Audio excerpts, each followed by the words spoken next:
speed.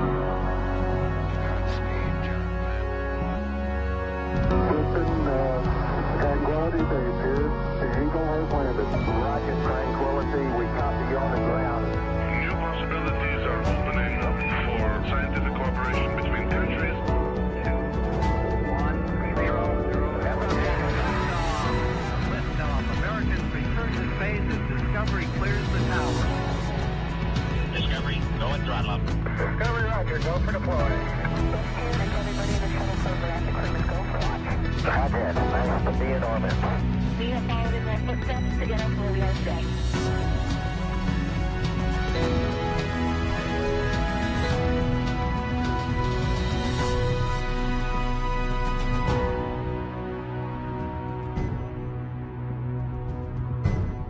And there it is. You're looking at the American-made rocket and spacecraft that will return American astronauts to the International Space Station from American soil for the first time since the retirement of the space shuttle, last flown nearly 9 years ago.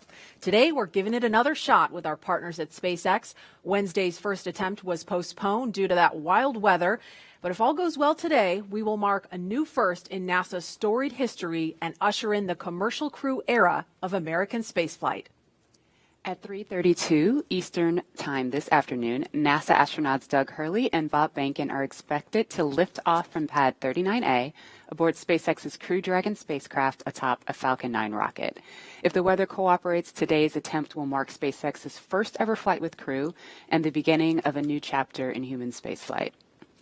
Good afternoon and welcome back to Kennedy Space Center, home of the wild Florida weather, which is why we're sitting inside again today, but this time a little bit closer with some plexiglass between us. Yes, and I'm Lauren Lyons, a senior Starlink development engineer at SpaceX, and joining us today is retired astronaut and NASA meatball lover, Leland. Thank you, Lauren and Marie. It's great to be back. That weather was really wild last 3 days ago? Yes, it feels like yesterday. I don't know if depending on how much you slept, could be the same day. I didn't I sleep think much. it was Wednesday.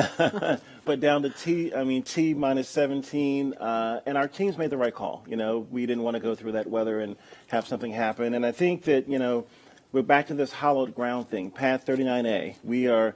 You know, my time back there was in 2008, 2009 on Space Shuttle Atlantis, launching to the International Space Station and building out the International Space Station. So now Doug and Bob can launch Crew Dragon and go to an assembly complete space station. Yeah, and I know it's been really touch and go with the weather. Yeah.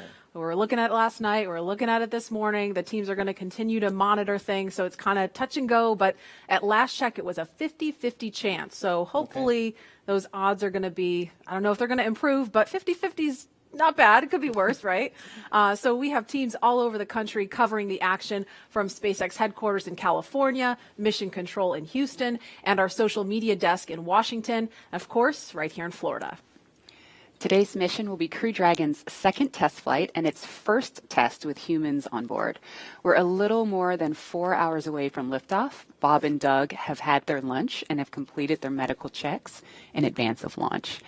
In about 15 minutes, NASA is going to turn the crew over to the SpaceX team. And once that happens, there are a series of key milestones to complete as we count down to T0. The first one is suit up. Now, the suit up room is located in NASA's Neil Armstrong Operations and Checkout Building, or the ONC. Here, the SpaceX team is going to help the astronauts put on their suits and perform key suit checkouts. From there, the next step is crew walkout. The astronauts are going to leave the ONC building for final goodbyes with friends and family gathered outside of the facility before they head out to the launch pad. And following final goodbyes, the crew will get in a Tesla and begin the roughly 20-minute drive to Pad 39A. Now, once at the pad, the crew will ascend the fixed service structure in order to board the spacecraft in a process we call crew ingress. During ingress, the SpaceX team will run a series of checks to ensure the suits, seats, and the vehicle interactions are all functioning properly. And after all the vehicle and crew checkouts are completed, the SpaceX closeout team will close Dragon's hatch with Bob and Doug safe inside. About 40 minutes before launch, the crew access arm, which is that long suspended walkway that the astronauts are going to use to board Dragon, it's going to retract away, followed by the arming of the launch escape system. Once the arm is retracted and the escape system is armed, that's when propellant loading on the Falcon 9 rocket will begin. About 5 minutes before liftoff, Dragon will be configured for what we call terminal count. This is when Dragon's onboard computers take control of the vehicle. And at T0, again, a little over 4 hours from now, if all goes well and the weather cooperates, Crew Dragon and Falcon 9 will lift off from Pad 39A, carrying astronauts Bob Behnken and Doug Hurley. Roughly 12 minutes after liftoff, Dragon will separate from Falcon 9's second stage, enter its activation phase, and begin using its own onboard propulsion system to carry Bob and Doug to their destination, which is the International Space Station. And as I mentioned previously, Bob and Doug are just finishing up their lunch, and we are currently awaiting their arrival to the suit-up room. And while we await that, you will notice over the course of this broadcast that we do not have crowds gathered here at Kennedy Space Center. And that, of course, is one of the impacts of our protocols to protect each other and our teams. We would normally have tens of thousands of guests here at the Kennedy Space Center in Florida to view the launch. But even though we couldn't host a lot of guests here, you can still join us through every step of this historic mission from wherever you are. We have a team dedicated to those of you following along on social media, and NASA's Tahira Allen is in Washington right now leading that effort. Hi, Tahira. Hey, Marie. And hey, everyone out there. My name is Tahira Allen. And if you are one of the 4.9 million people tuning in on Wednesday, we are so glad to see you here again. If you weren't able to witness the pre-launch activities on Wednesday, you are in luck because I'm here to bring you all the excitement happening on social media around the nation. This is a big day for both NASA and SpaceX, and we are ready for you to be a part of it. We had a lot of people engaged on Wednesday, so we want to see if we can top that energy today. We will be sharing your photos and thoughts live on air during today's broadcast, so don't hold back and show us how you're getting ready for liftoff.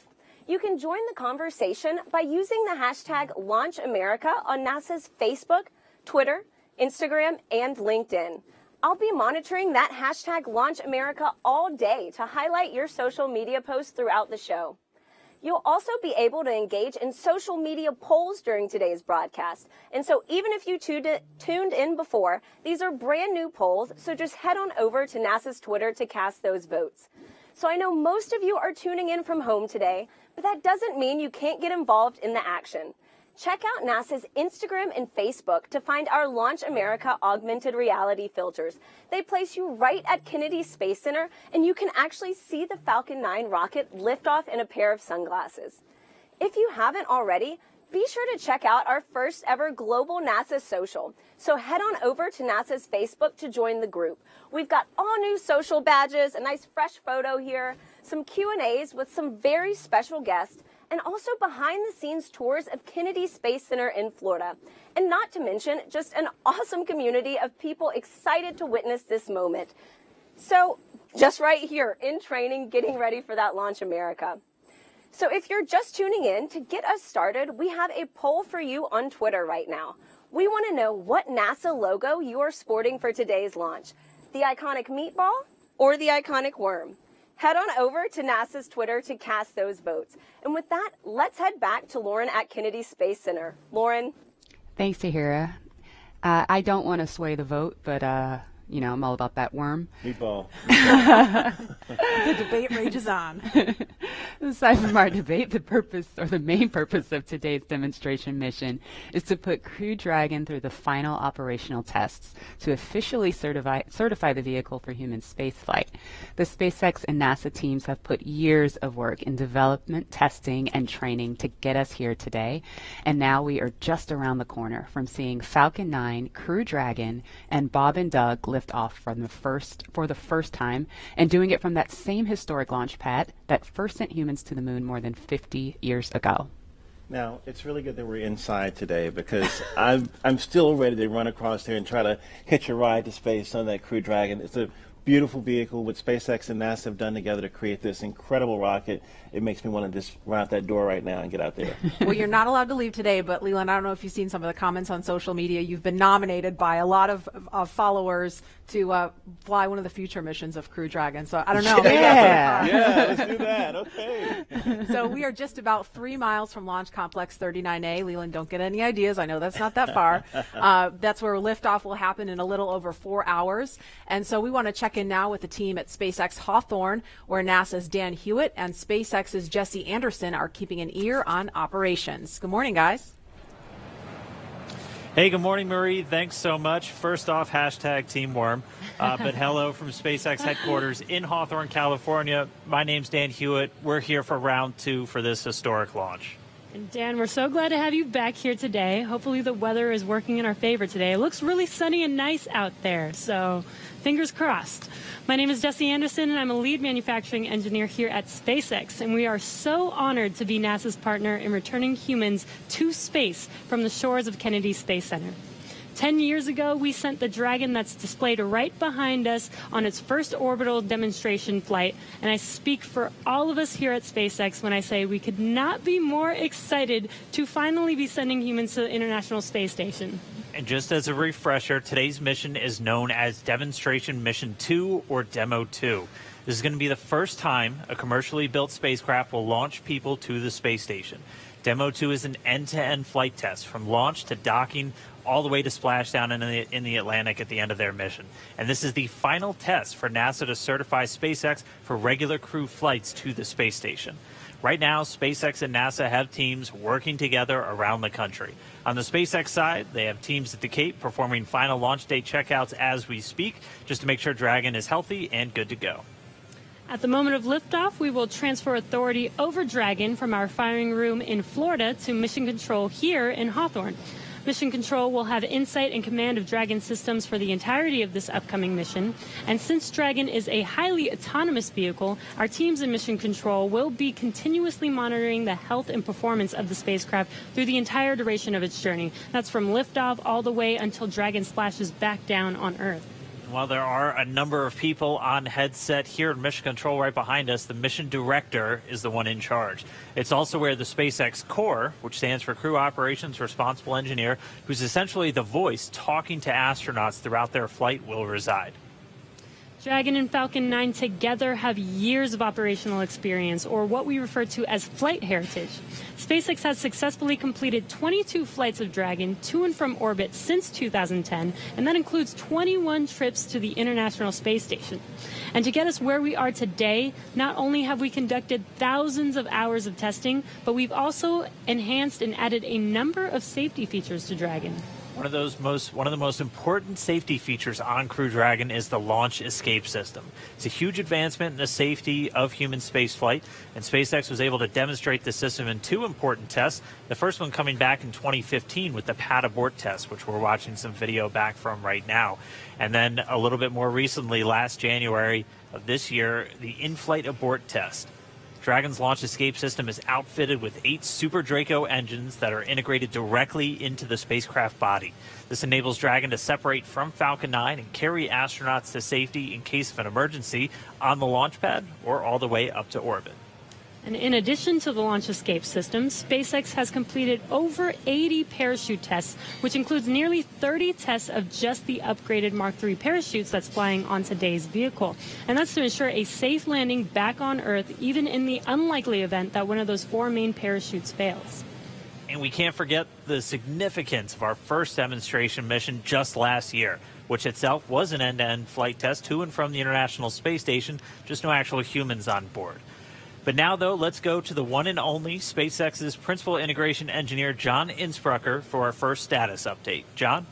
Oh, you're so kind, Dan. Good morning from SpaceX headquarters in Hawthorne, California. As Dan said, I'm John Insprucker, and I'll be bringing you status updates throughout today's countdown. We're currently just inside T-minus 4 hours, 9 minutes. Today, as mentioned, is our second launch attempt. The first attempt was scrubbed on the 27th.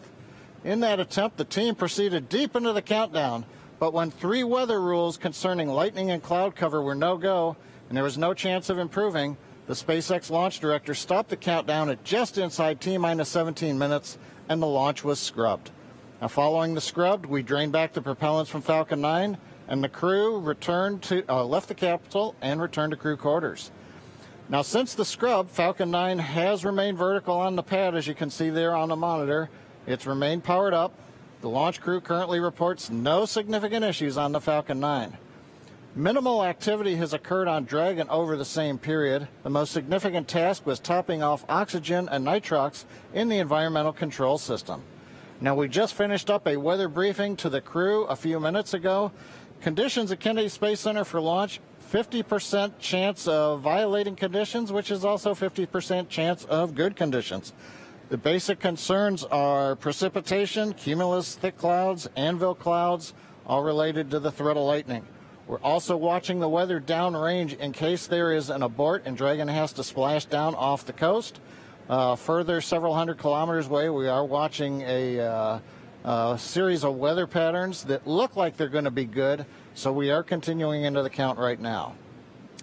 Coming up at T-minus 4 hours, the SpaceX launch director will perform a poll.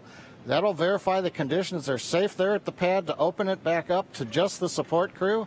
That support team will enter the area and begin preparations for arrival of the astronauts at the White Room at about T-minus 3 hours. Following that poll, the launch director will provide a countdown status briefing. We might be able to hear that depending upon what's going on the nets. But right now, as the clock continues counting down, we're going to check in with Gary Jordan. He is with the flight control team at NASA's Johnson Space Center in Mission Control, Houston. How are the teams looking there, Gary? Thank you, John, and welcome everyone to Mission Control Houston. This room you see behind me is one of 3 flight control rooms at the Johnson Space Center, also known as Flight Control Room 1. This is where teams monitor and direct all of the operations on the International Space Station. It remains staffed 24 hours a day, 7 days a week, 365 days a year. And today the team is especially focused on monitoring today's launch operations and making final preparations for Bob and Doug to dock with the station tomorrow morning. Today, I'm joined remotely by NASA astronaut Rex Walheim, who was on that last flight from American shores 9 years ago, STS-135, with Doug Hurley. Rex flew on 2 shuttle missions before that and is now the Deputy Director of Safety and Mission Assurance here at the Johnson Space Center. Rex, thank you for joining me. My pleasure, Gary. Nice to be here. Now, Rex, we're closing in on the suit-up process for Bob and Doug down at the Cape. What were some of the thoughts going through your head as part of the crew suiting up for a shuttle flight for the very last time? It's a really exciting time. You've kind of practiced it many times before, but, you know, this is for real. But, again, you never know for sure whether it's going to be for real. So for STS-135, we only had a 30% chance of launching on our actual launch day. So you're thinking, it's probably not going to happen. But, you know, we got to be ready for game day. And so you get suited up. And you walk out those storied corridors where Neil Armstrong walked out before he went to the moon, and get on the Astrovan in our case and head out to the launch pad. Rex, as I recall, the weather was not so favorable for STS-135 in the beginning of the day, but started looking a little bit better towards launch time, and you were able to get off the pad, though you had to scrub for weather on 110 and a few times on 122. It seems to be a normal thing for human spaceflight. Yes, it is. It's like I say, you never know what your launch day is. So you have to be prepared anyways, no matter whether the vehicle may have issues that they're working at the last minute or the weather may not cooperate. So you get ready and do the countdown. And on STS-135, it didn't look very good. Like I said, we had only a 30% chance of go. And so we got out there anyways, and we got strapped in, and we weren't sure whether it was going to be go or not. And our commander looked outside and said, well, I got good news and I got bad news. The bad news is it's raining, but the good news is it looks like it's clearing to the west. And sure enough, they brought the count back down to T-minus 9, where they checked the weather, and they decided it was go. And so, hey, we're going. This is going to be great. Then they brought the countdown all the way down to 31 seconds, and the clock stopped. We didn't get any alarms or anything, and we're kind of looking around, what's going on? And we heard over the intercom that the launch was halted due to a malfunction. And we're like, what kind of malfunction? And sure enough, we figured, okay, well, now we're not going to launch for sure. It's just 31 seconds from launch. We've only got like a minute hold time, and so your mood starts going down. And figured, well, doesn't look like it was going to be it. But turned out the team at the Kennedy Space Center knew what the problem was. They wanted to make sure that the gaseous oxygen hood, the arm, had moved out of the way so the shuttle could launch. They took a camera, verified it was, and then they picked up the count. And when they pick up the count from 31 seconds, they think, holy cow, now we really are going. And so it doesn't give you a whole lot of time to collect your thoughts. But all of a sudden, T-minus 6 seconds, the engines start up, and T-minus 0, you feel that big jolt. And, hey, it is today, and you get ready to do the mission. Well, here's to hoping for the best today. NASA astronaut Rex Walheim, thank you for joining us. Let's go back to the Kennedy Space Center to watch the suit up in action as we continue to count down to launch. Leland. Hey, thanks, Gary. Hey, Rex, it was so great to fly with you on STS-122. And I remember you turning to me saying, hey, Leland, it's going to be great. You're going to do great. And you made me feel so good about launching into space. And I just really appreciate your support and your kindness. And that was a great mission, and I really appreciate you, man. Hey, it was great fun, Leland, but you're a pretty big guy, and so you didn't exactly leave a lot of space sitting next to you on launch for your buddy here. I kind of had to, kind of scrunch myself to the side. I remember that one sim we had where we put our spacesuits on and got into the simulator, got all strapped in. And you being a former NFL player, having played professional football, like I say, there wasn't a whole lot of room for me, so I kind of squeezed my way the best I could. But I remember saying to our commander, Steve Frick, I said, hey, Steve, next time we fly with a professional athlete, why don't we pick a jockey? So it was a little bit, crowded there, but it was a wonderful flight, and it was absolute pleasure to fly with you, Leland. Likewise. And when you came home on 135, I was with your family. I remember it was a night landing, and I said, hey, Fergie's back, and your son, I'll never forget this, he said, hi, Dad, and it's all about the families, and you did such a great job on that mission, flying with Doug on that last shuttle mission. So thank you, Rex, for everything you've done. We're going to go live in crew quarters in a minute and see Bob and Doug suiting up. Yeah, absolutely. Thanks, Rex. And my takeaway from what Rex had to say is, you're telling me there's a chance. There's a chance. There's a pretty good chance, actually, 50% in fact. And the astronaut crew quarters is where astronauts live in seclusion before missions to space, and it's where Bob and Doug have been living for the past 10 days. Now, the suit-up room inside of the crew quarters is something of a national landmark in and of itself. This room was first used as a suit-up room for Apollo 7 back in October 1968. And for every crew mission since then, when launching from U.S. soil, serving 400 different astronauts on a total of 150 missions. This is the room where Armstrong, Aldrin, and Collins suited up over 50 years ago, where astronauts John Young and Robert Crippen suited up for the first shuttle flight, STS-1, back in 1981. And for every shuttle flight over the next 30 years, think of that. Every flight to the moon, every flight of Skylab and Apollo Soyuz, and every single space shuttle flight started in that room. And Leland, I know many of us have experienced some form of quarantine over the last several months, but I would imagine that 2 weeks in quarantine in preparation for a space flight is unlike any other time in your life. What were some traditions that took place? Oh, we would get together and sit down and sometimes tell jokes and try to make the mood a little bit lighter. We would review our notes and things, but we would bring our families in and have a crew meal together with our families, and that was really touching. And it's just card games, different things to get ready for that iconic mission to space. Absolutely. In many ways, everything prior to this moment was preparation, and everything after this is the mission. And prior to Wednesday's first attempt that we told you about, the suit-up room was last used for the final shuttle flight, STS-135, in 2011. And I want to mention one more detail about that mission. We want to show you a picture of the crew from the last American space flight launching from U.S. soil. In the picture, if we can bring it up, you'll see Doug Hurley. There it is, Doug Hurley. He was the pilot for STS-135. Today he is the commander of Demo 2, the spacecraft commander. Also suiting up for that mission was Chris Ferguson, Sandy Magnus, and Rex Walheim, who we just heard from a few minutes ago. And we are standing by to go into the suit-up room. We just passed the T-minus 4-hour mark, so suit-up is just beginning now, and there is our first look in the room. There is astronaut Doug Hurley getting into his spacesuit, and he's being helped by one of the suit technicians there. So this is our first look in the room. Again, Doug Hurley, he has flown into space 2 times before. He was the pilot on STS-127 and 135. And there's a wider shot. You can see astronaut Bob Behnken also in view now. Bob is to the right of your screen, and he also flew on 2 shuttle missions. Bob is a native of St. Anne, Missouri. So if you're watching from Missouri, especially St. Anne, wave hi. There's Bob. And Doug is from Appalachian, New York. He was born in Endicott, considers Appalachian his hometown.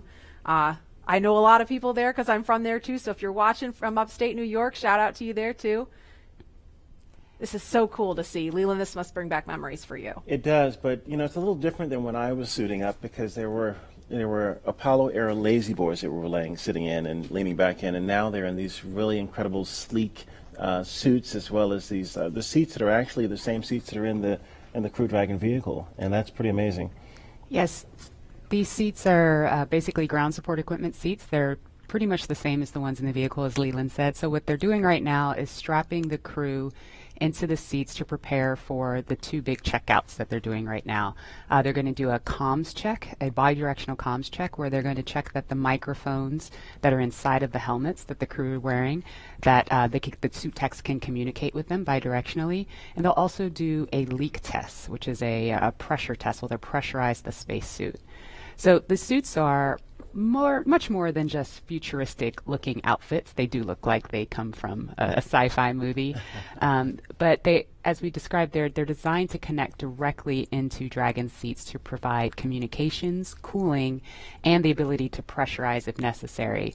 A moment ago, you may have seen one of the suit technicians attaching a big white umbilical to the leg of the suit. That is the way in which the communications and the airflow, all of that is happening through that umbilical, which is connected to the seat.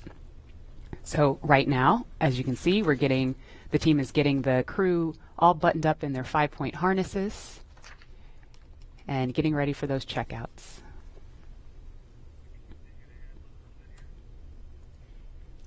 And there's that worm again, Leland, right front and center. How does that make you feel on a spacesuit? It makes me feel just great, Marie and Lauren. We have a lot of heritage and tradition with the meatball, but I'm able to be a little bit more flexible now that Lauren has beat this worm thing into me. No, but they're getting ready. They're focused. They've had breakfast. They've had chances to talk to friends and family, and it's getting real again. And that 50-50 chance, I'm saying positive on 50% chance of going. Seeing the suit techs around them with these futuristic-looking flight suits versus the white suits that we've had in the past. It's transitioning from that old legacy to this new era in space travel. And I think working with NASA and SpaceX, working together as one team. It's just like what we do in space, work together as an international team to get things done. Absolutely. And this group really gets to know each other well, too. There's a wave from Doug and a thumbs up. That's so cool to see. I mean, the people in that room get to know Bob and Doug really well because they've rehearsed this so many times, especially the suit techs. The suits are, custom made for each of the astronauts. So I feel like I couldn't even count the number of times they've had suit fit checks and leak checks and just making sure every detail with the fit and the function is just perfect before they get ready to launch. And interestingly enough, these suit techs are also the designers of the spacesuit. They've been working with the crew for years as we've been building these suits, their training suits, all of the training events in Hawthorne, where the crew is inside of the Buck, the capsule simulator. This is the team that's been working with them for years. The team that dressed Ripley, which is the ATD, the dummy that flew in Demo 1. The mannequin, right? Mannequin, Smarty. The Smarty. There's lots of names for Ripley. But the point being, they've been with these suits from cradle to grave and have been working so closely with Bob and Doug. Pressures and making sure everything looks good prior to arming the launch escape system, but not tracking a constraint at the moment. So overall, Dragon's healthy and ready for crew ingress. Okay, thank you for the update, MD. And this concludes the countdown briefing. So you just heard in that briefing there, they're continuing to move forward towards launch. And as we have a view of Doug Hurley there adjusting his visor, again, he is the spacecraft commander for Demo 2. And while he continues the suit up process, we want to give you a closer look at the veteran Marine Corps fighter pilot and spaceflight pioneer.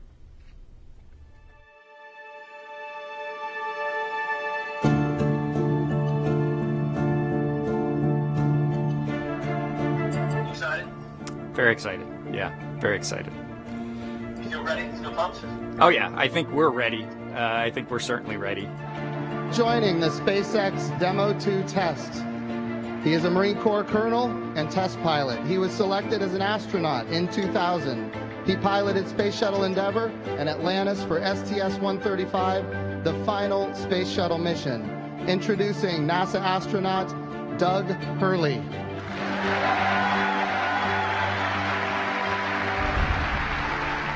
It's a life-changing process in so many ways to fly into space.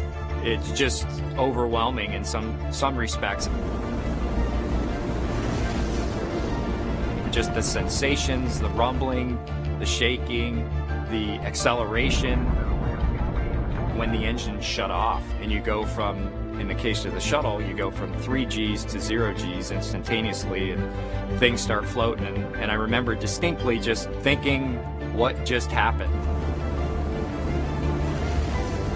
To see a rocket launch in person is, it's a pretty emotional event. I remember the first time I saw a shuttle launch, and it was amazing. And then when I saw a shuttle launch with my wife on it, that is quite the emotional experience. My name is Doug Hurley, and I'm the spacecraft commander for the Demo 2 mission to the International Space Station.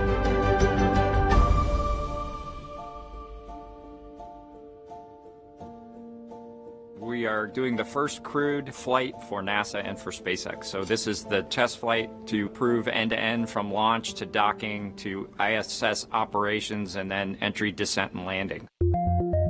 This will be the first time the Dragon had a crew on board, and so there's a myriad of objectives we want to achieve for this mission. SpaceX has been responsible for design and essentially making this vehicle what it is. What the astronauts bring to the table is the crew vehicle interface. What would work on orbit, what might not work on orbit, what would definitely work. To be able to just have the entire integrated team that's going to support us getting to and from space station, talking together, working through the challenges that simulators typically throw at you. It was really neat being part of it. It's just been an incredible undertaking to see where we've come just in the last 5 years that Bob and I have been a part of this, and to be, shortly flying to the International Space Station with the Crew Dragon. It overwhelms you to think about how many people have, in some way, shape, or form, touched this program and this vehicle to get us to this point. And we are the lucky ones that get to fly it, but we certainly not for 1 second take for granted the amount of effort that so many other people had to put into this to make it successful. For Doug personally, he's worked so hard, through his entire life, to get to where we are right now. As a test pilot, this would be the dream to fly a new vehicle. So it makes me so happy to see that he gets to be part of this mission, the spacecraft commander. I'm just glad to see his hard work and his dream has come true for that. It's been a long road in a lot of ways for not only us, but certainly for all the folks that work in the commercial crew program, as well as SpaceX in our case, just working to get to this point.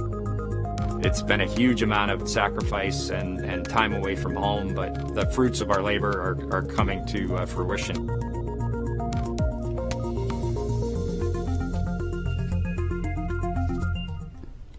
We are now getting closer to when we expect to see the crew complete their suit checks and walk out of the Neil Armstrong Operations and Checkout building. And before they do, here's an introduction to the Joint Operations Commander for Demo 2. You see to the left of your screen there, former Air Force flight test engineer Bob Behnken.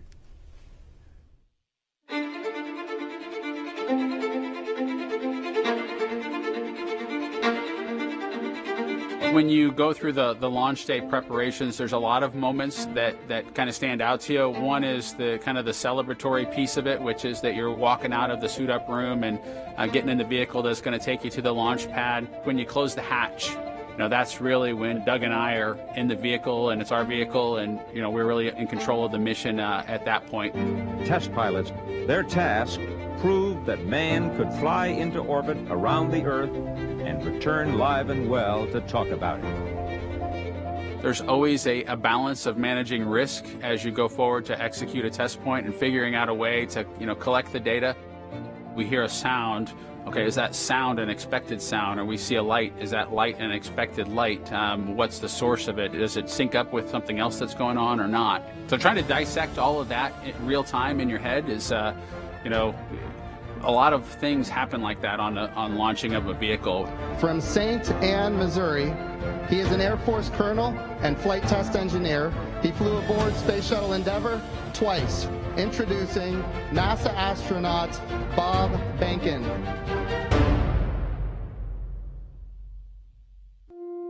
My career at NASA has kind of spanned a couple of decades at this point. I arrived with the class of 2000, went through the training program, primarily focused on the Space Shuttle and the International Space Station, learning those systems. Having launched a couple times on vehicles, the second time was definitely different than the first time. You can feel a little bit guilty of, hey, should I study one more thing, or is there one more piece of information I should get? Am I really prepared or not? So that's definitely different between where I was on my first flight and where I'm at right now. It's been really interesting, I think, for both my wife and I to have gone through the process of seeing each other launch in space. I've seen her take that risk and had it be in front of her, and I've done that to her. And there's just something different about watching a rocket launch when there are people on board. You feel a little bit differently about the pit of your stomach, and I can only tell you it's multiplied significantly when it's somebody that you know, and then somebody, of course, that's a family member. It's even multiplied more. For me personally, as a spouse, watching everything that Bob has put into this over the last 5 years, the dedication that he's shown, the perseverance is pretty special. For both of us, though, the way our minds work, it won't be until sort of the mission is complete that you have really a chance to savor it and celebrate it. This is a huge accomplishment for an Air Force flight test engineer to be part of the demonstration mission of a brand new vehicle. It's going to be amazing. Without a partner that has that same appreciation, I think it can be challenging for some folks. There's a lot of work and a lot of time that takes away from family that that my spouse appreciates, and I love her for that.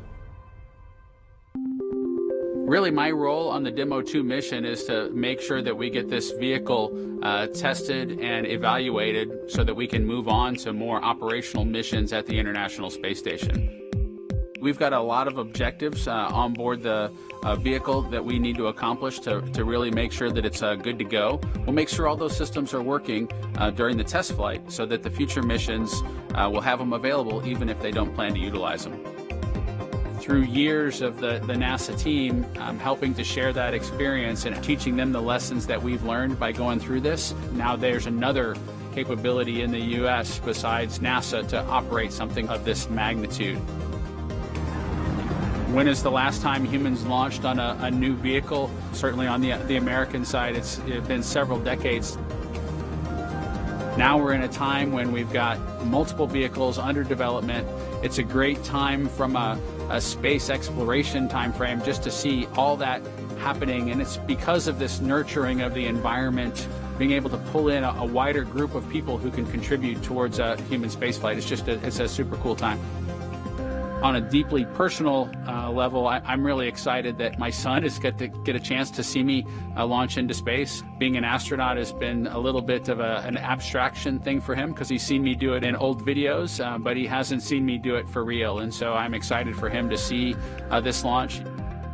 I want to thank the entire Commercial Crew Program team that's worked together to get to this point where we've got vehicles in the launch pad ready to head to the International Space Station.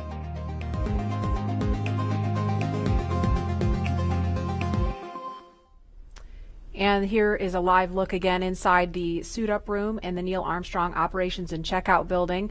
We can see now NASA Administrator Jim Bridenstine. He's talking to the crew. You won't hear any audio in here, and actually we had some questions about this Wednesday because people were like, why can't I hear what they're saying? That's by design. It's not a mistake. We are really lucky to be able to show you this video live as they're suiting up, but you don't hear the audio because that's a little bit, we try to give the crew a little bit of privacy, and so being able to talk freely and share really what's on their minds without having to worry about who's listening is part of the reason you don't hear audio in there. But That's Jim Bridenstine there talking to the crew, and it looks like Associate Administrator Jim Morehard is also in the room standing to the right of your screen. And these are great moments to get a last chance to talk to the senior leadership of NASA as they're about to go off and launch into the cosmos. And I think when you look at how Bob and Doug complement each other, and how these SpaceX suits, they really complement the astronauts too, because they're more form-fitted, they're custom-made, and this is a moment where they're getting ready to, do the real deal. And Lauren, I think, the integration of the suit and the vehicle and these seats is just really, really impressive. How y'all at SpaceX did that. Yeah, the primary purpose of the spacesuit, it's a pressure suit. Now, the Dragon capsule is already pressurized, so even in the vacuum of space, the crew is safe when inside of Dragon, but in the unlikely event of an anomaly that causes the capsule to depressurize, we can actually flow oxygen or nitrox into the suit, and that will keep the astronauts pressurized in flight. So that's its main purpose. So it's that form and function, and some style there as well. And for the kids out there that have 3D printers or have 3D printed, the actual helmets were made by 3D printing. So you could be a spacesuit designer yourself because you already have the skill set, and or fly in space one day if you wanted to. And I'm curious about what kind of conversation might be going on with them. It looks like it's lighthearted. You can see Doug laughing there.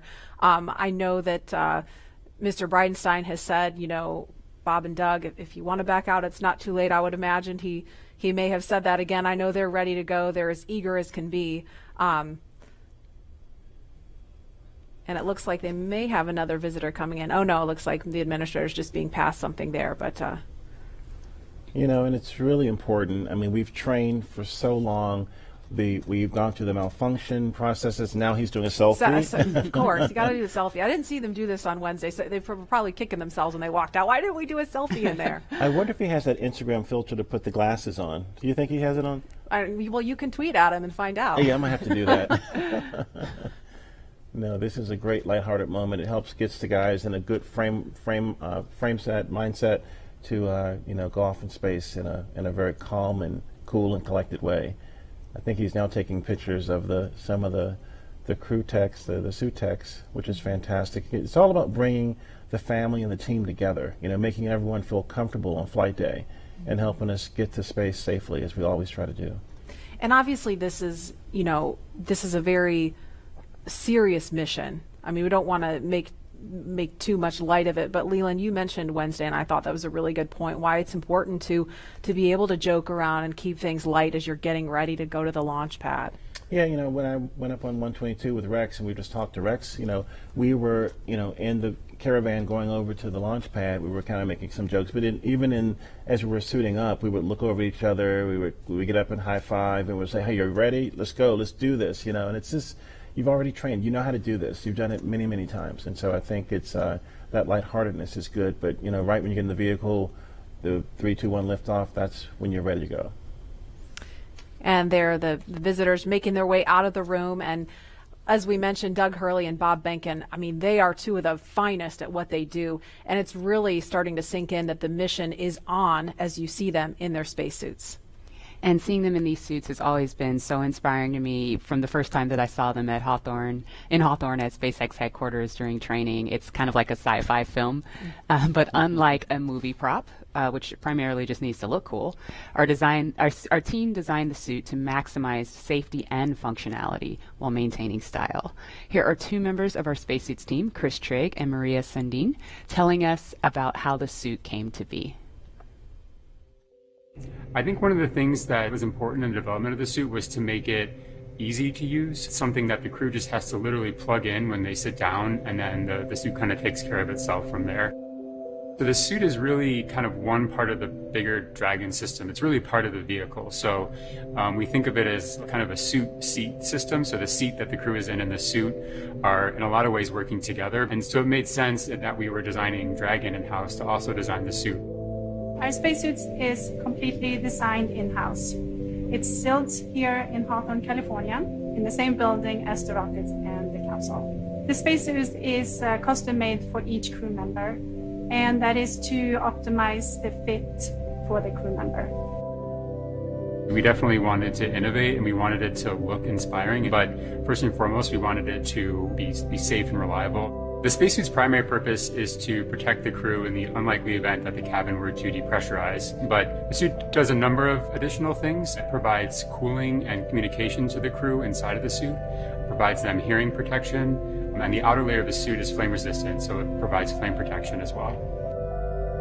When the crew gets in the capsule, they get in their seats and they plug the suit into the umbilical that's attached to the seat. And the umbilical is providing everything that the suit needs. So it provides the avionics or electronics for communications, it's providing the air to cool the suit, and then it also provides gas when needed to pressurize the suit. So it's really a single point that lets the suit do all the things that it needs to do.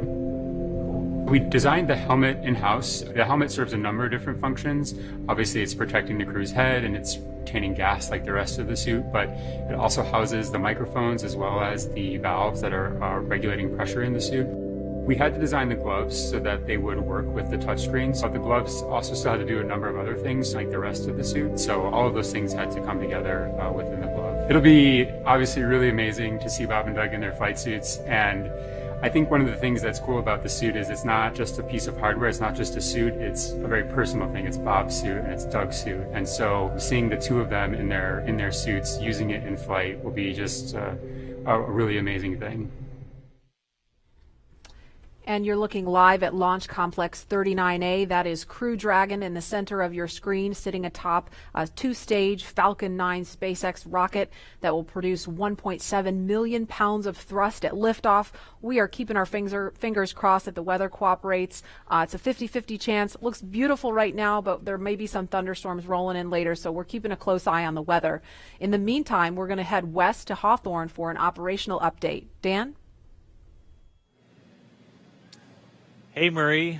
We are here in Hawthorne still. The astronauts have a crew training facility that's equipped with both a cockpit simulator and a full-scale Dragon mock-up to conduct simulations both for nominal and off-nominal situations.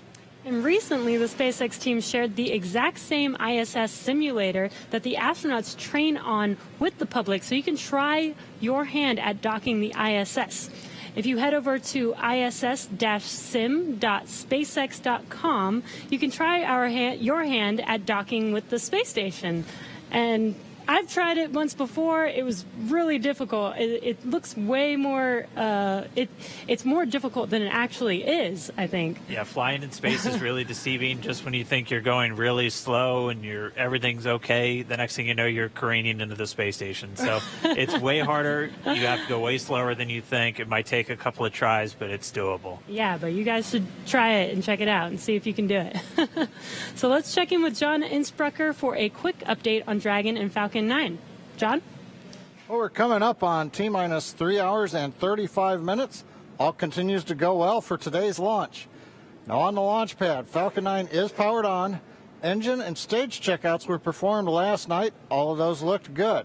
Now we're currently pressurizing gas storage vessels on both the first and second stage. And as I like to report, the good news is there's nothing significant to talk about on the rocket right now. Now on top of Falcon 9 is the Dragon spacecraft. That's being prepared for the crew. The Dragon propellant system was pressurized to final flight pressure about an hour ago. We had the support team arrive in the White Room just inside T-minus 4 hours, and we're waiting right now for the crew to walk out of the O&C building, and they should arrive at the pad by about T-minus 3 hours. For the Dragon spacecraft, all systems are also currently go. The Air Force range reports no issues at this time. The range will be maintaining both air and sea space clearance around the launch pad. They also help support things like putting the roadblocks up to prevent access to the hazard areas at both the launch site at 39A and around the Cape. Now, the big question, of course, is the weather. And as I said before, we all talk about it, but it's the one thing we can't do anything about. Weather is 50% probability of good conditions. We are going to be watching for the clouds, lightning, thunderstorms. The sea breeze is not as strong today, and that's going to not help push all of that back over Central Florida. But right now, things are looking good with both Falcon 9 and Dragon as we count down to liftoff. Now, we want to see where you're following today's launch from, so we're going to jump over to Tahira at our social desk. Thanks, Sean. So glad to hear that things are at least looking good right now for this launch. Really hope it stays that way. So we just took a look at numbers of viewerships across our social media platforms, and there are now 500,000 of you tuning in for today's broadcast. Welcome, guys. We are so excited to have you. We also have the top cities right now tuning in, and that's Columbia, South Carolina, Houston, Texas, Los Angeles, New York, and Orlando. So it seems like the East Coast is really pulling today's viewership, but hey, last time on Wednesday, California came in and really stole the whole show away. Let's take a look at what's being shared online right now. So right now we have this future astronaut, and I don't know who he had to call, but it looks like he is in this SpaceX suit and his Tesla getting ready for round 2. Absolutely love it. Let's take a second look. Okay, right now we have a French bulldog. It looks like taking Bob's place for launch right now. This is so funny. We'd love to see it, guys. And so for those of you tuning in, be sure to use that hashtag LaunchAmerica on social media and show us how you're getting ready for liftoff. So earlier in the show, we polled users to see which NASA logo you're sporting for today's launch, and the results are in. So it looks like about 62% of you are wearing the meatball today, and that leaves the worm falling a little bit behind. But hey, now that the worm is back, maybe y'all will be sporting it more often. And so with that, let's head back to Marie at NASA Kennedy. Marie? Thanks, Tahira. We have some really spirited reactions here. We're looking live at the ONC walkout doors, but I just have to tell you, Leland threw up his arms in the air in victory when he saw more people sporting the meatball, and Lauren looks like someone just kidnapped her dog. I am shook. Go worm, go worm, go away worm. Oh, wow. You know, you can't predict, you know, how everyone else feels. That's the beauty of diversity of opinions, you know. And other traditions like the meatball and the worm, or a card game that we play called Possum's Fargo. And you have to play enough hands to where the commander loses a hand before we can walk out. So that's probably going on right now, and they're getting ready to have Doug lose his hand.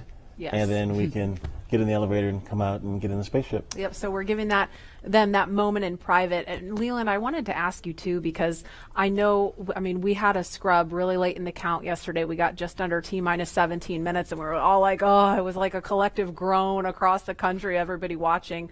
And I know you've been through a delay once yourself on one of your shuttle flights. And I wonder, you know, what does it take to kind of refocus yourself on day 2? I mean, do you go through all the exact same preparations? Do you do anything a little different? Is there a little bit of superstition involved? No, not really. I mean, we try to keep everything the same way because we've practiced this way, and now we're in the real day. We're playing this way. So if you stay the same, kind of the same form and function that you've done before, nothing else hopefully will happen that's out of character to your mission. So I think we just try to stay the same way.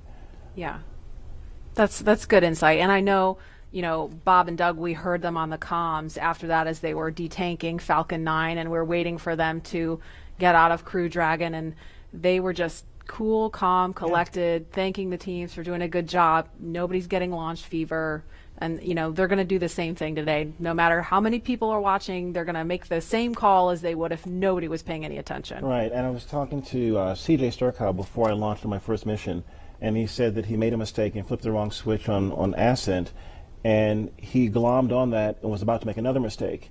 But he said that he had to just focus and get back to, you know, grace under pressure so that he would make a third mistake, which could have been, you know, catastrophic. So that's what we always try to do, is to try to do everything the same way, be very deliberate, but be very graceful, not really try to overthink something, but try to stay safe.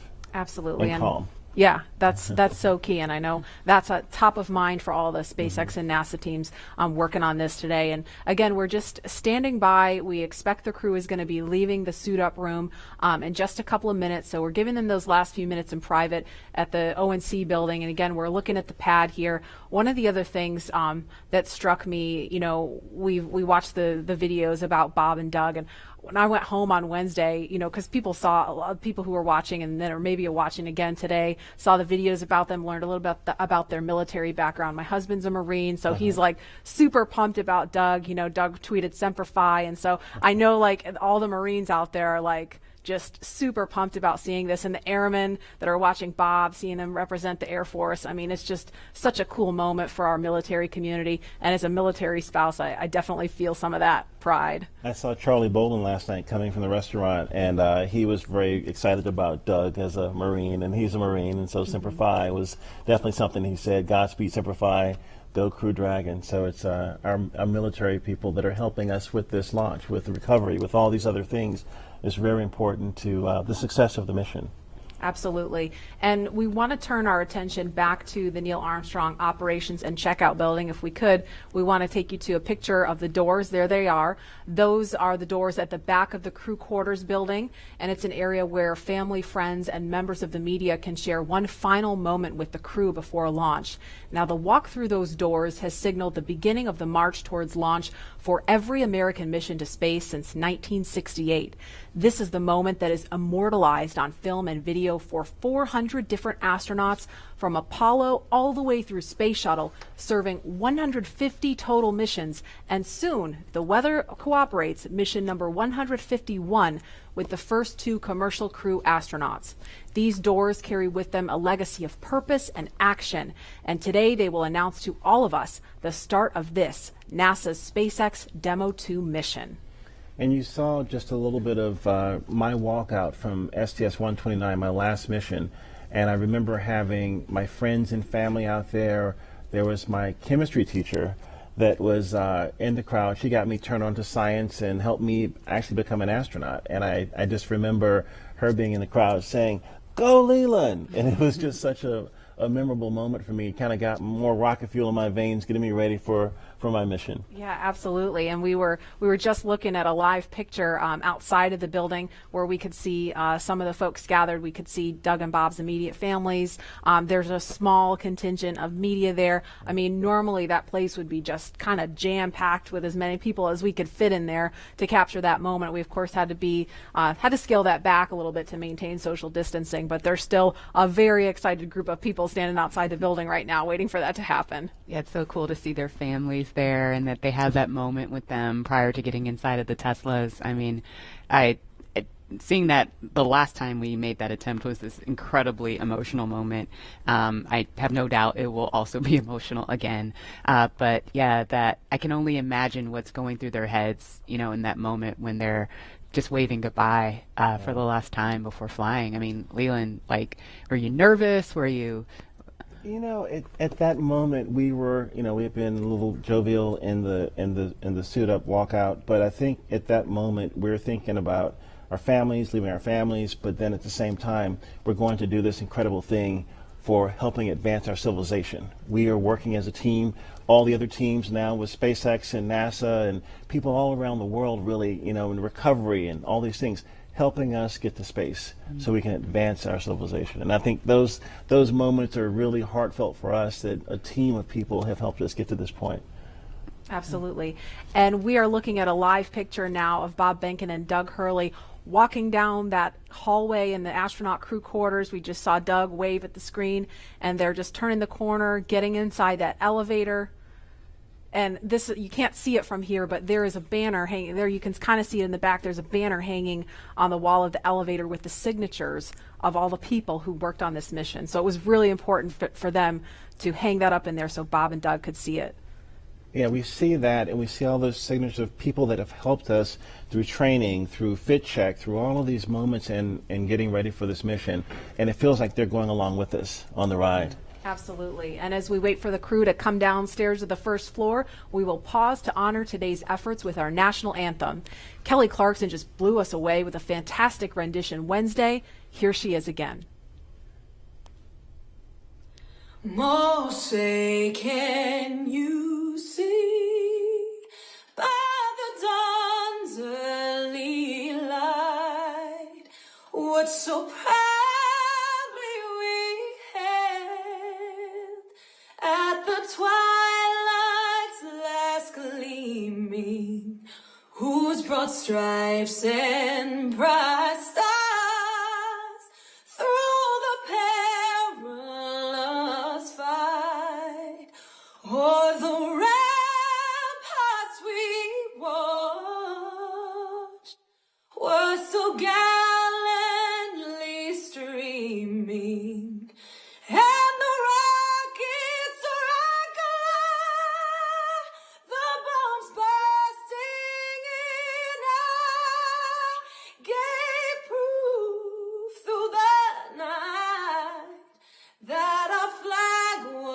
still there. Oh, say does that star-spangled banner yet wave o'er the land of the free and the home of the brave.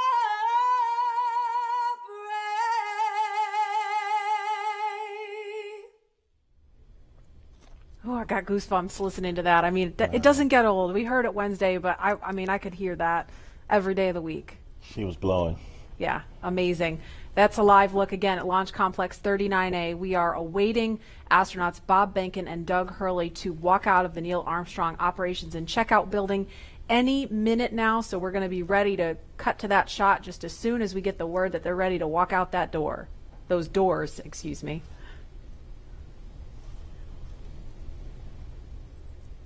Again, looking like it's been a beautiful start to the day here on Cape Canaveral, but we're keeping a close eye on weather because it looks a little iffy as we get later into the afternoon, closer to launch time, which again is 3:22 this afternoon.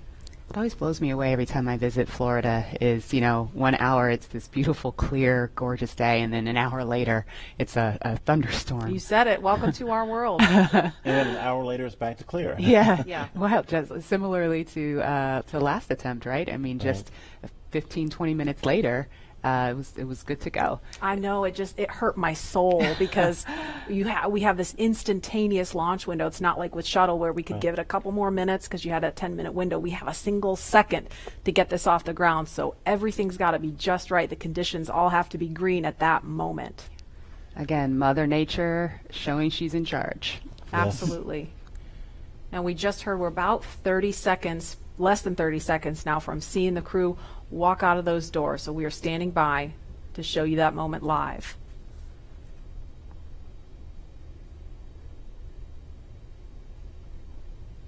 There's a live look at the O&C walkout doors.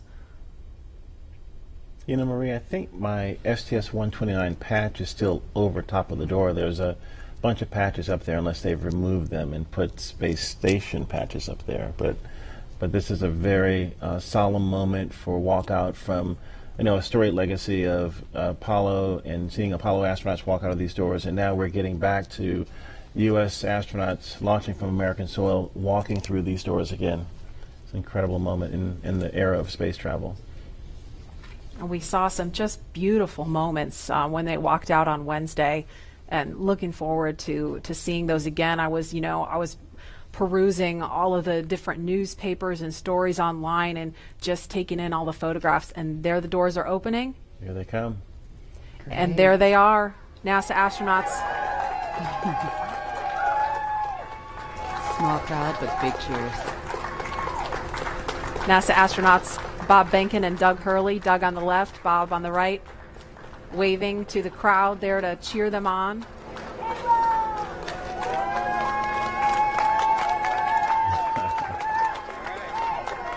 And there are their families right in front of them. The virtual hugs, a very special moment. Fist bumps.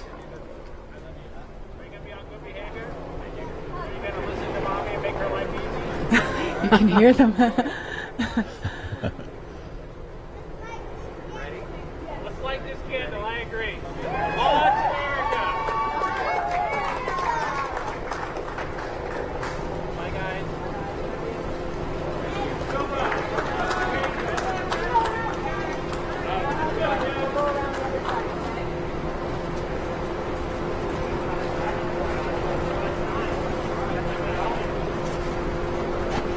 Now they are getting into the Tesla Model X that's going to take them to the launch pad, being strapped into their seats. Their suit techs are attaching their umbilicals, so integrated into the Teslas. These are not just any Tesla you can just buy off the web or in a Tesla dealership. They've been outfitted with cooling units, and that white umbilical, similar to what you saw in the suit room, that umbilical is being connected to the suit to provide cooling air to the astronauts while they're on the way to the pad. And those Falcon wing doors are closing. Super sleek. A rapid departure from the Astro van. Yes, I would say so. And their flight surgeon is in the front seat in the passenger side, taking the journey along with them. As I mentioned last time, we always think about the technology and the rockets, but this is what it's all about, the families coming together, supporting the families, us working together as a team to ensure they get up there safely and back home safely for their families.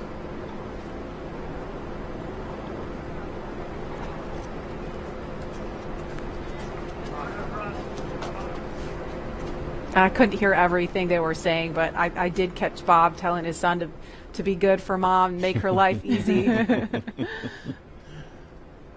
As a parent, I appreciate that. Let's see that prominent NASA meatball.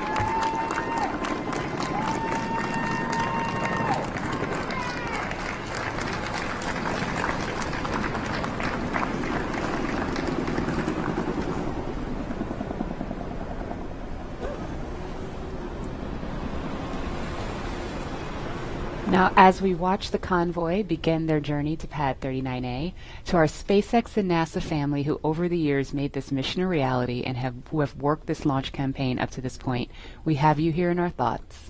And we wish every one of you could be here to see this up close. But we want you to be part of this journey regardless of where you call home and regardless of where you're watching from today. And so for the next few minutes, we are going to follow the convoy, but highlight those whose words and hands and thoughts built all that we see here today. We hope all of you watching can feel the pride each of these NASA and SpaceX team members has for this drive out to the pad. This is Laura Segura from the Commercial Crew Program. We're so excited about this historical day. Congratulations on being a part of the very first mission for human spaceflight, commercial human spaceflight ever. We're behind you, Bob and Doug.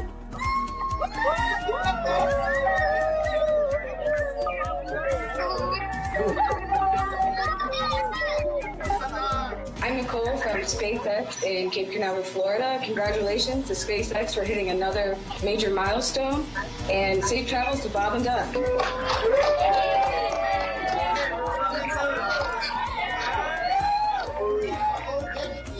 and Doug, as the launch vehicle chief engineer, we've got a lot of our launch vehicle team here to wish you a very wonderful space ride on a Falcon 9 coming up to Demo 2. We're so excited for you. And launch America. It's time to launch. Let's go. Hi.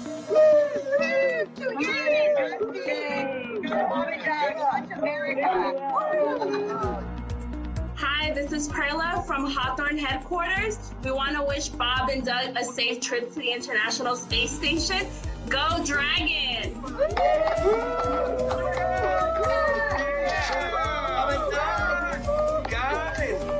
It's been 9 years in the making. This is such a historic time, and our team has worked so hard, and we're very excited to be here. Go Bob and Doug!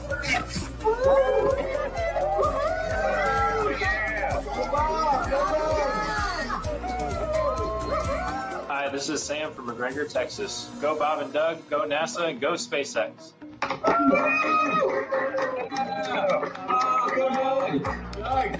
Sean O'Rourke from Johnson Space Center. Bob and Doug, wishing you a great flight. I just wanted to tell you good luck.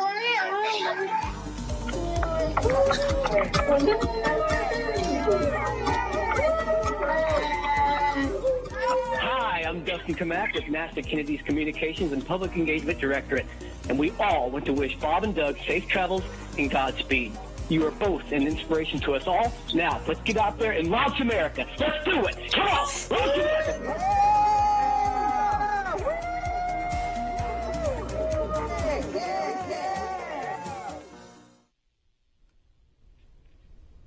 I love seeing that group of people. I mean, we saw all those different groups of folks from NASA and SpaceX, from all different walks of life that have come together to make this happen. And that was just a small fraction of them. Look at that shot. That is so cool. Wow. A little thumbs up from, I guess that's from Bob. Yeah, and you know, it took a little bit of creativity to get this shot to happen. We have a chase vehicle that's on the other side of the road, which is of course shut down, so we could get a camera in there and follow them out. So we are really thankful to Kennedy Space Center Protective Forces for helping us make that happen, so we could see Bob and Doug all the way out to the launch pad.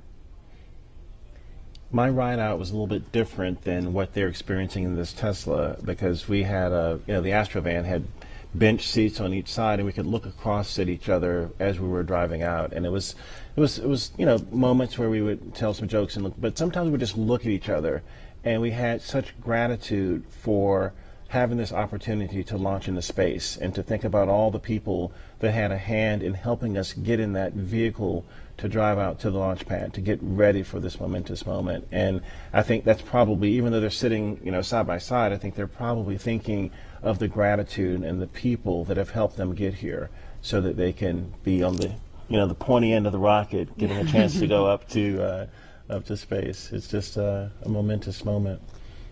And they're listening to some tunes too, I heard, right, Lauren? Yeah. There are at least 3 songs on their playlist that are super interesting. The first is AC/DC's Back in Black. You know that one. Yeah, well, who doesn't? Right. Another one that they're listening to is the elevator music from the Blues Brothers film, The Girl from Ipanema. Oh, Leland. Okay. Got another career. That's enough. Career That's number enough. 3. That's right. NFL, astronaut, musician.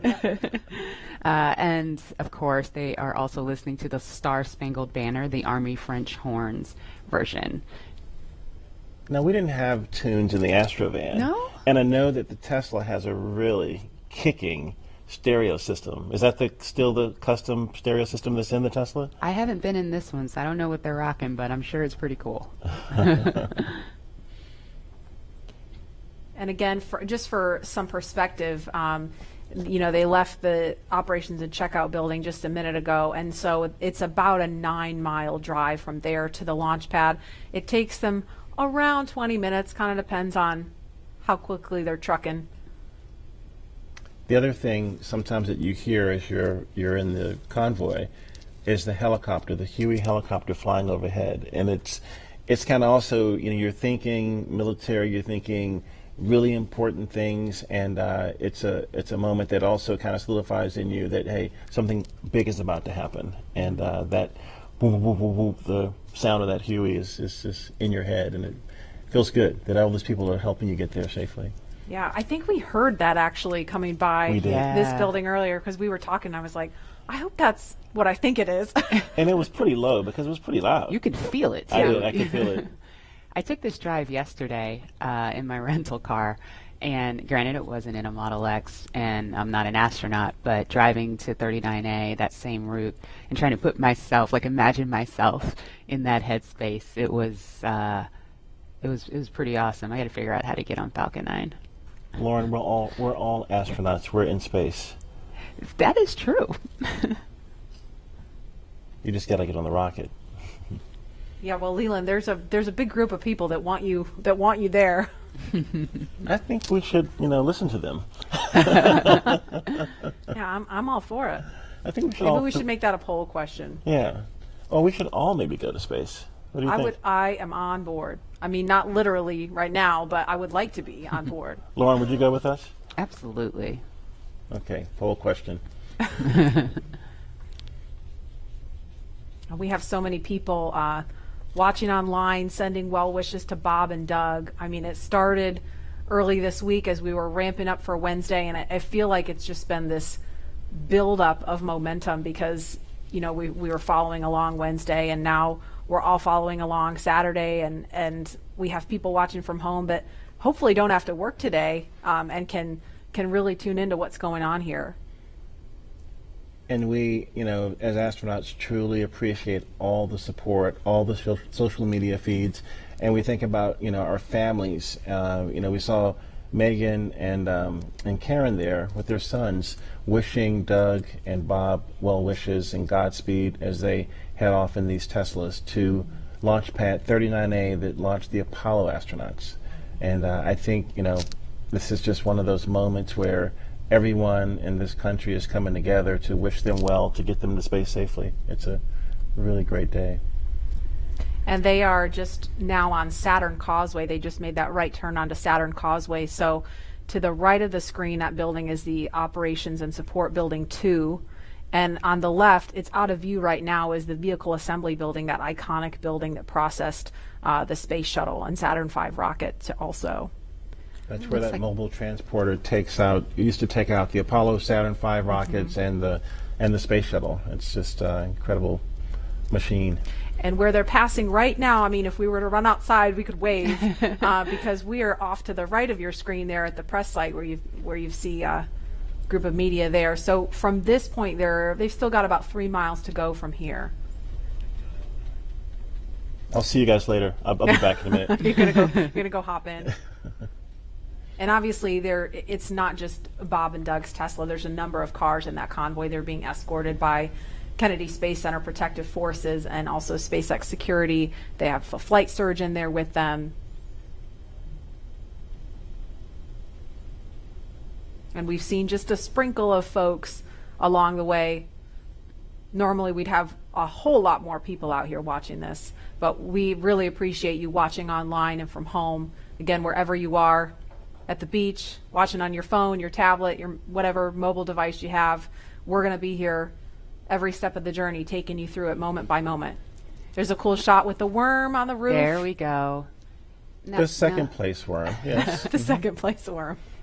So, Leland, when I drive down this road on the way to 39A, on the left, there's that area where the crawler used to drive. Could you tell us a little bit about the crawler? Yeah, right there you can see the kind of the gravel where the crawler actually crushes that gravel almost into sand. It's so heavy.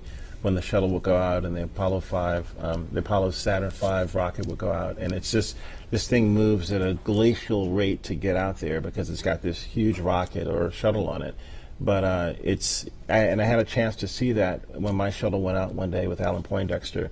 And it's just this enormous, tracks and vehicle, but you guys do it in a different way, don't you? You don't go out of the vehicle assembly building. You have your own building. We have a hangar right there on the pad, so we just roll the rocket up the hill. You kind of do it like a Soyuz, where you just raise it up right there from horizontal to vertical, and it's done. Yeah. Horizontal integration, so you don't need an enormous building in order to process the rocket and mate Dragon to it. And then once you pin into the pad at the very top of the hill, you raise it up vertical with the transporter erector. And again, all these efficiencies to help us get people to space faster and safer, and this is going to be the future of space travel. And also the relationship between NASA and SpaceX, working together as a team to get people up. And at this point, the convoy is approaching pad 39A, and they're entering what is known as the BDA, or blast danger area. Now, before any pad technicians, engineers, or astronauts enter that area around the launch pad, the SpaceX and NASA teams do an internal go, no-go poll to make sure everything is clear. This storied launch pad, which has been the beginning point for so many firsts, is the perfect backdrop for today's historic launch that marks a new first and a new era in human spaceflight.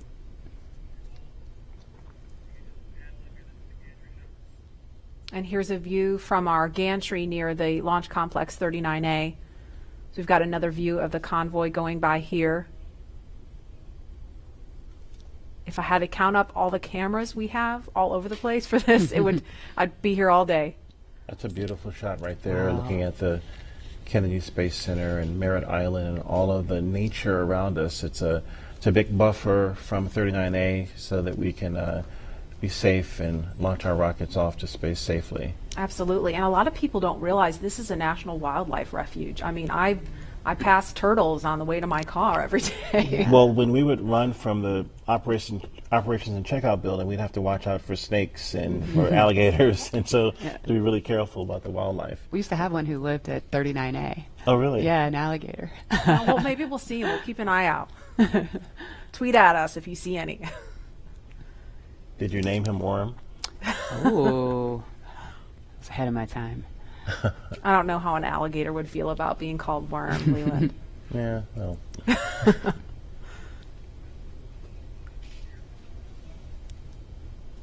And we've got a ton of you following along on social media. Lynn says, as a fellow Missourian, we're so proud of Bob. Launch America, we will be watching from the Space Coast, cheering loud.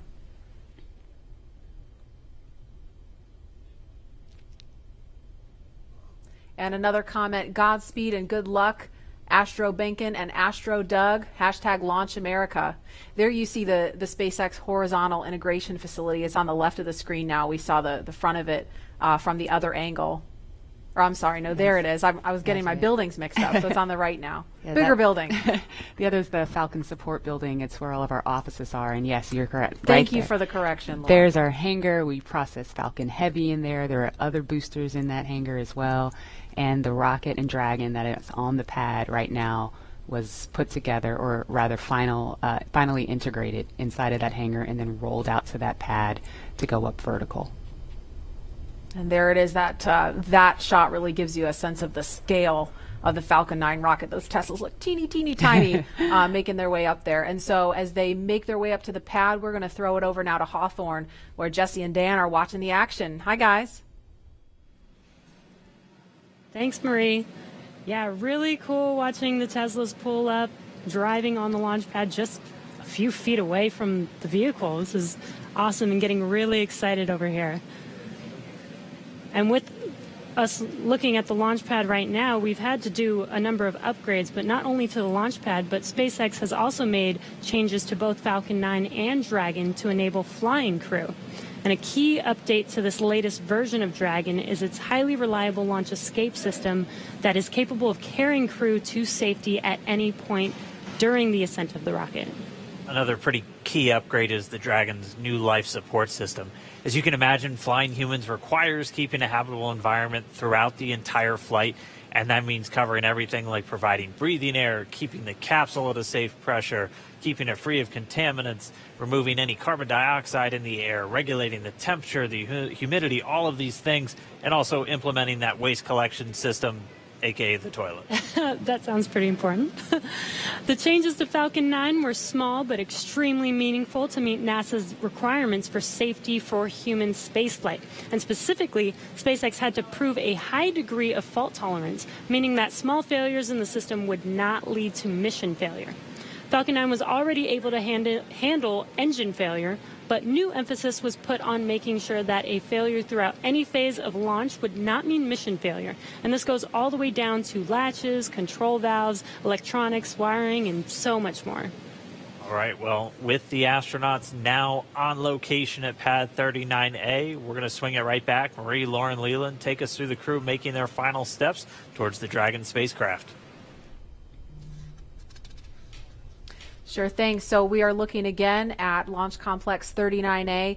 Just a few seconds ago, we saw the Tesla carrying Bob and Doug pull up to the launch pad.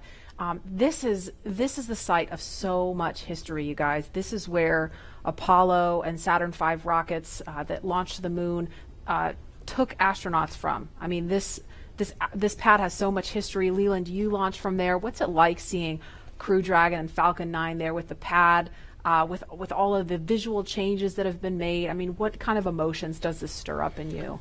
You know, when we got out of our Astro van, we stepped out and we just looked up to see this vehicle, and it was creaking, it was groaning, it was making noises, it was getting ready for us to enter it, to take us off planet. And you know, you get a chance to take a picture. Sometimes you stand there, you look there, you think about all the training you've done, all the preparation, and again, all the people that have helped you get there. And it's just a solemn, amazing moment for all of us.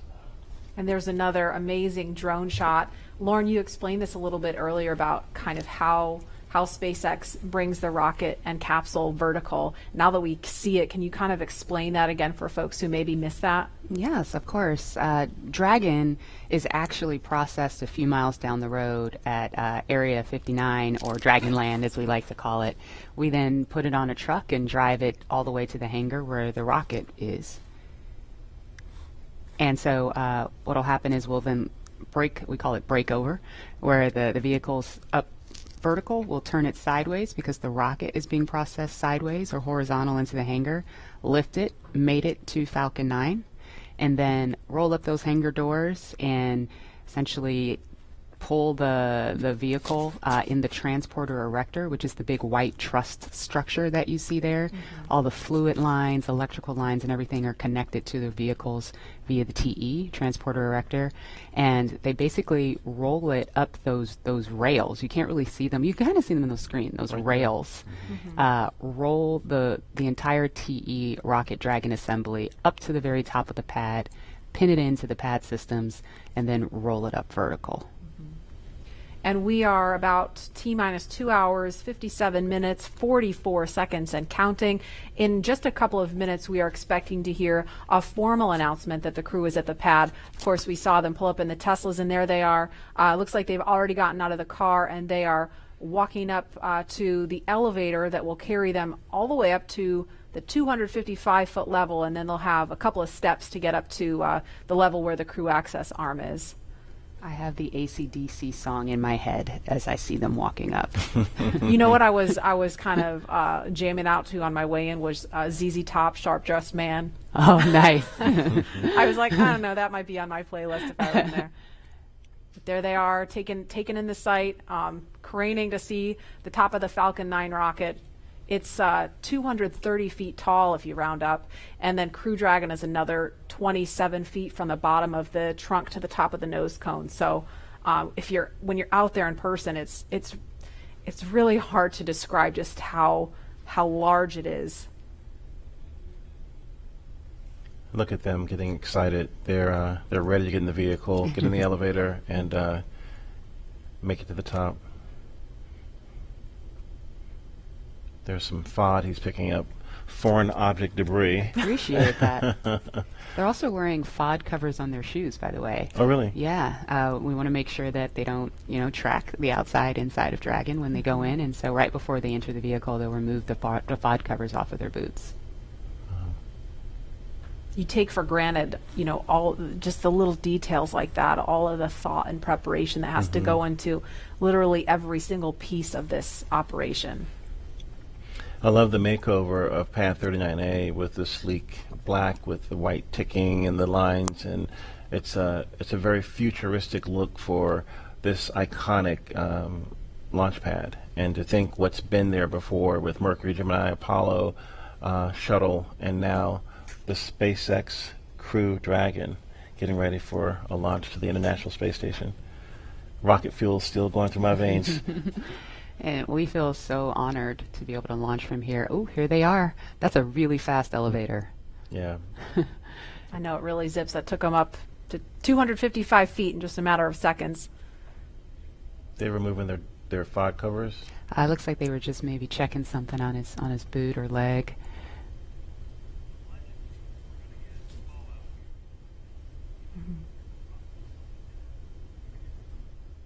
And we should hear a call any moment that the crew has arrived at the pad as they make their way up the stairs, and they're headed to the crew access arm now.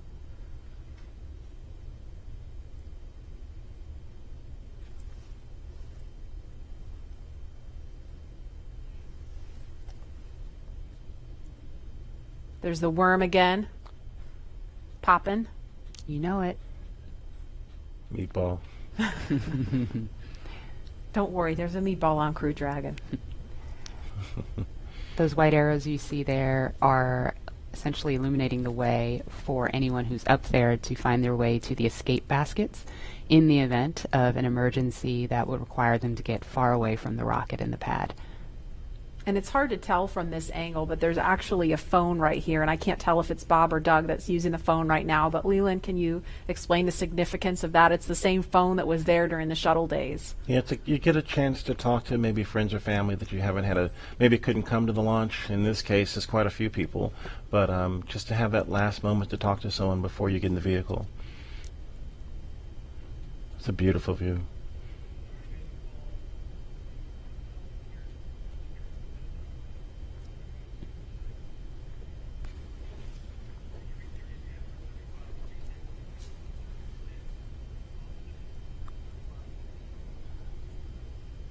And we're watching the crew when they're done using the phone there. We expect them to be making their way into the crew access arm. And coming up at about T-minus 2 hours and 35 minutes, The astronauts will ingress, or that's a word we use to describe climbing into Crew Dragon. And we saw Doug do it a couple minutes early on Wednesday. They were a little bit ahead of schedule, so that time could be a little bit flexible. But that's going to happen with the assistance of the suit techs, and they will get strapped into their seats. And so with that coming up, we're going to head over to Hawthorne for a preview of what's in store for the future in space travel. Jesse? Thanks, Marie. Yeah, shortly after we begin to regularly fly NASA astronauts to and from the space station, SpaceX will also begin flying private passengers to station and beyond using Dragon. That's right. NASA is enabling up to 2 private astronaut missions to visit the station each year, just as part of our support of the economy in low Earth orbit. It's one of the many ways NASA's working to just open up access to outer space for companies to manufacture products in microgravity, for any new commercial modules in space, and really just to enable more people to be able to explore the stars firsthand. And the more people out there exploring the stars, the closer we become to becoming a multiplanetary species. Earlier, we showed you a first-hand look at where you would train if you were to fly with us on board Dragon, but now let's take a peek inside of the spacecraft itself.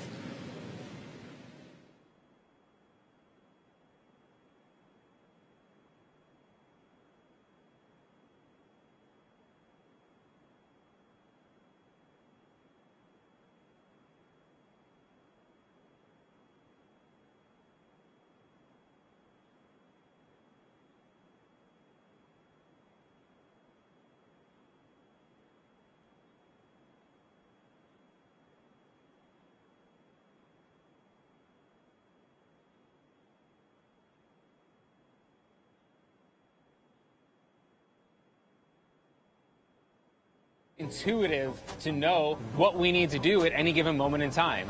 When I think about comfort for the astronauts, it's really every aspect of how you could interact with the spaceship that comes to mind.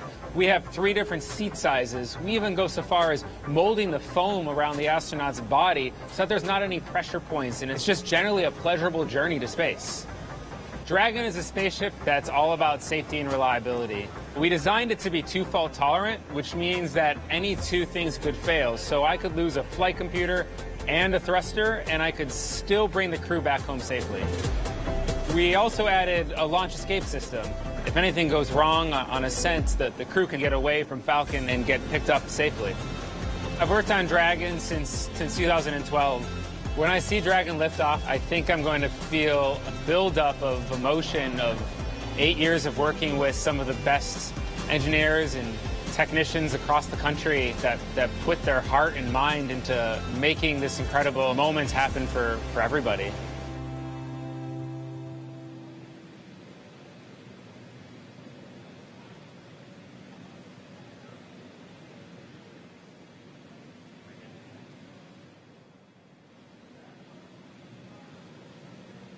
All right, so that was a detailed look inside Dragon. Here's a live look at 2 astronauts about to climb right in. If you're just now tuning in, you're watching our coverage of the mission known as Demonstration Mission 2 or Demo 2. 2 days, SpaceX and NASA are going to be sending people into orbit on a mission to the International Space Station from U.S. soil for the first time since 2011. Bob Behnken and Doug Hurley are the NASA astronauts flying today, and you can see them right there on screen. They are just right next to their ride up to space.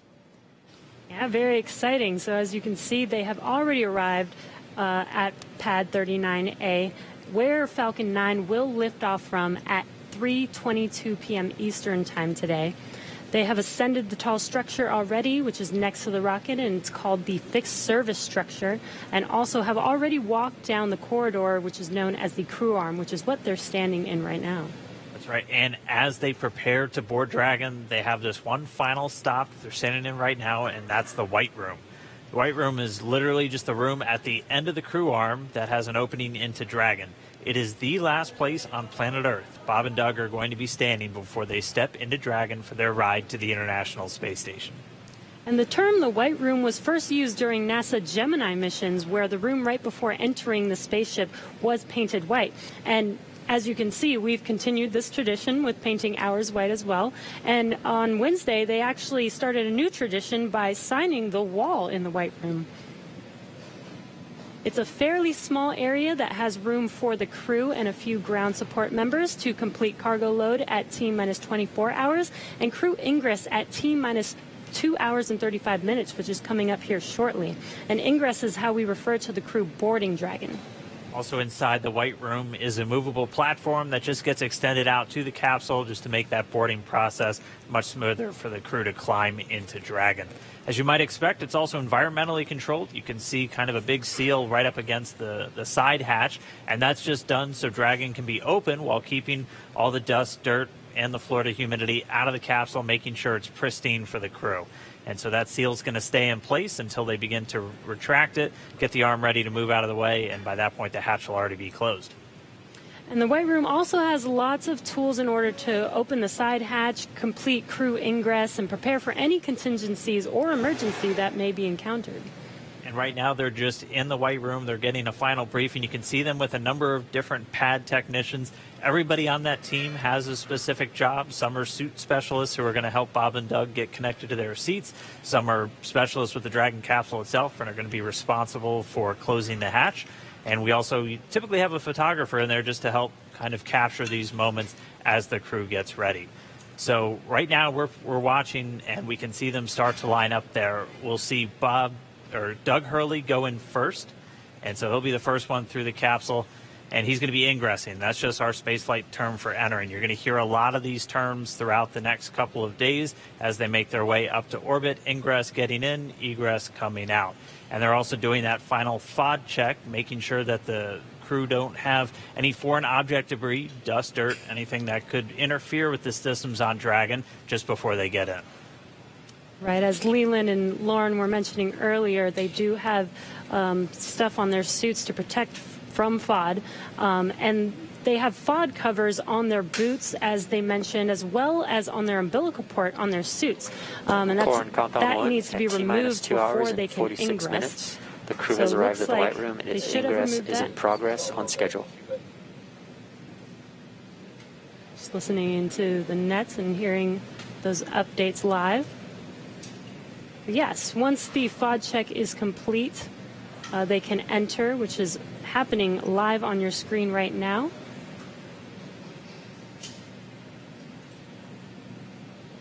And as they climb into Dragon, they will buckle themselves in and attach their umbilicals to their suits.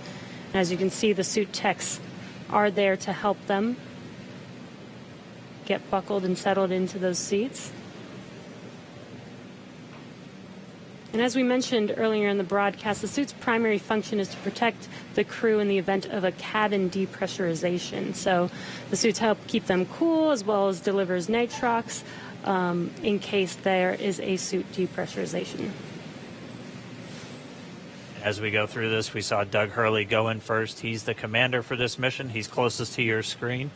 And then Bob Behnken's just next to him, and they're going to get some assistance from these suit techs as they get in. There are 4 seats inside of Dragon for these missions, and they are numbered 1 through 4 if you're looking from the perspective of the suit techs inside the hatch, going from right to left.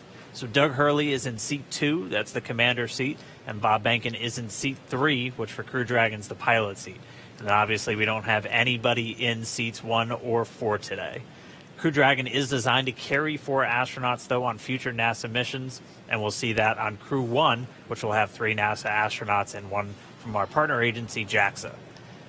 And then directly above the crew right now, but right in front of them, once their seats get rotated, are the 3 displays that they'll use throughout the flight. And that just gives them insight into all of Dragon's systems. It allows them to take control of the vehicle and manually fly it, which we'll see them do hopefully only twice during 2 manual flight tests. As again, Dragon's autonomous, but they can jump in and take over if they need to. And as Dan mentioned, the displays are above them right now, but those seats will rotate back for launch position so that they can easily access those displays. So coming up next, the crew will do a comm check once they're all settled in. And that's so that they can check to make sure that they can hear mission control, and then after that, their seats will be rotated into position. So let's check in with John Insprucker for the latest on the health of both of those vehicles. John, what's the status update today? We're at T-minus 2 hours, 43 minutes, and counting down for the launch of Falcon 9 with Dragon to the space station. As you see, the Dragon launch pad team has obviously arrived at the pad. They got there shortly after T-minus 4 hours, opened up the side hatch on Dragon, got ready for the arrival of the astronauts. We saw the crew come up the elevators, walk over and enter Dragon, and they're now getting situated inside the capsule. Now, the flight team is monitoring data from Dragon. They most recently have completed a command and telemetry check of the radio frequency system on Dragon through the tracking and data relay satellite network. That looked to go well. There are no issues in work as we watch the astronauts getting situated in their seats inside the Dragon spacecraft. The Falcon 9 team is preparing for final checkouts and propellant load. Those checkouts are due to begin at T-minus 2 hours, some 42 minutes from now, when the launch crew officially gets on console in the firing room. All systems on Falcon 9 are currently go. The range continues to be green on the support side. The areas around the pad obviously clear except for the folks doing the entry into the capsule. Air and sea space are clear. We hear helicopter go by from time to time. The big concern is the weather forecast. We are continuing right now at a 50% probability of violation of the weather constraints. The big concerns are going to be the thick clouds, precipitation, possibility of lightning. I mentioned earlier, normally you get a strong sea breeze from the ocean that pushes inland and keeps the clouds from Central Florida from building up. But today the sea breeze is fairly weak, so we expect the thunderstorms will get closer to the launch pad. We're also checking downrange conditions. If there's a contingency splashdown of Dragon, we're looking at essentially the wave heights, lightning, rain along the trajectory. Right now it's marginal, but it is still go. We do expect that to improve slightly during the day. So fingers crossed there that the downrange weather looks good. But right now at T-minus 2 hours, 41 minutes as the clock continues to count down, all systems are go for launch. All right, thanks, John I. And as we watch Bob and Doug get buckled into their seats, I'm joined once again by SpaceX's Jessica Jensen, just to kind of walk through everybody what made Dragon a 21st century spacecraft. So first off, thanks for coming in today. I know you got to come in for a launch. That's always tough. Of course. Walk us through again kind of Dragon's life history. I mean, we have one in a clean room pretty soon right behind us. Walk us how we got to where we are today to have Bob and Doug climbing into that spacecraft. Sure. So SpaceX was founded to make life multiplanetary. That was why Elon started the company back in 2002. But, also when he founded the company, we were a very small company for several years. And so we had to look for opportunities to, hey, how do you go from being a small company to actually putting people into orbit? So when NASA came out with the need to fly cargo to and from the International Space Station, we jumped on that because we said, hey, first, not only is carrying cargo to and from the space station cool, I bet we could actually then fly people to the International Space Station. And hey, for 8 years now we've been flying cargo, and then now we have transitioned over into flying crew and cargo together. So that's basically been the evolution of Dragon, and it's been awesome. And I know when we see Falcon 9, we get to talk a lot about reusability. Everyone is very familiar with the first stage coming back down and how cool that looks. Dragon is also designed with some reusability. In fact, you've flown Dragon multiple times, or you've flown Dragons multiple times to the space station. How does reusability factor into Dragon's life cycle? Yeah, so I'll actually talk a little bit about both, because one thing I think everyone always thinks about reusability and, hey, it saves money or that's great, but reusability actually improves your reliability. So when we get Falcons back and when we get Dragons back, either after one mission or multiple mission, we can do all these detailed inspections on them. And that's super important because when you fly a vehicle, you can only have so many sensors on it. You can't put a sensor, every single inch of a rocket or a spacecraft. And there's already way more than I think anybody realizes. Exactly. But so, especially for rockets that wind up in the ocean, some people don't have any idea of what they actually went through. So the fact that we get all the hardware back, we were able to inspect literally every square inch of it and make small design changes that actually improve reliability for the whole fleet. So even though Bob and Doug are on a brand new rocket and a brand new spacecraft, those spacecraft are actually more reliable based on the knowledge we've learned from reusability. We've walked people through a lot of the new systems on Dragon. What are just some of the cool things that are maybe beneath the surface that people don't know about with Dragon? So I think one of the coolest things is the autonomous docking system. And what that is it's basically we have, GPS sensors on Dragon, but then we also have cameras and imaging sensors such as a LiDAR on basically the nose cone or the front part of Dragon as it's approaching the space station. And all these sensors are feeding data back to our flight computer to say, hey, how far away am I from the space station? What's my relative velocity to the space station? And then that feeds into the flight computer, which has algorithms written by our engineers to say, okay, based on how far away you are in your rates, here's how you fire the thrusters to most effectively get to the docking target. And I think that's just super cool. Well, I mean, we're all waiting for our cars to drive ourselves to work, and for Bob and Doug, that's exactly what it's doing for them. Exactly. And what I think is so cool is the computer does this just like flawlessly. It's easy. When I tried to do it, I failed miserably. I tried to dock Dragon to the ISS 3 times and I failed. Fourth time I got it. Good morning. And I will tell the public out there that on our website we actually have a Dragon ISS simulator, so you yourself can try and fire the thrusters and see how well you do. Maybe I'm just a bad driver, but I think the flight computer does a really good job. I think we all had fun with it. All right, well, we are just starting to hear. They're going to start up those comm checks with Bob and Doug. CDR, PLT, comm check, so let's listen in. CDR, loud and clear. PLT, loud and clear. Core, loud and clear. Umbilical comm check complete. Stand by for ground station comm check.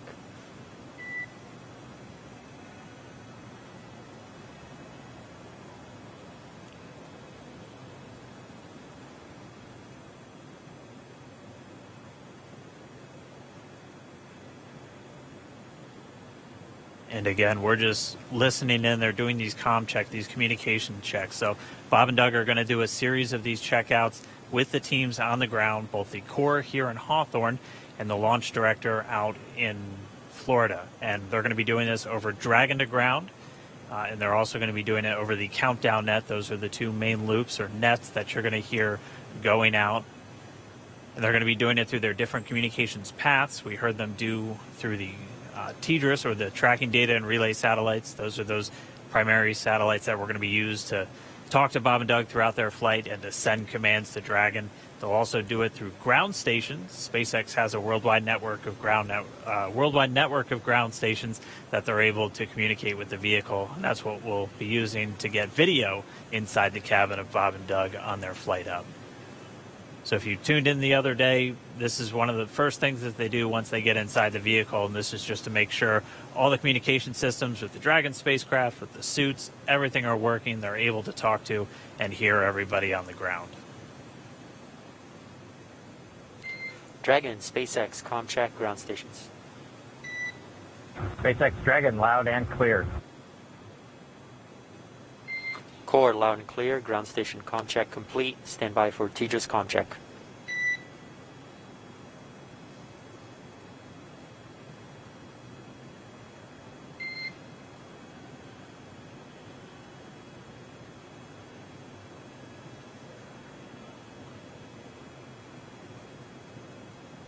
And just a reminder, you're hearing the core. That's the crew operations responsible engineer. That's, if you've followed NASA missions in the past, that's the Capcom position. That is pretty much the singular voice that's talking to the astronauts throughout their flight. And that's a position based here in Hawthorne, California. And you'll also hear Dragon, SpaceX, comm check, TDRS. SpaceX Dragon, loud and clear. Core, loud and clear. TDRS comm check complete. Stand by with comm checks with MD and LD in the launch configuration.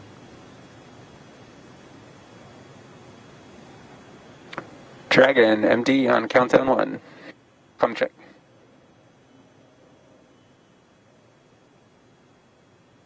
SpaceX Jason, loud and clear.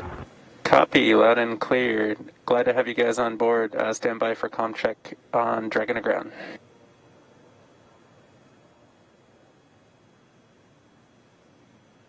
Dragon, MD, Dragon to ground, comm check. MD Dragon, loud and clear. MD, loud and clear. Stand by for comm checks with LD. Dragon, launch director on countdown 1, comm check. Good afternoon, Mike. Loud and clear. I have you the same, and good afternoon. Stand by for my comm check on Dragon to ground. Dragon, SpaceX on Dragon to ground, comm check. SpaceX Dragon, loud and clear. I have you the same. Back to core. And Dragon SpaceX, this concludes our launch configuration comm checks. Report when ready for seat rotation per section 2 of 4.100.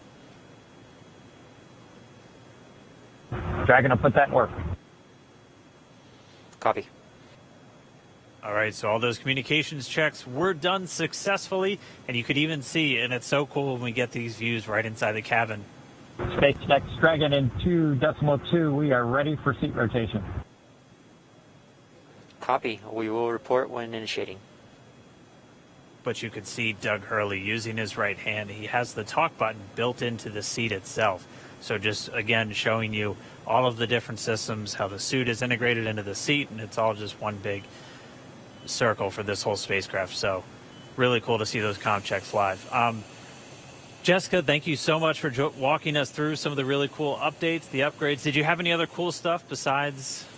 Let's see. So I don't know if you guys can see, but we have the Dragon clean room here. And one of the coolest things is it is right on the main floor of our main building. So thousands of employees walk by here all the time and get to see Dragon in its final processing before it goes to the Cape.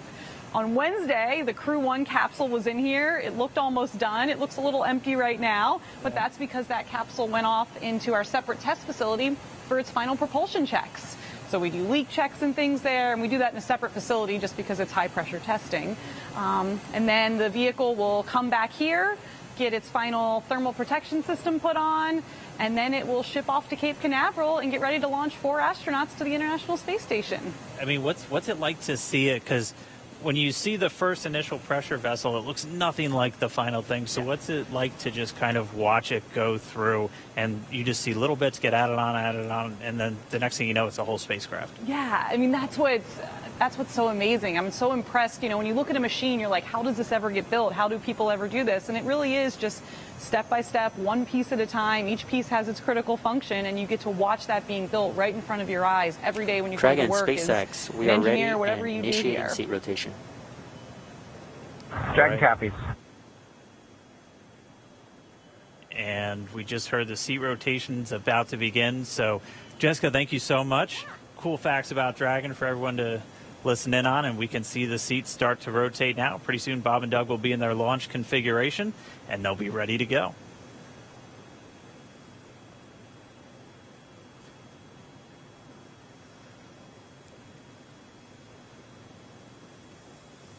And we can see the seats slowly start to rotate. Again, they're in this down position just to make it easier to climb in and out of Dragon. They'll rotate to this launch position to put their backs a little bit more parallel to the ground.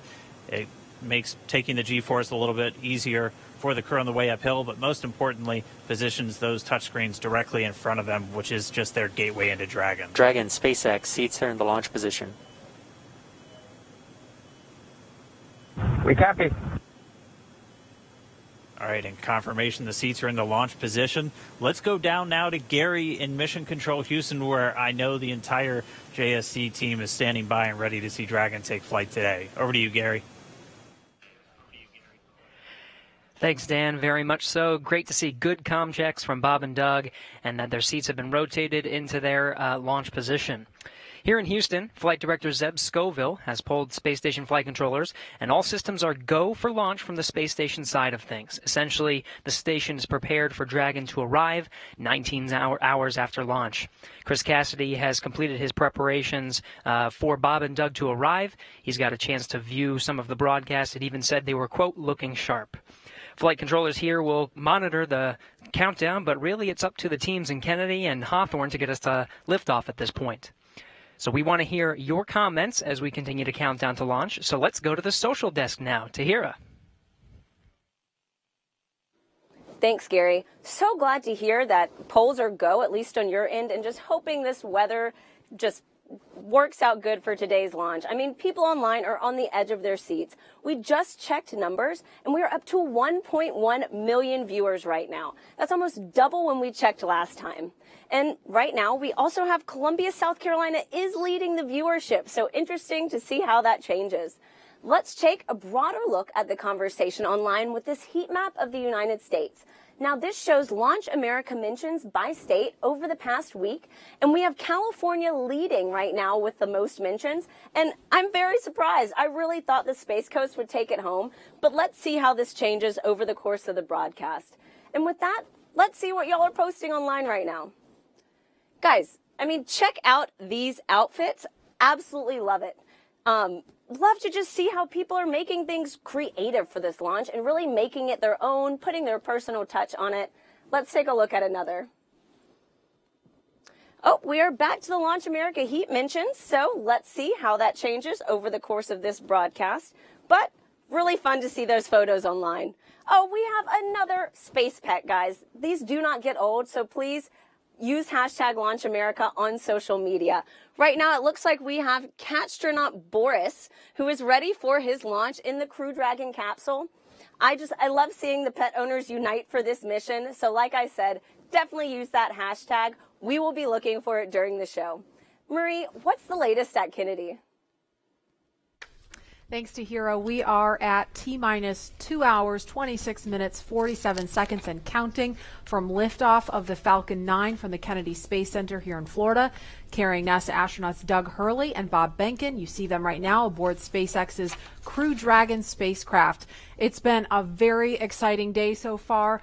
The crew has been up since about 8 o'clock this morning as they prepare to head to the International Space Station as part of this Demo 2 mission for NASA. And as we speak, the astronauts, as you saw, are inside Dragon and have completed their comm checks, so now they can communicate with the teams here on the ground. And their seats have rotated upright to their reclined launch positions, allowing them to see and access the display panel. And now they are they initiate their own suit leak checks to make sure that their seat is in proper working condition before liftoff. And in just a little bit, at about T-minus 1 hour and 55 minutes, it could happen a little bit sooner, though. We're running a little bit ahead of schedule. We will see the closeout team begin to close the side hatch in preparation for flight. And that's going to be one of the key visual milestones on the timeline to liftoff. Now, we want to take you to a couple of special guests we have joining us. They are with Daryl Nail at the OSB-2 viewing location, NASA Administrator Jim Bridenstine, and also Kennedy Space Center Director Bob Cabana is there with Daryl. Hi, Daryl. Hi, Marie. That's right. We're in the fifth floor of the Operations and Support Building here at the Kennedy Space Center with a nice view of Launch Complex 39. And the two men that you mentioned are here to join me to answer a few questions. We're excited to have them both here. And they are, of course, Bob Cabana, the Director of the Kennedy Space Center, and Jim Bridenstine, Administrator for NASA. Gentlemen, thanks again for making the time to be here. Of course, the big story right now, Jim, is the weather. So let's talk a little bit about that. We can see there's some clouds building. That was forecast. You took part in a weather briefing this morning. What do you know about the weather and the decision that was made to say, hey, let's give this another shot today? Yeah, so what got us last time was the electricity in the atmosphere, and of course today there are in fact buildups. It doesn't look like there are thunderstorms at this time, but they are expected. The question is, when do those thunderstorms go away, and when those thunderstorms materialize, where are they located? We are predicting about a 50-50 shot of going this time, but given the fact that we are in late May in Florida, we have to take every shot we can get. So it's not likely that in a couple of days it's going to be any better than it is today. So we are a go for launch right now, and we are hoping that the weather will hold up. We almost made it on Wednesday, and the trend is better today than it was on Wednesday. So we'll see. And I saw a forecast that said the clearing is supposed to happen right around 3 o'clock in the afternoon. So that's right. We're hoping that launches at 3:22, right. Clearing, at the earliest 3 o'clock, at the latest 3:30. So depending on when that happens, we'll either be go or no go. But again, we're going to take every shot we've got. Also watching the downrange weather for a potential rescue in case there were an abort. That's right. So, we have these staging areas. When we go from the first stage to the second stage, that's a higher risk evolution. We want to make sure that in the case we have to exercise the launch abort at that point, that the weather is good. And of course, that's off the coast of North Carolina. The big thing there is it's great that we have a launch abort capability. The challenge is that launch abort capability includes parachutes. And with parachutes, you've got to make sure that you've got the weather to come down. If there are thunderstorms or downbursts or high winds, that's problematic for the parachute system. Right, and sea states as well, bouncing that capsule around in the ocean. Bob, of course, you're an astronaut. You know what it's like to hit the reset button and do it all over again. Get into the spacecraft, get ready to go, only to be told, no, we're not going to go today. We're going to try it again. What's that like? And then tell me about the mindset as you have to kind of reset. Do you feel less anxious? Do you feel more comfortable the second time around? Daryl, first off, my last flight, we counted down to 18 seconds and didn't go. Man, and when you get to 18 seconds, you're ready. Yeah. The key is, it's the training that we go through. All the repetition that we do, we practice everything, including scrubs. And just because you didn't launch doesn't mean you don't have something to do. So you got to go through those back-out procedures. It's all done very professionally. Then it was out of the vehicle and into the Astrovan, back to crew quarters. And we had a positive attitude. We got a good night's rest. And we went through it again. It's a matter of doing your job. And these guys are well prepared. It's all part of what we do. Yeah, they stopped the count at 17 minutes, but you had it all the way up to just a few seconds. That's a big difference. And the truth is, the next night, actually everything went really better. The weather was bad the first time. I was kind of glad we scrubbed. And we scrubbed for an issue with the vehicle that they later sorted out. As it turned out, we wouldn't have had enough prop to rendezvous with the Russian functional cargo block. But the next night, it was just a perfectly smooth launch count. Everything just went like clockwork, and it set the stage for an awesome mission. I think you told the press before you walked out, I think you were over there at astronaut crew quarters, we're going today. I'm wondering, where's the source of that confidence coming from? I just got a feeling, you got to have a positive attitude. I watched a lot of weather down here supporting shuttle missions, and I'm hoping that those clouds over the I-95 corridor, that the Indian River keeps them west of us, and that stuff that's building offshore is far enough off that we can stay in an open window here at the Cape. Good. Well, we got your positive vibe going, and we appreciate that. Jim, when you were down in the astronaut crew quarters and when they were suiting up, you got a second chance to visit with the astronauts. Kind of tell us about that, and what was their demeanor, what was their mood today? So, again, they seem loose. They were loose last time. They're loose this time. They're definitely ready to go. They're excited.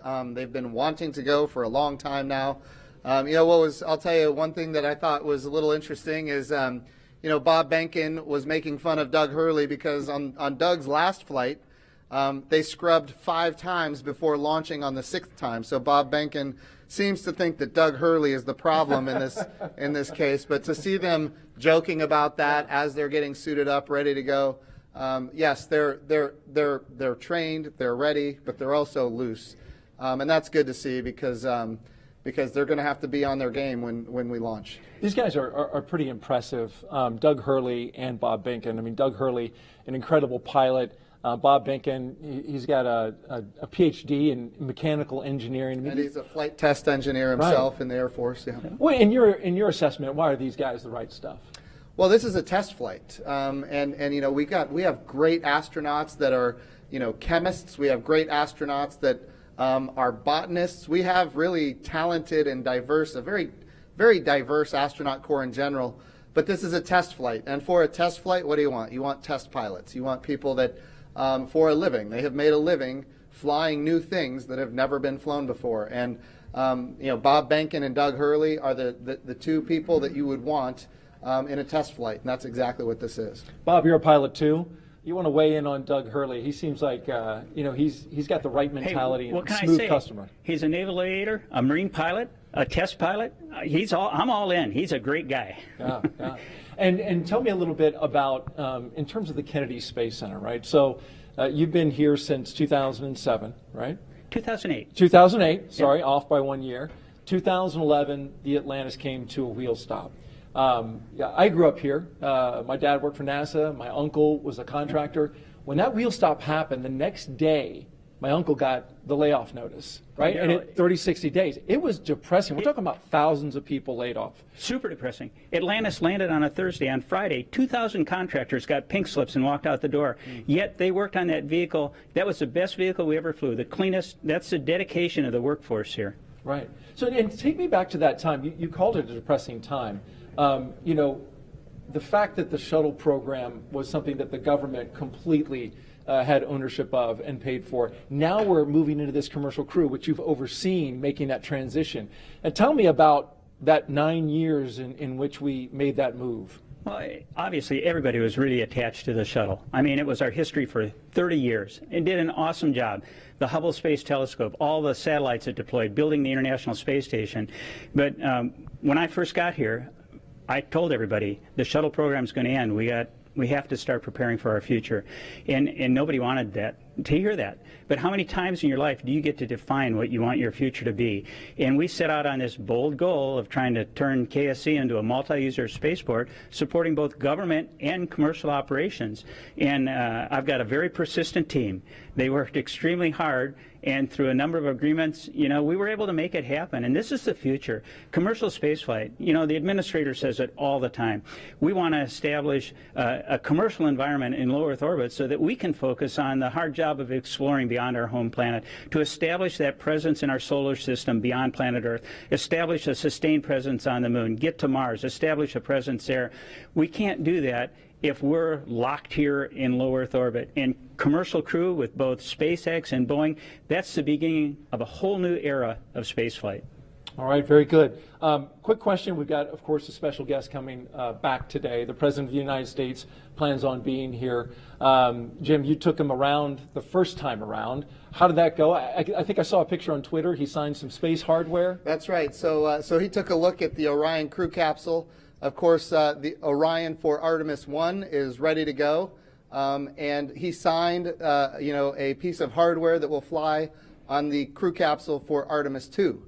So that's kind of, and not just him, but the First Lady and the Vice President and the Second Lady, they all signed it. So their names are going to fly around the moon on Artemis 2, which is exciting.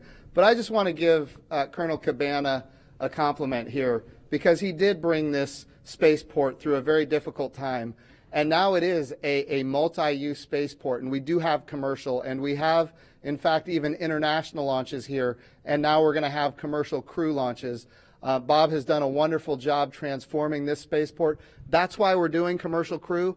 NASA wants to be one customer of many customers. We want to have numerous providers that are competing on cost, innovation, safety, driving down costs, increasing access. But even better today, when I took this job just a few short years ago, our budget at NASA was around $19 billion. The budget request that President Trump gave us for next year is $25 billion. We are in a great position because the President is committed to space exploration. Of course, he's committed to the Space Force. We haven't had this much support for space since John F. Kennedy, and we've got bipartisan support. Everybody wants to see the Artemis program be successful. Everybody wants to see not just the next man, but the first woman on the moon, and that's what we're building here. Yeah, it's key to it all is that bipartisan support, and of course, what the work that Bob's been doing here. You can see the commercial activity all around this place. We're going to get to some questions on social media real quick that our audience wants to find out. So the first question is from James on Twitter, and he asks, what is the hardest part of going to space? And we're going to have to give that question to Bob. Well, Daryl, nothing's hard if you prepare for it. And what we are afraid of is stuff we don't have knowledge about. And that's what we do when we learn how to be astronauts. We train, okay? You spend a long time as an astronaut candidate learning. You spend a long time preparing for a mission. For an International Space Station mission, training around the world on all the different modules and everything, it's like 2.5 years of training before you get on orbit for that time to actually do your work. So I'd have to say the hardest part is the preparation for it. But you are so prepared when you go. You just have total confidence. You know that you are very well trained for what you're going to do. You have an outstanding team on the ground supporting you. And that is so important to have that ground support as you climb into that vehicle. You know that they've done their very best to ensure your safety and a successful mission. But after that, it's a piece of cake, except no simulator on Earth can prepare you for what those guys are going to feel. It's better than a cat shot off an aircraft carrier. I believe it. Maybe one day I'll get to try. The commercialization effort means we want everybody to be able to fly into space. That's Absolutely. It's a great point about preparation, because that's not the highly visible part. The launch is, and so it's good to know that all that preparation leads to that confidence. By the way, just an update operationally, they're getting ready to close the hatch door. You can see on your screen there, the workers there are getting ready to get that closed, and working on that right there with Doug Hurley and Bob Behnken on the inside of Crew Dragon. Our next question is from Mathis on Twitter, and he asks, what kind of operations will the astronauts do between the liftoff and docking with the International Space Station? I know you pay a lot of attention, Jim, to the operations, especially of this mission. You bet. What do you know about that? So there's a number of things. The first thing that they have to do is, of course, we've got a number of burns to get in phase with the International Space Station. We've got some boost burns as well. We're talking about, operating the rocket engine to get in alignment with the space station. But I'll tell you, the biggest thing that we need the astronauts to do once they get on orbit and before they dock is rest. We need them to eat, we need them to rest, we need them to be prepared for that docking. Once they are in the range of the International Space Station, they're going to start maneuvering the spacecraft themselves. Not automatic, but they're going to do it themselves. They are in fact test pilots, and as test pilots they will test fly this vehicle to make sure that it operates as advertised. And of course then they will dock with the International Space Station. And a unique capability here is it's automatic rendezvous and automatic docking, and so we're going to be able to see that for the first time as well. That's going to be exciting to see. Thank you for sharing that with us. Jim Bridenstine, Administrator of NASA, Bob Cabana, Director of the Kennedy Space Center, thank you both for joining us. And we're going to send it back to Marie in the studio. All right, thanks a lot, Daryl and Mr. Bridenstine and Mr. Cabana for joining us. You can see some clouds starting to gather over Launch Complex 39A. We're keeping a close eye on weather. Again, 50% chance of launching today. We just got to see what the weather's going to do. A little bit ago, we heard the crew complete their comm checks live on the air. We saw their seats rotate. That helps get them into a little bit more comfortable position for the G-forces during launch. And more importantly, it helps them be in a better position to interact with the screens in front of them. They completed their suit leak checks. We saw during the interview just a few minutes ago the hatch begin to close, and so inside the white room there, the pad closeout team is in there still doing some work. That hatch close is, it's not as simple as just closing a car door. There's a process to seal it and check it and make sure that everything is sealed properly. Right, Lauren? Yeah, that's correct. If they haven't already started, one thing that will be coming up next is the leak check. What they'll do is they'll attach a piece of ground support equipment. They don't have it in their hands right now, so it looks like it hasn't started yet. There it is. You can see it there.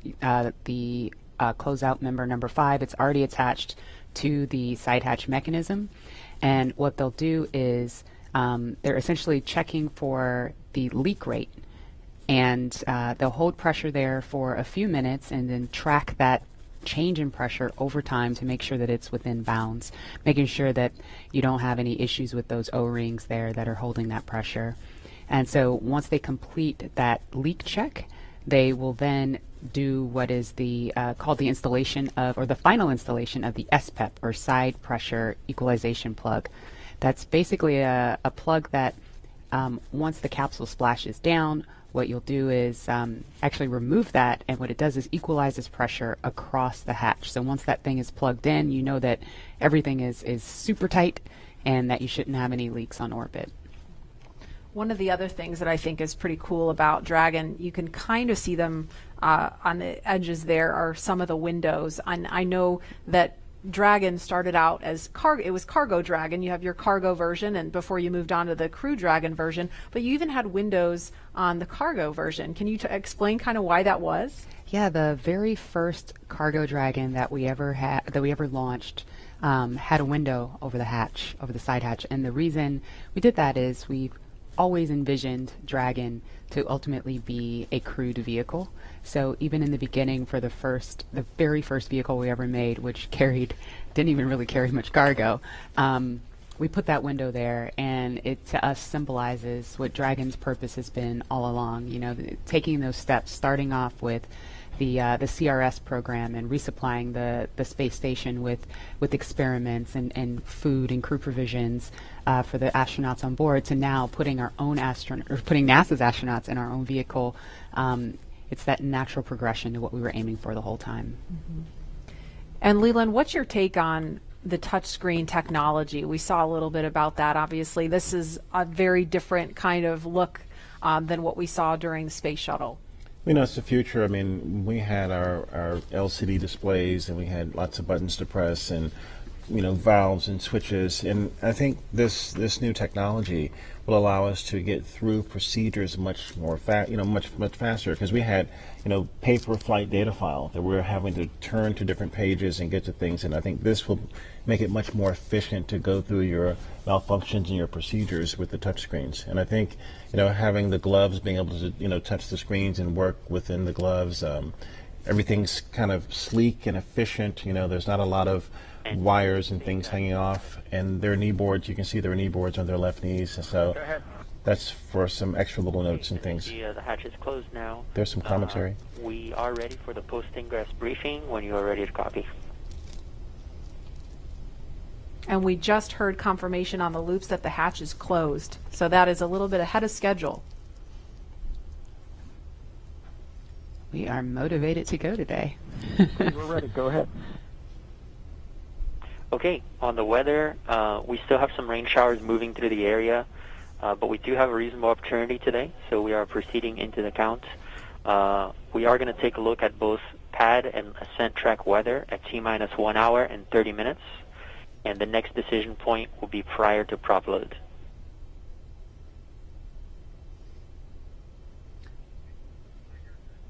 Okay, we copy. And on the vehicle health front, both F9 and Dragon health remains nominal with no items of note. So we just heard the weather is still iffy. Good news. Thank you. The weather is still iffy. This concludes the post-ingress brief. Report when ready for comm checks with Falcon 9 operators.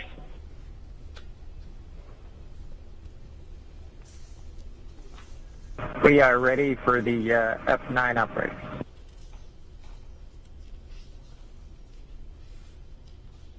Copy. Expect that shortly.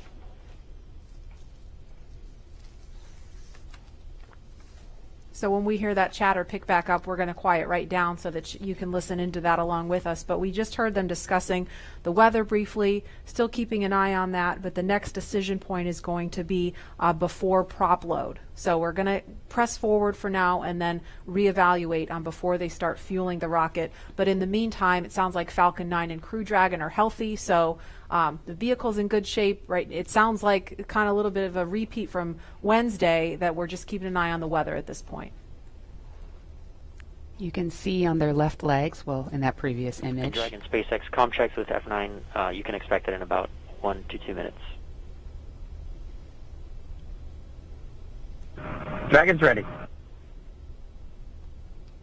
All right, on their left legs there, they have these satchels that are strapped to their legs. Inside are some crew provisions, including these tablets that you see that they have displayed there.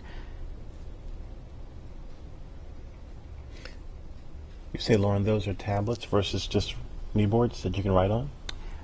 Or the tablets are inside. Oh, they're inside. Yes. Okay. Okay.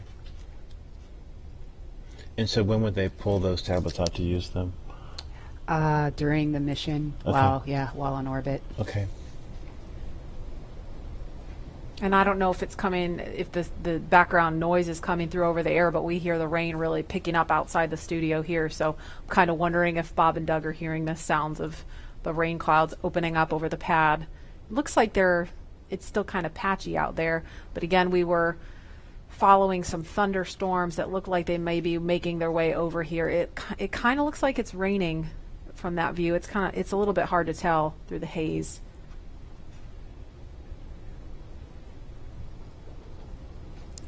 All right, launch is now just over 2 hours away.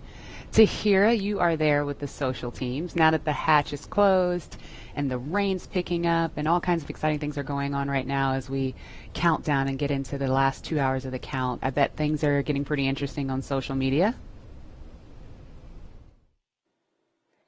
Hey, Lauren. I mean, yes, they are. So many different things are going on right now, and I think people online are just wondering what's going to happen with today's mission.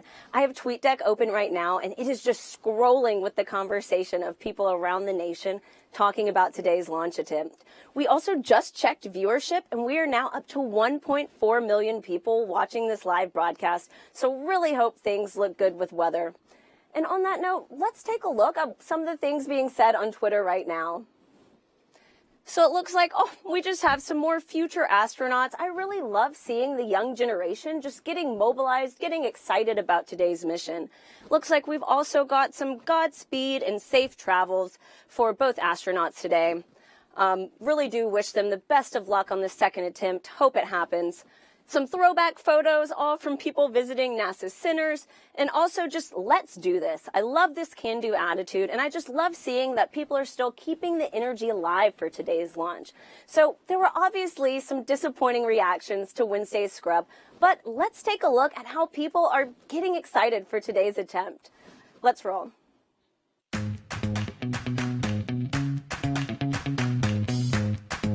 Ready for takeoff. Ready to launch America. 3, 2, 1, go!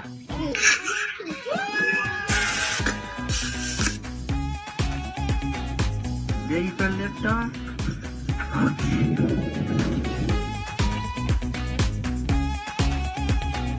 Infinity and beyond!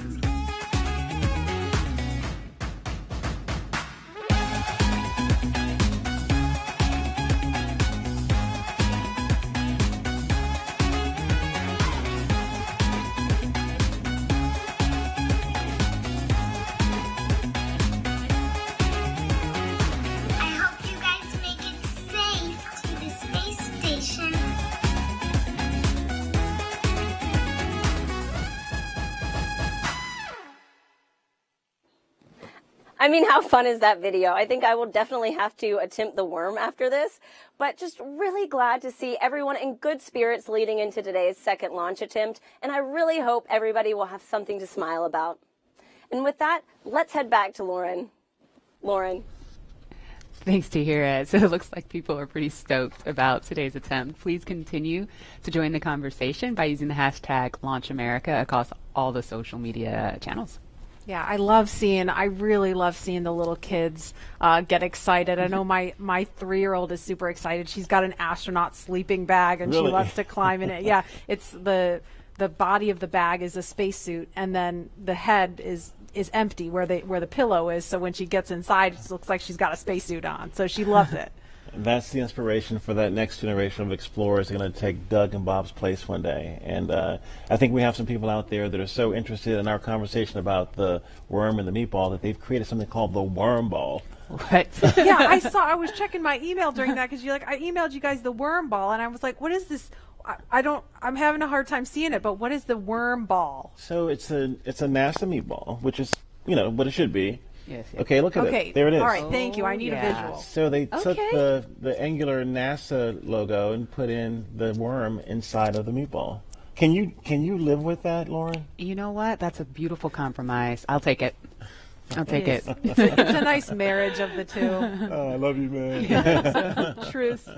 And there is another live look at Launch Complex 39A, and we have had the opportunity to share with you a lot about the SpaceX Crew Dragon sitting on top of Falcon 9, a lot about the crew themselves, and the significance of today as the official return, we hope, of human launch capability to American shores. But we would be remiss if we did not explain why this pad, 39A, is hallowed ground.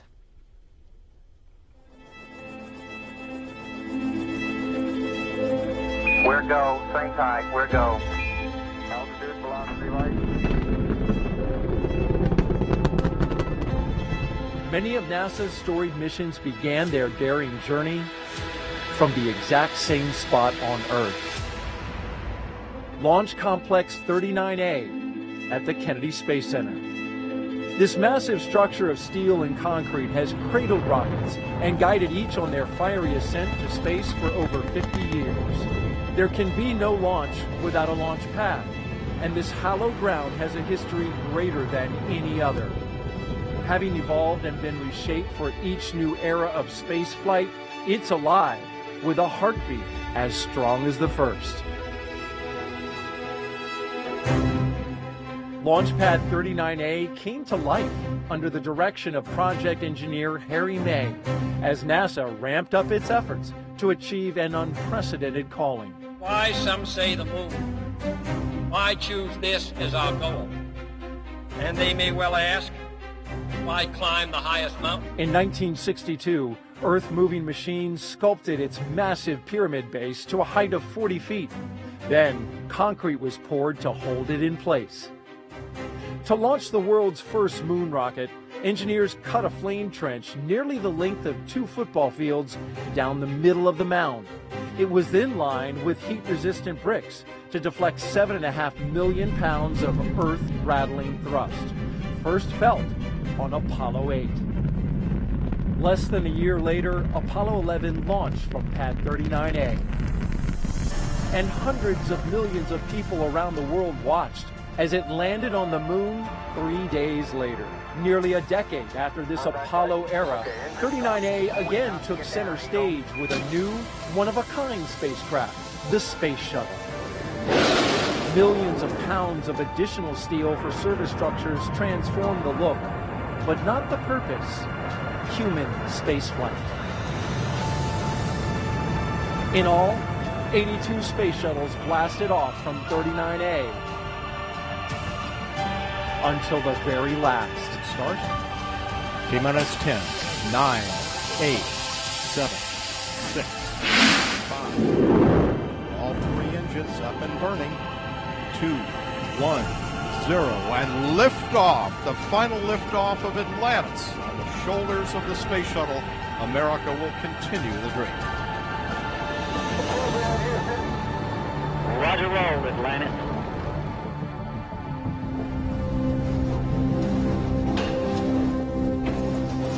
With the fleet retired, demolition crews removed the shuttle-era hardware to clear the way for NASA's monumental decision to lease this historic launch site to the private company SpaceX. Today, its sleek and modern design supports a family of rockets that has advanced the commercial age of American spaceflight. Now, 50 years after it first sent humans to the moon, this historic spaceport stands ready for the next wave of human exploration.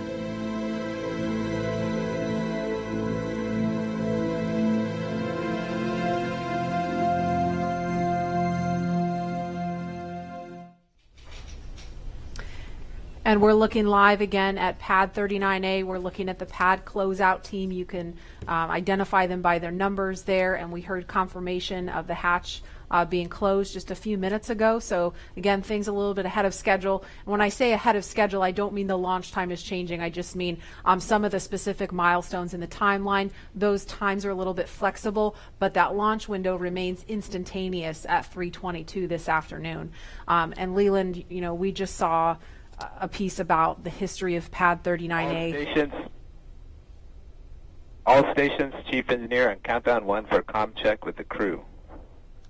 We're going to pause for that comm check. Falcon 9, guidance, navigation, and control. Dragon GNC on countdown 1, comm check.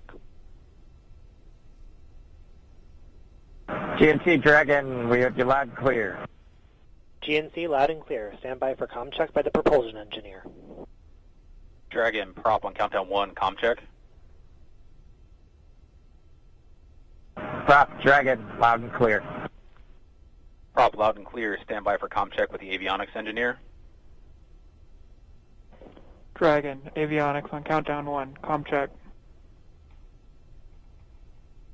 Avionics, Dragon, loud and clear. Avionics, loud and clear. Stand by for comm check by ground segment engineer. Dragon, ground segment on countdown 1, comm check. Ground segment, Dragon, loud and clear. Ground segment loud and clear. Stand by for com check by launch control. Dragon, launch control and countdown 1. Com check. Launch control, Dragon, loud and clear. Launch control, loud and clear. Stand by for com check by the chief engineer.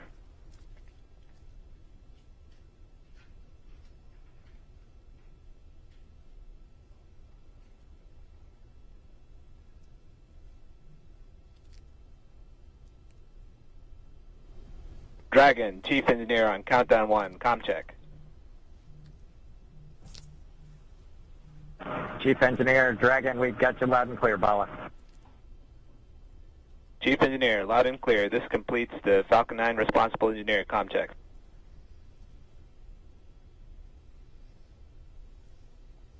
And we just saw a thumbs up from Doug Hurley. We listened to a series of comms checks there, and so everything. Chief engineer on Dragon to ground. Loud and clear on Dragon to ground. Loud and clear. Well, good luck, and let's see if the rain clears up. That sentiment is shared by all here. You can do it. Copy that.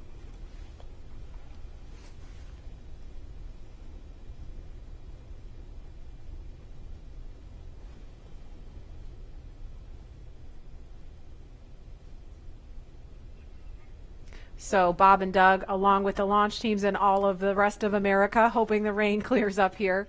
But as far as comms checks go, everything sounded pretty normal, pretty nominal there. So we're just waiting on the weather to clear up. But again, there's a live look at Launch Complex 39A, the site of 82 space shuttle missions where they began, and of course Apollo, the first mission to the moon, Apollo 11 lifted off from 39A. And Leland, you were just 5 years old when that happened.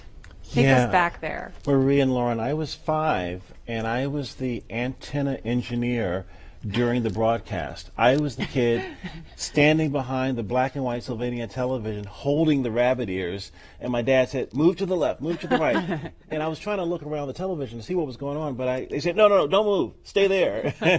So I never actually saw the actual landing on the moon, Neil and Buzz walking on the moon. And the next day, all my friends in my community were like, yeah, you want to be an astronaut? We just had this momentous thing. And I said, no.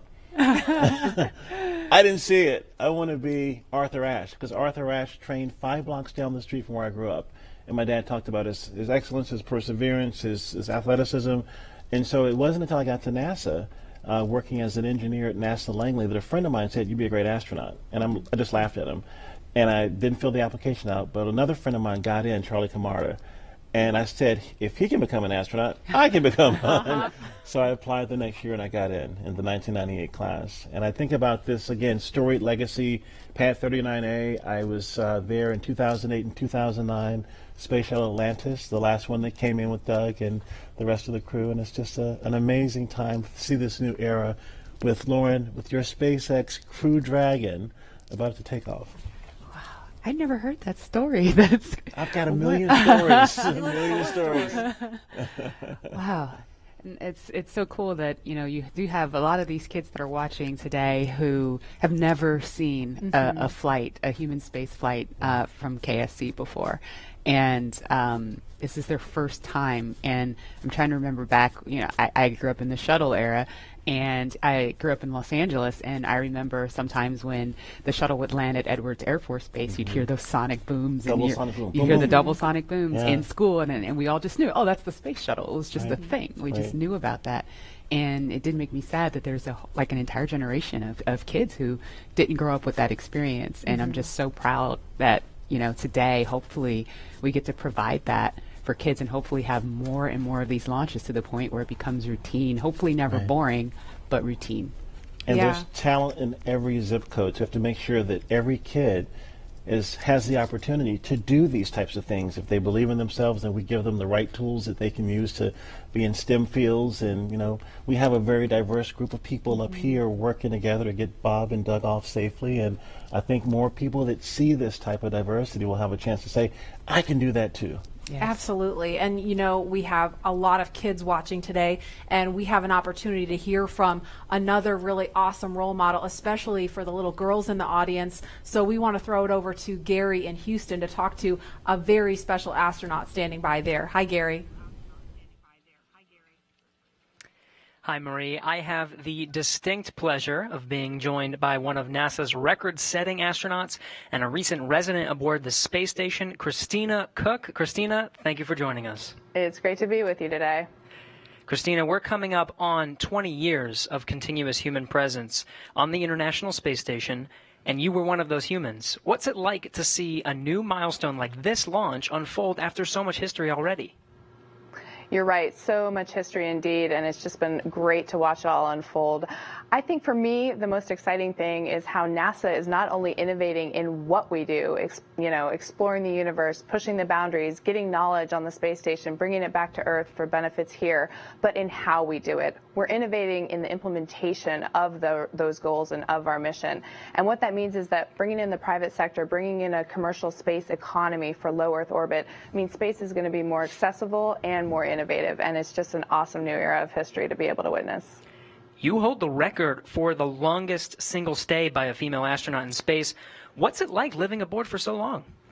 Well, it is truly a privilege every single day. I have to say it's a beautiful thing to look down on the Earth and to be able to kind of contribute to a space program that you yourself have held in such high regard your entire life. I would say that the biggest challenge going into sort of those longer times is remaining vigilant. The engineers make it so easy to live on board the space station. Sometimes you forget you're actually surrounded by such a hostile environment. So remaining vigilant both day to day to have that appreciation that you wake up with every day, and then also being vigilant, knowing that things could take a turn for the worse at any time, and you have to be ready to react to that. So it's a great privilege, but it also comes with great responsibility. You came to NASA after the days of the shuttle program, and you flew on the Russian Soyuz. What does it mean to have this private capability to fly astronauts to the station? Well, I think it's just a great innovation in terms of our partnerships. You know, when we started out, it was individual countries pursuing space exploration. We brought in the international aspect of it, and now we're really folding in that commercial aspect, bringing the innovation of all of our American industrial power and recognizing that the more partnerships we have, the more accessible, the more innovative space exploration can be. So it's an awesome time, and it brings with it so much more capability into the program as well. So it's not only how we're doing it, but it's what it brings. We're looking forward to having this transportation from private companies. How does it help you do your job in space? You know, I think one concept that we have in NASA for safety and to mitigate risk is called dissimilar redundancy. And here now we're bringing up a whole second way of getting crew to the International Space Station and getting cargo, last-minute cargo. So we're increasing how much science we can do on board the space station by twofold. We're increasing how we can, our options for getting items up, stowage items, supplies, provisions, science experiments. So we're really just banking on the extra redundancy to make the program that much more robust. We're watching Bob and Doug go through the final phases of preparing for this launch. What's going through your mind so close to liftoff? Oh, it is such a great day indeed. You know, it's interesting because I think it's not so much what is going through your mind, but what's not going through your mind. You know, you're not thinking about all the things could go wrong. You're thinking about enabling success by doing what you've been trained to do. One of the sayings we have is that on launch day, astronauts are sometimes the most calm people in the room. And I found that to be true on my launch day, too. I think it's kind of this career culmination of everything you've learned, everything you've dreamed of, and you know that it's coming together in that day and that you're going to finally do what you're prepared to do, execute the mission, and it just really brings a sense of calm and readiness. NASA astronaut Christina Cook, always an honor to hear from you. Thank you. Great to be with you. Well, once Bob and Doug arrive at the station, NASA astronaut Chris Cassidy will be ready to welcome them on board. So in anticipation of their launch, he had this message for them. Hello, everyone. I'm astronaut Chris Cassidy, commander of Expedition 63 on board the International Space Station, flying 250 miles above the Earth. Like you, I'm excited about today's launch and the possibilities it will bring to America and to the world. But also, I'm very excited that two close friends will be arriving and joining the crew. I had the privilege of flying with Doug Hurley on both of our first shuttle missions back in 2009. Together, we came to the International Space Station and helped construct the amazing facility that it is today. Although this will be my first mission with Bob, it was my honor to follow him as the chief of the office when he left back in 2015 to begin training for this amazing mission. Personally, I've been very fortunate to fly in 2 different spacecraft. Launching from America on the shuttle, and most recently launching from Kazakhstan in the Soyuz. But I can't tell you how exciting it is to know that we're once again launching Americans from the coast of Florida. And finally, here's a story I'd like to share with you. Back in 1981, John Young and Bob Crippen launched on Space Shuttle Columbia, the very first space shuttle flight, marking the last time we flew Americans on a brand new vehicle. 434, Max Q-48. Roger. With them, they flew an American flag, representing America's technical prowess. Roger roll, Atlantis. 30 years later, that same flag was flown to the International Space Station. This flag remains here today, waiting for Bob and Doug.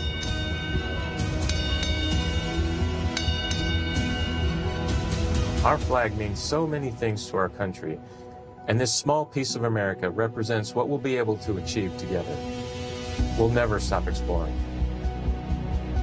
And so Bob and Doug can take this very special flag home to Earth, where it awaits its next journey to the cosmos. In a few years, the First Orion crew will take this flag with it around the moon. All of this starts today. I'll be watching outside the window, along with everyone else in America and around the world. I can't wait to look out the window and see my friends on close approach. Go Falcon 9, go Dragon, and go Bob and Doug. I'll see you soon. And there again is a live look at Launch Complex 39A at Kennedy Space Center in Florida, where we are T-minus 1 hour, 41 minutes, 58 seconds and counting from liftoff of the Falcon 9 rocket carrying Crew Dragon with astronauts Bob Behnken and Doug Hurley strapped inside. We can see some raindrops on the screen there.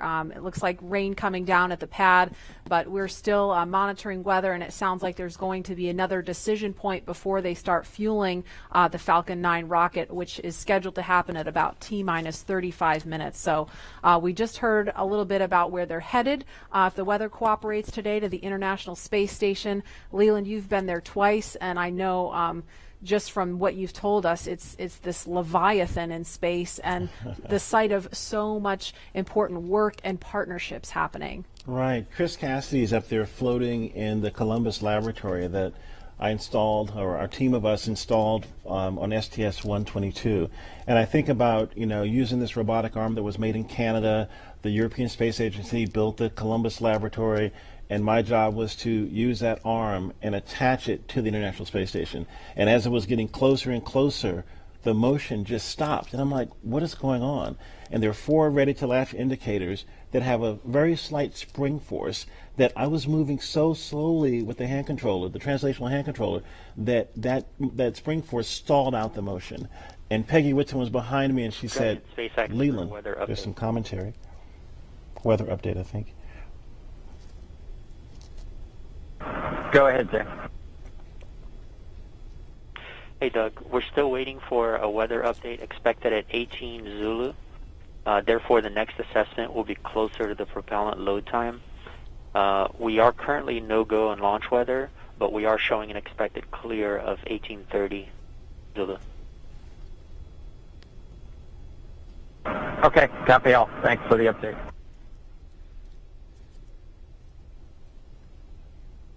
So we just heard if they were to launch right now, the weather would be no-go. However, it sounds like there may be an opportunity if the weather clears, as it sounds like they expect it may. So again, we're gonna keep listening as we continue talking. If we start to hear any kind of chatter, especially if it's about the weather, we're going to do our best to quiet down so that we don't step on that and everyone can hear it along with us. But Leland, you were just talking about the work on station and Peggy Whitson was getting ready to tell you something. Well, so the Columbus laboratory is stalled out. It's about to be attached, and there are 10,000 people waiting. Their job security depended on me installing this thing properly. Right. And Peggy said, Leland, push just a little bit harder on the hand controller. and all 4 ready-to-latch indicators went green. And I was like, yes! And that was our primary mission objective. But that paled in comparison to what happened next. Peggy invited us over to dinner in the Russian segment, and we had this meal with people from all over the world, Russian, German, French, African American, Asian American, this diversity that we talked about earlier. We're up there breaking bread at 17,500 miles per hour while listening to Sade's Smooth Operator. It blew my mind. It was Smooth Operator, right? You What know? an appropriate song for this I know. job, too, right? Wow, does she know? She knows now. Yeah. And Dan Tani actually changed the song from Smooth Operator to Arm Operator. So you see Arm Operator. I love it. Love it. And Leland, you actually, we were in another taped segment when you got a text from Drew Foystel. Can you share that with us? Yeah, Drew Foystel, his good friend, just sent me a text saying that the families say hello to all who are watching and thank the nation and the world for their support and interest. And Chris Ferguson just actually sent me a text. He was the commander on STS-135 and one of my classmates from the 1998 class, and he says, way to go, Godspeed on Crew Dragon. That's awesome. It's great to hear those words of support. Thank you guys for watching and everybody following along at home. I mean, the COVID-19 situation has been just a tough time for people stuck inside, homeschooling their kids, still trying to do their jobs, and so it's really cool to be able to watch this happening. And we see the pad closeout team. It looks like they are getting ready, or they've left the white room and they've already come down the crew access arm, so they are getting ready to leave the pad now. And we are going to go now to the Operations and Support Building 2, where Daryl Nail is standing by with NASA's Chief of Staff to talk to us a little bit about some of NASA's ambitions beyond the International Space Station and its work with the Commercial Crew Program. Daryl? Yeah, that's right. We're here in the mission briefing room at the top of Operations and Support Building here, where there's a lot of important people that are gathering to watch the launch here. And one of those people, it's not me, by the way, one of those people that is important is Gabe Sherman, NASA's Chief of Staff. We appreciate you being here. Hey, thanks for having me, Daryl. You got kind of the insight of what's coming down the pike here at NASA. So, of course, today is Commercial Crew, and we're focused on that, seeding the commercial market. But what's off in the horizon for NASA? Well, I'll just tell you, it's an incredibly exciting time to be at NASA, and you know this. I mean, you're here every day. But whenever you think about what we're doing with Commercial Crew, in the horizon in July, we're launching Mars Perseverance, which is just going to be an incredible thing for us.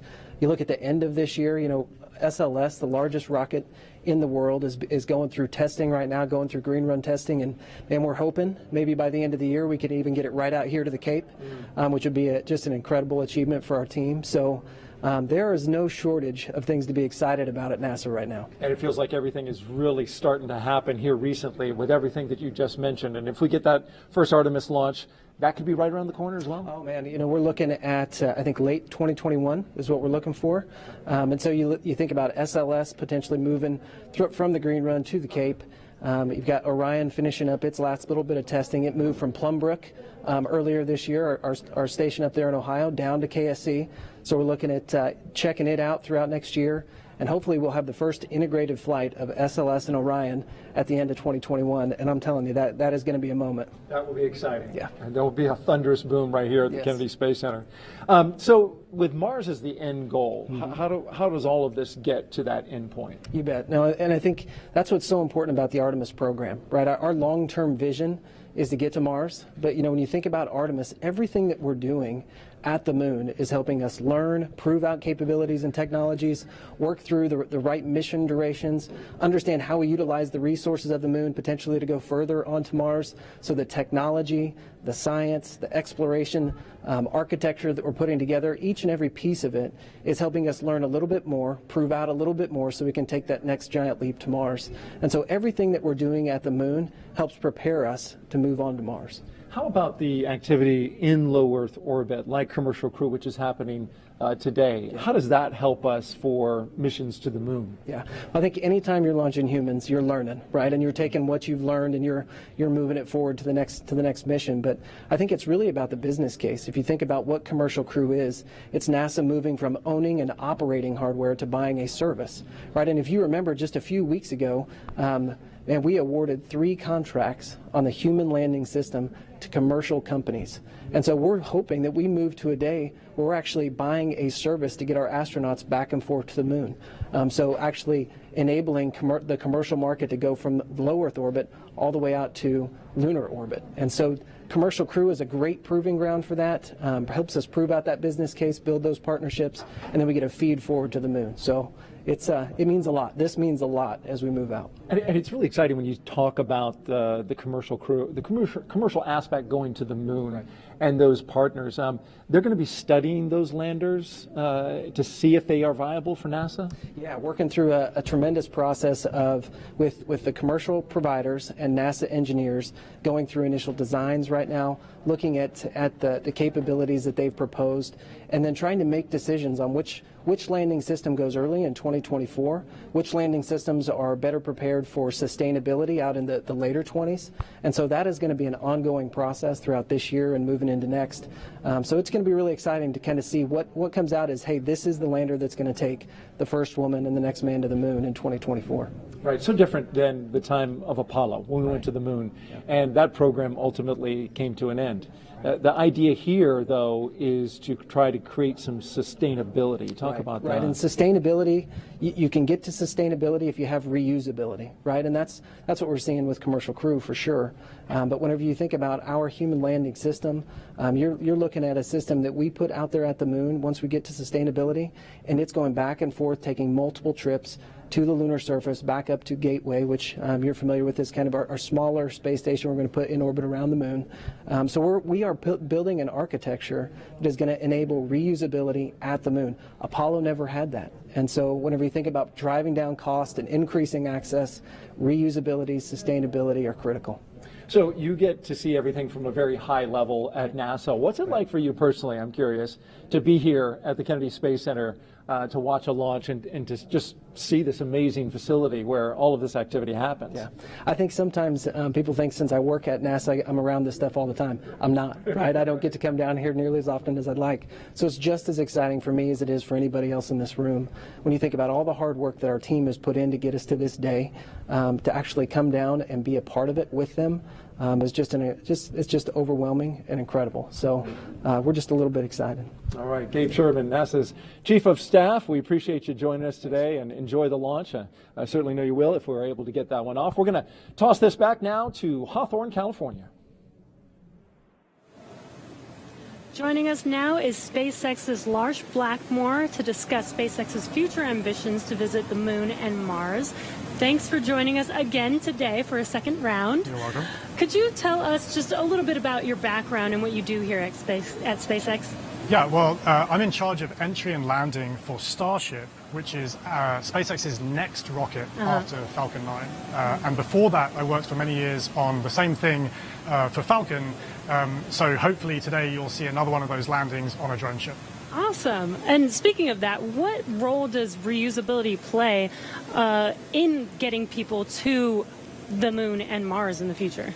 Well, it's really all about making human space flight affordable. And what you want for that is a 100% reusable rocket. Now, Falcon is only partially reusable, but Starship is going to be 100% reusable. And we've actually already started working with NASA on using Starship to send astronauts to the surface of the moon for the first time since 1972. Not only that, Starship will be refuelable on orbit, and the combination of those two things will let us send people basically anywhere in the solar system with more payload for less money than I think people have really been contemplating. I think for the first time we can seriously talk about things like lunar bases, or what SpaceX cares about most, a self-sustaining civilization on Mars. Right. So what you're saying is I will have an opportunity soon to get on board one of those spaceships. I very much hope so. Yeah. So speaking of reusability and landing, I know you mentioned Starship will be refuelable in orbit, but Falcon does come back and land back on Earth. What are the challenges with actually landing on the moon and landing on a planet like Mars?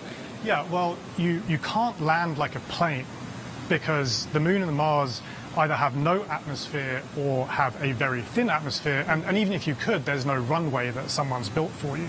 So that's one of the reasons that we do propulsive landing on Falcon, because we want to figure out how to do propulsive landing. That fundamental architecture works on basically any planet. If you have no atmosphere like the moon, you do a propulsive landing burn all the way. If you have a thick atmosphere like Earth, you let the atmosphere slow you down as you float down and do a short landing burn at the end.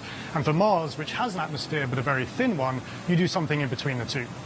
Wow. Yeah, that sounds really difficult, and I'm sure there has been a lot of effort put into that. Can you tell us anything about what we're working on now to get us to a point where we can do a landing like that in such a harsh environment? Yeah, so figuring out propulsive landing is really the key part of it. But what people may not realize is that every time we bring Falcon back, we do something called an entry burn. So just before we hit the atmosphere, we light the engines to slow the rocket down. That happens high up where the air is very thin. And it just so happens that the conditions there are very similar to what a Mars landing burn would look like. So even though it takes months to get to Mars, and you can only do it every 2 years when the planets line up, we effectively get to practice Mars propulsive landing every time we bring Falcon back, including, hopefully, today. Wow. And as you mentioned, every time we bring Falcon back, we learn something new. Can you tell us a little bit more about what we learn after the vehicle has returned and we're able to check out the vehicle? Yeah, so Jessica actually mentioned this earlier, that I talked about how cost is really one benefit of reusability, but reliability is the other benefit. I mean, imagine that you do all this planning to send a rocket up through the rigors of launch and re-entry, but you don't get to see the rocket afterwards. And what we would like to do with reusability, what we've been able to do with Falcon 9, is see the rocket, inspect it, and because of that, we've been able to correlate our models pre-flight to what actually happens when you launch, re-enter, and land a rocket. Right, instead of just guessing what happened to the vehicle after it's left. Exactly. That is amazing. Well, thank you again for joining us today for a second round. Hopefully the weather works with us today in a couple of hours, actually. Let's throw it back to KSC with Marie. All right, actually, we have Lauren here. Now, today's mission opens up the door to one day allowing the general public to be able to visit places like the moon and Mars. And as you've heard through several interviews today, reusability is a really, really important part of that. Imagine if every time you flew a plane from LA to New York, you threw it away at the end of the flight. That means essentially airline travel would be too expensive, costing hundreds of millions of dollars a flight, and almost no one would be able to fly. And so that's what SpaceX is trying to do here with reuse, allowing not just a handful of people to be able to go to space, but tens of thousands and hundreds of thousands of regular folks like you and me to be able to go to space. So, myself, when people like me have a chance to go, I know my dream is to land on Jupiter's moon, Europa. Scientists believe that there is a liquid water ocean underneath the ice and that it has the potential to be habitable. And so I'm super excited to get up close and personal to maybe some space fish. Leland, what about you? Where would you go? Wow, that's a pretty interesting destination. I think I would like to go to Mars. We've studied Mars so much and looked at it, and I think maybe having a Martian base that is dog friendly, bring the pups along, because I think as we explore, we want to take our families, our cultures, our traditions, with us, and flying with Doug and Bob is cool, but having more people, There's the dogs. The puppers, taking the puppers to space. I mean, they're not. They look ready to go. They are ready to go. We just needed maybe some like SpaceX type suits for them, But it's that's what it's all about, exploration. Like the settlers going the west, they took everything with them, and they started these new communities and these new traditions. And I think that's what we do with space travel. We start new traditions and communities and bring everyone together as one family, one civilization. Absolutely. We're here for it. And knowing that the opportunity to fly to space as a private citizen is really just right around the corner, we have a new poll question on Twitter for you. If given the opportunity to fly to the moon, now we're talking the moon, would you fly to the South Pole where no one has ever been, or would you go to the Apollo 11 landing site? So those are going to be some interesting answers. And while there is not a ton of cargo on today's mission, Dragon is carrying 2 very special payloads, aside from Bob and Doug, of course. The first of those payloads is a series of custom art pieces entitled Humankind by Los Angeles artist Tristan Eaton. These indestructible, double-sided paintings made from gold, brass, and aluminum celebrate how far humanity has come, as well as how far we still have to go. It includes a beautiful homage to the Saturn V rocket, as well as a nod to Bob and Doug's current ride to space. And you can find more images and information about these pieces on SpaceX's social channels. Next, in the spirit of inspiring the next generation of explorers, we wanted to celebrate the class of 2020, from kindergarten all the way to graduate school. So SpaceX and NASA invited students from around the world to submit their photo to fly on America's first human spaceflight in nearly a decade. Each graduate's photo was used to create a mosaic image of our beautiful planet Earth, which we printed, and it's now being flown aboard Bob and Doug's flight on the Crew Dragon spacecraft. We received nearly 100,000 photos. That's a ton, so thank you, and congratulations, graduates.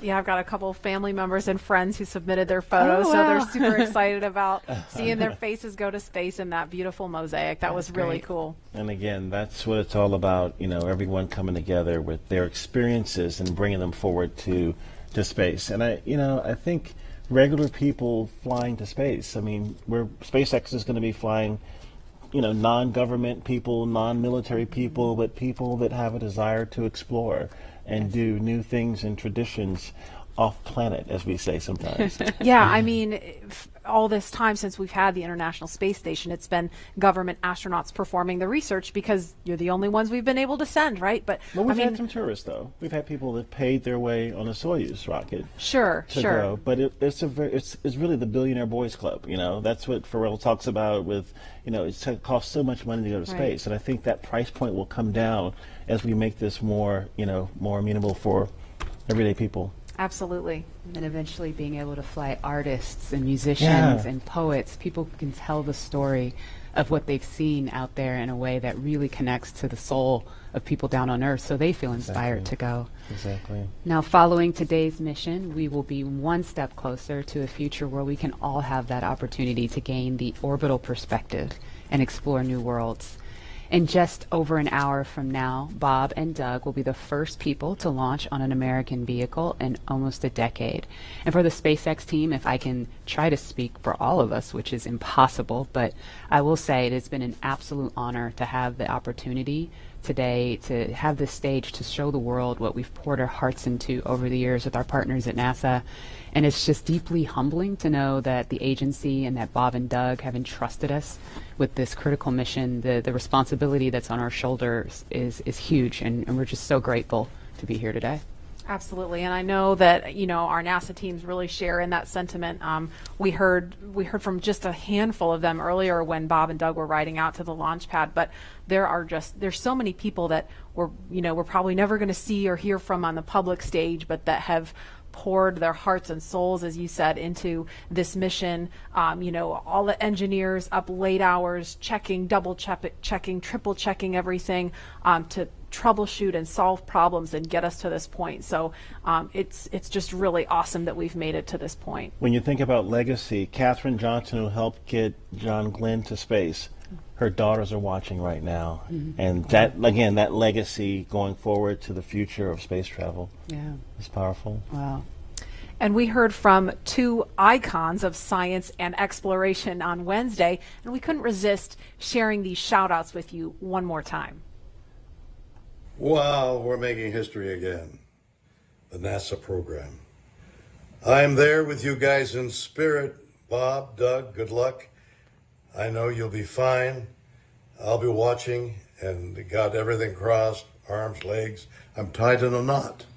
Can't wait for you to get back safely. This is the first time a U.S.-built rocket has taken people into space in 9 years. It's quite an accomplishment. So for us at the Planetary Society, more rockets means more exploration. More people in space means more exploration. More countries involved in the endeavor of spaceflight means more exploration. This is how we know the cosmos and our place within it. So congratulations, SpaceX. Here's wishing your team, and the crew especially, a safe journey and the joy of discovery. Let's go. So great to hear from William Shatner and Bill Nye, two very recognizable faces following along on the mission. Yeah. And we want to go over to Dan and Jesse in Hawthorne, where we are now just 1 hour and 18 minutes from launch. Dan, Jesse? Hey, thanks, Marie. Yeah, 1 hour, 18 minutes. I think we're tying ourselves in knots, just like Captain Kirk. We're really hoping the weather cooperates. In about 20 minutes or so, we might clear. So we're getting hopeful. We're getting our hopes up. Yes. Very excited. Again, we're T-minus 1 hour and 18 minutes from launch, and the anticipation is real over here. Since arriving at the spacecraft, Bob and Doug were helped by our closeout engineers to get into their seats, attach their suits to special umbilicals that provide breathing air, pressurized nitrox, and a communications link to Dragon systems. They conducted leak checks, which were successful, and communications checks with the Corps here in Hawthorne, which is the person who will speak to them directly throughout the mission, as well as the launch director in Florida. This is where they are checking their comm path through both ground stations and the tracking and data relay satellites that we'll use to talk to the crew the entire way to the station. And after all of those suit leak checks were successful, the closeout team was able to get out of the Dragon capsule and seal up that hatch, which also got its own leak check and was confirmed successful. At this point, the closeout team is out of the pad. They're away from the BDA, the blast danger area, and weather operators are about to kick off their final checks on wind speeds at the pad, which are going to be used during the final go, no go for launch. So we're all keeping eyes on the weather right now. Before we get to that final go, no go, all the various teams at both NASA and SpaceX are going to do internal go polls, just making sure conditions are right with Falcon 9, the Dragon, the Crew, the range, and the space station before the final go is given. So let's check back in with the man over in Houston, Gary, for a status and the team supporting the space station for their readiness for launch. Thanks, Dan. The team here in Mission Control Houston remains go for launch. We're also very hopeful about that weather. All systems on board the station that are required to be healthy for this mission are continuing to look good. Chris Cassidy is wrapping up his workday, and we'll be watching Bob and Doug launch here in just under an hour. So station power and communication systems are normal. Computers and networks used for monitoring Dragon's approach have been checked out, and the cabins and the station cabin's atmosphere and pressure are as expected and ready to welcome 2 new crew members aboard. Mission Control will be closely monitoring Bob and Doug's flight and checking off milestones for most of the flight, and this very same team will be coming back tomorrow to be ready when Dragon gets in range of the International Space Station and we begin integrated operations and prepare for Dragon's docking. So I'll send it back. International Space Station team here is ready for launch. Go Falcon 9, go Dragon, and Godspeed to Bob and Doug. All right, thanks, Gary. If you are just now joining us, you picked a really good time. We're just a little over an hour to launch. And welcome to our coverage for the mission known as Demonstration Mission 2, or Demo 2. Liftoff time still holding for 3:22 p.m. Eastern. Tracking no issues with Falcon 9 or Dragon. Everything good with the range so far. We're just really keeping an eye on that weather. Over the last 3 hours, our crew members, Doug Hurley and Bob Behnken, donned their SpaceX suits in the historic crew quarters suit-up room. After that, they walked out of crew quarters, just as every astronaut to fly from space from this port has done since Apollo 7. And then they were transported over to the pad, where the crew members entered the SpaceX Crew Dragon spacecraft that we're looking in live. Today is a historic launch. It will be the first time a commercially built spacecraft will launch people into orbit, and the first time the U.S. has sent people to the space station from American soil since 2011 with the retirement of the Space Shuttle program. Over the next hour, we will conduct a series of polls to get ready for launch, have Bob and Doug arm the launch escape system, and begin fueling Falcon 9. Launch is set for 3:22 p.m. Eastern. This will include a 12-minute flight to orbit and then a 19-hour flight to dock with the International Space Station tomorrow morning. Today's mission is the culmination of years of work between teams at SpaceX and NASA. Demo 2 is going to be an end-to-end flight test starting with this launch today, going on to dock with the space station tomorrow, and then splashing down at the end of their mission. And this is going to be the final test for NASA to certify SpaceX for regular crew flights to the space station. We've been hearing a little bit from the crew on board Dragon, which you can see on your right screen. They are currently strapped into their seats and already through communications and leak checks. They're able to follow all the milestones still ahead on those display panels just above them, getting insight into all Dragon and Falcon 9 systems as we proceed towards launch. So at T-minus 1 hour and 13 minutes, let's check in with John I for a status update on the vehicles. What's the update, John? Thanks, Jesse. Well, not much to add to what Dan and Jesse just brought up. We've had a smooth countdown this afternoon. SpaceX team is working no issues as the pace begins to pick up here in the last 70 minutes. On Falcon 9, we did get the team on console. Earlier, you heard the comm checks between the responsible engineers and the crew.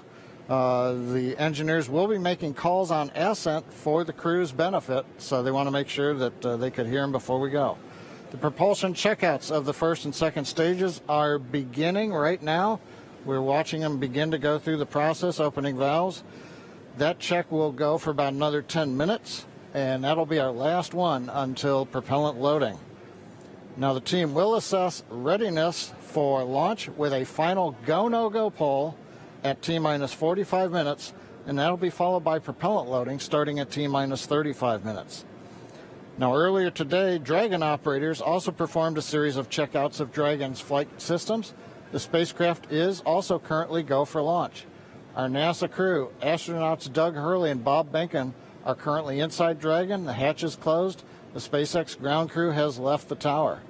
The next major event for Dragon is retract of the crew access arm that you can see currently alongside the capsule. That'll happen somewhere between T-minus 45 and T-minus 42 minutes.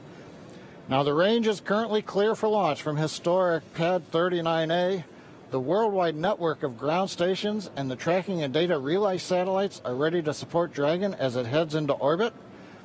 The weather, that's the one concern.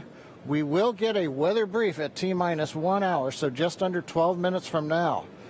Currently, the ground and upper altitude winds are go, so that's one thing that we can check as green. At the current time, we did have some rain earlier that appears to have let up. But we are red on conditions for both the electric field at surface levels, lightning, and cumulus clouds. There is an expectation that a forecast that will be coming up at about T-minus 1 hour also may give us clearance of those conditions. So everything is focusing now on the weather brief at T-minus 1 hour. Also, we should hope to hear about the final check on the ascent corridor.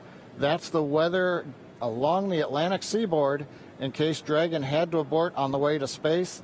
The conditions there have been marginal, but the expectation that it would be good for launch. But we will get all of that coming up here very shortly prior to entering propellant load. Now today we are aiming for a launch at 3:22:45 p.m. Eastern Daylight Saving Time, or 19 hours, 22 minutes, 45 seconds Universal Time. Once we begin loading propellant, there's no opportunity to change T0. So once propellant is loading, we're committed, and we'll get one chance at it today. But currently at T-minus 1 hour, 10 minutes, and 30 seconds, everything except the weather is go for launch. Thanks, John, for that detailed update. We've got an extensive history now of flying Falcon 9 from the Florida coast, and just last year completed a test run of the mission. We're less than an hour from beginning here today. The purpose of that mission was to demonstrate Dragon's capability to safely and reliably fly to and from the International Space Station. The success of Demo 1 was a really exciting moment, Falcon paved the 9, way Falcon for 1, today's please, mission to where we are today. And right now we're getting ready to fly U.S. astronauts from U.S. soil for the first time since 2011. Dragon and Falcon 9 together have years of operational experience, or what we refer to as flight heritage. As I mentioned earlier, SpaceX has successfully completed 21 flights of Dragon to and from orbit since 2010, including 20 trips to the International Space Station. Not only have we conducted thousands of hours of testing, we've also enhanced and added a number of safety features to Dragon. Much of what was learned with the Cargo Dragon was leveraged in the design of this new vehicle. It's fully autonomous, which means it can basically fly itself, but also features that full manual override capability just in case of emergency. Many of the other enhancements help towards SpaceX's goal of reusability and less refurbishment time between missions. So let's take a closer look at these advancements. Standing at almost 27 feet tall from the very bottom of the trunk to the very top of the nose cone, Crew Dragon is comprised of two main elements.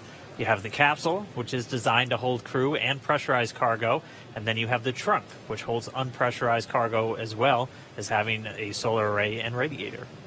And the nose cone at the top of the capsule protects the docking system as well as the guidance navigation control system, or what we call GNC. The nose cone opens for docking and remains attached to the Crew Dragon spacecraft, and that's unlike the previous version of Dragon, and that helps towards our reusability efforts. Completely opposite the nose cone is that trunk. It has attachment points for Falcon 9, the Dragon capsule, and it can hold cargo. On the very outside of the trunk, one half of it contains a radiator that rejects heat from the active thermal control system into space. That's the white part, and that uses SpaceX's new picotiling technology. The other half contains the solar cells used to charge the spacecraft's batteries. And though we only have 2 astronauts on board today, the spacecraft is actually designed to accommodate up to 7 crew members with modular seats that can be removed and replaced by additional cargo. The seats are made of carbon fiber and are custom sized for any crew member flying on board. The control panel centered right between the pilot and the commander seats and has those 3 touchscreen displays that gives the crew insight into Dragon and even the ability to operate the vehicle and fly it manually. And finally, our Super Draco launch escape system is a key safety feature of Crew Dragon, giving the crew the ability to safely escape from the time of launch all the way to orbit. And as we look to the future beyond this test flight later this year, the first operational crewed mission for NASA will take place. NASA astronauts Mike Hopkins. Commander, review your launch commit criteria and indicate readiness at the appropriate time. Step 5469 for propellant load and launch. That's a good sign. That was the launch director. We're getting ready to pull the teams as we move towards that go, no go for propellant loading, which happens at about 45 minutes before launch. But back to our Crew 1 mission, NASA astronauts Mike Hopkins, Victor Glover, and Shannon Walker, and Suichi Noguchi of the Japan Aerospace Exploration Agency, or JAXA, were chosen to support this mission. Again, it's called Crew 1. But today, Doug Hurley is the spacecraft commander for this mission. He previously flew on 2 space shuttle missions as the pilot on STS-127 and STS-135, which was the final space shuttle flight. Here's a closer look at Doug Hurley. Excited? Very excited. Yeah, very excited. You feel ready? Still pumped? Oh yeah, I think we're ready. I think we're certainly ready. Joining the SpaceX Demo 2 test. He is a Marine Corps colonel and test pilot. He was selected as an astronaut in 2000. He piloted Space Shuttle Endeavour and Atlantis for STS-135, the final space shuttle mission. Introducing NASA astronaut Doug Hurley.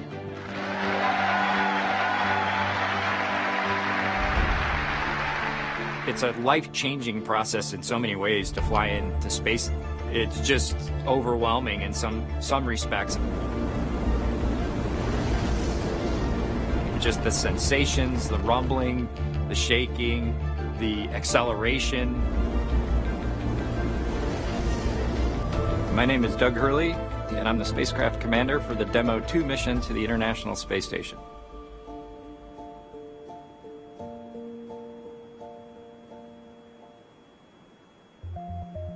This will be the first time the Dragon had a crew on board, and so there's a myriad of objectives we want to achieve for this mission.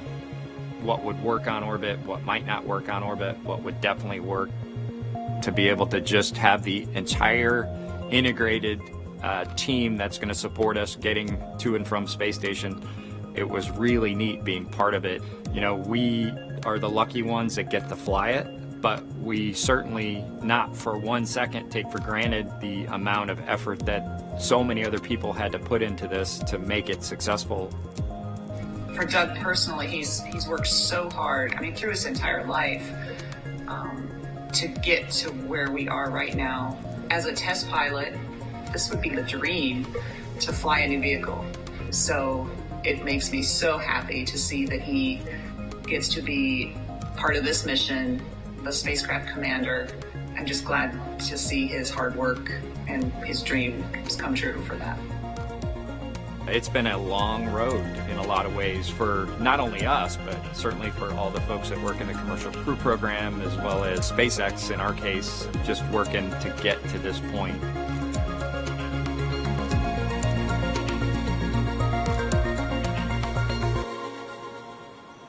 And we're a little over 1 hour, 3.5 minutes away from launch. Now let's learn a little bit more about the man sitting next to Doug Hurley inside Dragon, NASA astronaut Bob Behnken. My career at NASA has kind of spanned a couple of decades at this point. I arrived with the class of 2000, went through the training program, primarily focused on the space shuttle and the International Space Station, learning those systems. Having launched a couple times on vehicles, you know, the second time was definitely different than the first time. You can feel a little bit guilty of, hey, should I study one more thing, or is there one more piece of information I should get? Am I really prepared or not?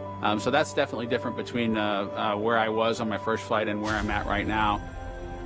For me personally, as a spouse, watching everything that Bob has put into this over the last 5 years, the dedication that he's shown, the perseverance is pretty special. For both of us, though, the way our minds work, it won't be until sort of the mission is complete that you have really a chance to savor it and celebrate it. This is a huge accomplishment for an Air Force flight test engineer to be part of the demonstration mission of a brand new vehicle. It's going to be amazing. Without a partner that has that same appreciation, I think it can be challenging for some folks. There's a lot of work and a lot of time that takes away from family that that my spouse appreciates, and I love her for that. On a deeply personal level, I'm really excited that my son is going to get a chance to see me launch into space. Being an astronaut has been a little bit of an abstraction thing for him because he's seen me do it in old videos, but he hasn't seen me do it for real. And so I'm excited for him to see this launch. Really, my role on the Demo 2 mission is to make sure that we get this vehicle tested and evaluated so that we can move on to more operational missions at the International Space Station. We've got a lot of objectives on board the vehicle that we need to accomplish to really make sure that it's good to go. We'll make sure all those systems are working during the test flight so that the future missions will have them available even if they don't plan to utilize them. Through years of the NASA team, I'm helping to share that experience and teaching them the lessons that we've learned by going through this. Now there's another capability in the U.S. besides NASA to operate something of this magnitude. I want to thank the entire Commercial Crew Program team that's worked together to get to this point where we've got vehicles in the launch pad ready to head to the International Space Station.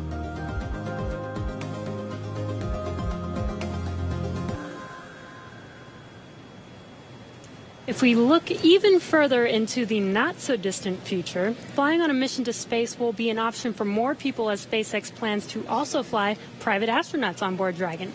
Earlier this year, SpaceX signed an agreement with the space tourism company Space Adventures to fly up to 4 passengers on an orbital trip aboard Dragon as early as next year. And of course, it's NASA that is making private astronaut missions to the space station a possibility. We are looking forward to these missions, and we hope that you guys are all too. All right, we are just 20 seconds away from T-minus 1 hour. This is going to be a really big moment that everyone's going to want to listen to. We're expecting a weather update, obviously hoping that the weather is improving. And so we should find out in the next 10 seconds or so. So we're going to stand by for a moment and wait for the Corps to give Bob and Doug a call, and then we'll all hear the latest. Dragon, SpaceX, we're at T-minus 1 hour. You are go for Section 6. When ready, report go for launch. We'll put it in work.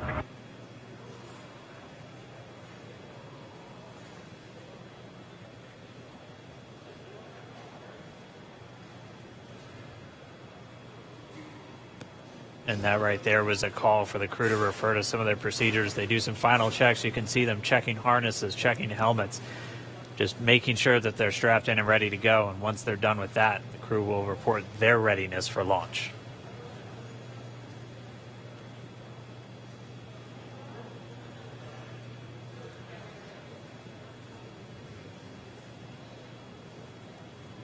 SpaceX Dragon in 6.4. Bob and I are go for launch. Copy, go for launch, and next up will be go no go pole at T-minus 45. Dragon copies. All right, the crew is go for launch. So we are inside of 1 hour, still waiting for the weather update. But I mean, this day is one for the history books. We're returning crewed launches to station from American soil on American rockets. It's been almost 9 long years since we retired the space shuttle program. I remember that day. I'm going to remember this day. It's been a long road to get here, countless hours by thousands of dedicated professionals from NASA and SpaceX. It's been an exciting week, but this last final hour is just so exciting right now. Today's mission will be Crew Dragon's second test flight and its first test with humans on board. It's been an awesome countdown so far. Weather, we're still waiting for that update, so it's still a watch item, but the crew is go for launch. So at T-minus 45 minutes, hopefully we'll get an update on that weather. We've had a really clean countdown so far. It started with suit up just over 3 hours ago. The SpaceX team helping Bob and Doug put on their suits, conducting initial checkouts, including an initial pressure and leak check before they got to the actual walkout. And all of that done in that operations and checkout facility. The crew walkout was where Bob and Doug gave their final goodbyes to friends and family gathered outside the operations and checkout building before they began that roughly 20-minute ride to pad 39A. Really touching moment, saying goodbye to their family, both their wives and sons right in front of them. Yeah, very touching moment. It's incredible to be able to watch these moments. And as they got into their Teslas, we got to watch them ride all the way to the pad, and we got some great footage there. And as you can see on your screen, this is some playback from earlier of them getting into those Teslas, about to make that drive down to the pad.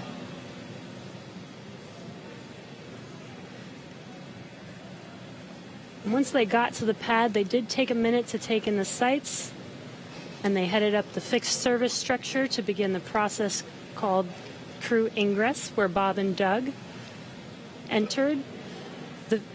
And there you can see on your screen as they're coming through the crew access arm, entering the white room right before they are able to ingress into the vehicle there. Again, this was from earlier. Yeah, this all from earlier. And as we said, that white room, the last place on planet Earth they're standing before they climb into Dragon for the ride uphill. SpaceX carrying over a tradition that NASA had had, where that was traditionally the room from Gemini, Apollo, and the space shuttle, that last place. About 30 minutes ago, we're back with some live video here. The team was able to close Dragon's hatch with Bob and Doug safe inside. So we are under an hour ago. Things are going to pick up as we get close to that go, no go to begin propellant loading and then arming the launch escape system. The crew pull for readiness was completed at T-minus 60 minutes, and the Dragon pull for prop load is coming up here in just about 30 seconds at T-minus 55 minutes. And then following that will be T-minus 45 minutes will be the internal mission control Hawthorne pull, and then the launch director's pull for propellant loading. When we get to about T-minus 40 minutes, the crew access arm will retract, and Bob and Doug will get the call to close their visors and arm the launch escape system. This is the automated system in place that can fire the 8 Super Draco thrusters on Dragon to quickly separate the crew from the rocket, either on the pad or during the flight on the ride uphill. And then once we reach T-minus 35 minutes, propellant loading for the Falcon 9 will begin. We got there on Wednesday. We got all the way down to about 17 minutes before launch before we had to cancel because of weather. But we're optimistic right now. Conditions have been improving, and so we're looking to press ahead once again into loading fuel onto that Falcon 9 rocket. Throughout the countdown, we've been getting some incredible views of the astronauts inside Dragon, just making all of their final preparations, some close-up views of their suits and on the displays as they just are strapped in and ready for launch. The teams often describe the suits as an extension of that Dragon spacecraft. You can always think of it as a mini spacecraft inside of a spacecraft. It's got all of the life support, everything that they need, just like the capsule itself. Countdown 1 technical poll is complete. No constraints to proceed into launch escape system arming and propellant load. And there's that call out that the crew is ready. They are ready to load prop onto Dragon. So we are pushing forward towards T0. And while those suits do look great, they are also engineered to connect directly into Dragon's seats to provide communications, cooling, and the ability to pressurize if necessary. All right, well, we did get the call out that the technical teams on the ground are ready for launch escape arming and propellant loading. Again, things starting to pick up, things really starting to feel real. Let's jump down real quick to the team at Kennedy, see if you guys are just as excited. I can't sit still right now. It's starting to feel real. Yeah, it's hard to sit still in here, right, Leland? That rocket fuel going through my veins still. I know. It's so awesome when we see them sitting there in their suits. We're less than an hour away now. So far, things look like we might make it. We might make it. So I want to ask you what it was like the first time you put on a spacesuit when you knew you were going to space. Oh, that was February of 2008. We were in the ONC building getting the pumpkin suits on. A little bit different than the SpaceX fly SpaceX suits, but it was kind of surreal, you know. And to think that all of these, it took 10 years of training to fly in space. It took me 10 years from when I got in the Corps in 1998 to flying in February of 2008. So it was a long road to get there, but it was so worth it and so sweet. And you know, learning how to use the green apple, the connections for oxygen, for cooling, much different than these suits that we have here with SpaceX. And so it's a lot more complicated to go through that whole series of things that you have to do to make sure you're safe in the suit. But we've evolved, we're ready, and they look so cool and calm and collected in their suits and in the vehicle. They're focusing and getting ready to fly in space. And there's so much excitement around the center. I know, Leland, you've been getting some messages. You got another message from another astronaut. Yeah, Sunny Williams. Okay, so Sunny, she's Lauren, kind of the best. She's awesome. commercial crew also. She was one of the original cadre. She was one of the original 4 who trained with Bob and Doug from the beginning of the commercial crew program. And she's one of my classmates. Look at her there. What is she wearing? There she is. Hey, the Sunny. meatball. I forgive you, Sunny. No, she had the worm on Wednesday. So she wore the meatball today. So she's the best.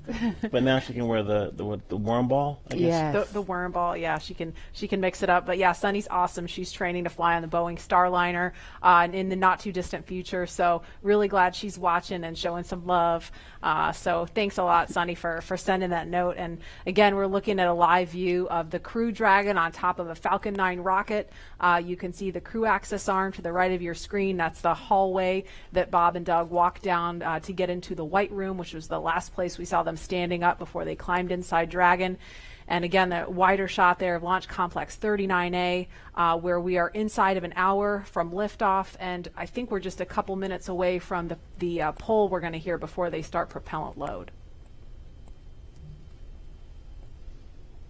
Again, a 2-stage rocket there. And gosh, you guys, the weather looks not that bad. I mean, obviously that is not an official forecast, but it doesn't look quite as bad as it did Wednesday. We've got a little bit better odds. So there's the countdown clock. We're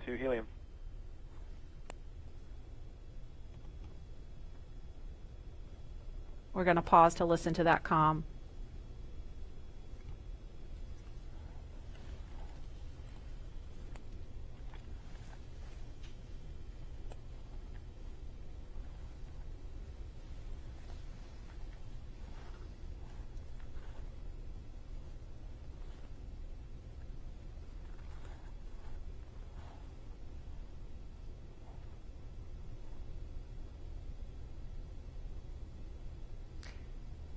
If you're just joining us, we're less than 50 minutes from the scheduled liftoff of the Falcon 9 rocket carrying Crew Dragon. And if we start to hear any kind of update on weather or polling, we will pause to listen in for that. But if things go as scheduled, we should be hearing the launch director verify go for propellant load at about T-minus 45 minutes. So we're going to send it over to Hawthorne to carry the ball. John Instrucker or Jesse, are you there? This weather is go at this time. Dragon copy, go weather.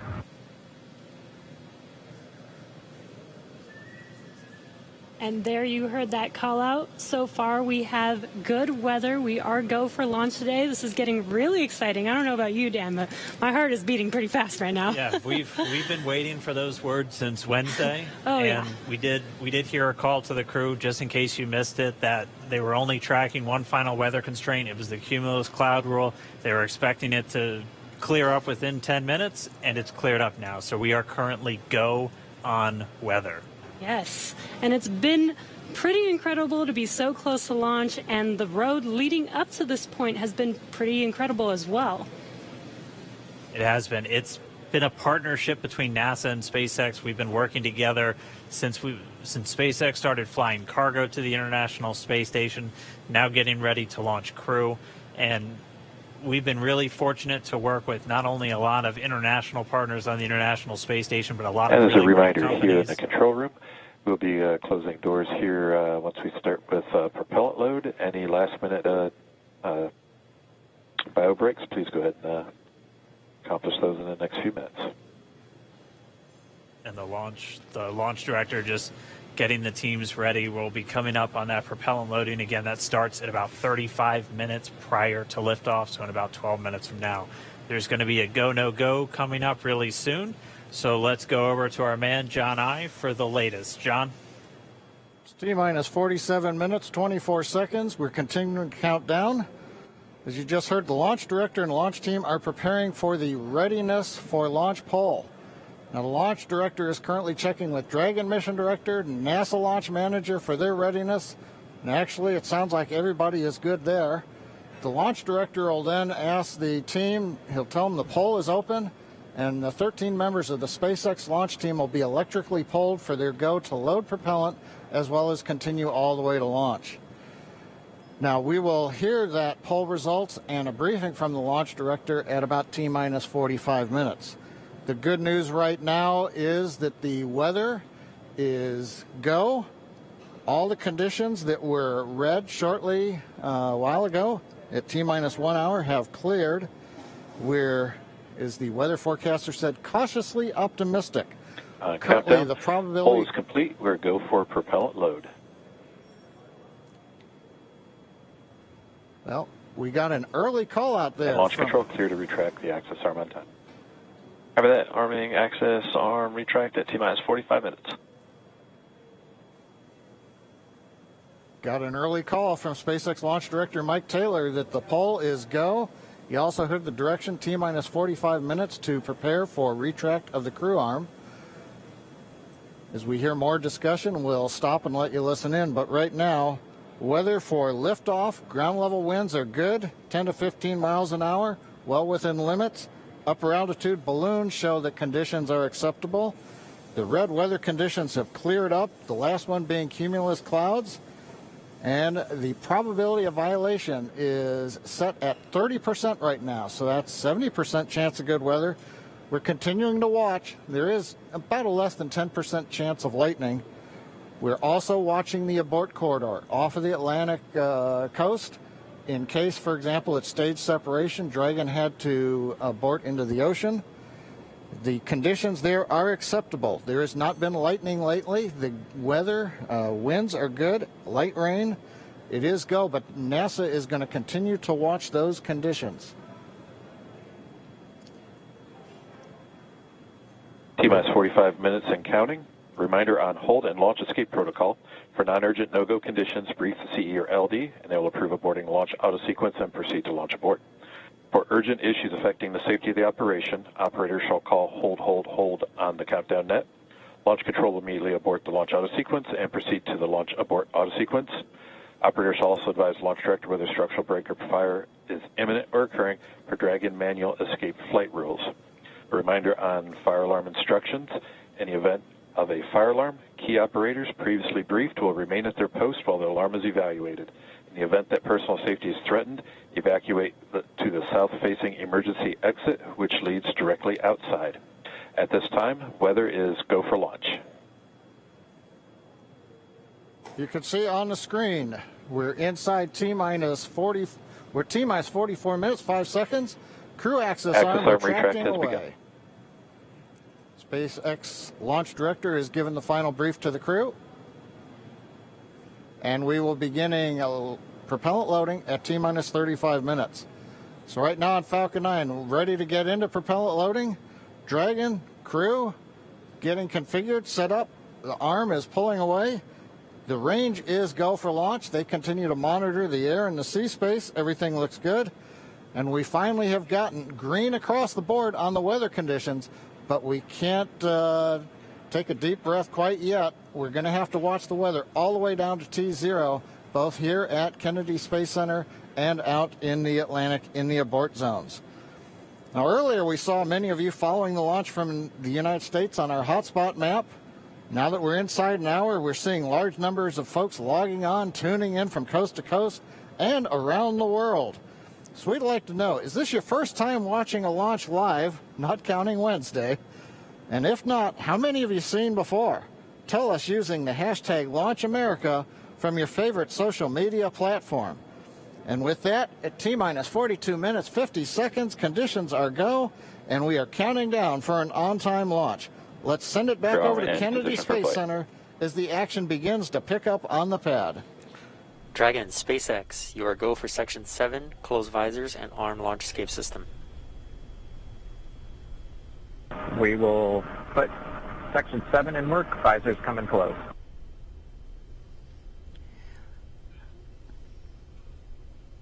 All right, the countdown clock is continuing to tick. My heart is continuing to beat 5 million beats a second, and we are getting so close. SpaceX Dragon in 7.2, visors are closed. We're arming launch escape system. Copy. And as you just heard, the crew is arming the launch escape system. That is one of the absolute last big milestones prior to liftoff, other than nominal Falcon operations.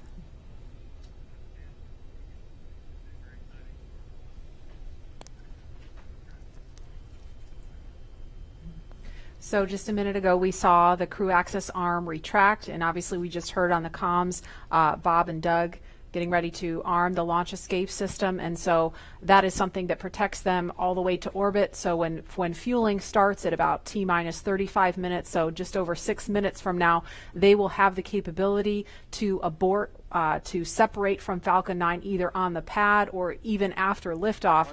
That's a critical safety capability. And we are going to go over to Hawthorne now to take us through these next minutes. Jesse? Section, switch in to nitrogen. And we did hear that call out that they are arming the launch escape system, so very exciting. SpaceX has designed Crew Dragon and Falcon 9 to be the safest launch system ever flown.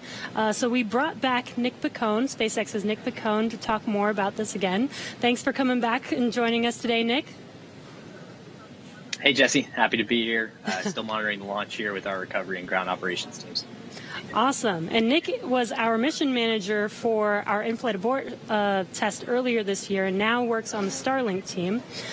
Nick, on Wednesday, you talked about the launch escape system. Could you just give us a brief summary today for those that are joining today? Sure. So the launch escape system, again, is our ultimate safety feature to keep Bob and Doug safe in the event of a major Falcon anomaly on the pad. The system is designed to automatically fire if either vehicle detects a dangerous condition developing. And if that happens, Dragon will use its 8 Super Draco engines to push the capsule off and away to a safe distance away from this Falcon. This capability is absolutely critical. It's what keeps the crew safe, and we're now active and armed on the pad with it protecting the crew. And as you mentioned, the launch escape system allows the Dragon to separate and get away from the vehicle. I believe it goes into the ocean. What happens after it lands safely in the ocean? Correct. So for most of our failure modes, the successful end state is Dragon deploying parachutes, splashing down safely in the ocean. But since a launch escape can happen while the vehicle's on the pad or anywhere in flight up through orbit, it could be splashing down right off the coast of Cape Canaveral. It could be splashing down thousands of miles away in the North Atlantic. If that happens, to make sure we can get to Bob and Doug as quickly as possible, the Space Force's 45th Space Wing, Task Force 45, has pararescue teams staged and ready all around the world, ready to drop in and rescue Bob and Doug as soon as possible. And you mentioned that the launch escape system will keep them safe all the way up to orbit. What other options are there after Dragon is in orbit? Sure. So if for any reason we're unable to dock to the International Space Station, we have several pre-planned return trajectories, which will bring the capsule down to a splashdown point close to shore, where NASA and SpaceX recovery forces will be waiting to recover them.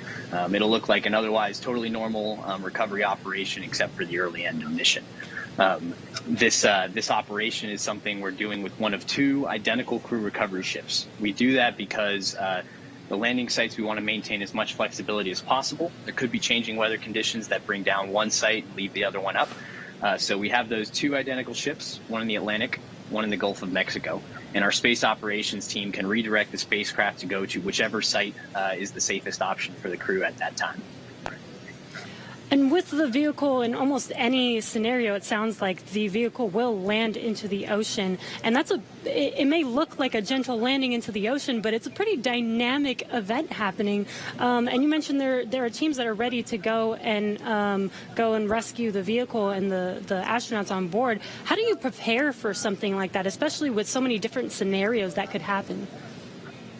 Sure. So we're lucky to have had about a decade of recovery experience with Cargo Dragon 1 in our previous trips to the International Space Station. That, along with our booster recovery missions, we've got a great team of recovery operators here who have a lot of offshore experience with our spacecraft. The system, though, that we took that experience, we built up a new crew recovery ship, two identical crew recovery ships, I should say, which have a lot of those lessons learned baked into the design of that ship and the operations. These new ships have complete medical facilities, an operational helipad, and redundant communications, power, and propulsion to make sure they're robust and ready for anything we encounter offshore. We've also done tons of training exercises with SpaceX team, the NASA team, and the rescue forces I mentioned earlier, practicing capsule recovery, emergency scenarios where we have to get the crew out of the capsule while they're still in the water, as well as those helicopter evacuations, taking off and landing from the pad many times so that we make sure the team is ready to do that. They're all staged and ready. They feel ready to support, and will be ready to call on us if anything goes wrong today. Awesome. It sounds like Bob and Doug are in some really good hands and will be safe no matter what occurs on the vehicle. So thank you, Nick, for joining us again, for walking us through all of those details. I hope you're just as excited as we are for our launch coming up here very, very shortly now. So we're going to send it over to KSC to Lauren. Thank you, Jesse. So as you just heard, fueling is about to begin at T-minus 35 minutes. We are about 50 seconds away from that. And so we're getting really, really close to the first launch of astronauts into orbit from American soil since 2011. The launch escape system is armed, which, as you know, happens before fueling. And Dragon propellant load, that's the propellants that are inside of the Dragon capsule, not the rocket. Prop load for Dragon took place weeks ago and just a few miles down the road in what we call Dragonland. And those propellants, they are MMH, or monomethyl hydrazine, which is the fuel that we use. It's hypergolic fuel. And NTO, or nitrogen tetroxide, that's the oxidizer. Those two come together and they ignite in space to propel the vehicle. You don't need that TTEB or a third thing to ignite because fuel started. And the oxidizer. And as you just heard, propellant load has started on Falcon 9, and that's awesome. All right, so that bipropellant system feeds all of the engines on Dragon. So Dragon has 12 service section engines in each, so there's 3 in each quad, 3, 3, 3, and 3.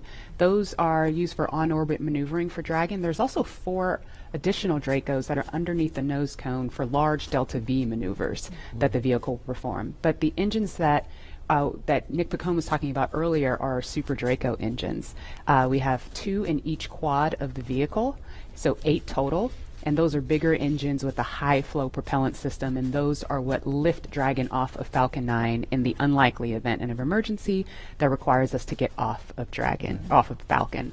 Now, you probably remember, let's see, Mercury, Apollo, Soyuz, they have that big pointy tower on top. That's the launch escape system for those vehicles. It's actually just another rocket on top of the spaceship that lifts the vehicle off. In the case of Dragon, our escape system is integrated into the vehicle completely.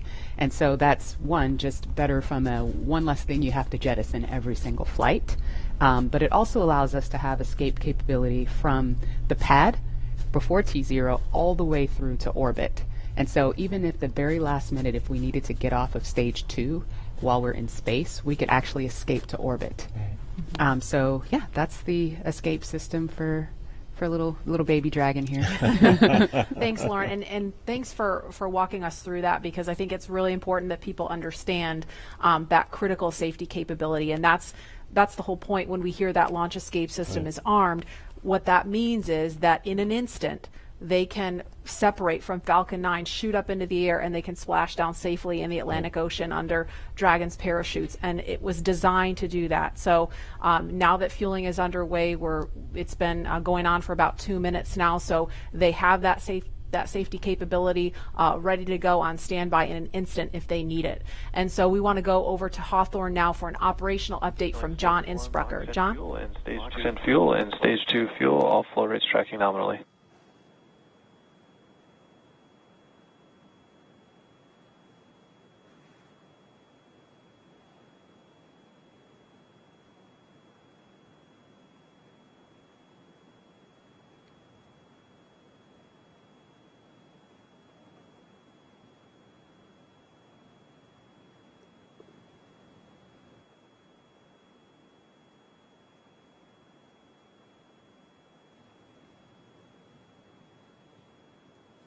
We're T-minus 32 minutes, counting down. These final minutes, everything's still looking good for Falcon 9 and Dragon for an on-time launch.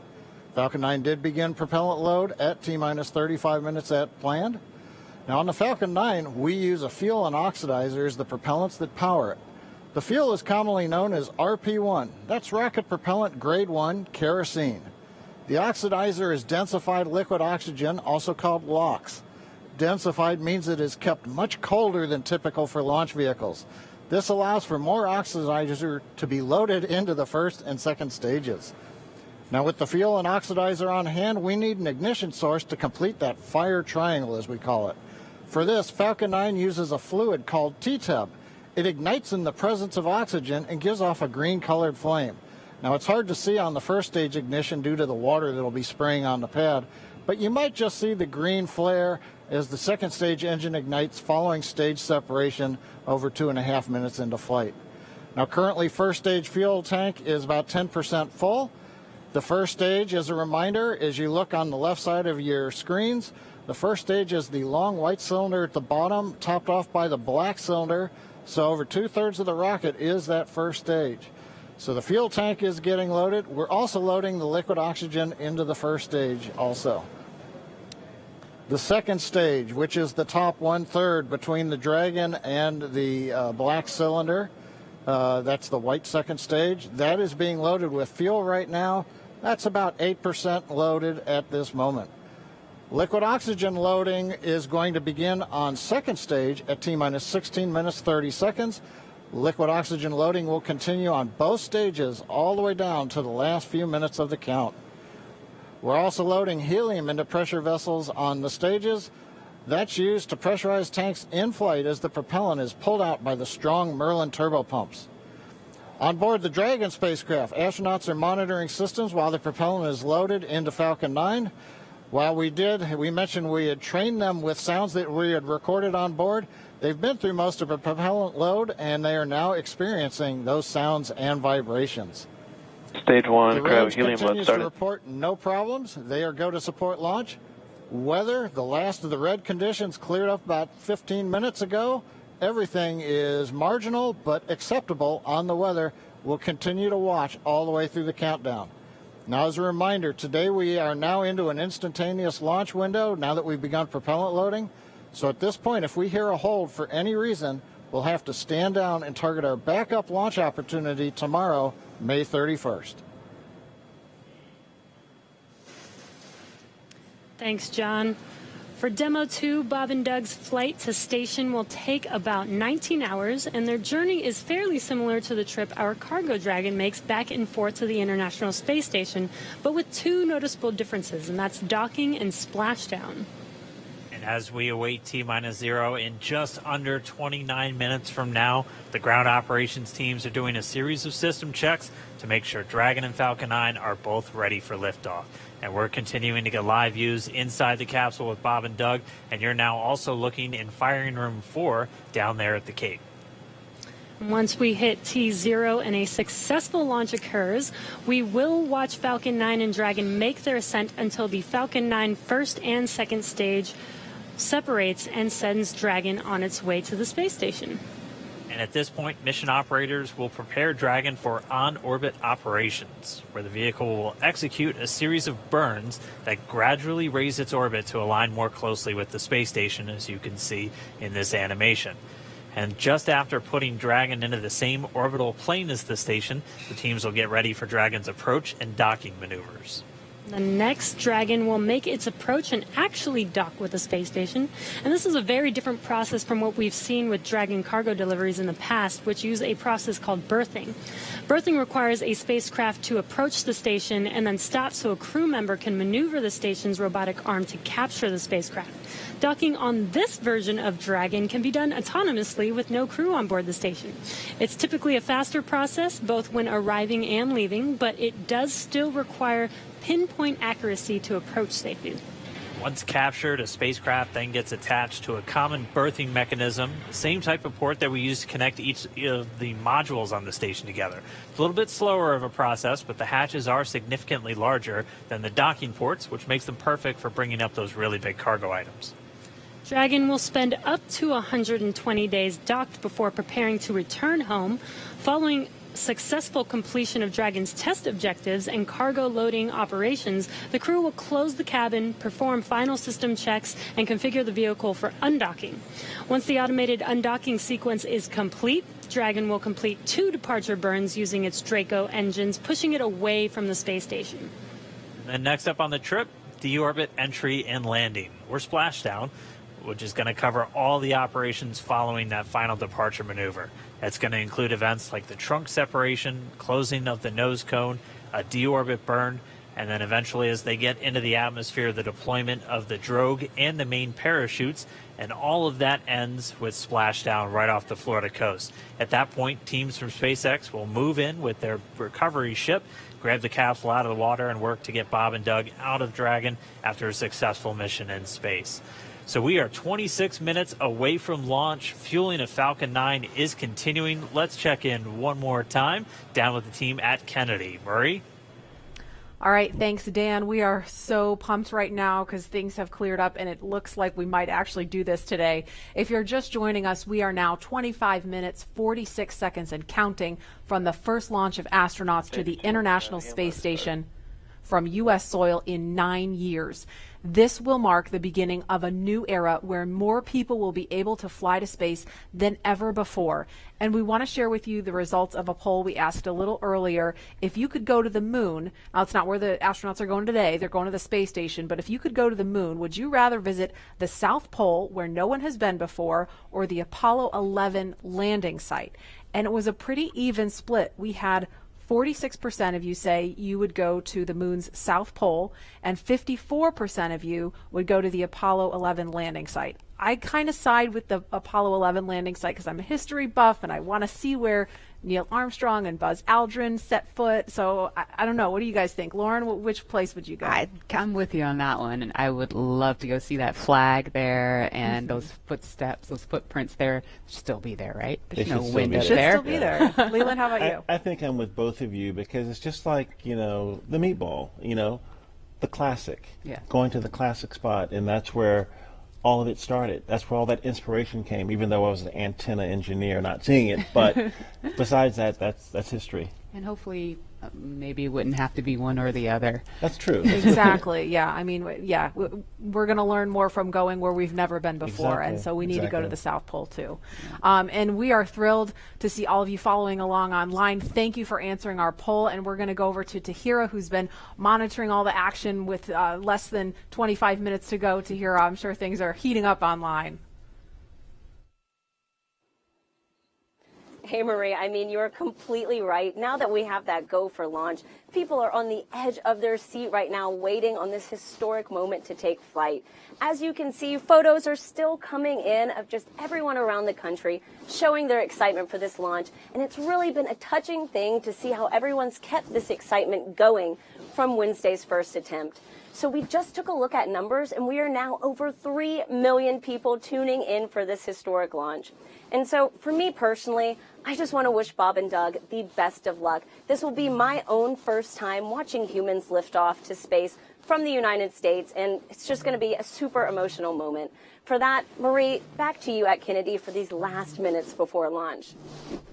All right, thanks, Tahira. And Leland, we got 23 minutes and some change to go. What do you think Bob and Doug are feeling right now? I think, they're very calm, cool, and collected as test pilots, but I think they're thinking about what are the steps that I have to take if a malfunction or something happens. And so the nominal stuff is all kind of automated, but if something happens where they have to intervene with those touchscreens, that's what they're thinking. Mm-hmm. And we're just inside 23 minutes now. So on Wednesday, we were 5 minutes further in the countdown when we heard that call to scrub, and the weather was still very touch and go at this point on Wednesday. But today, it at least for right now, I don't want to jinx it. I'm afraid to even say it out loud, but it looks better today. Yeah, and it feels like I'm feeling it a lot more than I did on Wednesday. Right.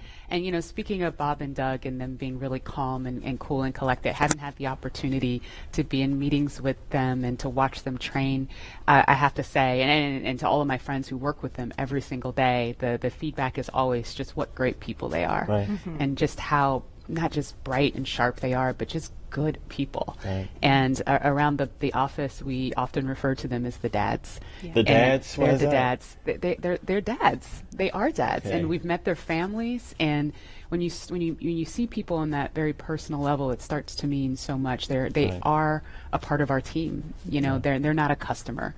They're our team. They're not a payload. They're our team. They're a family. And so we're just so excited to see the dads up there today. Yeah. Go dads. Yeah. All right, we're going to go send it over to Gary for an update from Houston. Gary? Hey, Marie. The space station team here is focused. All eyes are on the system checks that are happening across the board, and we're listening in as we close in on launch. And I can tell you that things are looking very good. Chris Cassidy will be watching from the International Space Station, right now flying over the Pacific Ocean. It's heading to cross right over the launch pad. We might even get some good views from the station. Hope to be capturing those.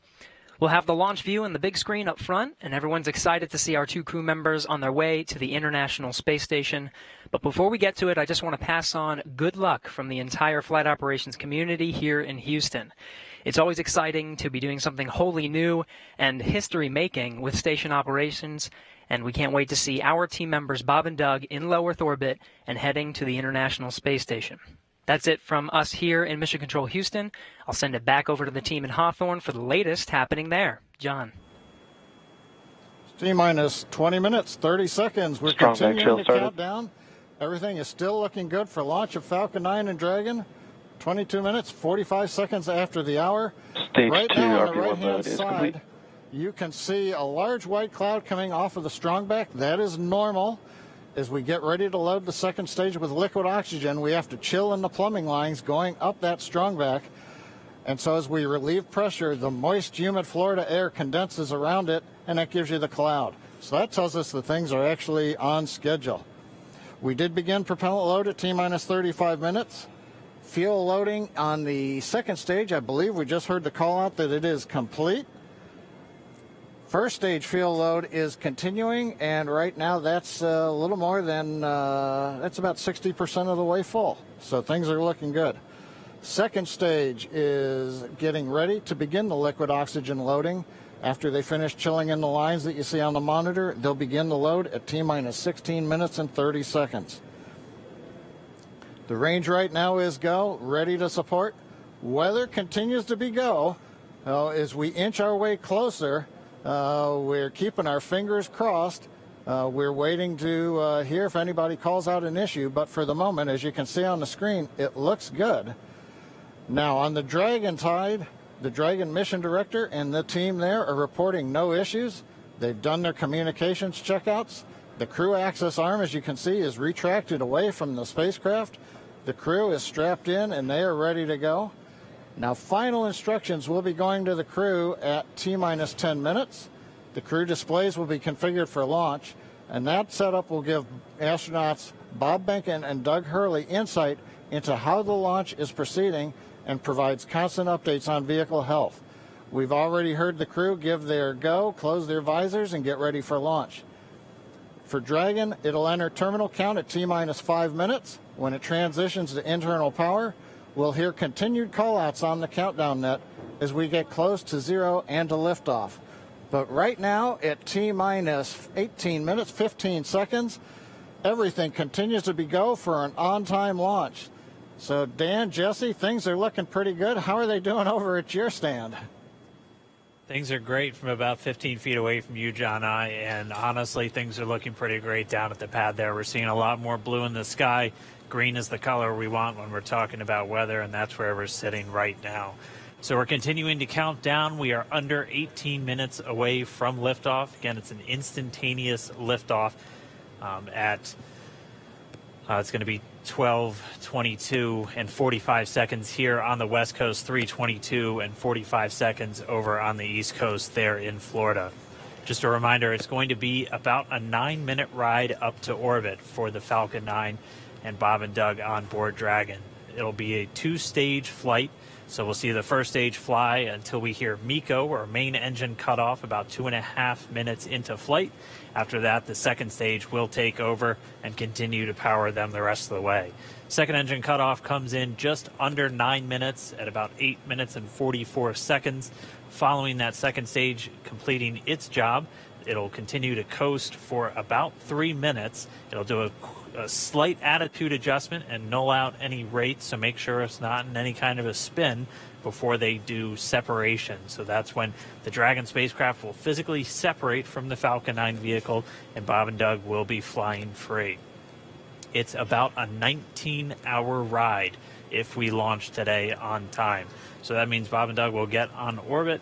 They'll have a number of burns, or those firings of those Draco thrusters that they'll do over Stage 2 launch load started. We hear the locks. The liquid oxygen load has now started on Stage 2. But again, they're going to be doing a series of burns on the way uphill towards the International Space Station 5, spread out over the first 16 hours or so of their flight until they get much closer, and it's time for that approach and docking. And we are expecting that with an on-time launch to happen today. That'll be coming tomorrow in the afternoon. All right, now that we're under 16 minutes away, we have a special guest joining us. I'm going to toss it over to Jesse. We are T-minus 15 minutes and 45 seconds from liftoff of our second demonstration mission today, and we have the honor of having SpaceX's President and COO, Gwen Shotwell, join us. Thanks, Gwen, for coming out and taking a few minutes to chat with us. Thanks, Jesse. We know you've been on console. How's the countdown been going so far in there? Countdown is clean today, just like it was Wednesday. We did clear the weather hurdles sooner than we did on Wednesday. And the only thing we're watching right now is downrange weather and lightning at the staging location. Of course. But we will clear that hurdle at T-minus 7 minutes. Awesome. Great. Very exciting. Now I'm going to throw it back to 2012 because you were on console for Dragon when it was first making its way to the space station. How does that experience compare to today? Stage 2 locks is on the DPUs. So I was nervous then. I stopped getting nervous for launches. Today I'm nervous again. Super nervous. Stomach and throat. Understandable. No, it's a fantastic day today. I'm really excited. The team is pulled together. It's such a professional operation. And when I say team, by the way, I mean SpaceX and NASA. These folks have been working incredibly hard and have done a fantastic job. Yes, and we are all so excited. And we know that you have to get back inside of Mission Control, but is there anything that you wanted to say before liftoff to NASA and SpaceX? Well, I want to thank NASA, of course, for their generosity and their help with getting to this place. I want to thank all the SpaceXers who have come together to make this moment in history. And I want to thank Elon for hiring me. We thank Elon for hiring you as well. Thank you so much for joining us. We'll let you get back to Mission Control. And good luck with launch today. Thanks, Jesse. And Godspeed, Bob and Doug. Well, we are so excited. We are just a few minutes away from countdown. So we are going to turn it over to Dan and John for the final minutes in terminal count. Take it away, John.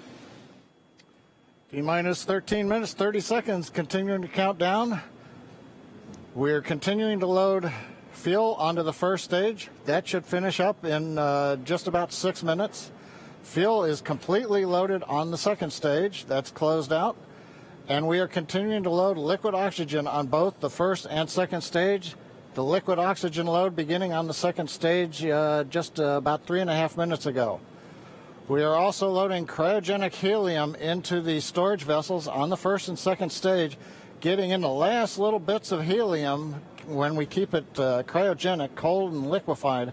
That gets us, just like we do with liquid oxygen, the maximum amount into the storage volume so that we can get the most performance out of the vehicle. Right now we are in a fairly quiet state on the vehicle. Ground pumps continuing to put the propellant in to first and second stages.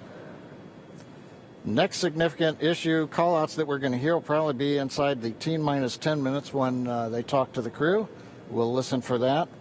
But at the moment, everything continuing to look good at T-minus 12 minutes and 20 seconds.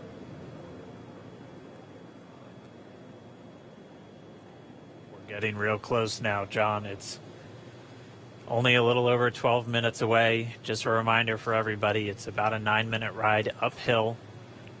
We'll have some dueling boxes going on as that first stage is going to be coming home while the second stage is carrying Bob and Doug into orbit. But obviously, we'll be keeping an eye on our astronauts the whole way uphill. Some of the calls that you'll be hearing, as there will be what we call performance calls over the Dragon to ground the entire way uphill. And you'll just hear some of the SpaceX engineers calling out trajectories and booster performance. So we're always looking for that word nominal. I know that's one of John's favorite words. That's one of mine too. We want to hear nominal as much as possible up on the way uphill. You might also hear some number and letter combinations, and those correspond to the different abort zones that Bob and Doug are in during their flight uphill. There's 1A and 1B, which signify that they're on the first stage. Those carry them from there in the Cape all the way up to about the very top of North Carolina. And then we'll have 2A through 2E or 2 Echo, and that will be on the second stage, and that goes from North Carolina all the way up to about the tip of Newfoundland, so in the northern Atlantic. And then there is a zone of the northern Atlantic that we're going to avoid, and so you should hear the call out be something similar to forward to Shannon, and that just refers to Shannon, Ireland, which they'll be going off the coast of Ireland at the later stages of the second stage if they have to abort. So just prepping you now for some of those calls. You're hopefully going to hear that word nominal a whole lot on the way uphill. 10.5 minutes. Things are pretty quiet. As John I said, it'll pick up right at about 10 minutes. We'll wait for the crew just to confirm that their displays are in order. The crew is already strapped in and reported that they are go for launch. And we'll continue to watch the fuel gauges tick up on the Falcon 9 vehicle until fueling cuts off at just about 2 minutes prior to launch. Dragon and SpaceX confirmed displays are configured for launch. SpaceX Dragon displays are configured for launch. Copy. Bob, Doug, on behalf of the entire SpaceX team, it's been a huge honor to help you get ready for today's historic mission. Know that we're with you, have an amazing flight, and enjoy those views of our beautiful planet.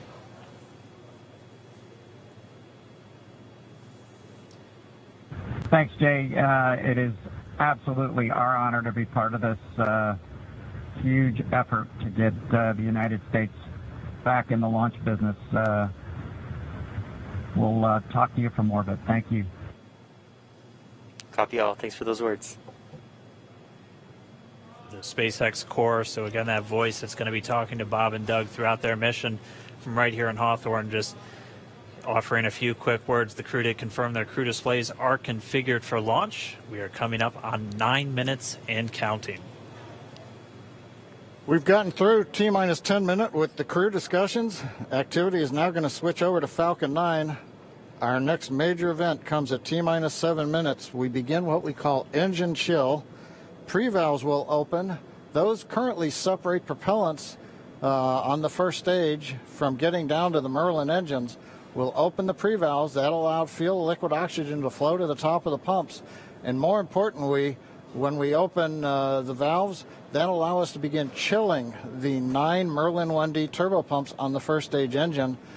It'll take a few minutes to get them cold enough to where they would then be ready to pass the large amounts of liquid oxygen through the pumps and into the main thrust chambers when we get to engine ignition at T-minus 2 seconds. We don't want to try to run highly chilled liquid oxygen through a warm pump. You would flash that into gas, and running gas through a high-speed pump is not a good thing. So right now, we are waiting for T-minus 7 minutes. That'll start the engine chill. Shortly after that, we will also get the fuel shutdown.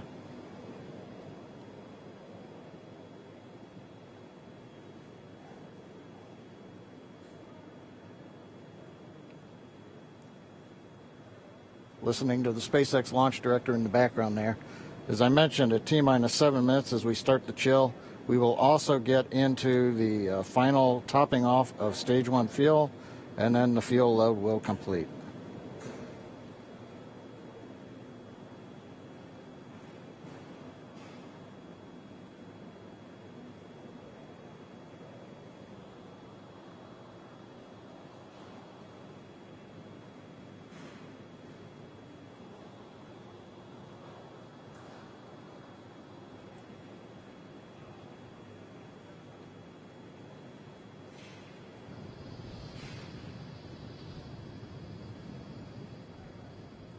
Stage 1 and Stage 2 engine chill has started.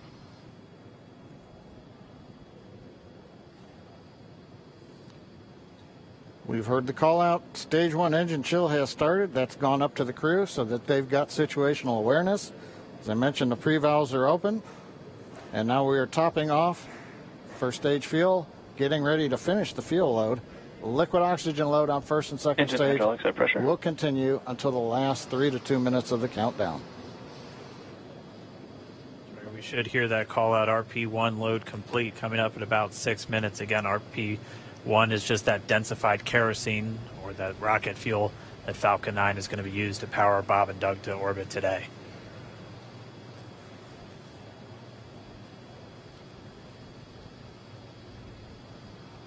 And Stage 1 fuel is closed out.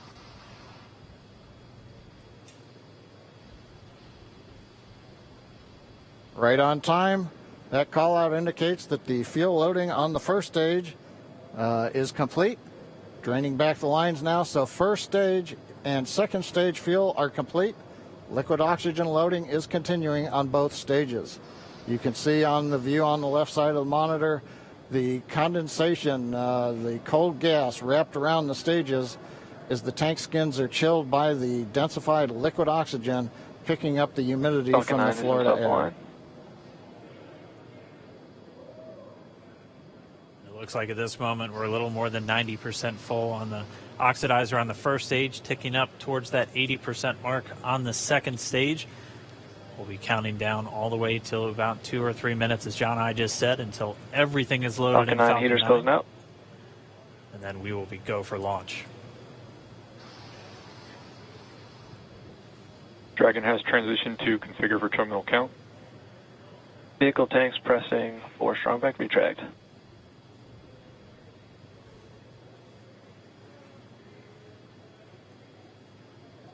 We're pressurizing the Falcon 9 tanks. We're going to open the clamp arm around the second stage and begin to retract the strong back.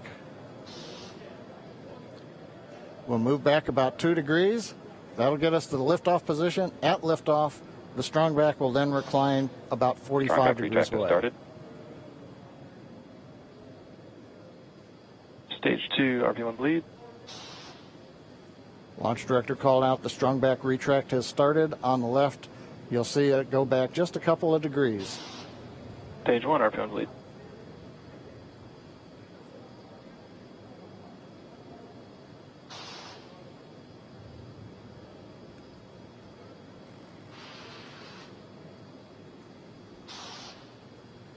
We are just 4 minutes away from liftoff. Again, at this moment, Bob and Doug are really just laser focused on those displays. They have insight directly into Dragon and the Falcon 9. They're able to see where their fuel loading is at, how everything's progressing down with the count. AFTS final setup started.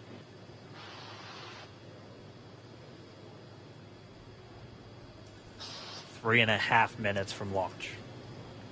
And the strong back is now reclining away from the Falcon 9.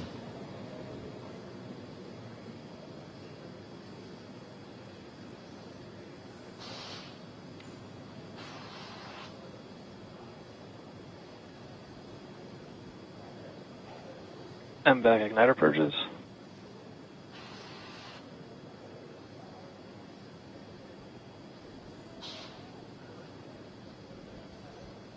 Go bleed. Dragon has transitioned to terminal count and is on internal power. Stage 1, LOX load closed out. Okay, we're at T-minus 2 minutes, 42 seconds. Stage 1 LOX load is closed out. Stage 2 will continue to load for about another half a minute or so. Once we get the completion of Stage 2 LOX loading, we have to vent down the line, so you'll see another large white cloud coming off of the strong back. That'll be normal. That'll happen around transitioning to T-minus 1 minute and 40 seconds.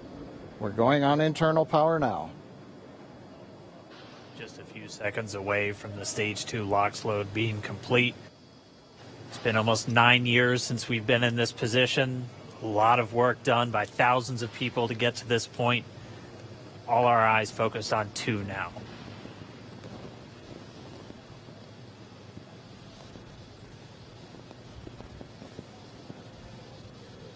Stage 2 LOX load is closed out. Propellant fills are complete. Dragon is in auto idle.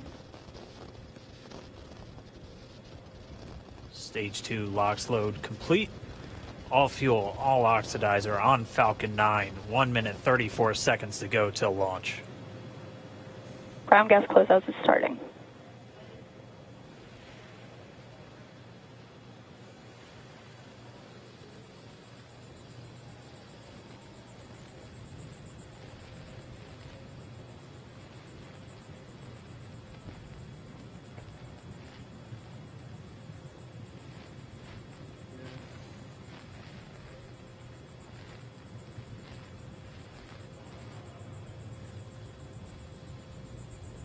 Falcon 9 is in startup.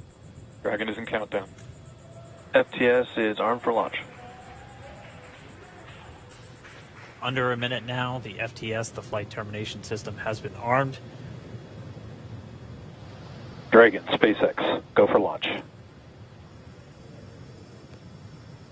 SpaceX Dragon, we're go for launch. Let's light this candle.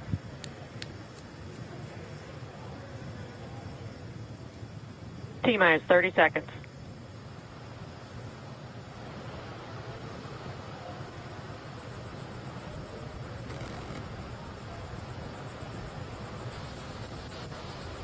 Stage 1 tanks pressing for flight. T-minus 15 seconds. 10, 9, 8, 7, 6, 5, 4, 3, 2, 1, 0. Ignition. Liftoff of the Falcon 9 and Crew Dragon. Go NASA, go SpaceX. Godspeed, Bob and Doug. America has launched. And so rises a new era of American spaceflight, and with it the ambitions of a new generation continuing the dream. 20 seconds into flight, stage 1 propulsion is nominal.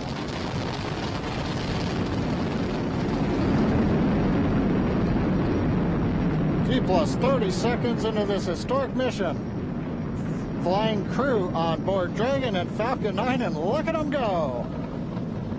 Falcon power telemetry nominal. M1D throttle down. We're throttling down to get ready for the period of maximum dynamic pressure. We're in the throttle bucket. Reports say all systems are go. Vehicle is supersonic. We've exceeded Mach 1 on the Falcon 9. M1D throttle up.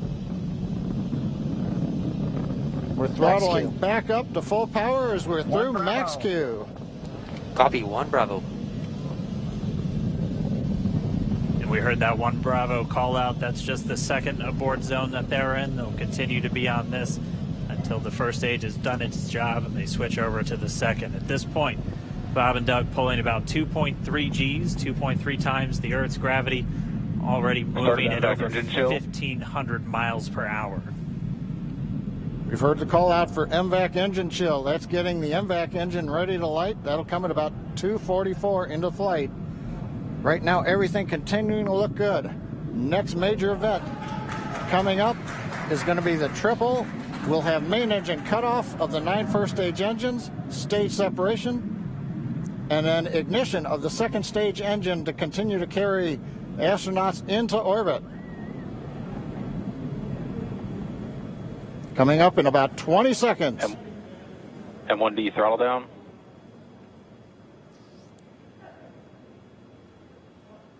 We heard we're throttling down the Merlin engines on the first stage.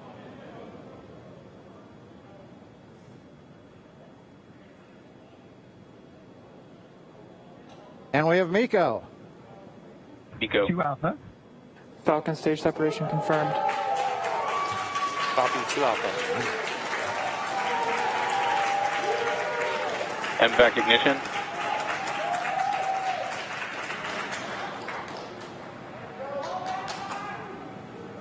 All right, we have stage separation confirmed. The first stage beginning its flight back. The second stage being powered by that single Merlin 1D vacuum engine has ignited and is now carrying Bob and Doug into orbit. So they're going to continue under the power of this second stage. Stage 2 propulsion is nominal. Which will cut off at SECO, or second engine cut off at about 8 minutes and 44 seconds into today's flight. So a little over 5 minutes to go still on this second stage. You heard the call out 2 Alpha, so they're now in the longest abort zone that carries them all the way from about North Carolina up the eastern seaboard almost to Canada. Things looking good though, getting good call outs, nominal propulsion on that second stage. Bob and Doug continuing to make their way into orbit.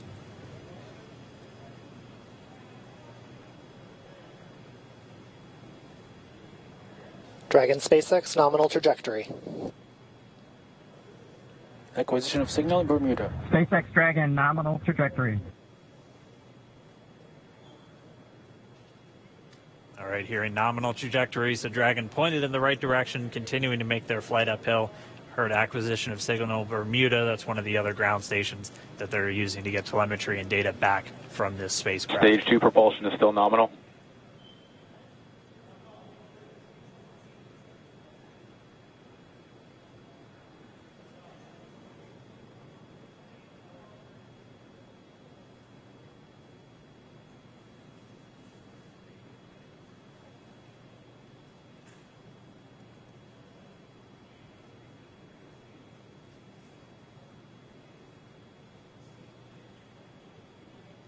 A little over 4 minutes, 40 seconds into the flight. Bob and Doug flying at more than 5,600 miles Dragon per hour. SpaceX nominal trajectory. Already almost 200 miles downrange from the Kennedy Space Center. Nominal trajectory continuing.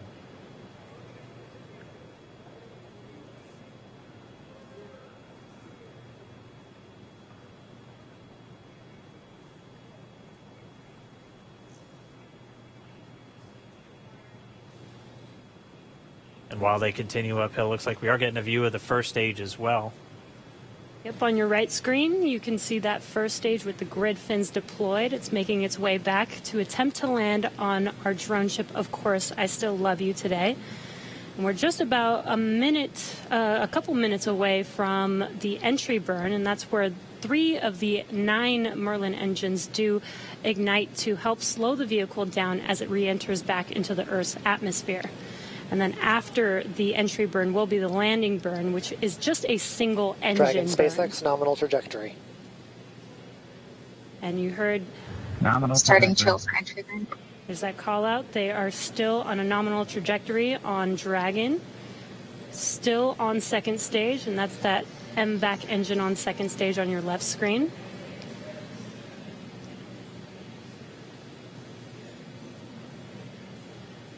Again, on your right screen is that first stage booster coming back towards our drone ship, Of Course, I Still Love You. We're about a minute away from entry burn. Meanwhile, that second stage continuing to power Dragon into orbit. Again, if you're keeping an eye on that timer, that's going to continue to burn until 8 minutes and 44 seconds into flight. So a little over 2 minutes from now, we'll hear the call out SECO. It'll then be a little Stage 2 propulsion is still good. A little over 3 minutes until Dragon physically separates from the second stage of the Falcon 9 after the upper Dragon stage gets a SpaceX chance. nominal trajectory. Dragon copies, nominal trajectory. Continuing to check in with Bob and Doug as they are on a nominal trajectory. Just about 10 seconds away from that first stage, starting that entry burn on your right screen. We should be able to see that view live. Stage 1 entry burn startup.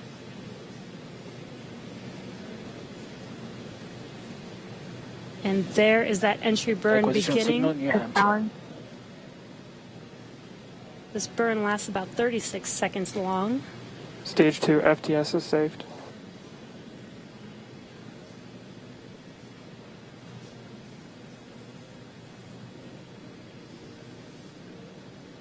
While that entry burn continues, we're just about a minute away from SECO. We'll have a number of events all happen in rapid succession. That'll be the second engine cutoff. Stage 1 we'll entry be burn looking shut for down. that stage 1 landing burn shortly after. Yeah, actually, just within a few seconds of each other. It's such a cool view on your left screen, seeing Bob and Doug on Dragon. Right now you can see the displays that they are seeing right now themselves. Terminal guidance. MVAC throttle step. We are coming up 25 seconds or so away from SECO, or second engine cutoff. This is also the point where Bob and Doug are experiencing their highest G-force. We're seeing the counter tick up to right about 1.8. Copy, Shannon. You heard Shannon, so that just means they're in their final abort zones. If they were to abort at this point, it would either be an abort to orbit or to land off the coast of Ireland. Standing by for second Stage 1 landing cutoff startup. confirmation. MVAC throttle step. MVAC shut down. Stage 1 landing winner. Confirmation of SECO's second engine cutoff. Now we are waiting for our first stage to make its way to our drone ship, Of Course, I Still Love You. Dragon SpaceX nominal orbital insertion. Launch escape Confirmation system is nominal disarmed. Dragon orbital copies, insertion. nominal orbital Stage 1 landing light insertion. deploy. And what you're seeing on your screen is a live view of our drone ship, where our first stage will be coming down. Looks like we lost that live view, but we'll wait for confirmation of that landing shortly here.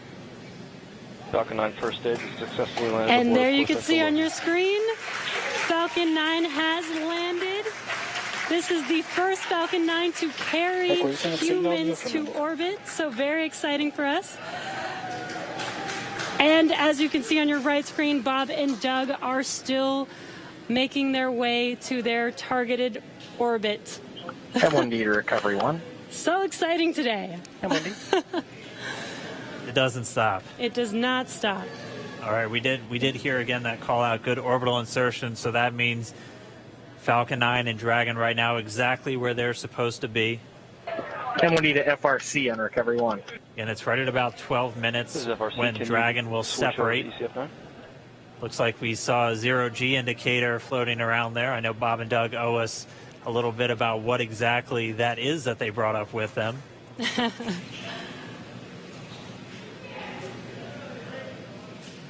And before separation, before Dragon initiates separation from the second stage, they do make sure to they do ensure that the vehicle is not spinning and it is in good condition before we separate.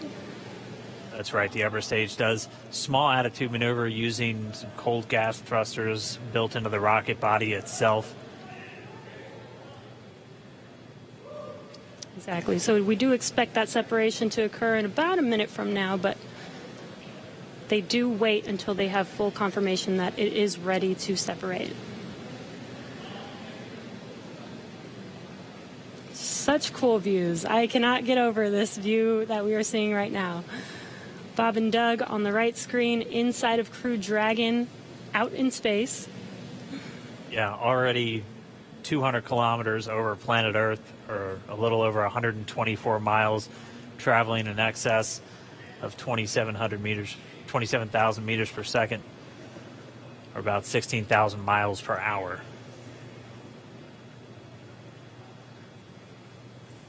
So again, we're just standing by. That separation event should be coming up shortly.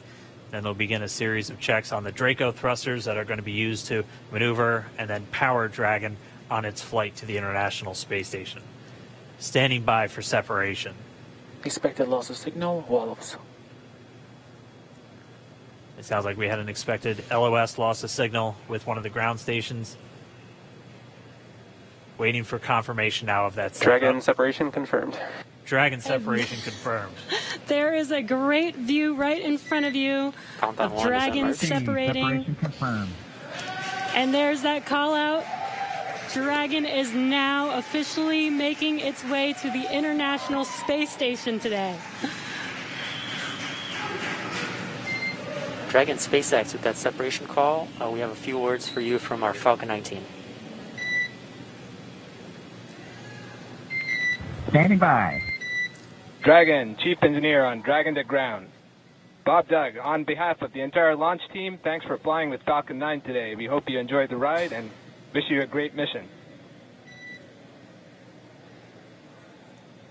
Thanks, Bala. Congratulations to you and the F9 team for the first human ride for Falcon 9, and it was incredible. Appreciate all the hard work, and thanks for the great ride to space. Copy all. And Mike, proud of you guys and the rest of the team. Thank you so much for what you've done for us today, putting America back into low Earth orbit from the Florida coast. Copy all. Good luck. Godspeed.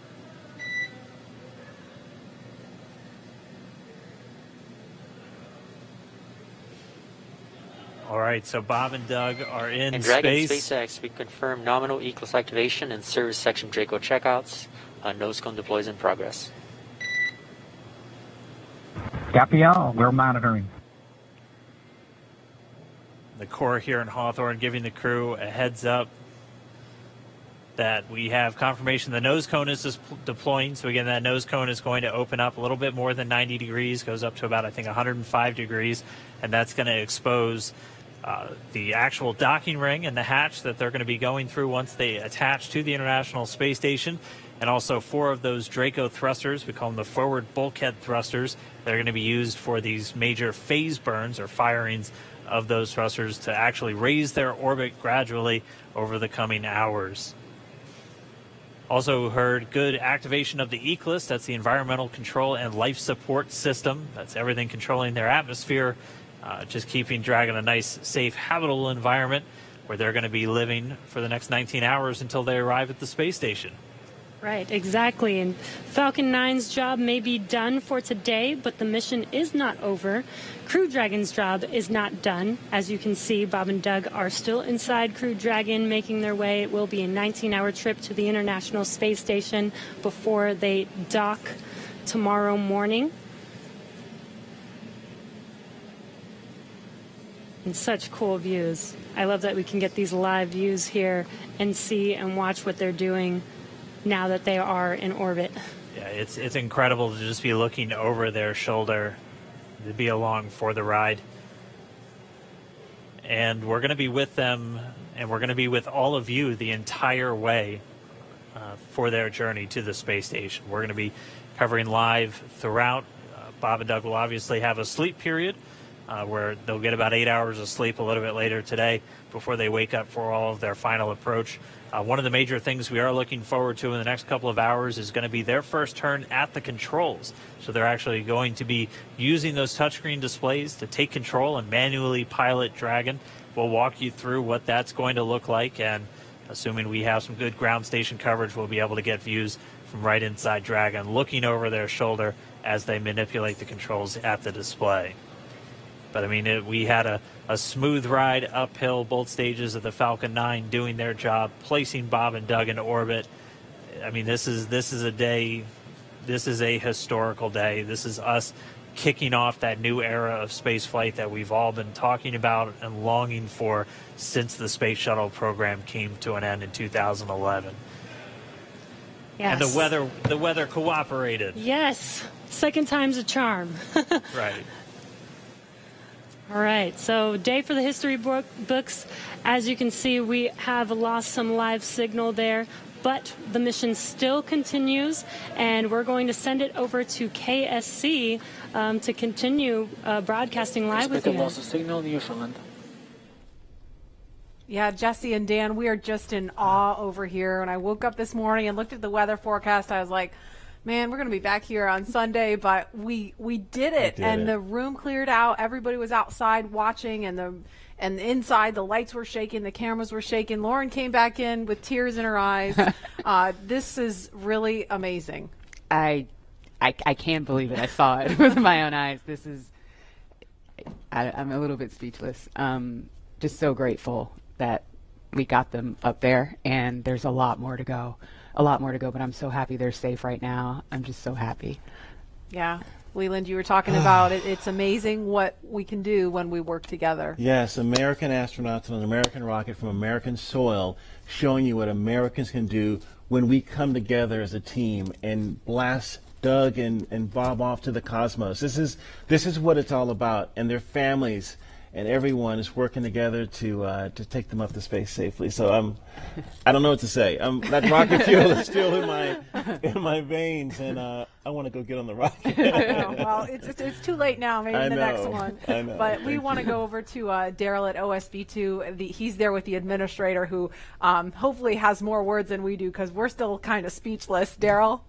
Pretty incredible here, Marie, at the Operations Support Building, where a chorus of applause has been happening from the beginning of launch and throughout the various stages. Some very special guests were here to watch it. That includes President Donald Trump, Vice President Mike Pence, and NASA Administrator Jim Bridenstine, who joins me now. And you were with the President and the Vice President.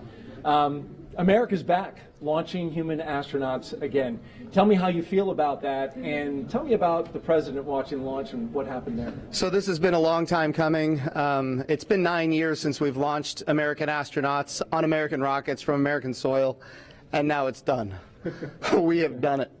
It's been way too long. I want to give a lot of credit to Charlie Bolden. He was my predecessor as the NASA administrator. He fought hard for this program at a time when it didn't get any support in Congress. We now have an administration that is fully supportive of our spaceflight initiatives, not just on the exploration, discovery, going to the moon, onto Mars, but also from a Space Force perspective. Our budgets are going up, things are strong, And today was just just an amazing day. You know, one of the things the president did right out of the gate when he became president is he created what's called the National Space Council. And he put the vice president as chairman of the National Space Council. And on that National Space Council, you've got the Secretary of Defense and the Secretary of State and the Secretary of Commerce, the Secretary of Transportation, the Secretary of Education, the chairman of the Joint Chiefs, all of these different amazing individuals that deal with space day in and day out. A lot of people don't realize how many parts of the federal government deal with space.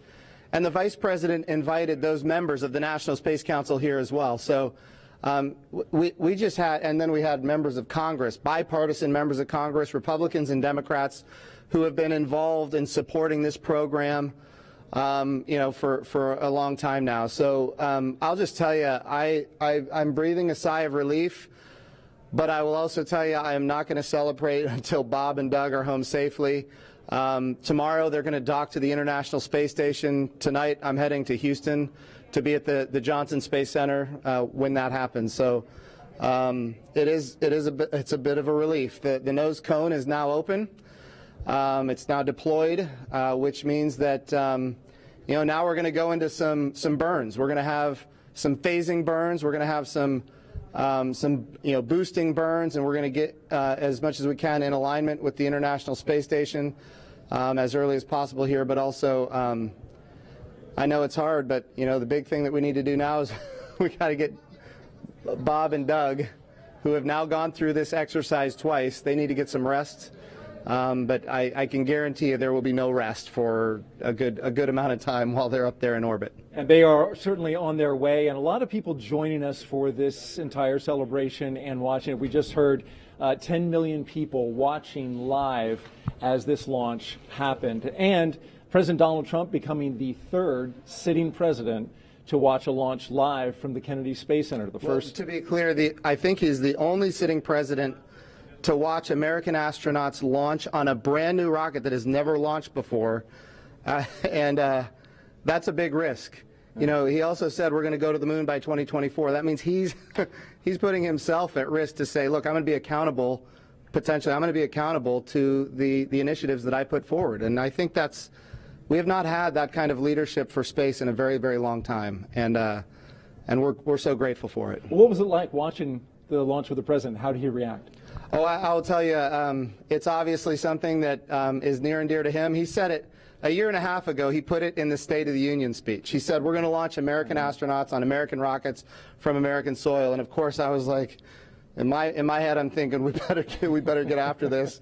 Of course, we've worked overtime to make it happen. We might be a little behind schedule, but we got it done, and we got it done safely. We're knocking on wood, but so far so good. It's looking good. You personally, Jim, as that rocket was lifting off and you felt that rumble? Yeah. What'd you feel? What'd you experience? Well, I was praying. I'm not going to lie to you. I was praying. I was praying for Bob and Doug. I was praying for their families. I was praying for their safe return, even though they're just going.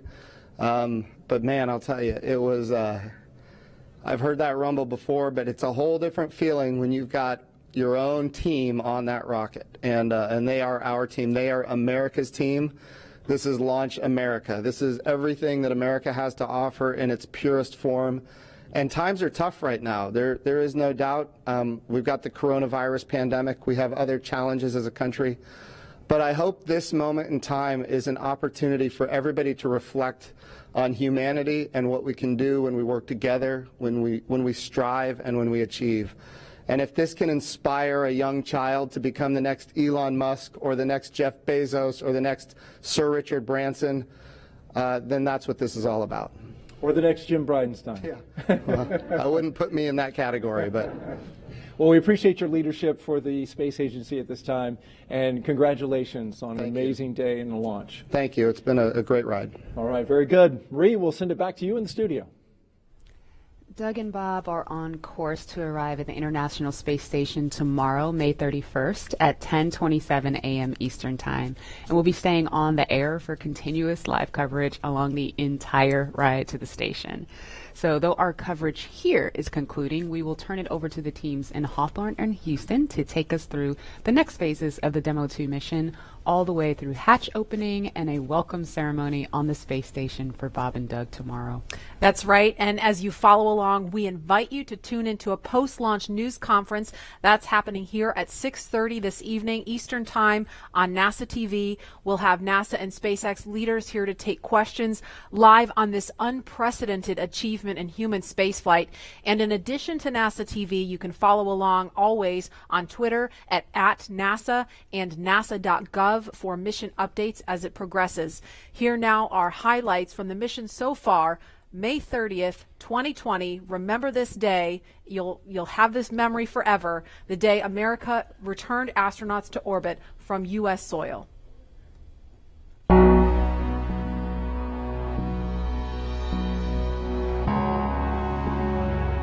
Wow, we're making history again. Let's go.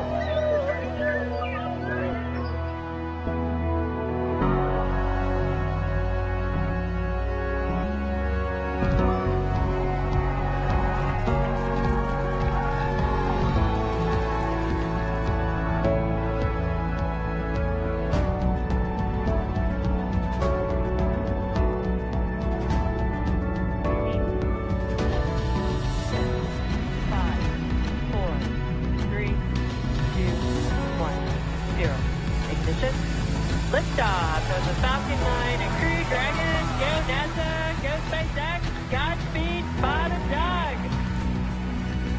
America has launched. So rise to the new era of American spaceflight and witness the ambitions of a new generation continuing the dream.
All right. Well, we do want to thank Marie, the entire KSC team, for that great launch. Marie, Lauren, Leland, it was great being with you guys the whole time. But as we just said, the mission has only now just begun. Right now, Bob and Doug are flying free inside of Dragon after that successful separation from Falcon 9. We've got just under 19 hours until they arrive at the space station. We're going to be here with you the entire trip. Immediately after Dragon separated from Falcon 9, it began what we call activation and rendezvous phase of the mission. During this phase, Dragon is configured for on-orbit operations. The phase begins after separation of Dragon from Falcon 9 and ends with the completion of the final co-elliptic burn. Our initial orbit today is 190 kilometers by 205 kilometers, with those values representing the perigee and apogee of the orbit, or the lowest and highest points over the Earth. That means the orbit isn't a perfect circle, but more like a slight ellipse. Over the next 19 hours, Dragon's going to execute a series of burns which will gradually raise its orbit to align more closely with the station. There are going to be 5 major burns or firing of those Draco thrusters on Dragon that are going to bring it close to station before we begin our final approach maneuvers. The first one is coming up in just a little bit, and it's the phase burn. Right now, teams are doing their go, no go to get ready for that, and it's performed at the first apogee, or the highest point of the initial orbit, and that's going to raise Dragon's perigee to a higher altitude. And after a calculated time, which is based on what our orbital data shows us, the boost burn raises Dragon's orbit until it's just 10 kilometers lower than the space station, followed soon after by the close co-elliptic burn to place Dragon on orbit roughly co-elliptic with the space station. This means Bob and Doug will be about 10 kilometers lower than the station during their entire orbit around the Earth. The fourth maneuver is the transfer burn, where we raise Dragon's apogee, or highest point of its orbit, to just 2.5 kilometers below the station.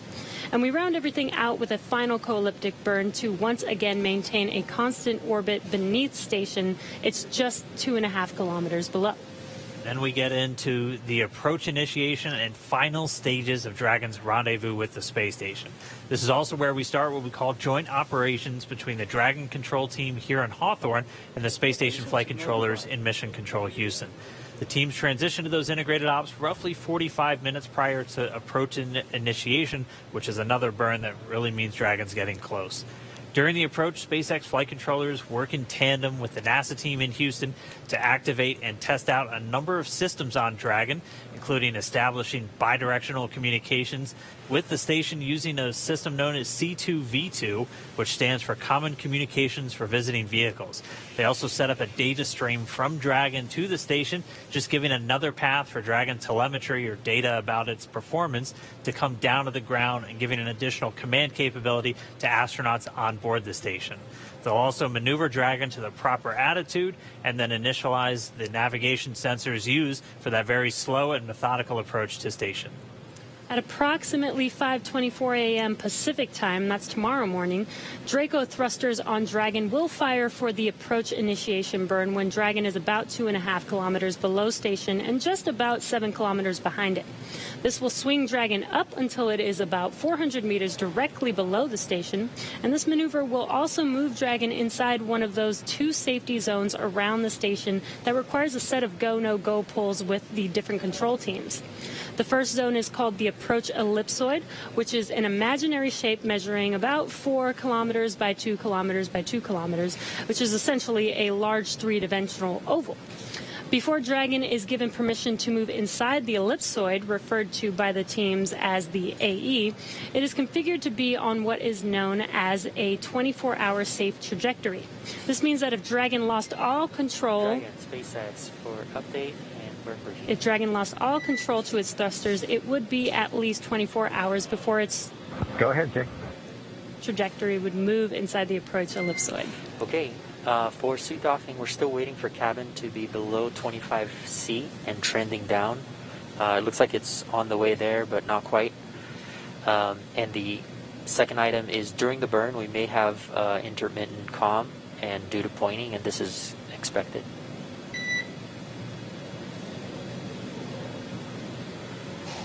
We're just listening. Copy the cabin temp and suit doffing and the intermittent comm during the burn. Good read back, and we are go for the phase burn. Looks like it's in about 12 minutes. and go for the phase burn. We're just getting a couple of quick updates. They're still wearing those suits that they've been in since we saw them suit up in the O&C building several hours ago. Once temperature just comes down inside the cabin a little bit, they'll get to go to doff or just take their suits off. And you just heard we're less than 12 minutes now from that first burn called the phase burn. Getting back to where we're going to be tomorrow, though, once Dragon arrives at just 400 meters below the station, it's going to be what's known as Waypoint Zero, and that's the first checkpoint during our approach. The vehicle can hold at 400 meters, or it can continue on if all the systems check out, and then it'll begin the approach to Waypoint 1. By this point, the teams will do a go, no-go for Dragon to move inside the keep-out sphere. It's another one of those zones around the station, and it's an imaginary sphere with a radius of about 200 meters. It's just another chance to confirm all the guidance, navigation, and control systems are working correctly on Dragon before we move it in really close to station. And it carries a similar requirement to the AE that Jesse talked about, where if Dragon lost all control of its thrusters, it would not go inside of that sphere for at least 4 orbits or about 6 hours instead of the 24 hours for the approach ellipsoid. Dragon's move from Waypoint 0 to Waypoint 1 will swing it up and out in front of the station, pausing at a distance of approximately 220 meters. At this point, it will be on what we call the docking axis, which essentially means it is directly in front of the docking port. Bob and Doug are headed to the forwardmost port of the International Space Station, the Node 2 forward port. That is where Dragon docked last year on the Demo 1 mission and where one of the 2 international docking adapters is located. These were installed for new commercial spacecraft flights and any other future spacecraft that also use the international docking standard. Before moving into the final waypoint, the crew will execute their second manual flight test, except this time they'll be in what we call the near field. That just means they're close to the station. The crew will actually command a hold when they're 220 meters away from the station and conduct a series of maneuvers. So it'll be Doug and Bob at the controls. First, they'll fly Dragon to the center line of the docking approach, just precisely lining it up with that docking port. Then they'll do a number of translational maneuvers, so using the Draco thrusters on Dragon to move it around the different axes. And then they'll always be checking in with the ground on how much propellant is used. Again, translational is just you're moving back, forward, side to side. When we refer to attitude maneuvers, it's where you're pointing. But once they're complete with that, they'll transition control back over to the Dragon flight computer to resume that automated docking. And once Dragon is only 20 meters away from Waypoint 2, that the spacecraft focuses on aligning its docking system with the docking adapter. Dragon will then fly in and make contact with the IDA, giving us what we call a soft capture. The soft capture ring then retracts until sensors indicate it's time for hooks to drive in place to give us a hard capture and firmly secure Dragon to the station. Then it's time for leak checks and hatch opening, which is currently timelined to come about 2 hours following docking. We're going to be here with you the entire way, and again, it's going to be a 2-team effort once Dragon gets really close. So why don't we jump over to Gary, International Space Houston. It's got to be exciting seeing that launch and knowing that they're on the way to you. How's the team doing, Gary?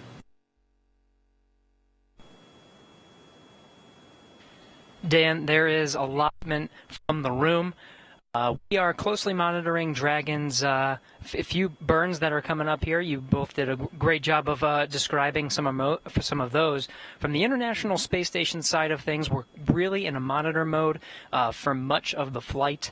Once it gets closer to some of the docking portion of the flight that you were going through, that's when we'll start really kicking into gear for joint operations. Just when the Dragon is just about 80 kilometers away, we'll start doing our checkouts of a system called C2V2. That's the communication system. Dragon, through the most of its flight, will be talking or communicating with the TDRS satellites, the geosynchronous satellites around the Earth. Right about the 80-kilometer part, we'll be turning on the C2V2. That is the common communication for visiting vehicles and establishes a link between the International Space Station and Dragon. It'll be turned on for some S-band connections and testing some of the radio signals as Dragon makes its approach. Really, though, we'll be monitoring the approach through some of those final burns once it's in front of the International Space Station. The space station has a few things that it needs to do from the attitude control side of things to really prepare the station for docking, switching some of the thrusters over to the Russian side and really relying on those control moment gyros and the angular momentum there to keep the International Space Station nice and steady. Once it makes its approach, it'll really be up to Bob and Doug to perform those final maneuvers and into docking. Chris Cassidy, though, will be monitoring from the inside. He's got a tool called the RPOP, and he'll be monitoring the approach from the inside of the International Space Station.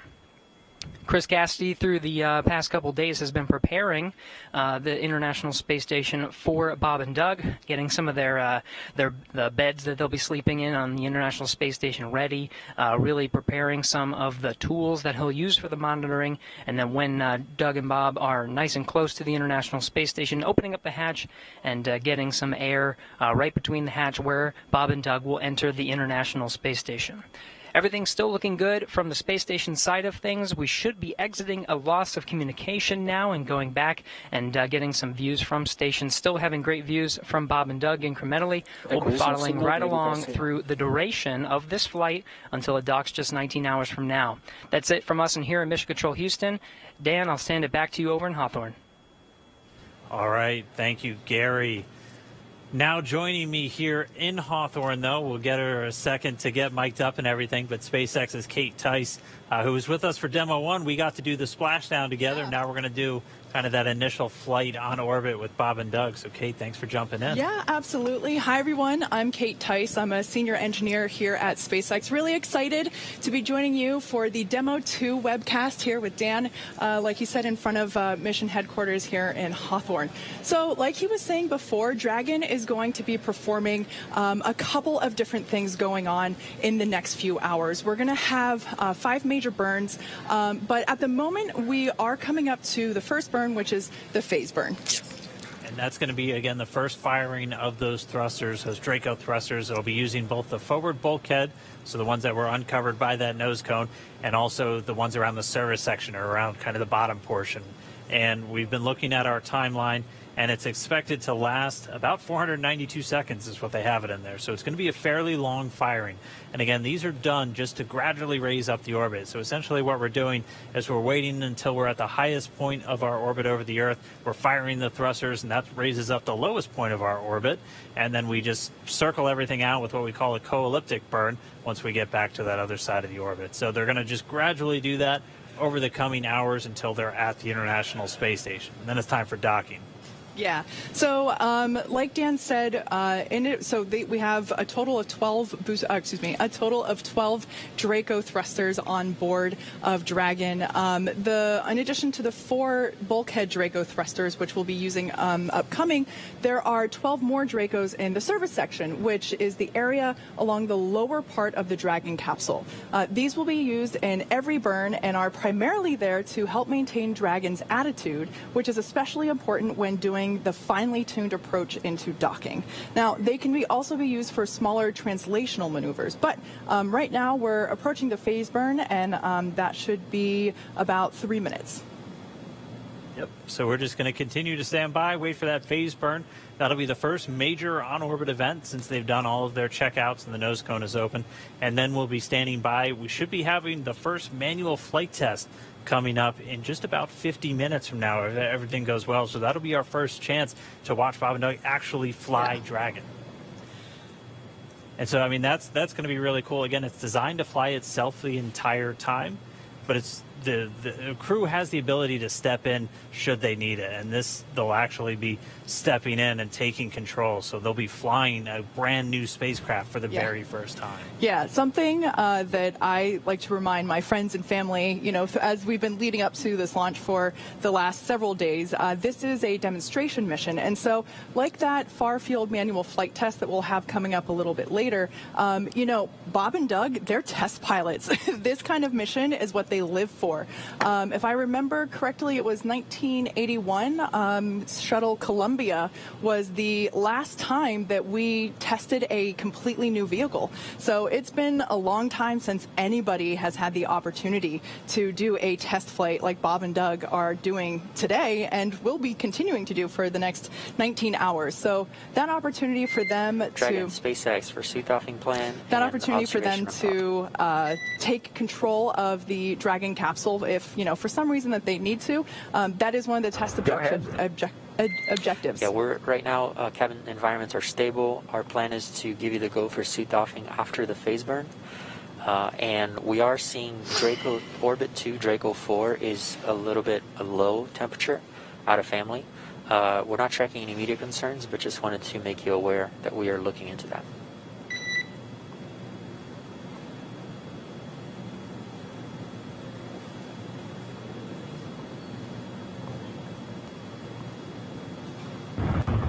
Okay, copy that, SpaceX. We'll plan on suit doffing after the burn, and then the Orbit 2 Draco 4's low temp. Good readback. All right, so the crew is going to stay in their suits until after this phase burn, which we should be hearing start in just about a minute from now.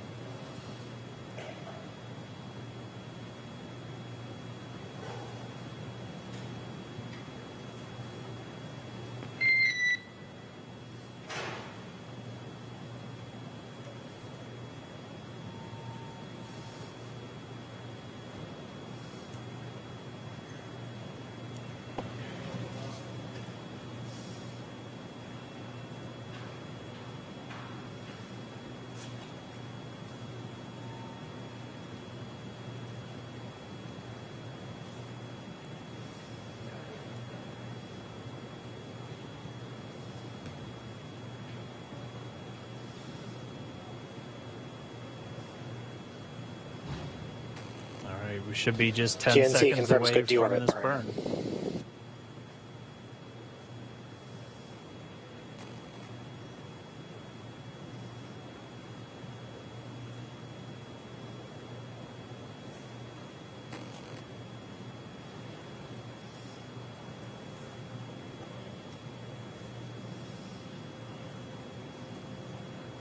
And we have confirmation the first burn is in progress. Again, this is the first of the 5 major maneuvers. This one's called the phase burn, using those forward bulkhead thrusters. So just those 4 Dracos at the very top underneath the nose cone to do these what we call delta V maneuvers. So just big changes in velocity that we're going to do to gradually raise this orbit up over the coming hours. So we're watching some of the screens. We're able to see the burn is in progress. It's expected to last for several minutes, so we'll just keep an ear out, make sure that everything goes well, and then we'll get a report pretty much the same time the crew does on how the burn goes. So we're really just looking for those words, good burn, after it's complete. Like we said, this is the first of 5 major burns that we will be performing over the coming hours. So this is basically the first major step in the free flight of Demo 2. Expected loss of signal, Diego Garcia.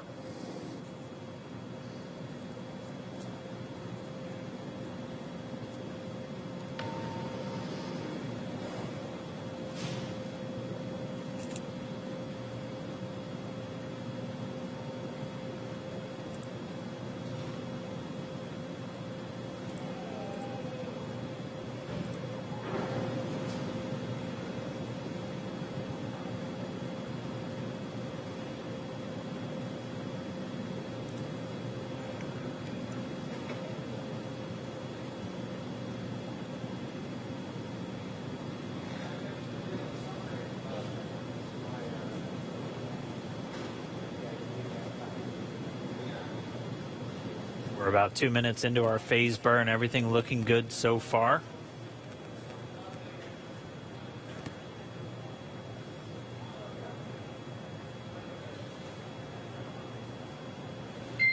And Dragon SpaceX for awareness, burn is nominal so far. All right, we have confirmation that burn is nominal thus far. We concur, thank you.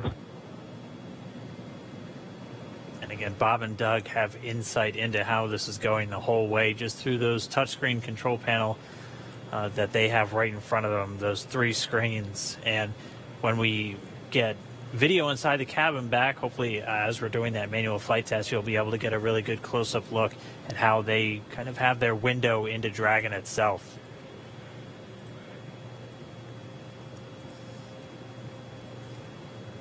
And we are coming up on 3 minutes into our first major burn for their on-orbit path to the station.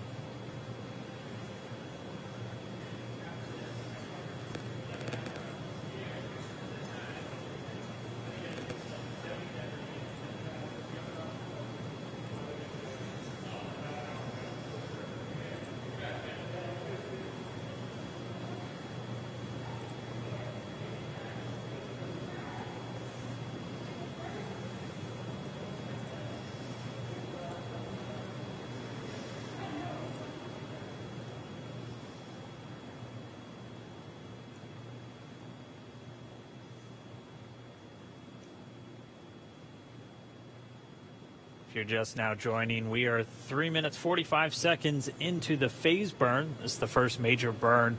You're getting a look inside of the SpaceX Mission Control Center here in Hawthorne. This is the team that's going to be responsible for looking over Dragon and Bob and Doug on their flight up to the International Space Station.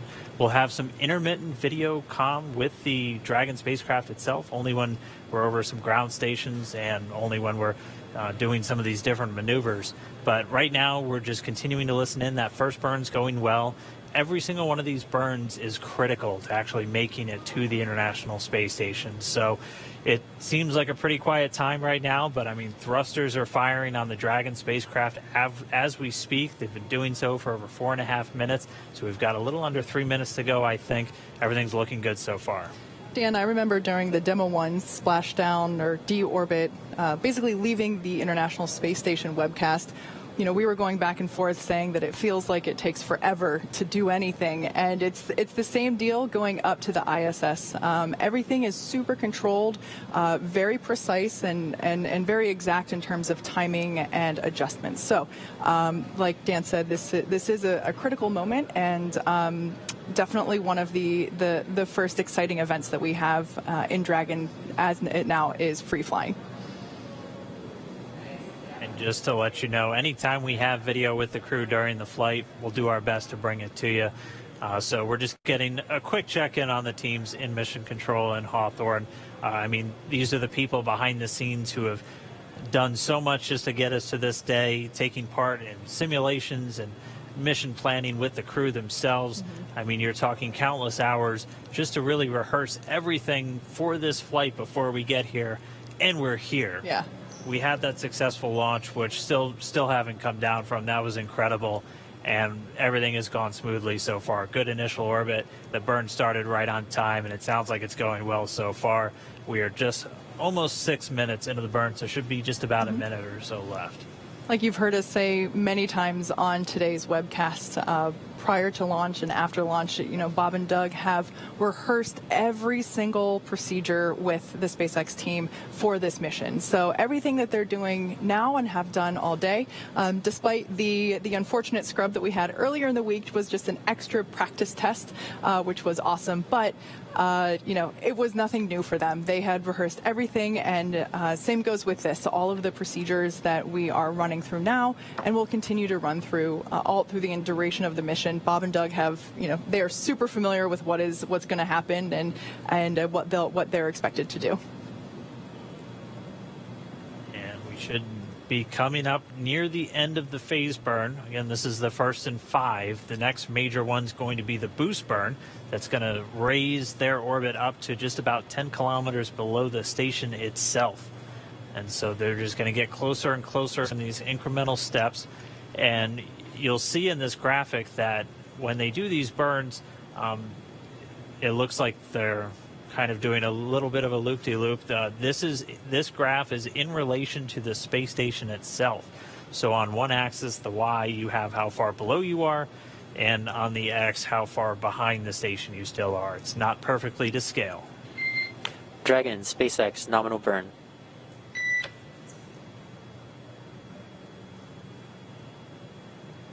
Nominal burn.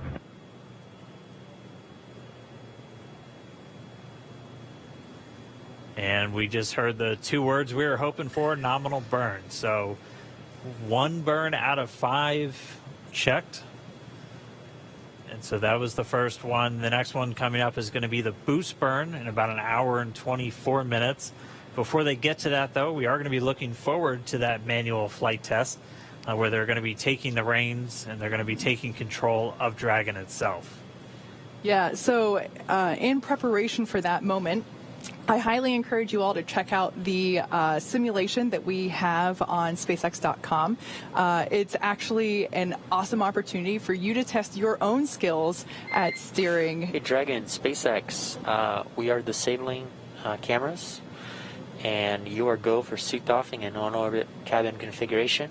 Note that camera caps, which will be tethered, can be found in location 8, and cameras are currently configured.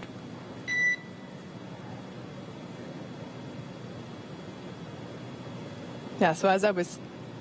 Okay, Dragon copy, suit doffing in work. We see that the cameras are off, and we can do on-orbit activation. Copy all.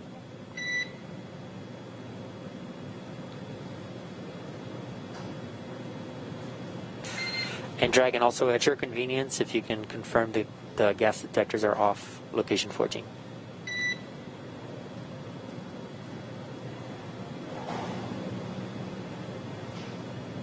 Welcome.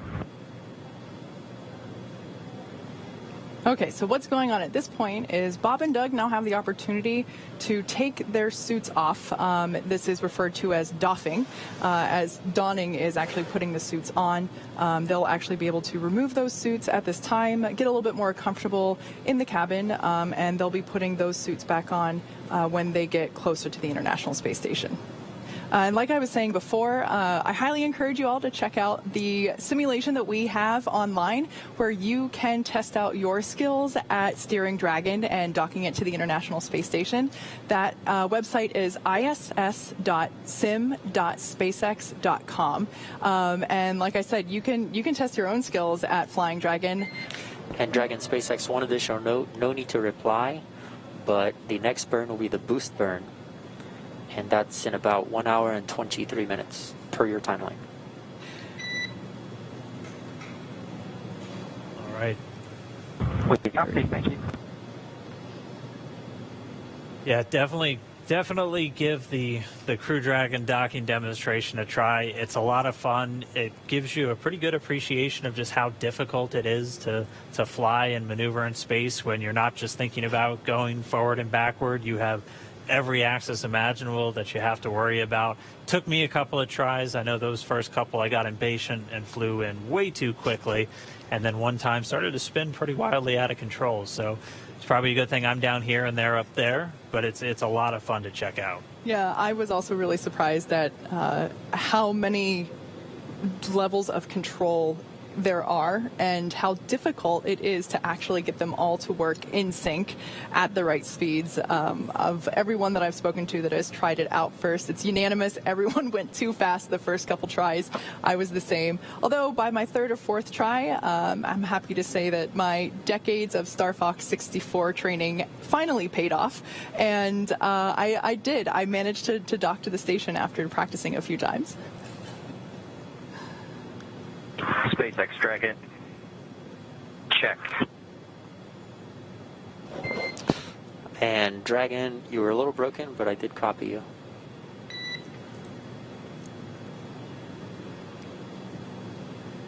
How about this time? How you hear on the cabin mic? Loud and clear on the cabin mic. Copy that. We have you the same.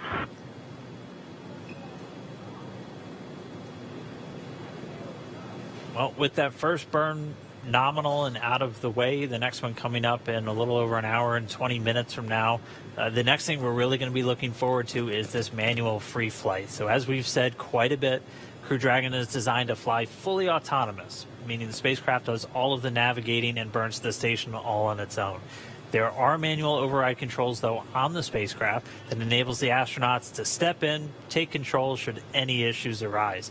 And to test out those controls, Bob and Doug are about to do the first of 2 planned manual maneuvers inside Dragon.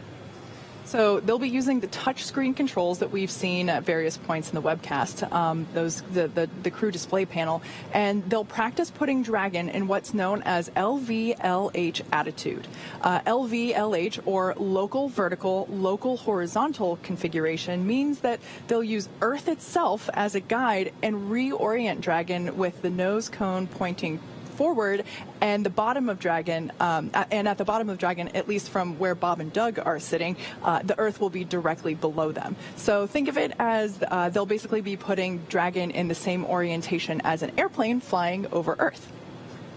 And they'll be taking this manual control, but they'll stop one step before actually sending the command of their attitude adjustments to Dragon's flight computer. So the flight computer itself is still going to continue flying Dragon, and as soon as they're done, they'll hand control back over. The flight computer will reorient Dragon, and it will continue on its way. It's going to fly in a whole bunch of different attitudes on the way up to station. Unlike the space station pretty much only flies in that LVLH. It's pretty much always going the same direction. But that's because it's got very big joints for the solar arrays to rotate around. For Dragon, they'll have to maneuver the trunk to charge the batteries, maneuver to sometimes communicate with the different satellites, depending on which antennas they're using. And so this LVLH will just be a test for this manual flight test. Exactly. And like we said before, there is that simulation online where you can check it out for yourself. Yeah, definitely get a chance to go pilot Dragon. We're going to be seeing that tomorrow morning. It was surreal when we got to see it on Demo 1 with Dragon coming in. We've got some great cameras right on that docking port where Dragon's going to be pointed. It's going to be really exciting to see them come in for that final approach. Dragon SpaceX, no response required, but we are going to be enabling branch 2 of the helium system. This is expected to be done on orbit to protect for a scrub.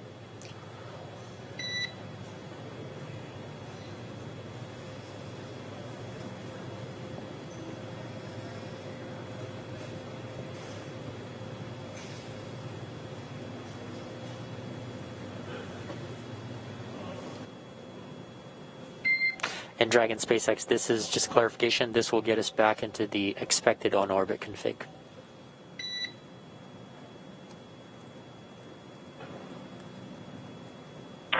Dragon copies.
Dragon SpaceX prop reconfiguration is complete and expected.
And if you're just now tuning in, you missed the launch, so you might want to head online and make sure you go back and check that out. But Bob Behnken and Doug Hurley, our 2 NASA astronauts, are flying through outer space right now after that successful launch just a little while ago. We're going to be bringing you this ground track that you're looking at. You're going to be able to see exactly where Dragon is over planet Earth, and you're going to see a number of different lines, so usually 3 at a time. And so what that is showing is each of those orbits around planet Earth for the Dragon spacecraft. And it looks like it's wavy, but that's because you're taking a globe and then stretching it out flat. And so that's why it looks like, so it is a straight line if you were actually looking at it around the globe. So with that on-time launch, they've already traveled well away from the Kennedy Space Center. They're already downrange, way in excess of 600 miles. But they're going to continue to fly around the planet Earth. They're going to continue to raise their orbit over the next 19 hours. They were successful in doing so with their first burn, the phase burn. That was done. And SpaceX Dragon for suit doffing. We started a timer for the drying of both suits about 4.5 minutes ago, if you guys want to back us up. Copy. Timer started for suit drying 4.5 minutes ago. We'll back you up. And that was the Demo 2 Commander Doug Hurley talking to the core behind us right here in Mission Control Hawthorne. The crew has doffed or gotten out of their spacesuits that they've been in for several hours now, and they kind of hang it up, almost like hanging up your clothes just to dry, and they're going to continue to they have a timer just to know when they're fine to just pack them away. They're not going to have to put those suits on again until tomorrow when it's time to dock with the space station. Quick, I want to comment there on the view on the right-hand side of your screen. That is, if Bob and Doug were looking out the window, that's basically what they'd be seeing right now. That's a live shot from Dragon, and with planet Earth rotating below it. Yeah, they're going to continue to make their way up over the next couple of hours. We have a number of items coming up for them, though. We are still counting down to that manual flight test. That should be coming up within the next half hour, and that's going to be Bob and Doug actually taking control of the Dragon spacecraft for the very first time. So that's going to be really exciting. Hopefully we'll get some video inside of the cabin. We'll have video inside the cabin anytime that the crew is ready for us to come on board. And anytime we have connection through ground stations, through SpaceX's worldwide network of ground stations to communicate with the spacecraft. Yeah, and just real quick, I want to correct myself now that I can see the image a little better. That's actually a live shot from the International Space Station. I thought it looked like a radiator. Yeah, for a second I thought it was the Dragon trunk there. But nope, that is the ISS, so that's where Bob and Doug are heading. And like we have been saying so far, this is just the beginning of what is a 19-hour journey for them. So they've got a lot of stuff coming up.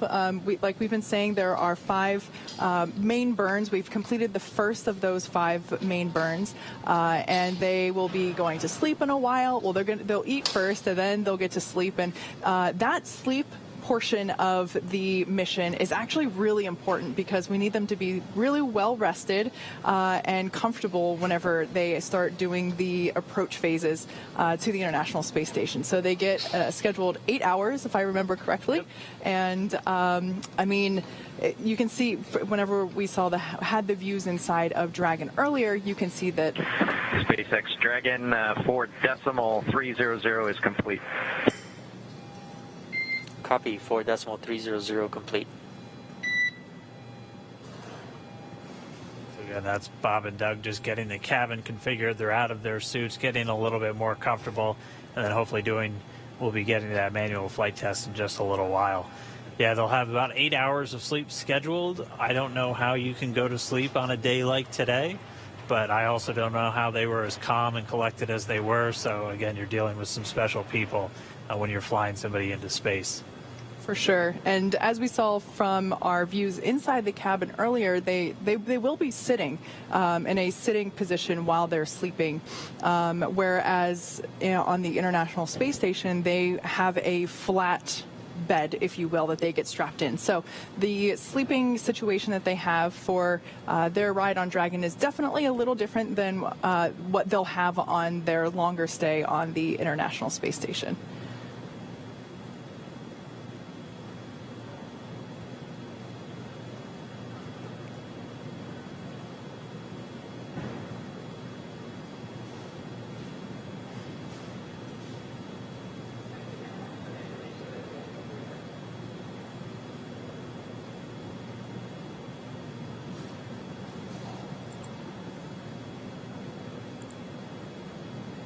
Just to walk you through quickly, we're looking live right now from Bob and Doug's destination, the International Space Station. They are scheduled to dock tomorrow, with that initial docking coming at 7:29 a.m. Pacific time. So over here on the West Coast, it'll be 10:29 a.m. over on the East Coast. It's about a 19-hour ride. It'll be 19 hours and 7 minutes if they dock directly on time from launch all the way to that docking. It'll take 5 successful burns to get them in close proximity to the International Space Station, followed by a number of smaller maneuvers during that rendezvous and that final approach sequence. But it's going to be a pretty lengthy trip for them to get there. And again, starting off from Kennedy Space Center just a few less than an hour ago, I think at this point. Time is starting to all flow together, but already moving in excess of 17,000 miles an hour as they continue to raise their orbit and chase down the space station.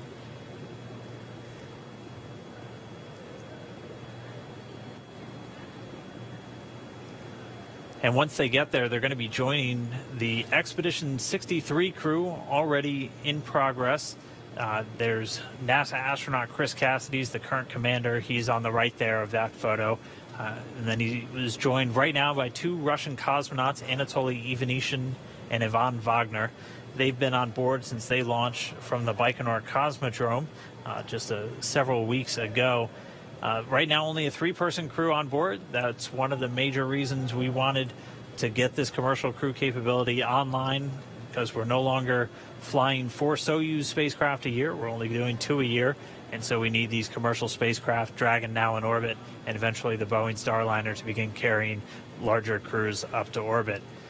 So they're going to be joining them. Chris Cassidy, the current commander of the space station, is going to welcome Doug and Bob on board. They'll be residing inside what we call the USOS segment. It's kind of the half of the station. Dragon SpaceX for suit drying, low priority.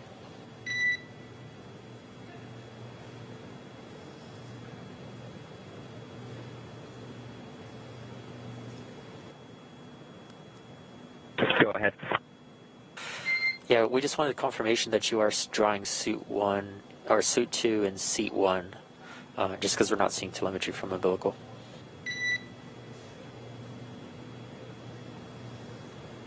Yeah, that's affirmative. Suit, my suit from seat 2 is in seat 1, and it's hooked up, and we've verified airflow. Copy. Thanks. And at this point, the crew is out of their suits and they're drying them, so they're actually reconnecting them to the umbilicals of the seats that they're not using. You heard them refer to seats 2 and 1. If you were looking inside the Dragon capsule, it goes seats 1 through 4 from right to left, so it's a little backwards.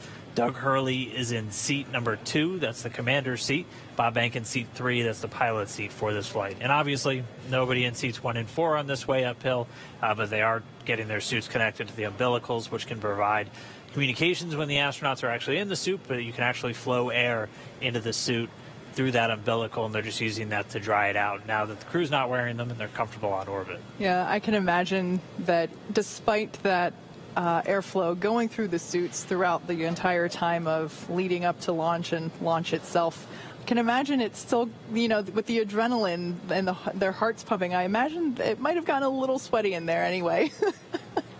Yeah, doing a little bit kind of like hanging your laundry in space almost, but they're going to be out of these suits for the next several hours.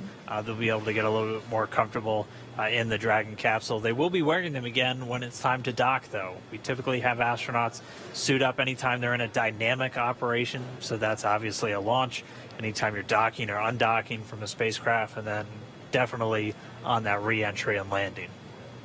Yeah, so as you've heard us say before about these suits, they are custom made for Bob and Doug, so there's really no chance that they might be able to put the other ones on, like their name is stitched on it for obvious reasons, but these suits are highly intelligent and highly functional, so even though they naturally will be more comfortable out of the suit, they have said that the suits themselves are pretty nice to sit in, and you know, as you can see from today's events and the launch attempt that we had before, they do spend quite a bit of time in those suits. So yeah, they are custom made for each individual astronaut, made here on site in Hawthorne, California, and same building that we build the rocket, and same building that we build the spacecraft. So pretty cool to see of that piece of hardware itself now in action, finally in Dragon.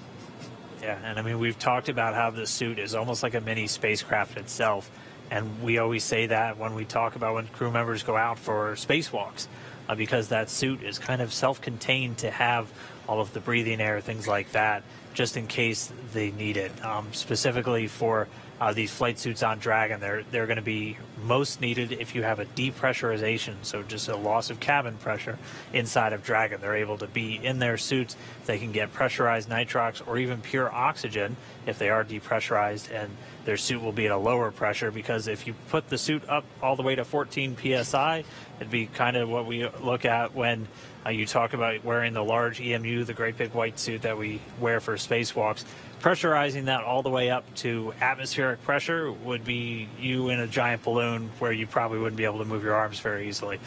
So when you're in a suit and it's pressurized, you're typically at a much lower PSI. I'm not sure what the SpaceX suits are at, but our EMUs are at about 4, and then you have to up the oxygen content in what you're breathing just to make sure you're still getting enough. So they'll be able to flow pure oxygen into those suits if required. Yeah, so just as a quick update, in case if you are just joining us, we have obviously lifted off. Bob and Doug are now on their way to the International Space Station, probably about an hour and a half into what will be a 19-hour journey in chasing down the space station. And we are approaching what is known as the Far Field Manual Flight Test. And this is basically the opportunity that they'll have to take back control of the Dragon capsule and just perform the ability to pilot it manually. Dragon is a fully autonomous spacecraft, meaning that it drives itself. It is highly intelligent. The flight computer makes all the calls using all the inputs from the sensors and the data that it receives. And so realistically, this is meant to be a fairly hands-off flight to the International Space Station. But in the event that for some reason Bob and Doug need to, or whichever astronaut is on board Crew Dragon might need to take manual control, the Far Field Manual Flight Test, which we have coming up in just a few minutes actually, is what we will be doing to basically complete the test objective for this mission, saying, yeah, that is absolutely possible to do. Yeah, it's right there in the name. It's a demonstration mission 2, which on demonstration mission 1, we didn't have crew members, but did a lot of tests of Dragon's maneuverability, even testing an abort when we were on that final approach and docking. And so Bob and Doug are really just on board to really put it through the ringer, to put all the systems through and check them out that would require a crew being on board, because this will be that final test before NASA looks to certify SpaceX to begin those regular crewed flights to the space station. So we're talking about those 6-month to year-long missions with crew members living and working in space. And we're looking at doing that later this year, as soon as we're wrapped up with Demo 2, as soon as a month after Bob and Doug return. We'll be looking for that next crew to go up. 3 NASA astronauts and 1 from our partner agency, JAXA, the Japanese Aerospace Exploration Agency. So things aren't slowing down. We're just at the very start of this mission. It's hard to think that we're already thinking forward to the next one this quickly, but that's just the nature of the business right now. Things Absolutely. are definitely picking up in space. Yeah, as SpaceX engineer myself, part of my job is to help NASA come in and certify the hardware that we're building. So I have been inside of the capsule that's now in space. I've been inside the capsule that, as Jessica Jensen mentioned earlier in the webcast, earlier this week was just in the Dragon clean room, which is down the hallway from us here, which is now in a different building for it to complete high pressure testing. But as someone that has spent the last 5 years working for this mission that we're executing today, it is so surreal to now be performing the parts of testing, of demonstrating with the astronauts. I still remember hearing the comms check on Wednesday of, just pre-flight, making sure that all different the key players in the mission were able to communicate back and forth, as well as to Bob and Doug. And I just got chills whenever I heard that tone of them communicating back and forth to mission control. Yeah, well, it was great to see them get off the ground today, and hopefully we see them in just about 10 minutes or so doing this flight test. So we're going to continue to follow along. Again, we're here for the duration. Dragon, SpaceX for timeline. Hopefully we get a call on how quickly we get that test right here.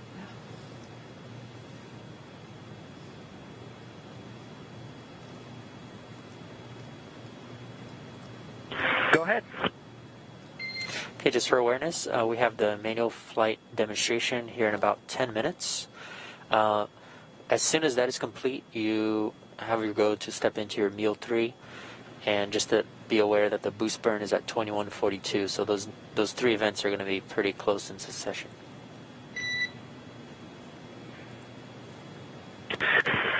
Thanks for the update. Yeah, we were looking at that. I think we're just about changed, so we'll give you a go to come back on board here in about maybe 5 minutes or so.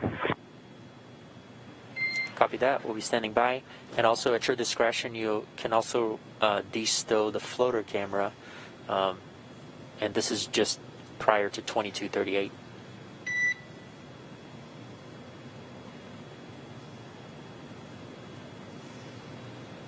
All right, so there you heard it. Copy that. Should be joining Bob and Doug back inside the Dragon capsule in about 5 minutes or so, and then we should be seeing that manual flight test in a little less than 10 minutes from now.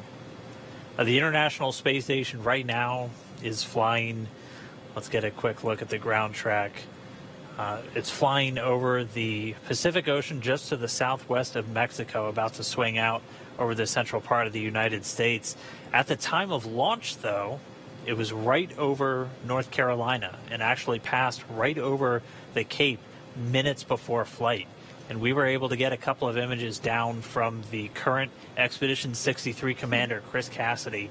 This picture is of that pad, 39A, at the Kennedy Space Center with Bob and Doug still on the launch pad, the rocket still there, taken 2 minutes before the launch. That is and incredible. He was able to send a couple of them down. So eagle eye for Chris Cassidy to snap these. We literally just got these down, so we wanted to share them with everybody. But the space station was flying directly over at the time of launch. We're almost at an hour and a half since launch, and it's already almost gone around the entire planet. Again, it's about to cross over the United States in the next couple of minutes. So that's what they're chasing down, and that's where you can kind of start to appreciate why this might take so long. When something is moving that quickly around planet Earth, it's not as easy as just kind of getting your car and going a couple miles. It takes a lot of energy, which means a lot of fuel, which can mean a lot of time to catch up to another spacecraft already in orbit. Absolutely. And the fact that it is in orbit, the International Space Station in orbit around Earth, is really critical to understand there, because in reality, Bob and Doug are only going 250 miles up. So that's basically the distance from Los Angeles to San Francisco. So when you think about, even though it does take them a long time to catch up to the International Space Station, it's because it's going so fast, and they have to go around planet Earth a number of times in order to chase it down. But in reality, they are not. They are above Earth only about 250 miles, which I believe is a pretty relatable distance for everyone in terms of understanding just how far up they go. All right, well, we are just about 6 minutes away from the start of that manual flight test. We'll hang out for a couple of minutes. Hopefully we see inside the capsule again shortly, and then we'll be joining Bob and Doug as they take the reins of Dragon for the very first time. Yeah, and that timer for the suit drying, we should be getting confirmation of that. SpaceX Dragon for suit drying. There we go. Dragon, go ahead. Jay, our timer shows about 23 minutes for suit drying, and we're holding in 5 Bravo decimal 7 if you're happy with us shutting off the suit fan. Yeah, we concur on the timer, and we are go for you to shut off the suit fan.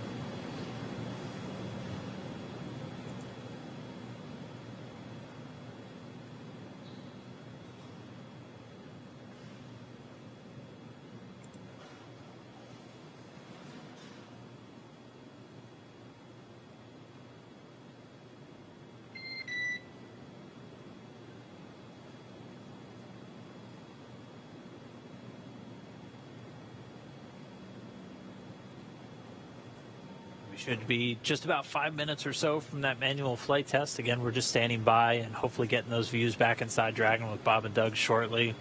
If you are just now joining us, we did launch successfully, 3:22 p.m. Eastern Time. So it was a flawless ride uphill. We got them right into their initial orbit. We've already done the first of our 5 major burns to get to the International Space Station, that phase burn being done successfully on time.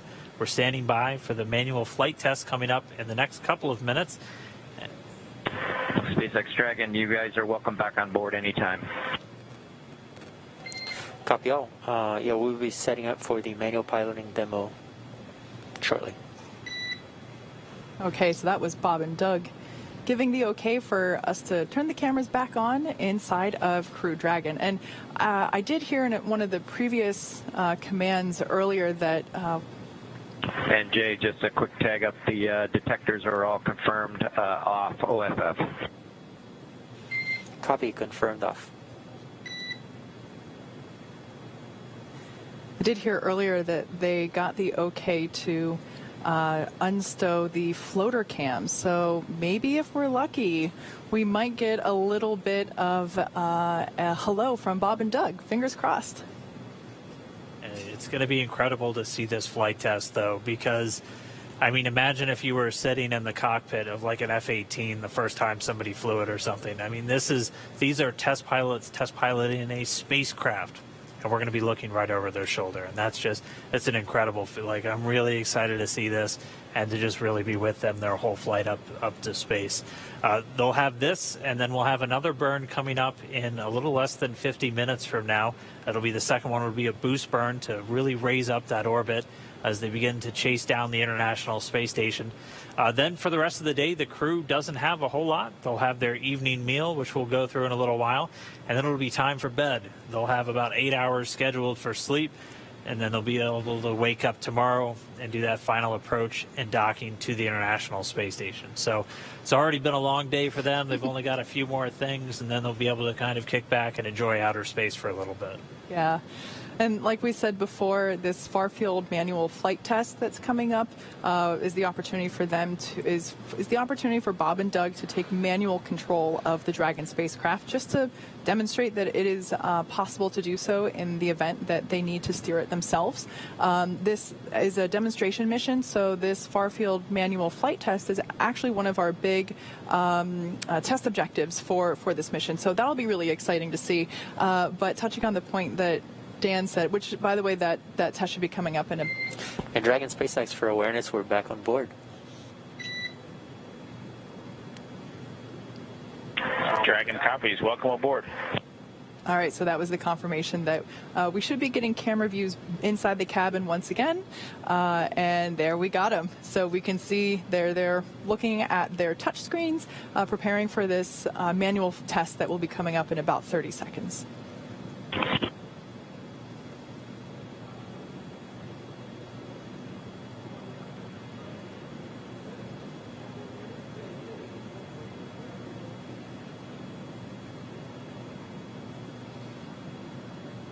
What a sight. I love that we can see right over their shoulders. We can see the screens.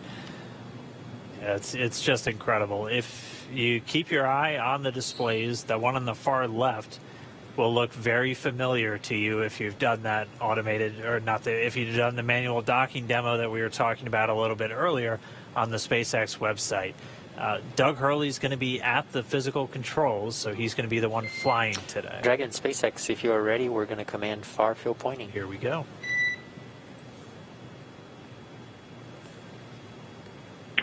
We are ready. Copy. I'll give you the go after the transition is verified. So again, they're going to put Dragon into a far field pointing. So they're going to put it into a special configuration just to let the flight computer know that, hey, this manual flight test is happening, and then the flight computer won't be trying to fight it or adjust the attitude at any point during this. And again, all of the inputs that Doug is going to make as he's doing the manual flying, they're not going to send those final commands to the flight computer. So when they're done, the flight computer takes back control of the spacecraft, continues flying on its way to the station.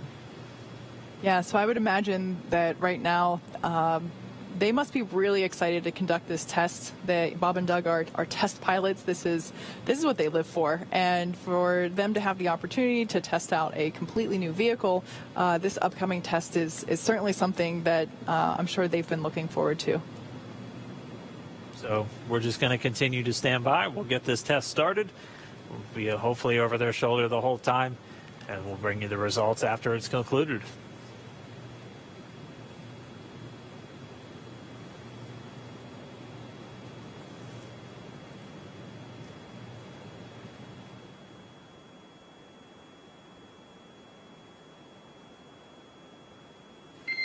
Okay, Dragon SpaceX, we'll see you in far field pointing.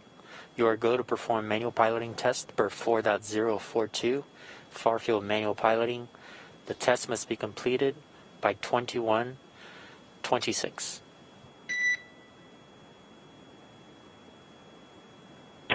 Okay, we copy. We've got to go for 4.042. We'll put that in work and understand the test needs to be completed by 21:26 Zulu. Good read back.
This is Mission Control Houston. For those of you watching, Bob and Doug are inside the Crew Dragon vehicle performing the manual flight test. You can maybe see a little bit on the front screens here from the inside cabin.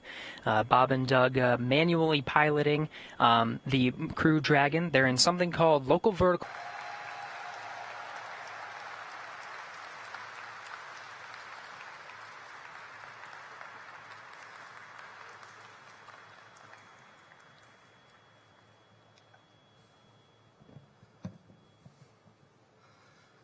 Go NASA. Go SpaceX. Go America.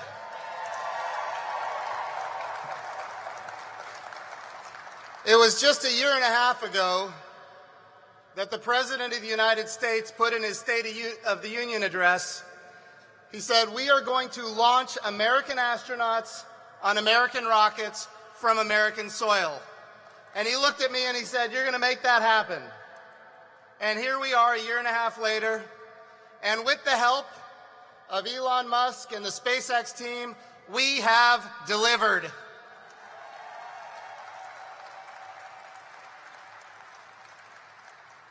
But of course, the President's agenda is just beginning. There is so much more. He turned around and he recreated a moon program. And he said we're going to go to the moon for a purpose because we as a nation are going to get to Mars. And I will tell you, this area, this little agency we call NASA is excited about it. I want to tell you a quick story. My job is to introduce the Vice President of the United States, and I'm going to do that in just one second, but I have to take a moment. It was about 9 years ago, that the space shuttle Atlantis landed right here for the last space shuttle mission in the history of the United States. And the next day, 2,000 pink slips went out. And over the course of the next 2 years, this area went from 15,000 jobs down to 7,500 jobs. Devastation for the Kennedy Space Center and really a lot of very disgruntled NASA employees. But I'll tell you this, the vision now is as bright as it's ever been. We are one step by one step accomplishing what we need to do as a nation to lead again in space, and it's not just rhetoric. The President is backing it up with his budget requests, and we're getting bipartisan support in both the House and the Senate for this very aggressive space agenda that includes NASA, but it also includes the brand new Space Force, which is a great partner of ours right here at the Cape. So now I have the great honor of introducing a person who was put in a role by the President of the United States, and this role had been gone for 25 years. The role was chairman of the National Space Council. President Trump said, "We're going to make space a priority, and here's how serious I am about that priority. We're going to put the Vice President of the United States of America as the chairman of the National Space Council, and we're going to put on that council the Secretary of Defense and the Secretary of State and the Secretary of Commerce and the Secretary of Transportation and the Director of National Intelligence and so many others." And here's what we have done. As a nation, America is again leading in space, and we are proud. This little agency, yes, please, America is leading again in space. And I can tell you that when the Vice President got that role of chairman of the National Space Council, he took to it like a duck takes to water. We've had meeting after meeting about how to make America preeminent in space, and of course I have entertained phone call after phone call about this mission that we accomplished here today. The Vice President is a very, very real space enthusiast. He, of course, has been very supportive of what is now the largest budget in NASA's history in nominal dollars. And of course, right here at the Kennedy Space Center, we are seeing the benefits of that today. We have, for the first time since 1972, we have a human landing system funded to go back to the surface of the moon. And now we have contracts for that human landing system. And of course, one of those partners is SpaceX. Thank you for partnering with us yet again. So it is my pleasure and my honor to introduce to you the chairman of the National Space Council, the Vice President of the United States, Mike Pence.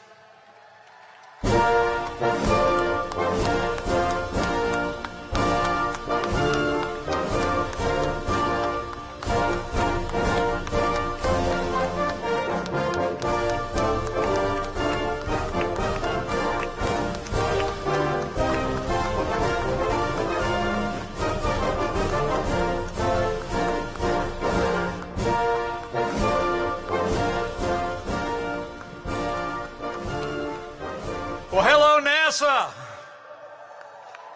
SpaceX. And hello, America's future in space. To the Governor, to Leader McCarthy, to members of the House and Senate, members of the Cabinet and the Joint Chiefs, to Jim Bridenstine and the incredible men and women of NASA and SpaceX, it is an honor and a joy for me to be here with the President of the United States at Kennedy Space Center on the day we made history. On the day American astronauts returned to space on an American rocket from American soil for the first time in nearly 10 years. You did it.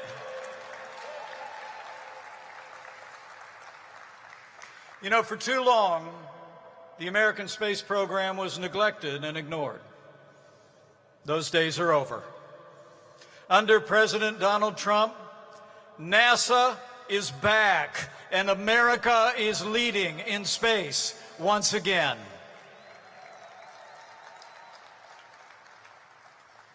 You know, it's been more than 50 years since our nation first set out to leave this planet and land American astronauts on the moon. And today, under this president, we begin a new mission to return to the moon and ultimately land American astronauts on the face of Mars.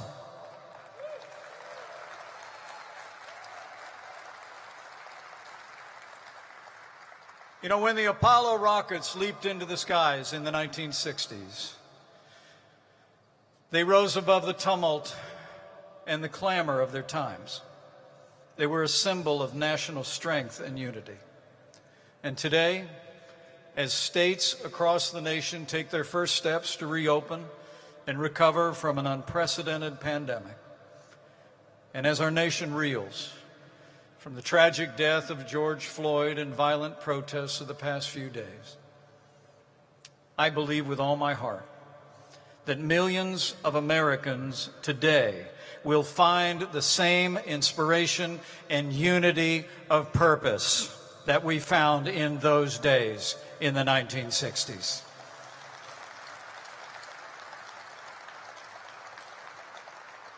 In America, every life matters, and there's no tolerance for racism or violence in the streets of this country.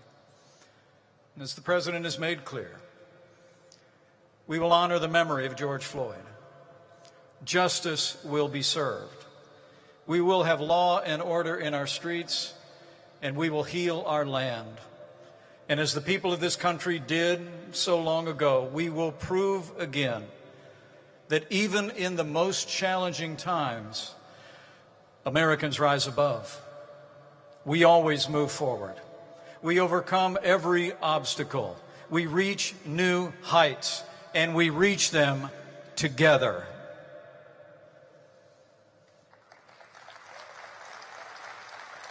It's true. And in that spirit, today we begin a new era of human space exploration. And the credit goes to dedicated men and women all across this country, to the ingenuity and the hard work of the entire NASA team. America is proud of the men and women of NASA.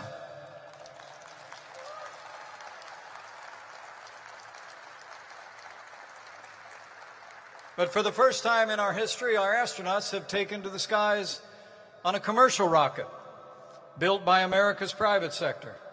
So join me in a vigorous round of applause for Elon Musk and the dedicated men and women of SpaceX. Job well done.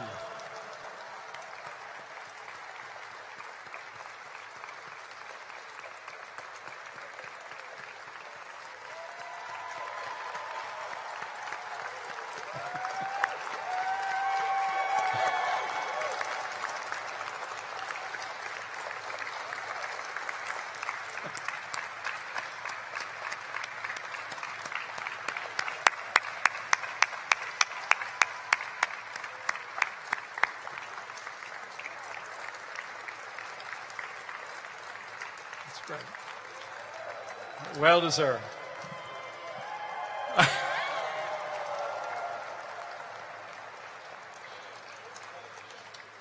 Thanks, Elon.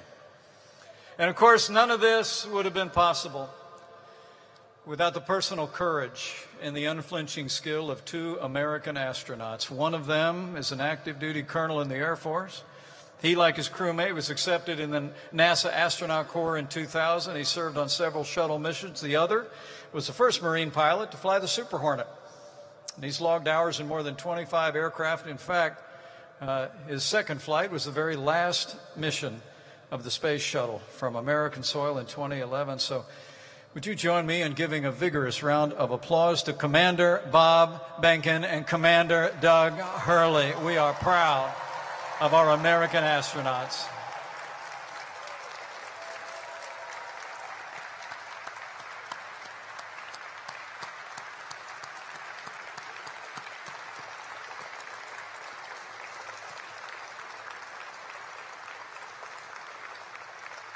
Because of their courage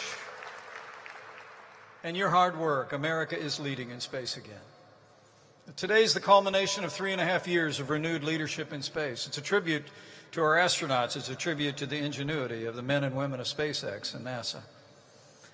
But I'm here to tell you it's also a tribute to the vision and leadership of a president who, from the very first days of this administration, was determined to revive NASA and American leadership in human space exploration. Today is a tribute to the leadership of President Donald Trump.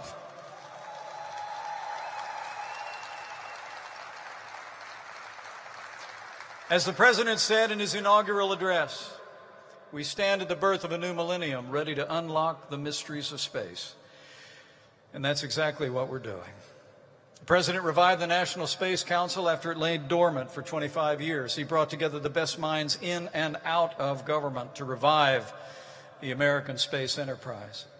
We reformed the National Space Traffic Management System. We streamlined regulations for the commercial use of space.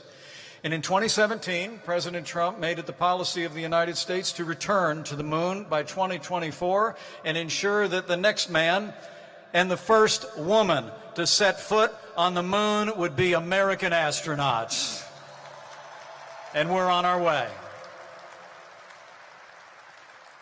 And at the President's direction, we won't just go back to the moon. Mission Artemis is going to take us to the moon, and then America will take the next giant leap, and we're going to land American astronauts on Mars. So we're leading again. For our prosperity, for our explorer's spirit, but we're also leading for the security of the American people. As nations around the world increase their investment in space, this president also took the decisive step to ensure that America remains as dominant in space as we are in land and air and sea, when he created the first new branch of our armed forces in more than 70 years, the United States Space Force. So the American people can be confident after today's history-making launch that we're just getting started. And under this president's leadership, with the courage of our astronauts, the ingenuity of NASA and private partners like SpaceX, the support of the American people, and God's grace, we'll never stop pushing to reach new heights, to go farther and faster and higher than ever before. We will inspire the world as America leads humanity into the vast expanse of space for generations to come. And now it's my high honor and distinct privilege to introduce to you the man whose vision and relentless leadership brought us to this historic day, the 45th President of the United States of America, President Donald Trump. And I'm proud to be an American, where at least I know I'm free. And I won't forget the men who died, who gave that right to me. And I gladly stand up next to you and defend her still today. 'Cause there ain't no doubt I love this land. God bless the USA.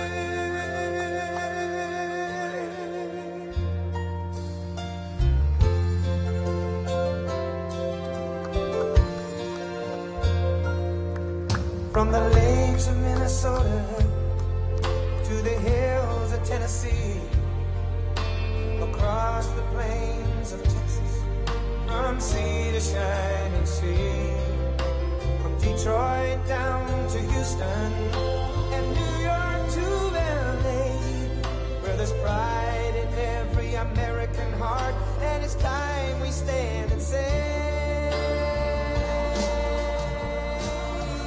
that I'm proud to be an American. Well, thank you very much. Please, please. Big day is a big day. And I want to thank our great Vice President for your fearless and tireless commitment to fulfilling America's destiny in space. Thank you very much, Mike. Great job. Great job. We're also grateful to Mike's wonderful wife, Karen, for being here and for all she does for our country. Thank you. Thank you, Karen. Before going further on this exciting day for all America in space, I want to say a few words about the situation in Minnesota. The death of George Floyd on the streets of Minneapolis was a grave tragedy. It should never have happened. It has filled Americans all over the country with horror, anger, and grief. Yesterday, I spoke to George's family and expressed the sorrow of our entire nation for their loss. I stand before you as a friend and ally to every American seeking justice and peace, and I stand before you in firm opposition to anyone exploiting this tragedy to loot, rob, attack, and menace. Healing, not hatred, justice, not chaos, are the mission at hand.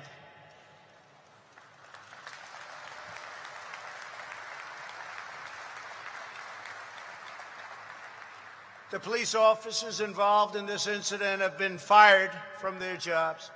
One officer has already been arrested and charged with murder.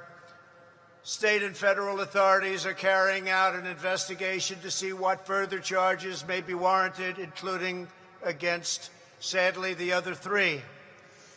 In addition, my administration has opened a civil rights investigation, and I have asked the Attorney General and the Justice Department to expedite it.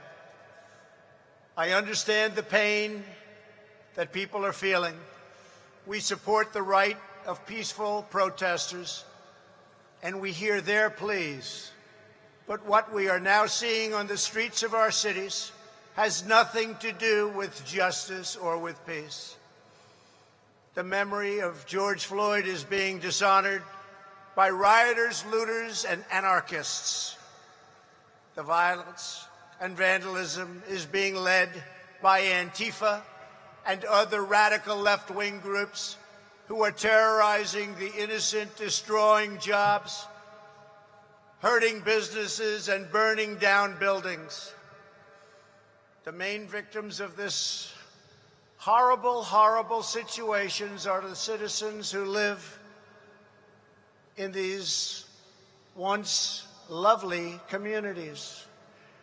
The mobs are devastating the life's work of good people and destroying their dreams. Right now, America needs creation, not destruction. Cooperation, not contempt. Security, not anarchy, and there will be no anarchy. Civilization must be cherished, defended, and protected. The voices of law-abiding citizens must be heard, and heard very loudly. We cannot and must not allow a small group of criminals and vandals to wreck our cities and lay waste to our communities. We must defend the rights of every citizen to live without violence, prejudice, or fear. We support the overwhelming majority of police officers who are incredible in every way and devoted public servants. They keep our cities safe, protect our communities from gangs and drugs, and risk their own lives for us every day. No one is more upset than fellow law enforcement officers by the small handful who fail to abide by their oath to serve and protect. My administration will stop mob violence, and will stop it cold. It does not serve the interest of justice or any citizen of any race, color, or creed for the government to give into anarchy, abandon police precincts, or allow communities to be burned to the ground. Won't happen. Those making excuses or justifications for violence are not helping the downtrodden, but delivering new anguish and new pain. From day one of my administration, we have made it a top priority to build up distressed communities and revitalize our crumbling inner cities. We fought hard with Senator Tim Scott and many others to create opportunity zones, helping to draw a surge of new investment to the places in our country that need it most. We must all work together as a society to expand opportunity and to create a future of greater dignity and promise for all of our people. We must forge a partnership with community leaders, local law enforcement, and the faith community to restore hope. Radical left criminals, thugs, and others, all throughout our country and throughout the world, will not be allowed to set communities ablaze. We won't let it happen. It harms those who have the least, and we will be protecting those who have the least. The leadership of the National Guard and the Department of Justice are now in close communication with state and city officials in Minnesota, and we're coordinating our efforts with local law enforcement all across our nation. In America, justice is never achieved at the hands of an angry mob. I will not allow angry mobs to dominate. Won't happen. It is essential that we protect the crown jewel of American democracy, the rule of law, and our independent system of justice. Every citizen in every community has the right to be safe in their workplace, safe in their homes, and safe in our city streets. This is the sacred right of all Americans that I am totally determined to defend and will defend. My administration will always stand against violence, mayhem, and disorder. We will stand with the family of George Floyd, with the peaceful protesters, and with every law-abiding citizen who wants decency, civility, safety, and security. We are working toward a more just society, but that means building up, not tearing down, joining hands, not hurling fists, standing in solidarity, not surrendering to hostility.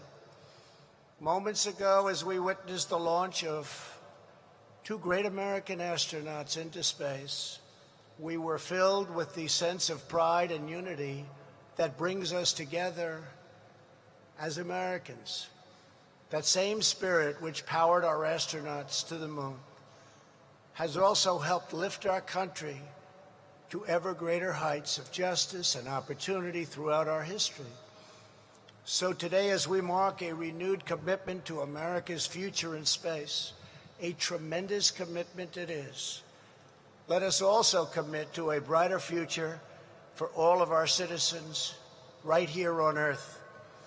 When Americans are united, there is nothing we cannot do. From day one of my administration, we put America first.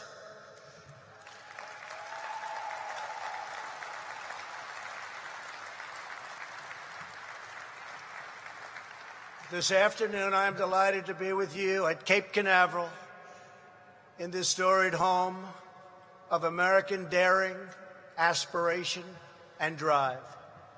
This is the first big space message in 50 years. Think of that. And it is an honor to be delivering it.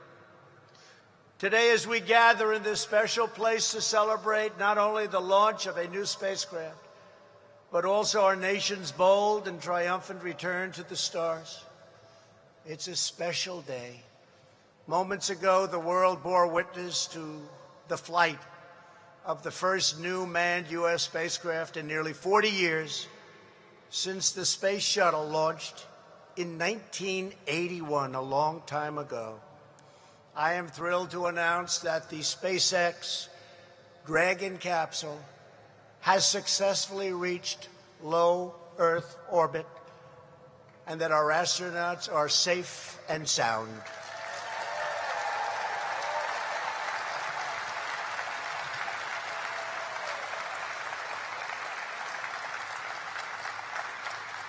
With this launch, the decades of lost years and little action are officially over. A new age of American ambition has now begun. Past leaders put the United States at the mercy of foreign nations to send our astronauts into orbit. Not anymore. Today, we once again proudly launch American astronauts on American rockets, the best in the world, from right here on American soil.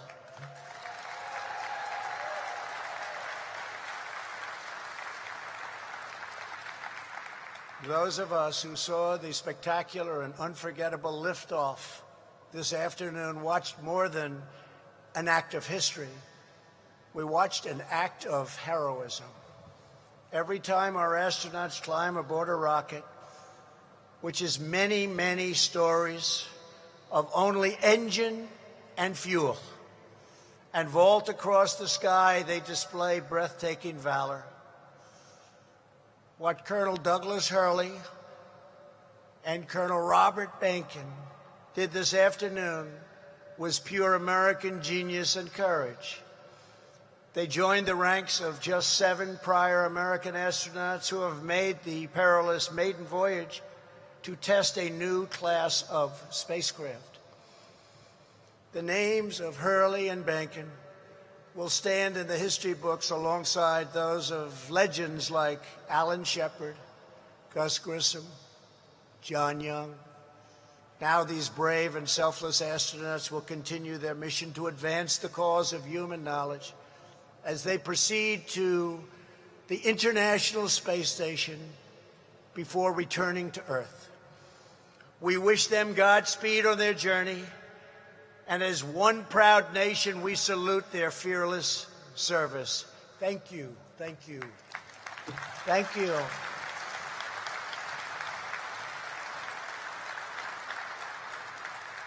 I also want to send our nation's gratitude to the wives of these valiant astronauts, both of whom are astronauts themselves, Karen Nyberg and Megan MacArthur. We join them in praying for our heroes' safe return. As you know, this spring our nation has endured the pain and hardship of a global pandemic. As we usher in a new era of manned spacecraft, we are reminded that America is always in the process of transcending great challenges. Our nation is blessed with limitless reserves of talent, tenacity, and resolve. The same spirit of American determination that sends our people into space will conquer this disease on Earth. Should have never happened. Nothing, not even gravity itself, can hold Americans down or keep America back. We are grateful to NASA Administrator Jim Bridenstine and Director of Kennedy Space Center, Bob Cabana, for welcoming us this evening. Very special. Thank you very much. Thank you. Thank you. Thank you. Great job. Great job. Come a long way in 3.5 years, Jim, haven't we? Huh? A long way. To the incredible men and women of NASA from here at Kennedy Space Center to the Johnson Space Center in Texas, we love you too. To NASA Plum Brook Station in Sandusky, Ohio, thank you all for working so hard to make this day a reality. We have many other great days almost ready to happen.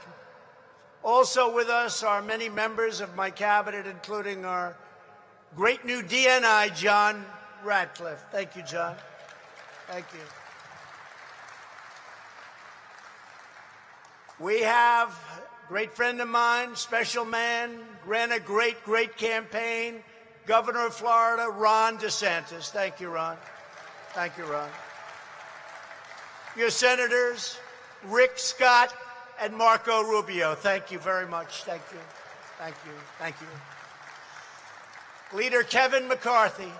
Kevin, thank you very much. Great job you do, Kevin.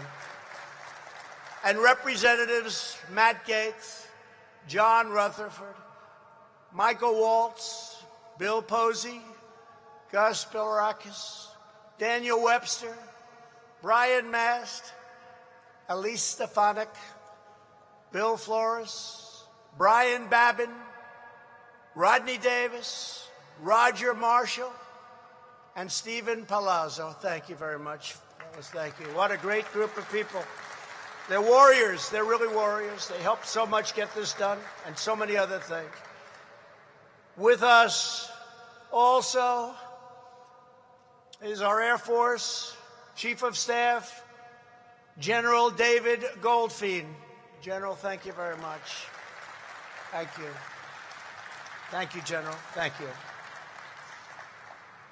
And Chief of Space Operations, the first ever named, and now a member of the Joint Chiefs of Staff, because we created the United States Space Force. General Jay Raymond, thank you very much, Jay.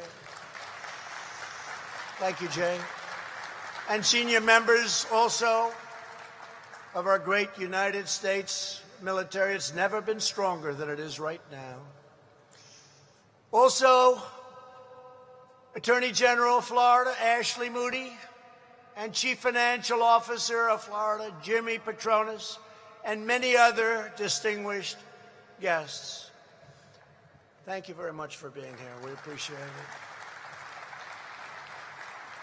I especially want to congratulate someone who truly embodies the American ethos of big thinking and risk-taking. After achieving success as an internet entrepreneur, he could have spent his fortune doing anything, including yachting, lots of things. He could do lots of things.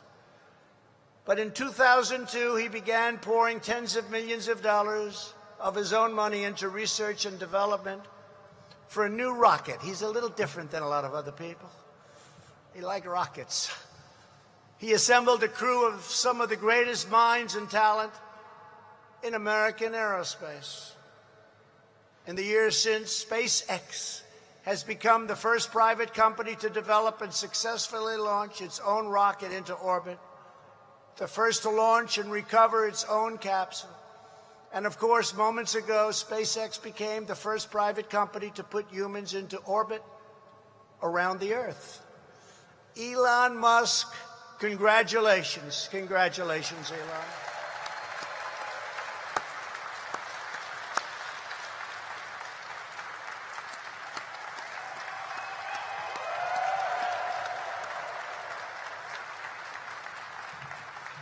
Thanks, Elon. For Elon and 8,000 SpaceX employees, today is the fulfillment of a dream almost 2 decades in the making.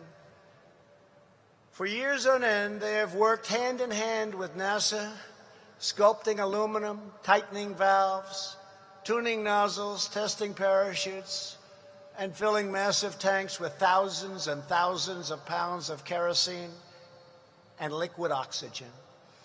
Today, the groundbreaking partnership between NASA and SpaceX has given our nation the gift of an unmatched power, a state-of-the-art spaceship to put our astronauts into orbit at a fraction of the cost of the space shuttle, and it's much better. From now on, the United States will leverage the fast-growing capabilities of our commercial sector and the finest pieces of real estate on Earth, which you need very badly, to send U.S. astronauts into space. Under NASA's Commercial Crew Program, we will use rockets and spacecraft designed, built, owned, and launched by private American companies at a fixed price for the American taxpayer. Today's launch makes clear the commercial space industry is the future. The modern world was built by risk takers and renegades, fierce competitors, skilled craftsmen, captains of industry who pursued opportunities no one else saw and envisioned what no one else could ever think of seeing. The United States will harness the unrivaled creativity and speed of our private sector to stride even further into the unknown. This launch also marks an exciting turning point for NASA. This agency will now focus its unmatched expertise like nobody's ever seen, and power and integrity to do what NASA does better than anyone else, and it's not even close. Embark on the most difficult, most daring, most audacious missions in the history of humankind.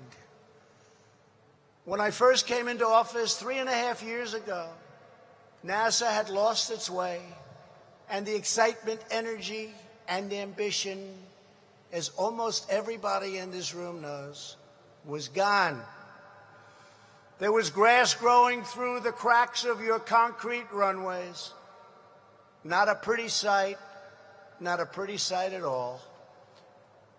The last administration presided over the closing of the space shuttle and almost all of the giant facility that keeps so many people working, so many brilliant minds going. People were crying. They were devastated. But now it's the greatest of its kind anywhere in the world, and will get greater and greater with years to come. I promise you that.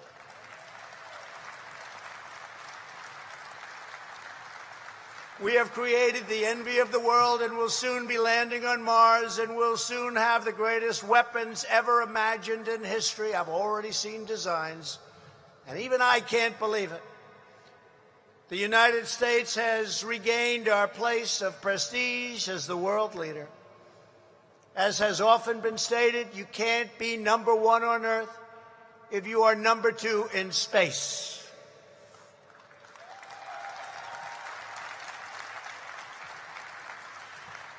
And we are not going to be number two anywhere.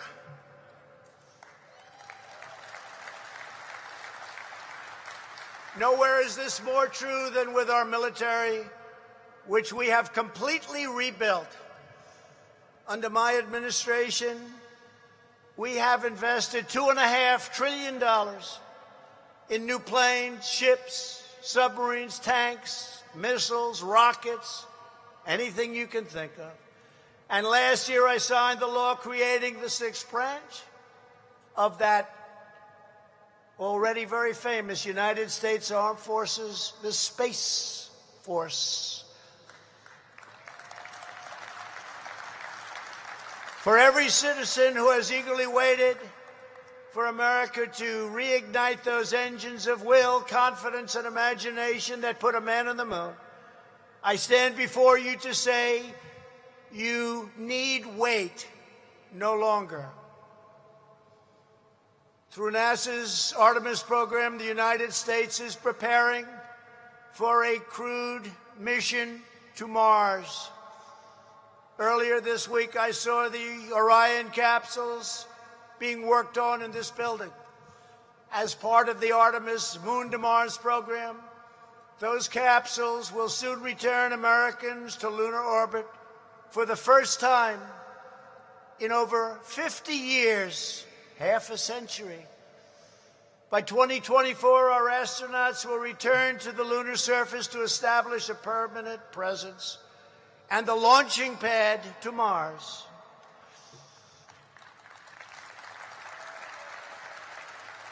And the first woman on the moon will be an American woman, and the first nation to land on Mars will be the United States of America.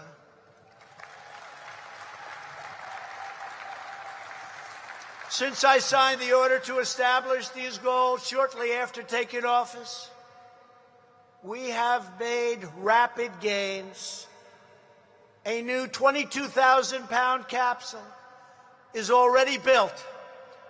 The next generation of spacesuits are already made.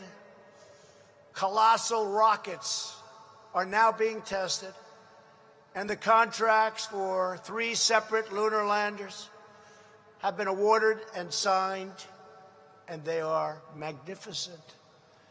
In the years ahead, America will go bigger, bolder, further, faster, and America will go first. America will always be first.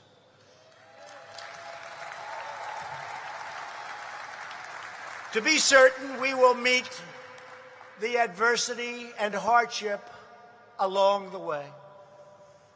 There may even be tragedy, because that is the danger of space. There's nothing we can do about that. The power that we're talking about is unrivaled. There's nothing we can do about problems, but we'll have very few of them. We will confront all of those challenges, knowing that the quest for understanding is the oldest and deepest hope in our souls.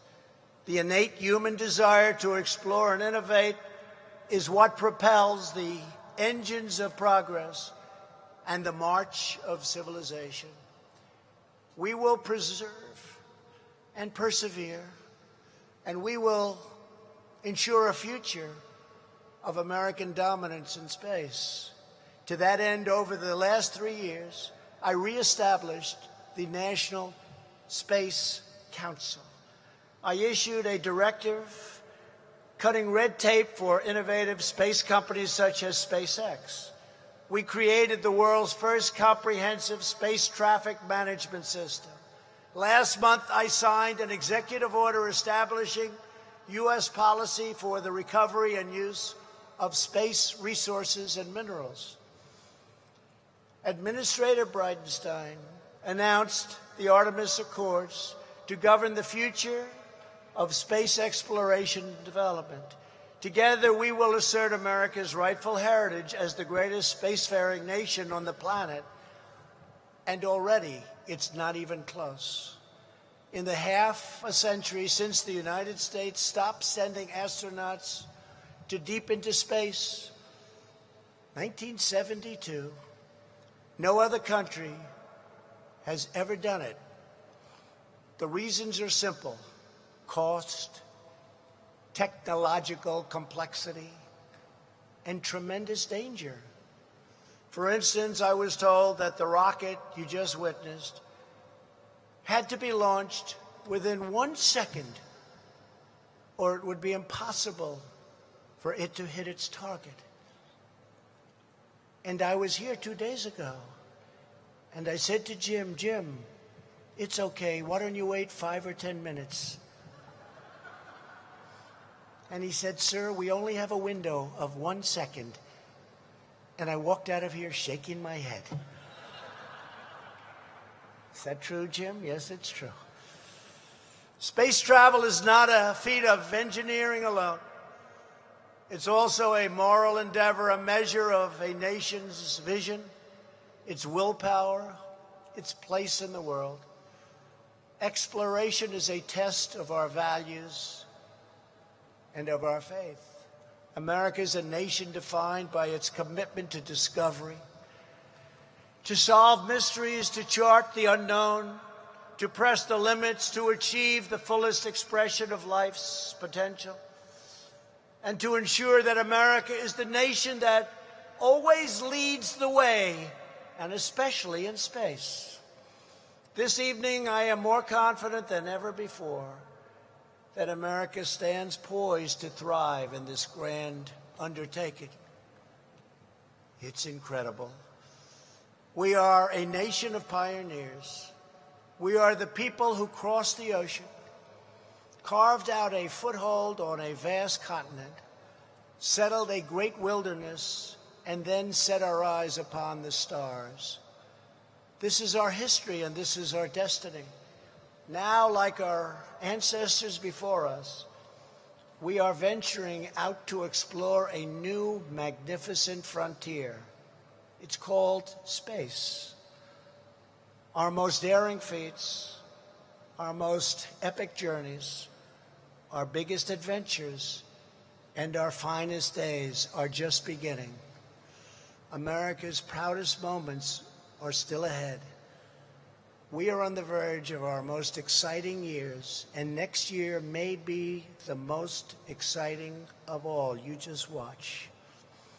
So today, as our brave American astronauts shake the earth and blaze a trail of fire and steel into the heavens, we proclaim for all to hear that we have not yet tested the full strength of the American character, and the world has not yet seen the full glory of the American spirit. For our country, for our children, and for humanity's march into the stars, the best is yet to come.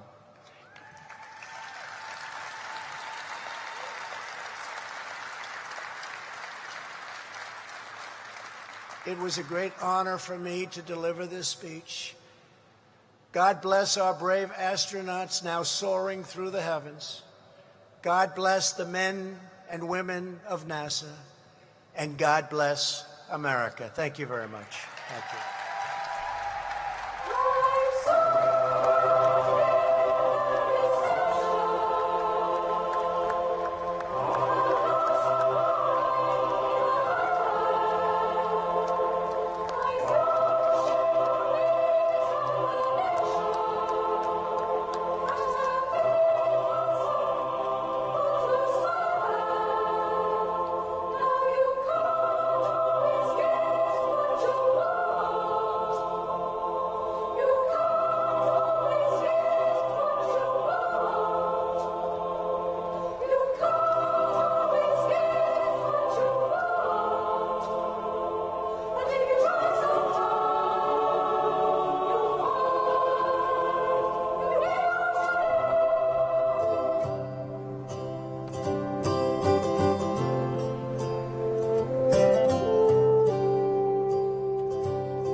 Dragon SpaceX for next steps, media event, and the thermal imager flickering.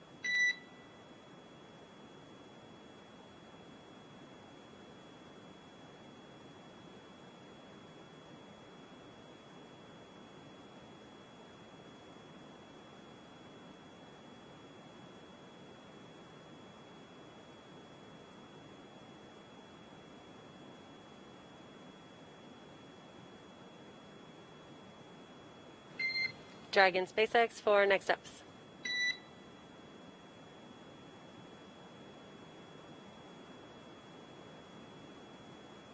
Go ahead. Yeah, I was wondering if you had had a chance to get the floater media camera out in preps for the media event.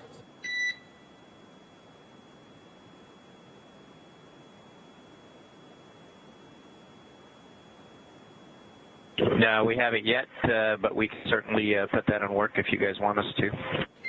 Yeah, Doug, if you could grab that and put it somewhere that is on a non-interference basis, we'd like to do a checkout of it possibly over the next ground station pass.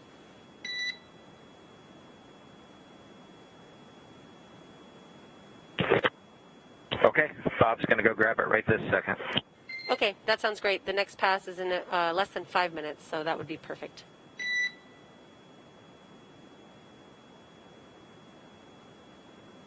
And Doug, in addition, I've got some words for you on the thermal imager flickering that you saw during the manual piloting, if you're ready for that.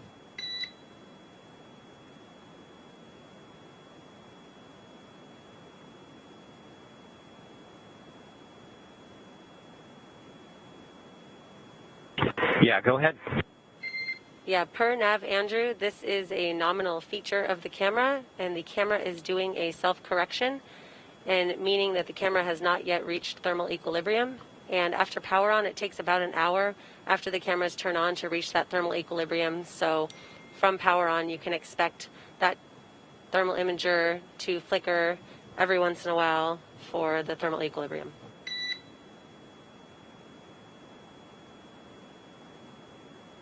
Okay, that all sounds good.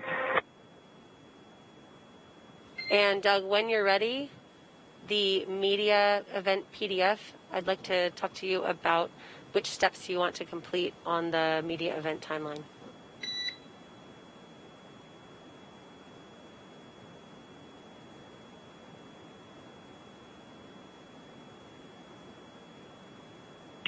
Okay, let us pull it up.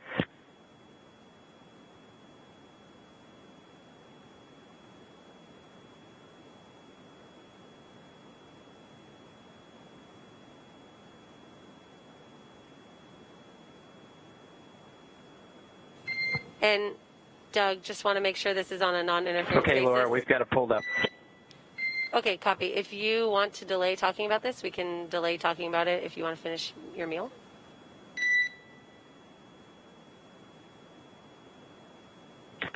Yeah, give us a couple minutes and we'll call you back. That sounds great. Thanks.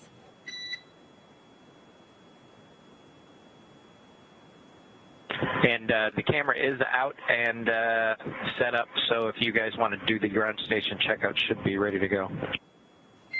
Okay, copy. And for the setup, we're going to be changing some of the lighting configuration, so that is us from the ground.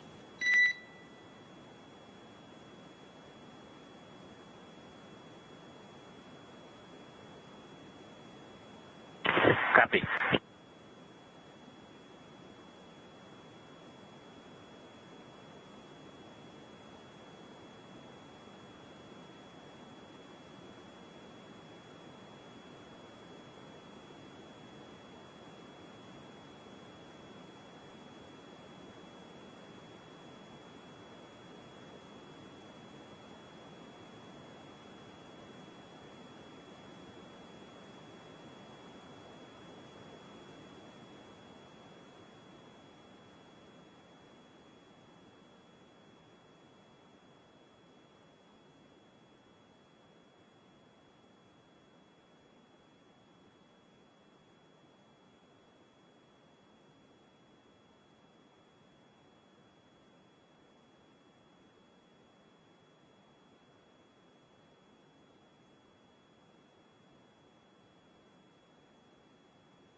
This is Mission Control Houston. You're looking at the inside of the International Space Station Flight Control Room. This is one of 3 that we'll be using throughout the flight of Dragon today. The team's here of Orbit 2, led by Flight Director Zeb Scoville, winding down for the day after overseeing some of the pre-launch and launch activities and some of the initial burns of the flight of Dragon on its way to the International Space Station. We'll be conducting a handover here shortly with the teams over in the blue Flight Control Room. That's one of the 3 that we'll be using. The other one's the white Flight Control Room.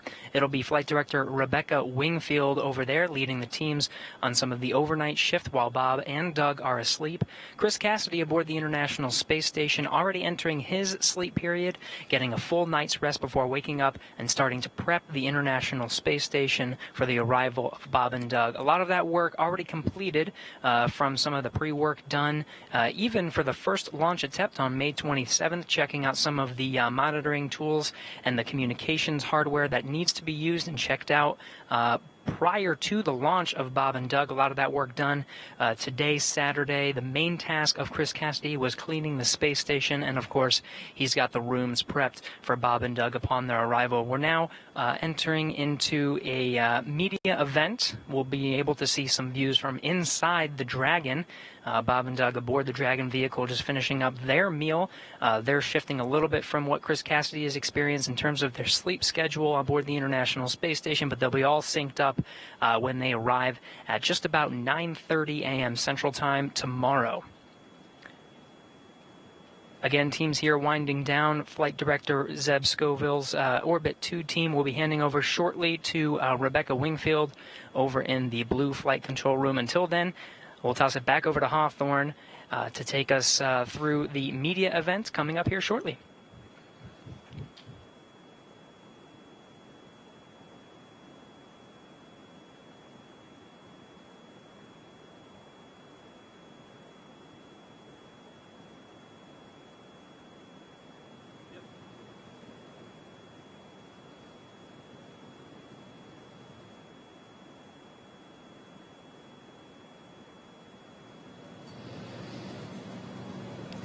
Thanks for that update from Houston, Gary. We're very much looking forward to getting our first glimpse inside of our Crew Dragon capsule from the perspective of Bob and Doug. In case you're just joining us, we've had a spectacular day, an on-time liftoff, given the fact that we were once again iffy on the weather. Just seeing the blue sky come out in force upon liftoff was quite a sight. And just real quick, I'll check the clock here. Yeah, we've just passed the T+.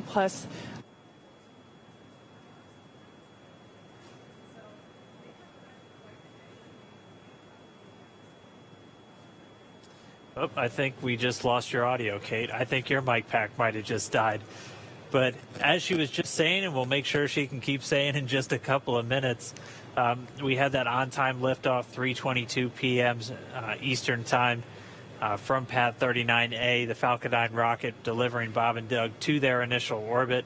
We haven't been tracking any issues with Dragon since they arrived in outer space. We've already completed 2 of our burns so far, 2 of 5 that are going to be responsible for getting us to the International Space Station. We did that phase burn just a few hours ago, that wrapping up at 1:16 p.m. over here on the West Coast. And then Bob and Doug also did the manual flight test, so at the controls of Dragon for the very first time, and they were able to complete that test objective successfully, putting it into a special orientation known as LVLH, or local vertical, local horizontal, literally just using the Earth itself as a guide to position themselves as they were flying. Also able to do that boost burn successfully. That wrapped up just about 20 minutes ago. There was another 2.5-minute firing of those Draco thrusters, the second of 5 burns to get us to the International Space Station. Right now, though, at this moment, the crew is still on board Dragon, and they're at the latter part of their day. It's been a pretty long day for Bob and Doug so far, but at this moment, they are just wrapping up their meal. It's the first meal by a crew on board Crew Dragon, and we'll see if they let us in on what they were eating when we get inside with them in the cabin in just a little while. The next major milestone coming up is going to be the close co-elliptic burn. And so this is just to a little bit more circularize our orbit. So we're going to be a constant 10 kilometers lower than the International Space Station. That's coming out in just under 21 minutes from now. And then assuming that that burn gets done successfully, we'll be 3 of 5 in the bag and well on our way to the International Space Station. And then we should get a chance to check in with Bob and Doug on board. And just really, really pleased with the mission progress thus far. Like we've said before, launch today, you know, that is not where it ended. Obviously, Bob and Doug are en route to the International Space Station, but even once they, you know, hop on board the space station, it's still not done, right? We got to get them back home. So just as a reminder, while it will be a very long initial day of the mission, it certainly is not the conclusion. So just something to keep in mind. We will be staying live here with you on air, bringing you updates throughout Bob and Doug's journey to the International Space Station over the next, let's see, we've probably got another 15 hours left at this point, 15 and a half hours or so. And so, yeah, really exciting day. Even still, the energy in the building here at SpaceX headquarters is very much electric, you know, given the success of the day thus far. But mission control here is right next to me, to my left. We just had a shift change among the Dragon operators, and we're still going strong. I know Gary walked us through. They're also doing a shift change over at Mission Control Houston. But, I mean, you have teams working around the clock there in Houston and around the clock now for this flight uphill for Dragon. Just some of the voices that you're going to be hearing throughout the launch. Jay Aranja was the core, so essentially the Capcom here in Hawthorne that was talking to Bob and Doug. He's since handed over to Laura Crabtree, who's now on console there right behind us in the Mission Control Center here in Hawthorne. Going to be talking Bob and Doug through the last couple of hours of their day before they get ready to go to sleep. Again, they have about 8 hours timeline for them, and then they'll wake up tomorrow morning, and by that point we'll be wrapping up those fifth and final burn before we get into what we call the approach initiation. So really, the really close maneuvers in towards station. By that point, they'll only be a few kilometers below and about 7 kilometers behind, and then they'll execute a burn that's going to bring them in really close to the space station. And by that point, we'll also be getting some views from the station, which we're always going to be looking forward to. Yeah, absolutely. So there, the view on your screen on your right-hand side, that is Mission Control here in Hawthorne, California. And I believe on the left there that is our core, Laura Crabtree. And like Dan just mentioned, she would be the person that is communicating back and forth with Bob and Doug, walking them and confirming procedure, walking them on upcoming events and confirming procedure points. And yeah, so it has been a wonderful day. And getting back to the next event that we have coming up in exactly 20 minutes or thereabout, exactly almost. About 17 and a half minutes. Yeah, we're going to get to the close coelliptic burn or close burn. And like we've said before, that will place Dragon on an orbit roughly coelliptic with the space station. Now, as a reminder, there are 16 different thrusters available for Dragon to use for these on-orbit maneuvers. The 4 forward bulkhead Draco thrusters is primarily used for these bigger delta velocity maneuvers, like we would be executing here with the close burn. The 12 service section Dracos are around Dragon's base, and those are used for attitude and low impulse translational control. A mix of these have been used for each of these burns, and we of course have redundancy built into Dragon if we run into issues with any of the thrusters during the mission. So yeah, we should be coming up to that burn in about 16 minutes. And when we get there, it's going to be a fairly long one. It'll be about a 10-minute firing of those thrusters. So once it starts, we'll just continue to hear. We should get some check-ins from the Corps to the crew as it's going to update them. And then, of course, at the very end, we're looking out for those words, good burn. That's what we want to hear. And they're continually adjusting the timings of these burns based off of just how much Dragon's velocity changes on the way uphill. We have some pretty specific times down to the second where they're initially planned, even days or even weeks out sometimes before they launch. But they're constantly readjusting in real time just how long these burns are going to occur and how long or when they're actually going to happen. And this is just part of the nature of orbital mechanics. We're trying to hit one speeding bullet with another one as Dragon continues to raise its orbit over the next several hours.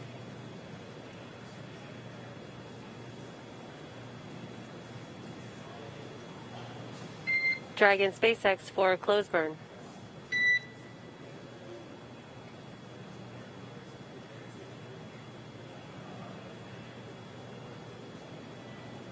Go ahead. Yes, we are just about 15 minutes out from the close burn. You can expect a tank transition approximately 4 minutes into the burn from land tank to orbit tanks. Additionally, there will be a cabin fan swap during the burn or just after the burn. And SpaceX is go for the close burn.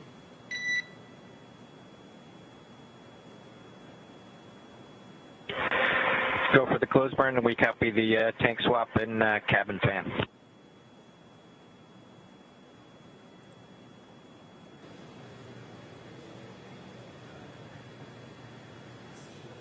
All right, that back and forth that we just heard there between Crew Dragon and Corps here in Hawthorne was basically just saying that we are go to begin the closed co-elliptic burn, which, like we said, is going to be raising Dragon's orbit. Yeah, coming up in just under 14 minutes. The crew, you'll hear them get a lot of details in these calls, and for this crew in particular, we know that they've asked for every little tidbit about Dragon to be on their displays or radioed up to them. And literally what they were being told is just some of the different tanks that are feeding these Draco thrusters they're going to be transitioning between, and they told them they're going to have a cabin fan changeover. That's something that would be pretty audible, as just like on board the space station inside Crew Dragon, there's a lot of kind of ambient noise for these crew members, so they're able to hear things like the cabin fan, which is constantly just moving the atmosphere inside because you don't have natural convection in microgravity, so hot air doesn't rise unless so you have to actively be moving that atmosphere the entire time. And so these crew members are trained to expect to hear different sounds, different sights when they're going through these different maneuvers, and so they like to get those kind of updates from the Corps and the teams down here on the ground, just so they're not caught off guard for anything. Yeah, exactly. So like we said, this will be the third of 5 major burns that Dragon will be performing, and it is the last burn that will be occurring before Bob and Doug go to sleep. They've already had their meal. They will hopefully be giving us a little tour of Crew Dragon here in the next several minutes. And then they'll have a quick medical evaluation with their flight surgeons, and then they get the okay to take an 8-hour-long nap. And again, we want to make sure that we're allowing them, to the best of their ability, get those full 8 hours. So that is why, we have this close burn, and then we'll do the last couple. SpaceX Dragon. Go ahead. Hey, Laura, would you mind taking the cameras down for a couple minutes if it's convenient? Sure, we can disable the interior cameras for you. I did have one additional question on the breathing masks when you have a minute. Go ahead. Yes, we were wondering if you had pulled them out and stowed them yet. Yes, we have. They're right next to each of our seats. Okay, copy. Thank you very much. And. And Doug, just want to confirm we do have no interior cameras configured. Yes, we have. The right next to each of our seats. Okay, copy. Thank you very much. And Doug, just want to confirm we do have no interior cameras configured. And Doug, just want to confirm we do have no interior cameras configured. Thank you.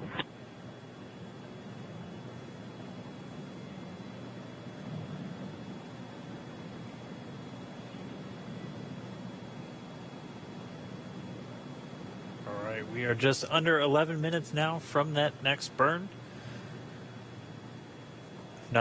Haven't been tracking any issues with Dragon so far throughout today's flight. Hopefully we keep that up over the next couple of hours until they make their way all the way up to the International Space Station. This is going to be, as Kate was saying, the last burn for quite a while. We won't do the fourth of our 5 burns, that transfer burn, for almost another 11 hours from now. So Dragon's going to just kind of stay in this altitude below the International Space Station, about 10 kilometers or so, roughly co-elliptic with it for quite a while, pretty much throughout their entire sleep period. And then once we get to right after their wake-up time, we'll be looking to do these final burns, and then they'll be in much closer, just about 2.5 kilometers below the station's orbit, and that'll set them up perfectly for that final approach and docking. Yeah, we're now at this point 2 hours and 50 minutes into the mission, and it's safe to say that everything has been going extremely well, and to this point, very nominal.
SpaceX Dragon, you're cleared back on board. Copy all. Thanks a lot.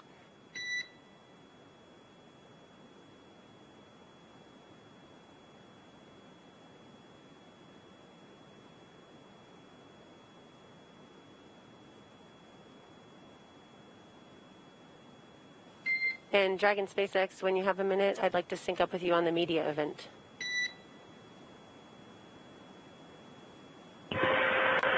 We are available. Let's talk about it. Okay, so if you have the PDF open, I've got a couple of sections of talking points. I was thinking that you could get through a couple of those sections if you have a preference. We are open to what you'd like to do.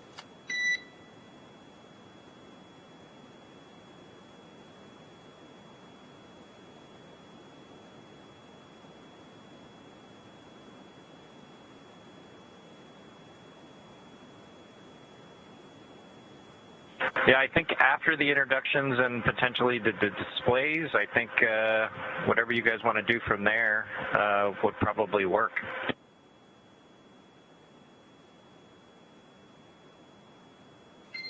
Yeah, Doug, if you want to show some good views out the windows, that might be really cool for everyone.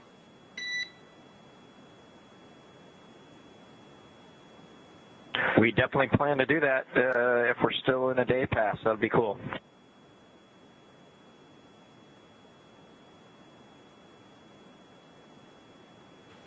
We should have some good views for you during that ground pass.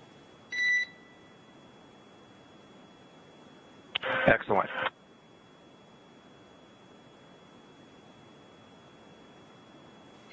So, Doug, if you guys can get through section A, B, and maybe C, and just as a reminder, about 2 minutes from LOS on the ground station, if there is a break in your voice comms, I'll give you a reminder of that 2 minutes. Okay, copy that. Thank you.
All right, this is the team from Hawthorne. We are just under 2.5 minutes from this next burn. It's the closed co-elliptic burn. This will be the third out of the 5 that we're looking to do on our flight up to the International Space Station. We've done 2 of them successfully so far, and this will be the third. This is going to raise the apogee, or the highest point of our orbit, to about 10 kilometers below the International Space Station. Or actually, we already did that with the boost burn. This is going to circularize our orbit, so we're at a constant 10 kilometers below the International Space Station. And so this will be a pretty long burn. It will be just under 10 minutes. And so we'll check it out. We'll hear when the burn initiates, and we'll get some updates from the teams. And the crew on board, Bob Behnken and Doug Hurley, should get some calls based on how the burn is going. And then, of course, at the very end, we want to be looking out for those words, nominal burn or good burn.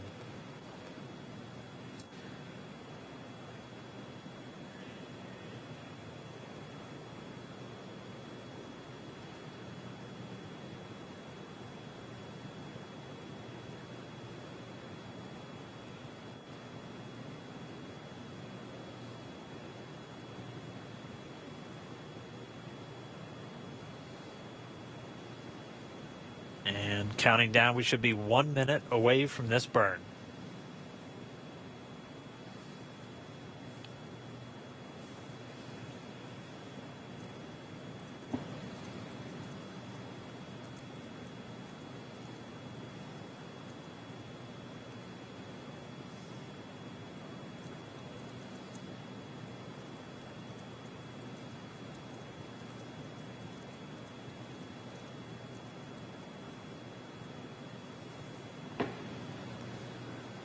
"30 seconds to the burn."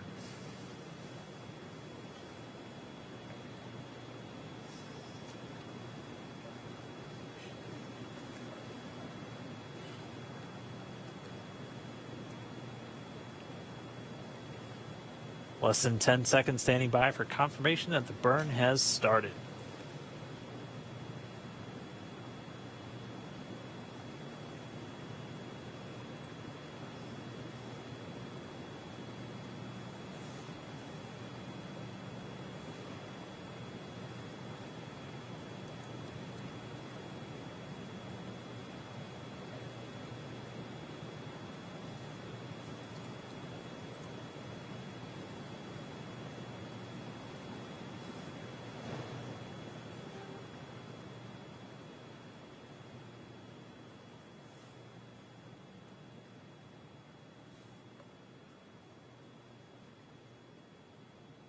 And so we're seeing data this burn has begun. Again, this is the close burn. We are expecting these Draco engines to fire for about 10 minutes, a little less than 10 minutes total. So the burn has begun. We'll continue to get status updates on it throughout. Yeah, so right now, Dragon is firing the 4 forward bulkhead Draco thrusters. And like I mentioned before, we use these primarily to help Dragon in the delta velocity maneuvers that, require bigger changes. There are a total of 16 Dracos on Dragon. The other 12, so we got the 4 that are firing right now.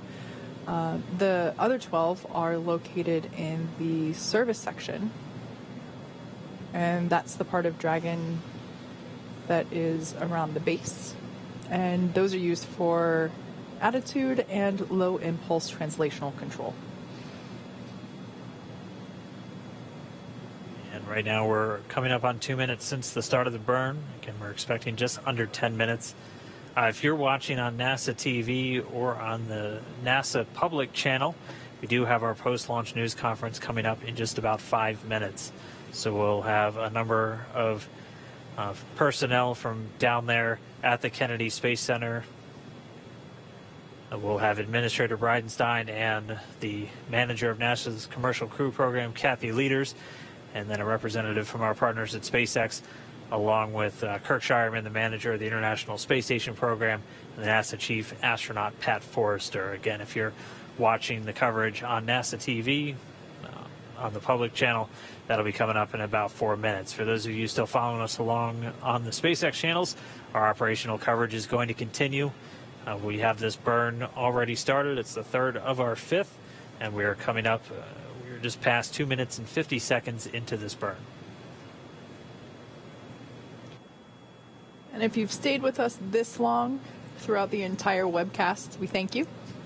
It has certainly been an exciting day, but just another thing for you to look forward to. In about 10 minutes, we're hoping to be able to chat with Bob and Doug and get some views from their point of view inside of Dragon and hear more about how the ascent phase went for them. Yeah, this is the first time we're really going to hear from them. They've been fully in operational mode the entire time, talking with the team down here in Hawthorne, so they're going to bring us on board. We heard a couple of the exchanges, even going to give us a look out the window. We should maybe even be getting a sunset, which will be pretty spectacular. But we're going to get to that after this burn is complete. We're almost at 4 minutes since the burn begun. And again, all told, it'll last just under 10 minutes.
right, we're a little over 5.5 minutes into this burn. Again, right now we're doing the close co-elliptic burn. So the highest point of Dragon's orbit at this point brings it about 10 kilometers lower than the International Space Station's altitude. Not directly below it at this point. We're still pretty far behind it, but we'll be about 10 kilometers below. This burn is just to raise the lowest part of Dragon's orbit, the perigee, up until we'll be on what's called a co-elliptic orbit. So our orbit is at a lower altitude, but it maintains pretty much the exact same lower altitude as the International Space Station. So we'll be on an elliptical orbit, so not a perfect circle, but we'll be at a steady 10 kilometers lower than the space station itself. And this will be the third of those 5 burns. This will be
making history again.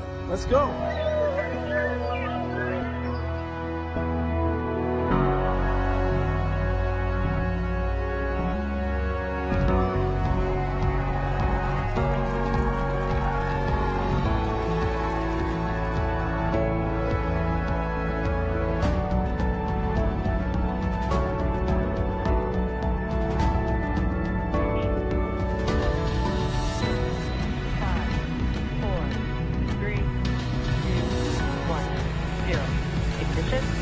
Liftoff of the Falcon 9 and Crew Dragon. Go NASA, go SpaceX, Godspeed, Bob and Doug.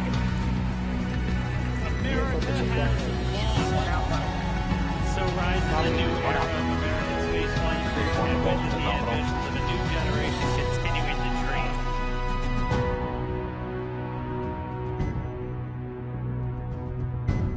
dream. Good afternoon and welcome from Kennedy Space Center.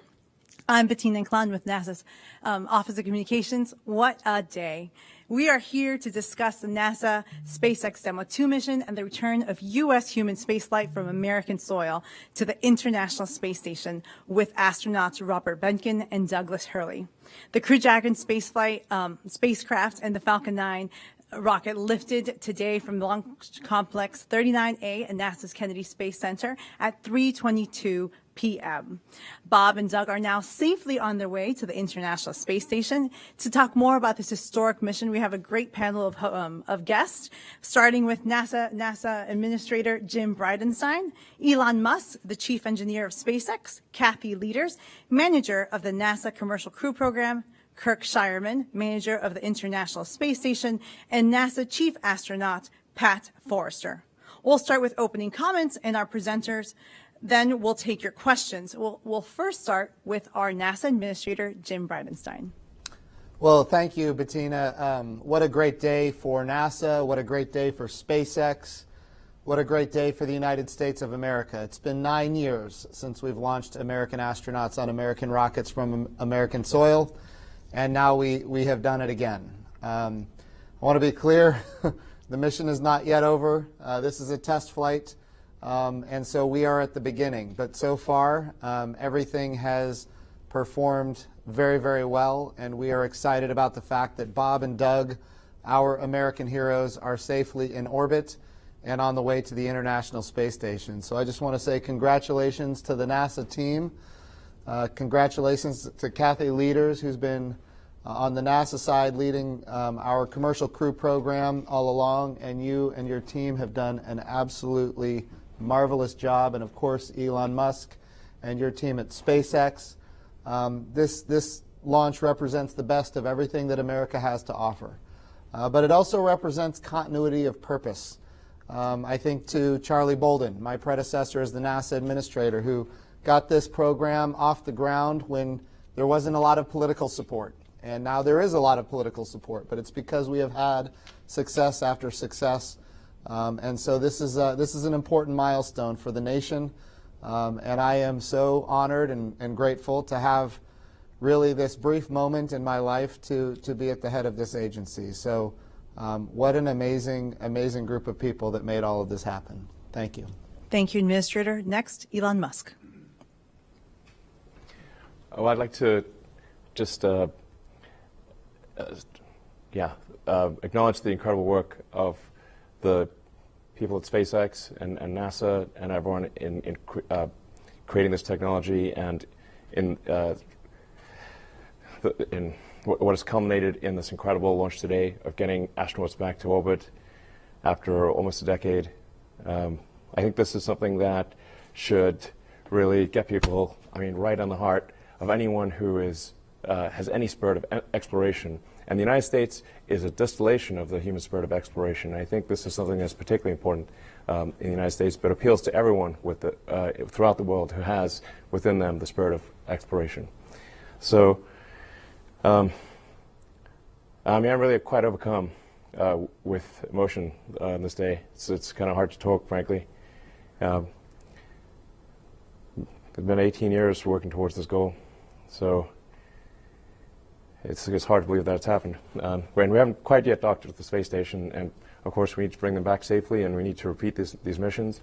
and have this be a regular occurrence.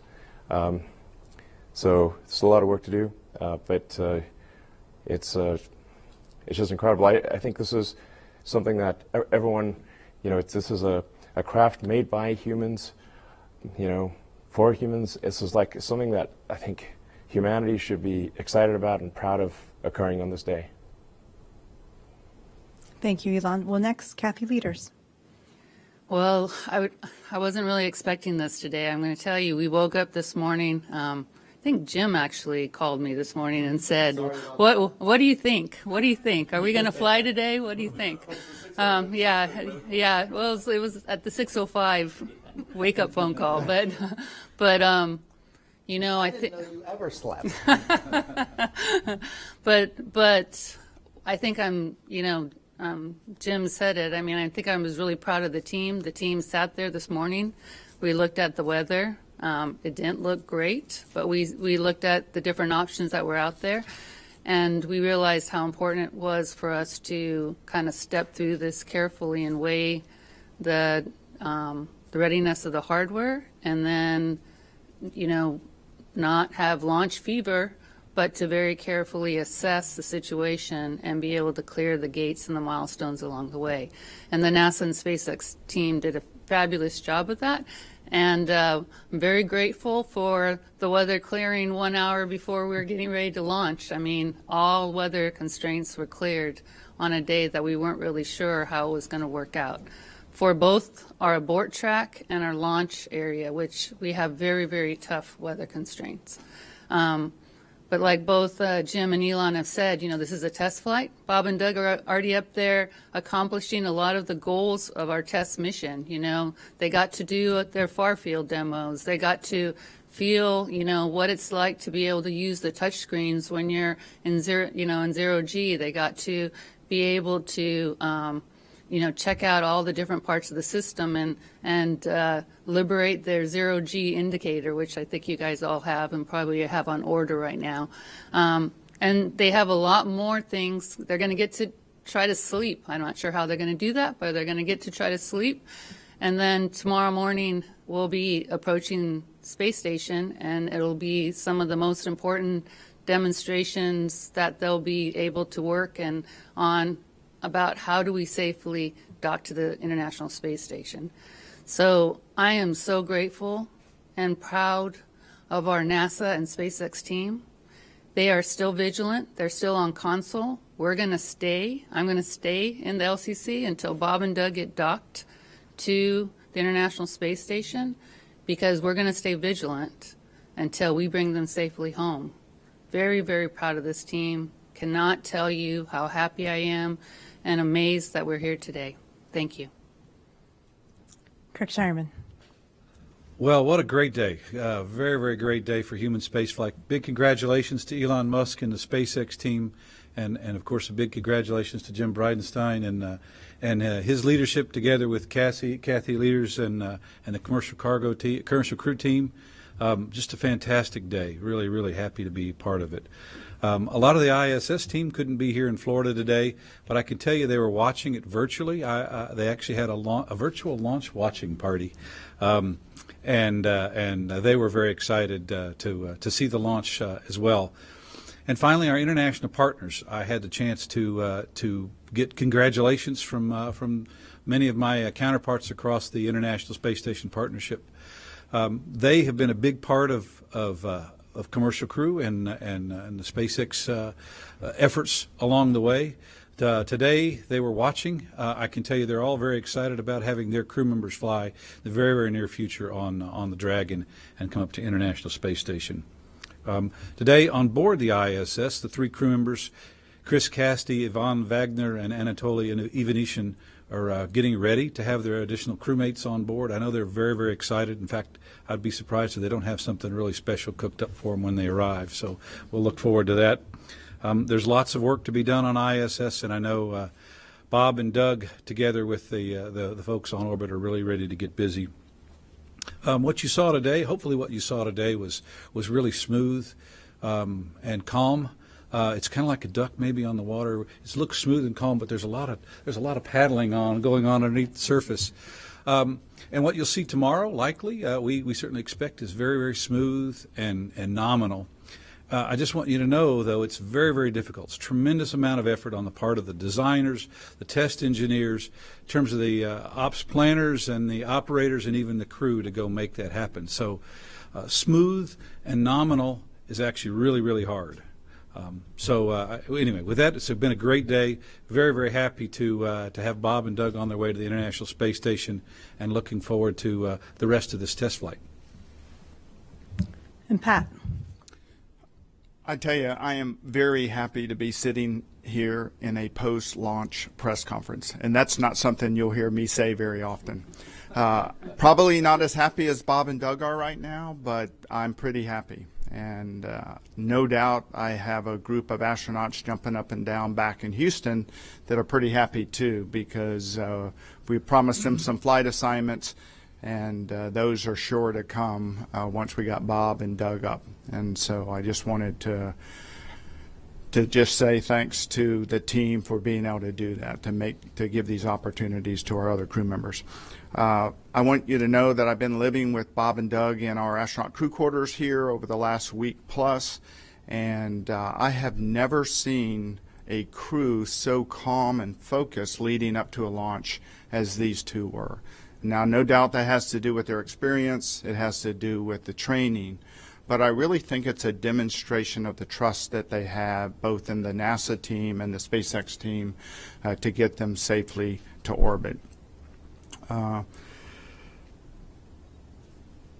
Astronauts sometimes are referred to as heroes, and no doubt Bob and Doug demonstrated that today. But this is the first time I've ever been in the flight control room as the chief astronaut while we were trying to launch a crew.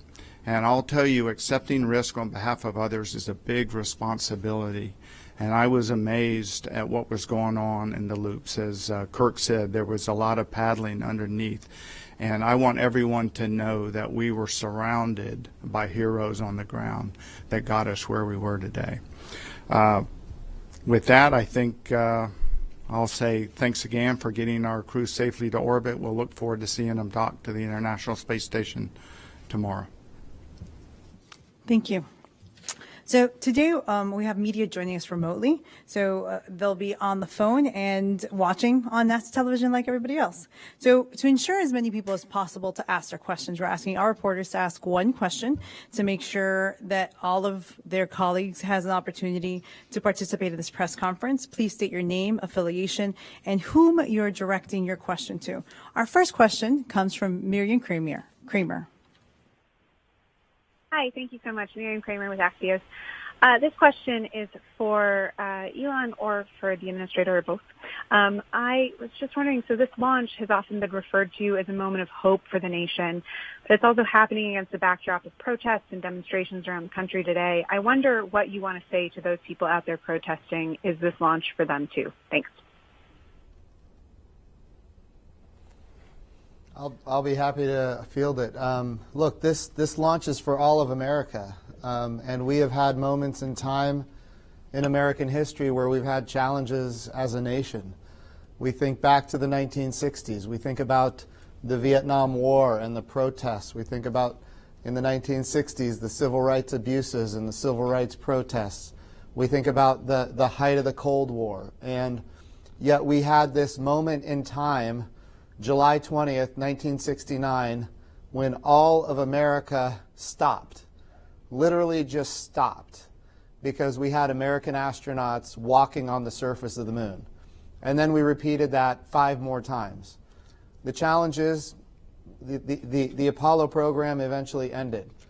But I think what is great about NASA is that we bring people together. Everybody loves exploration. And it's not just political divides, it's also international divides, and it's unifying. And I would hope, I think it happened today as a matter of fact. All of America stopped. I've seen some of the numbers. The amount of viewership on what we accomplished today was off the charts. And so I am hoping that people can see this as something that is bright and hopeful, and that people know that tomorrow is a new day and a better day, and we're always going to strive to do better. Thank you. Our next question comes from Jackie Waddles of CNN. Thanks so much for doing this. I was curious, this question is for Elon, if you had heard from President Trump yet and what he might have told you and what you might have said to him about this. Thanks so much. Well, I've not spoken one-on-one with him. I just essentially heard the press conference along with everybody else. So we've not exchanged any direct comments. We had a few moments in the firing room there after the launch, and I'll tell you that sure. The president is excited. Of course, he congratulated Elon and the SpaceX team, and I thought it was a good moment. Yes, it was with a group of people, but yeah. Oh, sure, yeah, sure. But yes, he certainly congratulated the SpaceX team and NASA and everyone involved, and yeah, I think this just to echo the NASA administrator's comments. I think this is a day that I think everyone can be proud of. That it's a good day to be. This event is something that all of humanity can get excited about.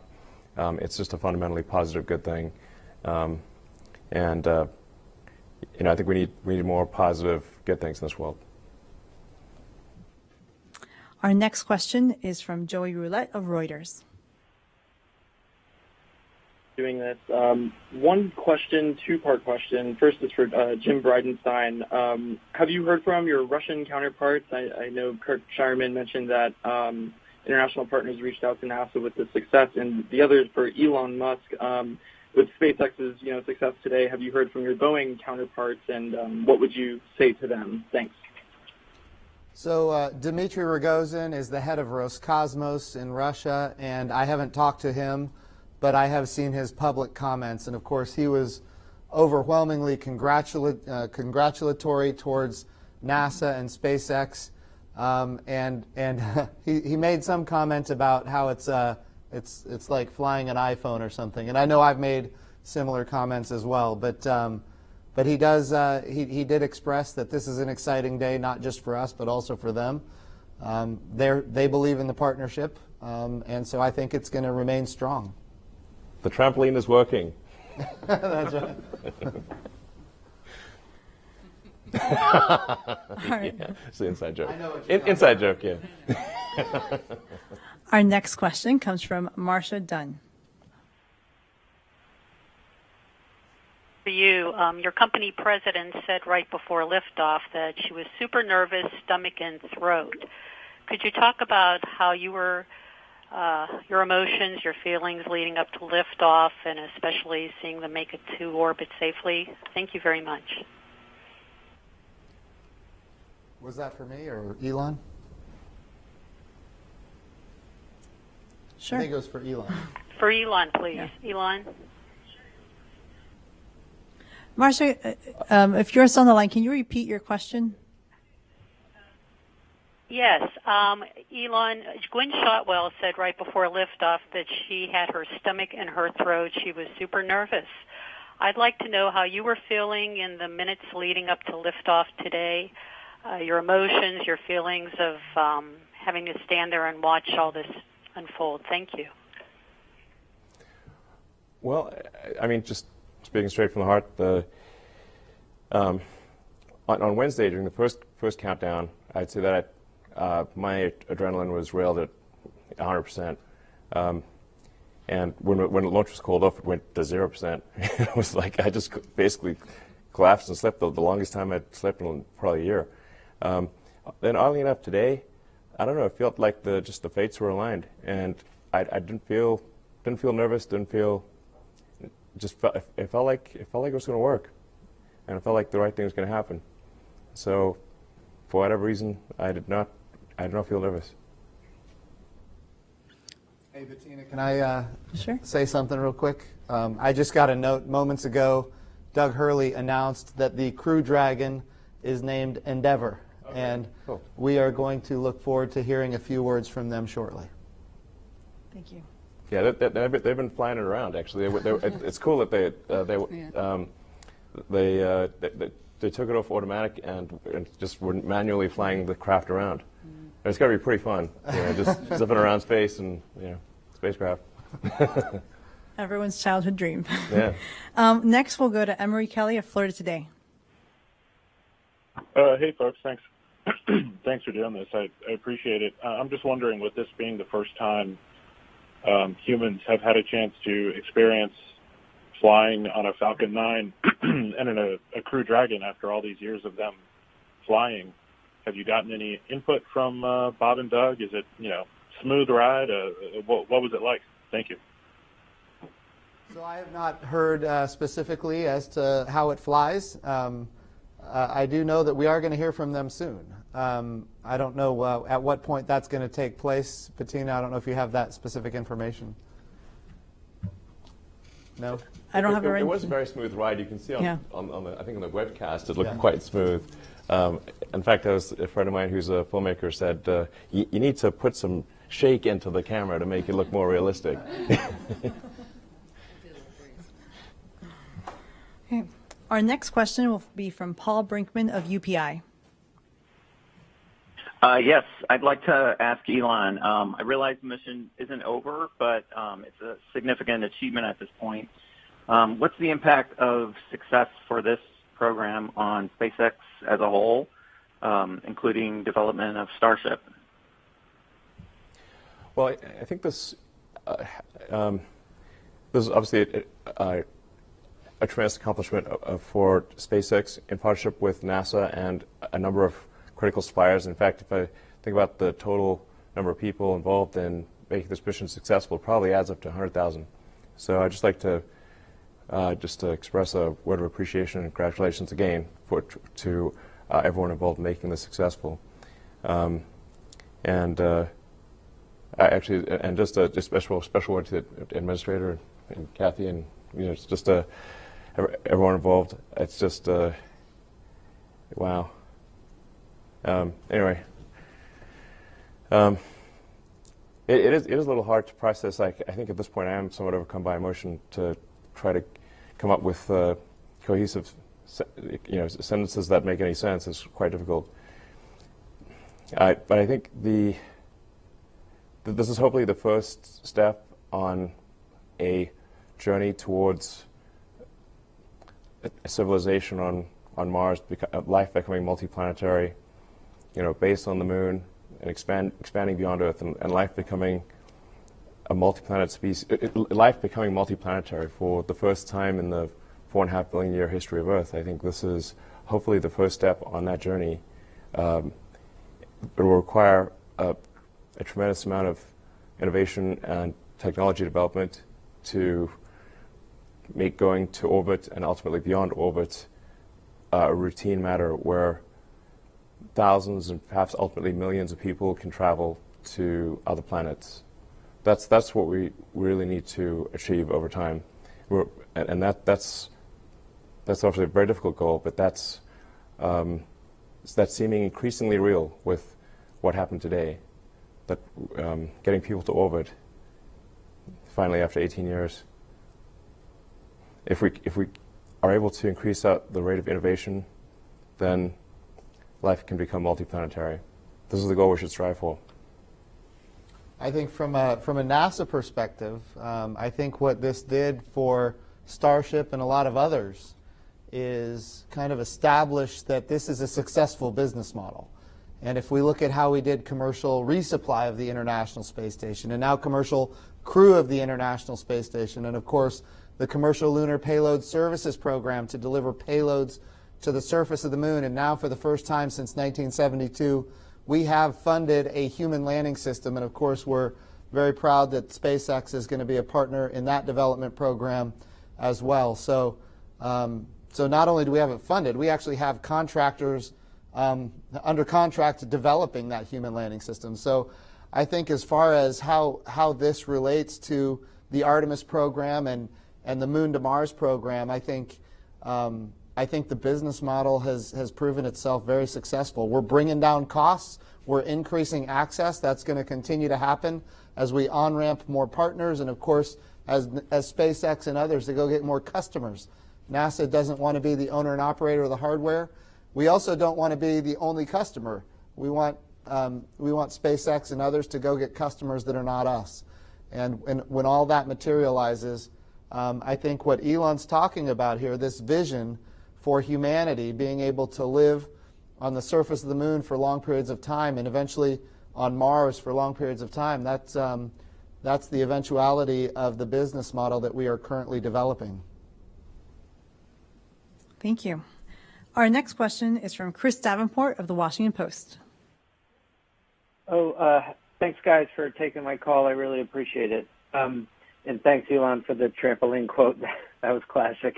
Elon, if I could ask you, you put the window in the Cargo Dragon as a symbol of your ambition of flying people.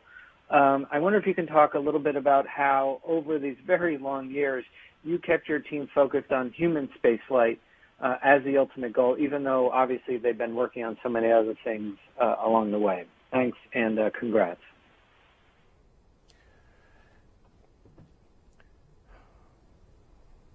Yeah, human spaceflight was always the goal, the fundamental goal of SpaceX. Well, like I said, to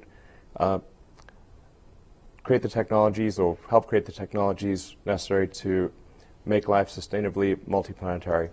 I cannot emphasize this enough. This is the thing that we need to do. We must make life sustainably multiplanetary. It's not one planet to the exclusion of another, but to extend life beyond Earth. We are life's agent in this regard. All the creatures that, and the plants and everyone that exist here on Earth, we can bring them to other planets, and it's very important that we do so as soon as possible, I think, while the window of opportunity is open. I call upon the public to support this goal, and to think about this goal, and think about how important it is, and how fundamental it is to the future. We've got to get it done.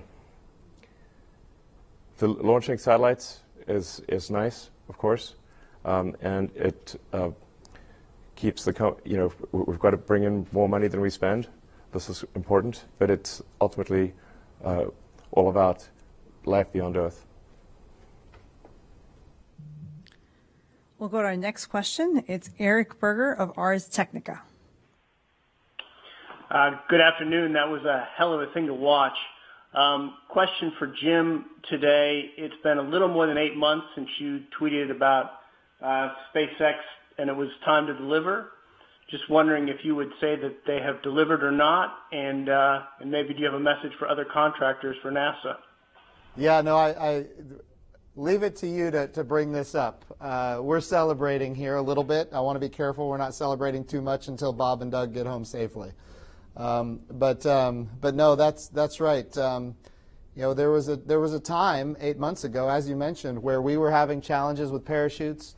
We had a Crew Dragon that had a static fire test that ultimately resulted in its catastrophic loss.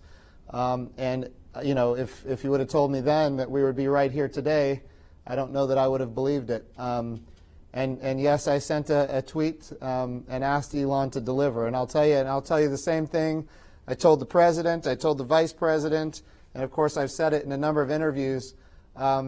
Since that day, Elon Musk and SpaceX have delivered on everything NASA has asked them to deliver on, and at a speed that we never would have guessed. My engineering team was saying that this is not going to be able to be achieved in this amount of time. The amount of parachute tests that we had to get done and how long it takes to get those parachute tests done. Look, we got all the parachute tests done.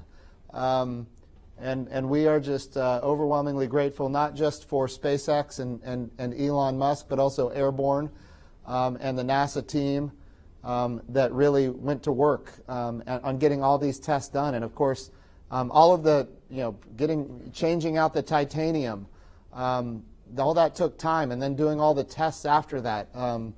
My goodness, SpaceX really delivered something that is magnificent, and that is speed.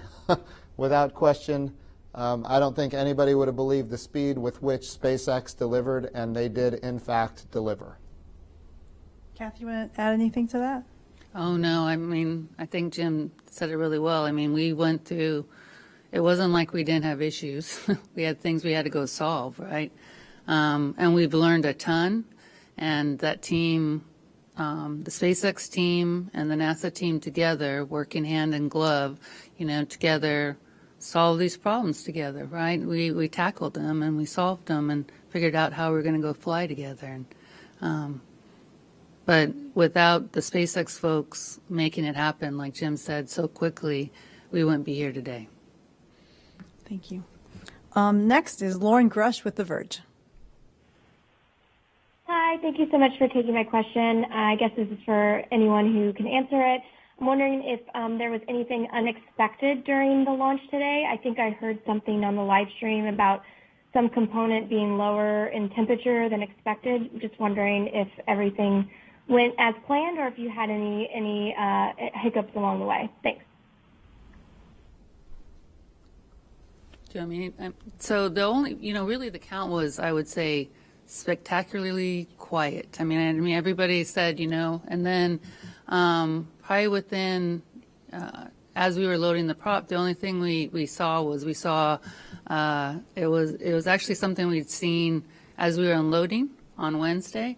We had a sensor that was reading in a way that we had to go understand why was it reading in that particular manner, and we also had to understand what can happen if it fails. And it was in an area where actually it's downstream of our fill and drain valve, and so it was, kind of Jim talked before about where do the teams, how do they work together, and one of the things that we've learned on this mission is how to go take a piece of data, like a sensor data, and go understand what is that data telling us, and then be able to clear it, which is really why we were able to fly, through our understanding of what the issue was, and then turn that around in a very short period of time. And what that takes is two groups of folks that have been working with each other for a while and understand what the vehicle is trying to tell them. But, I thought, oh my goodness, we're going to have this issue after going through all the weather stuff. Now we're going to have this issue. And I was very impressed with how the joint teams together looked at the sensor, understood it, understood the phenomena, and then cleared it and continued on the count. Next, we'll go to Irene Klotz of Aviation Week. Thanks, Bettina. Congratulations, everybody. That was super impressive to see. My question, I think, is for Kathy and maybe for Elon.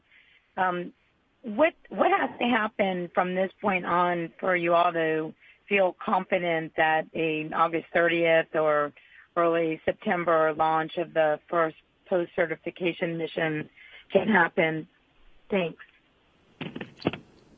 Well, I'm very proud of the SpaceX team for another reason. We had really wanted our Crew 1 vehicle to get into prop checkouts, which is really where the spacecraft's assembled, and we're kind of in one of the final acceptance testing modes. And last night I got an email that said Crew 1 vehicle is in prop checkouts. They're going through. So, and making sure that the propulsion systems leak tight and operating in a critical manner. So I tell you, that's the first thing. The vehicle's got to be ready. The other things that we've got to do is make sure, one, we dock our Demo 2 vehicle, because like we said, this is a test flight, and make sure that we're taking all that learning that we're going to have from the docking and rolling it into our readiness for Crew 1. And then we also have to make sure that we are understanding that we get through landing and make sure that we're taking that understanding and any issues that we have with the landing and then rolling that into Crew 1. So our team's getting the vehicle ready, and we're also watching this demonstration mission and making sure that our learning out of this test flight is then rolled into how we're going to be flying Crew 1. So keep watching along the way. It's going to be I'd say like a serial, your serial, and we'll be following along as we learn along the way. But these test flights are very important for that next mission. Next question comes from Jeff Faust. Hi, this is Jeff Faust with Space News. Are there any issues you're particularly watching on the Crew Dragon as it approaches the space station? Anything that you'll be particularly keeping your fingers across over the remaining hours up through docking?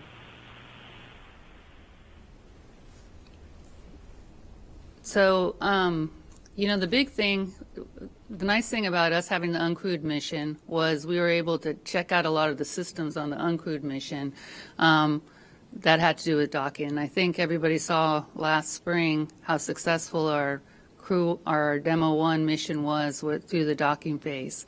But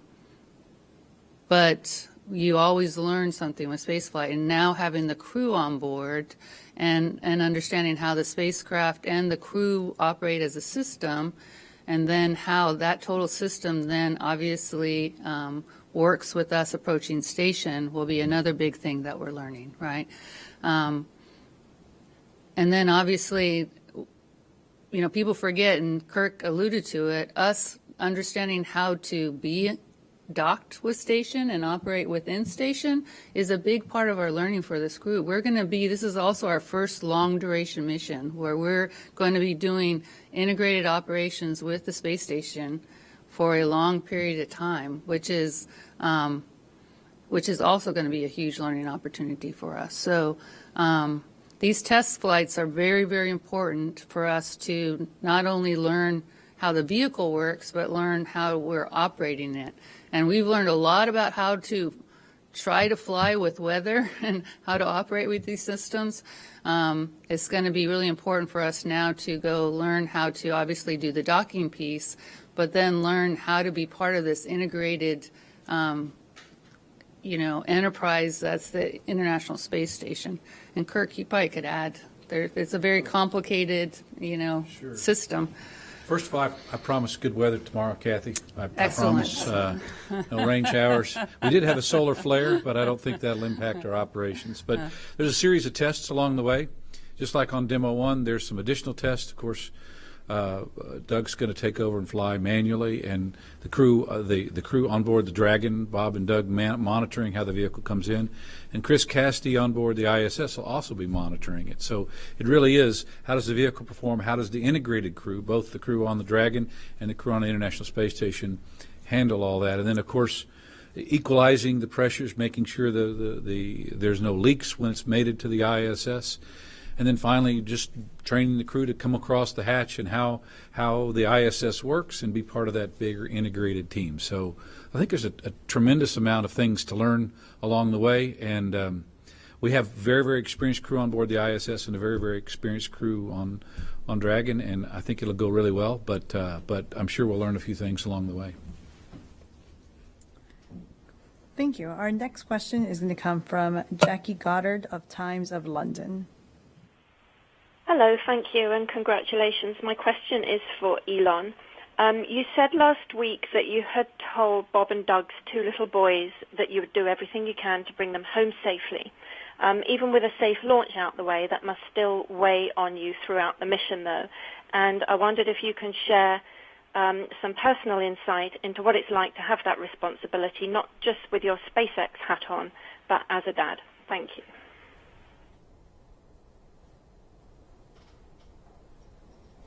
Well, it really hit home, when you meet somebody's kids and the vehicle that they're responsible for, that their life's at stake. It really hits home.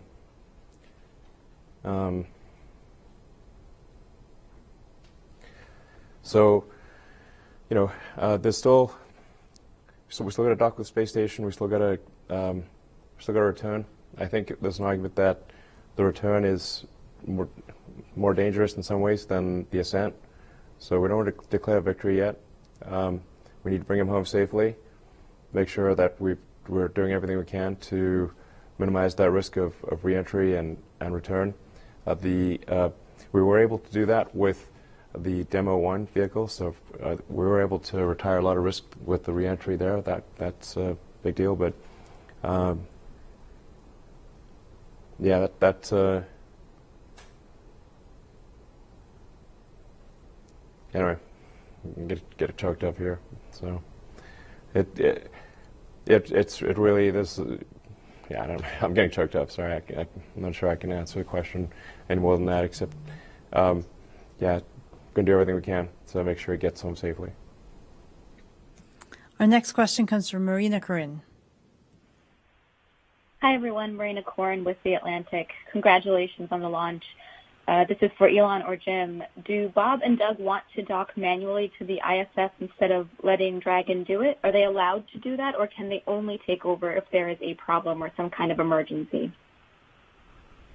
The plan is for automatic rendezvous and docking. That's the plan. Of course, if they needed to do something manually, they could.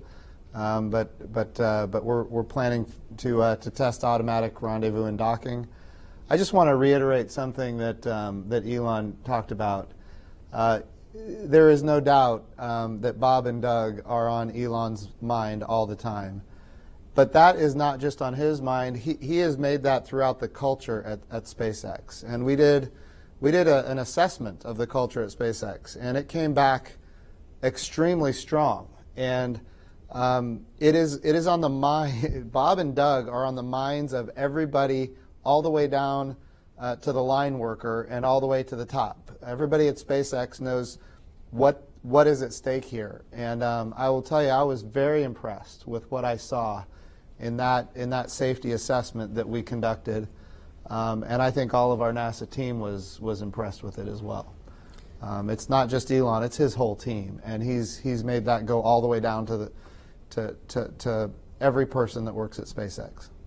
Called the dads, which may have something to do with their age, but I won't. I can say that because they're on orbit, so they're and it'll be a few months before maybe they come back and kick me now. But yes, but they're called the DM2 dads. We should have a dad joke or something.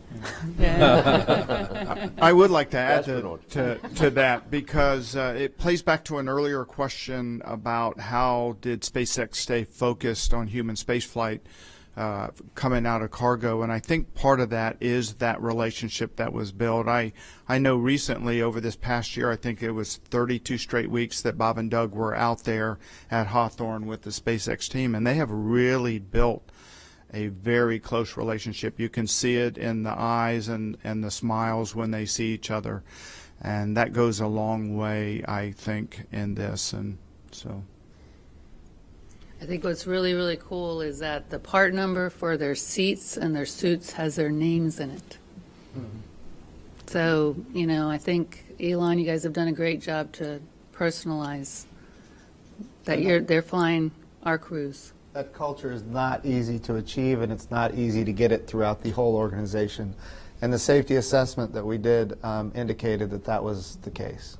Well, I just want to say that I think we would not have achieved this level of safety without the tremendous support from NASA and your team.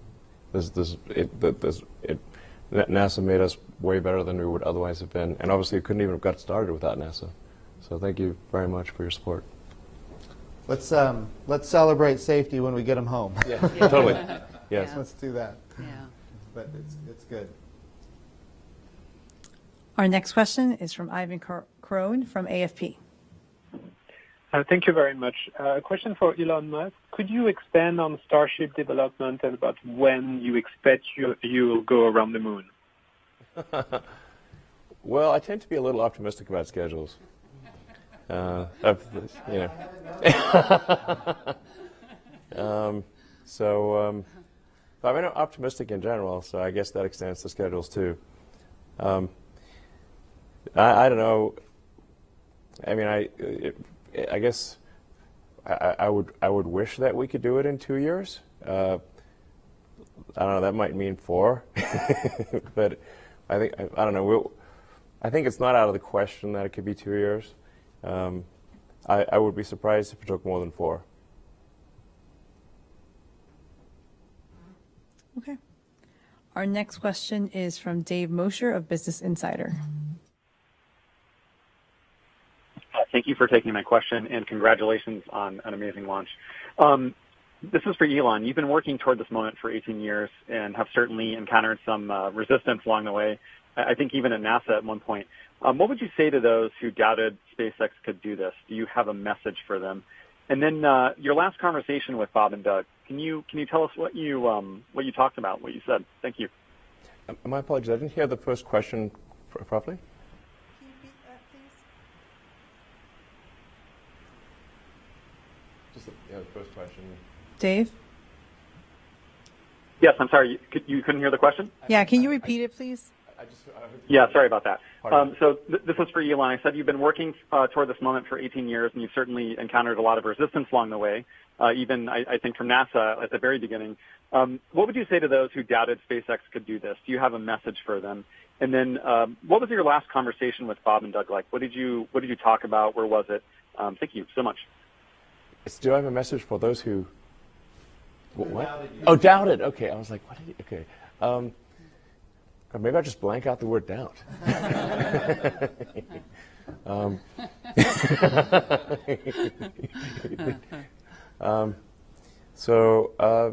I mean, to be totally frank, I doubted us too. So I thought we, had maybe, when starting SpaceX, maybe had a 10% chance of reaching orbit. So to those who doubted us, I was like, well, I think you're probably right. I mean, the number of times that I was told, like, because I was taking the money that I earned from PayPal and rolling it into to create SpaceX and Tesla, and I ended up spending it all. It wasn't the intention, but almost both companies went bankrupt. Frankly, 2008 was a tough year. It took us 4 attempts just to get to orbit with Falcon 1. But a lot of times people would tell me this joke, like, how do you make a small fortune in the rocket industry? You start with a large one, is the punchline. And I was like, okay, I already heard that joke 12,000 times, Anyway, and it almost came true.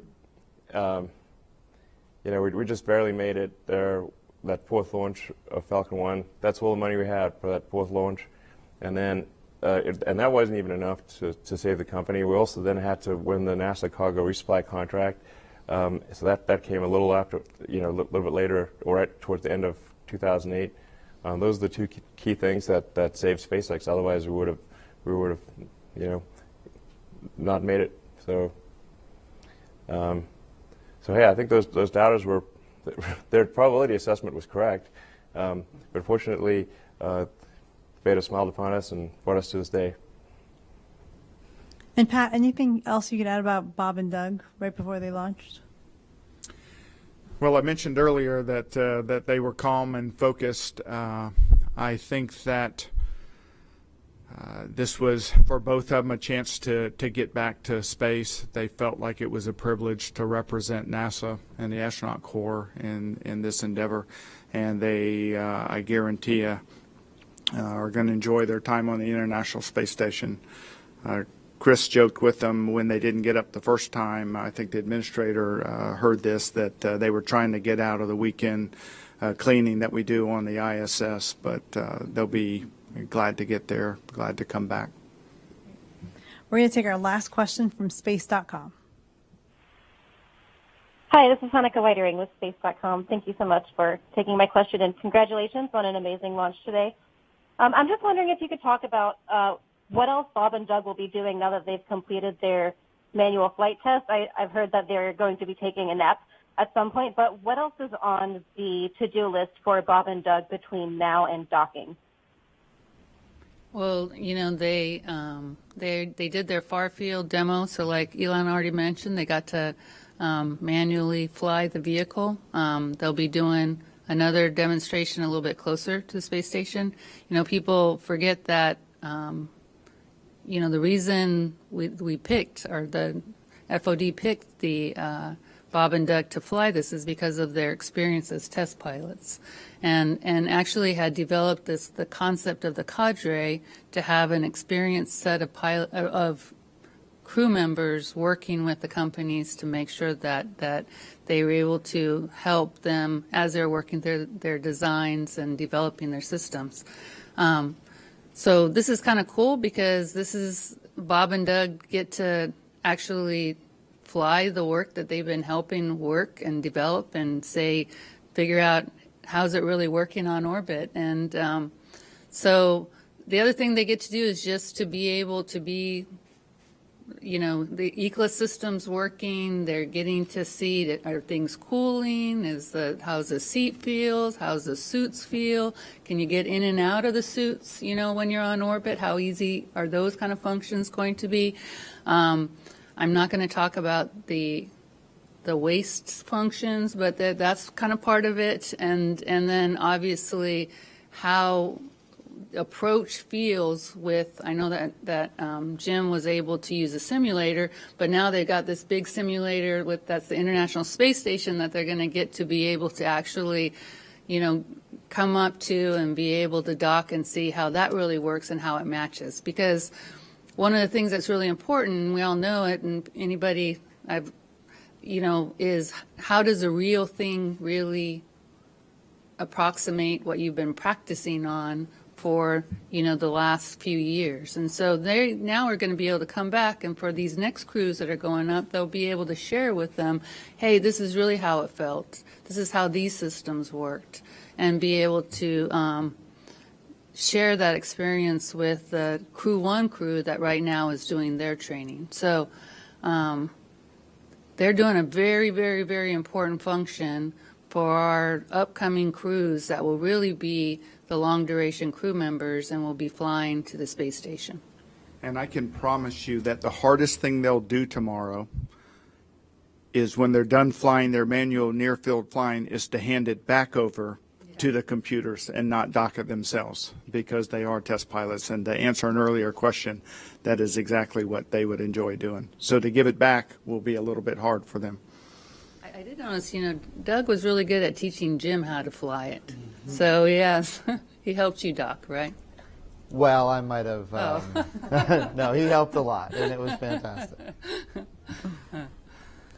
Well, that was our last question. Some closing remarks from the administrator. Sure. So again, this is a great day for the United States of America. It does represent many years of work. I want to say, a question came up earlier about, doubters and people that didn't believe that this could ever happen. There was a day when Charlie Bolden, my predecessor at NASA as the administrator, was trying to get this program off the ground in a significant way. And he had members of Congress on both sides of the aisle that were in opposition to it and wouldn't adequately fund it, and ultimately gave him a hard time about it. And Marine Corps General Charlie Bolden persevered, and he pushed through. And that was the beginning of what we all get to experience today. And so I want to emphasize that. I also want to emphasize, Pat was talking about how the Bob and Doug were joking with each other earlier today when I had the opportunity to be with them, and they were joking. Doug Hurley's last space shuttle mission got scrubbed 5 times before they finally launched on the 6th time. And of course, Bob Behnken is saying that Doug Hurley is the jinx here, and therefore, they're not going to launch today either. And to see them loose like that, Pat, you mentioned that they were loose and joking, and in fact, seemingly having fun on the day of launch, even though what they're doing is very serious. And nerves of steel. Yeah. These are just American heroes. Yeah. So I just want to make sure that we're keeping them in mind, and of course, Elon, SpaceX, and your team. Going back to what we talked about just a few minutes ago, the fact that at SpaceX, you don't call them Bob and Doug, you call them the dads, because that's what they are. They are, in fact, dads, and keeping their safety at the foremost of your minds. So really, this is really a great day for all of America. It's a great day for our country. It's been a long time. It's been 9 years since we've had the opportunity. And of course, we are here now, and there's as Elon said earlier, there's 10,000 people behind us that have made it happen. You might have said 100,000. Actually, when you add up suppliers and and everyone, I think it's probably closer to 100,000. Children. That's right. Yeah. So this really is it's a great day for the United States of America. It's a great day for our international partners. Remember, Crew 1 is going to be an international mission on the first crew. We're going to have a Japanese astronaut with us. So we're very excited about this. I want to say congratulations to everybody. We're not celebrating yet. We will celebrate when they're home safely, but certainly we can breathe sighs of relief every step along the way, and that's what we're doing today. So congratulations to SpaceX and Elon Musk. Congratulations to Kathy Leaders and your NASA team that got us to this position, and we look forward to so many things ahead. Great. So that's going to wrap it up for us here at the Kennedy Space Center. You can continue watching our live coverage until the astronauts reach the International Space Station and docking and hatch opening and the arrival of Bob and Doug at the ISS. Docking is scheduled for 10:29 Eastern Time. And right after this broadcast, we'll turn it over to JSC. We're going to hear from Bob and Doug during a downlink from the Crew Dragon as they orbit the Earth. So we'll have more information. Please go to nasa.gov for more specific information on Commercial Crew. You go to nasa.gov/commercial crew. And go SpaceX, go NASA, go Bob and Doug, and go America. Thank you.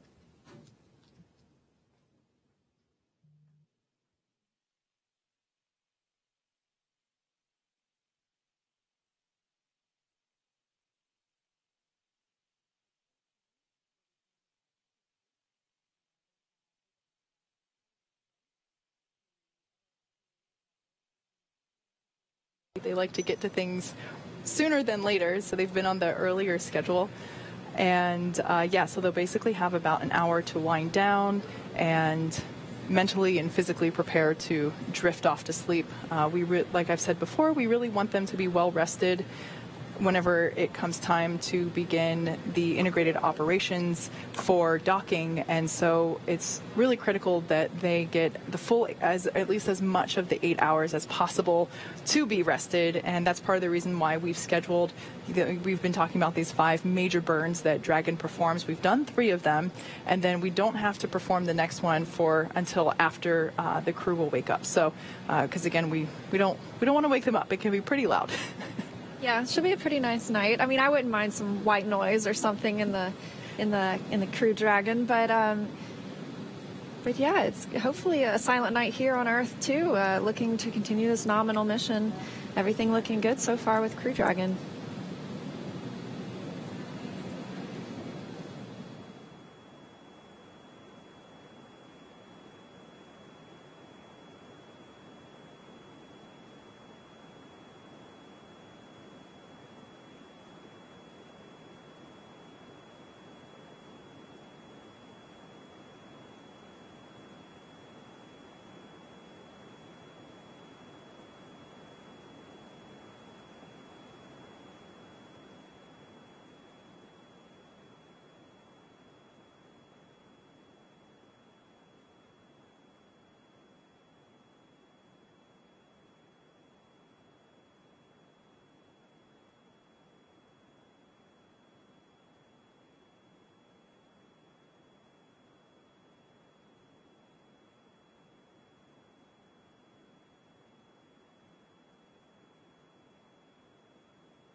Dragon, SpaceX, ComCheck.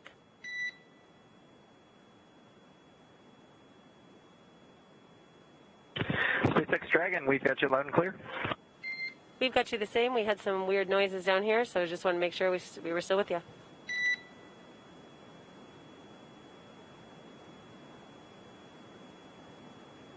Copy.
So we're about to hit the 4-hour and 20-minute mark here on our Demo 2 mission. And just in case if you're joining us, we have a little replay that we want to show you. Bob and Doug gave us a tour of their capsule just a little bit ago, so we would like to show that to you again in case if you missed it before.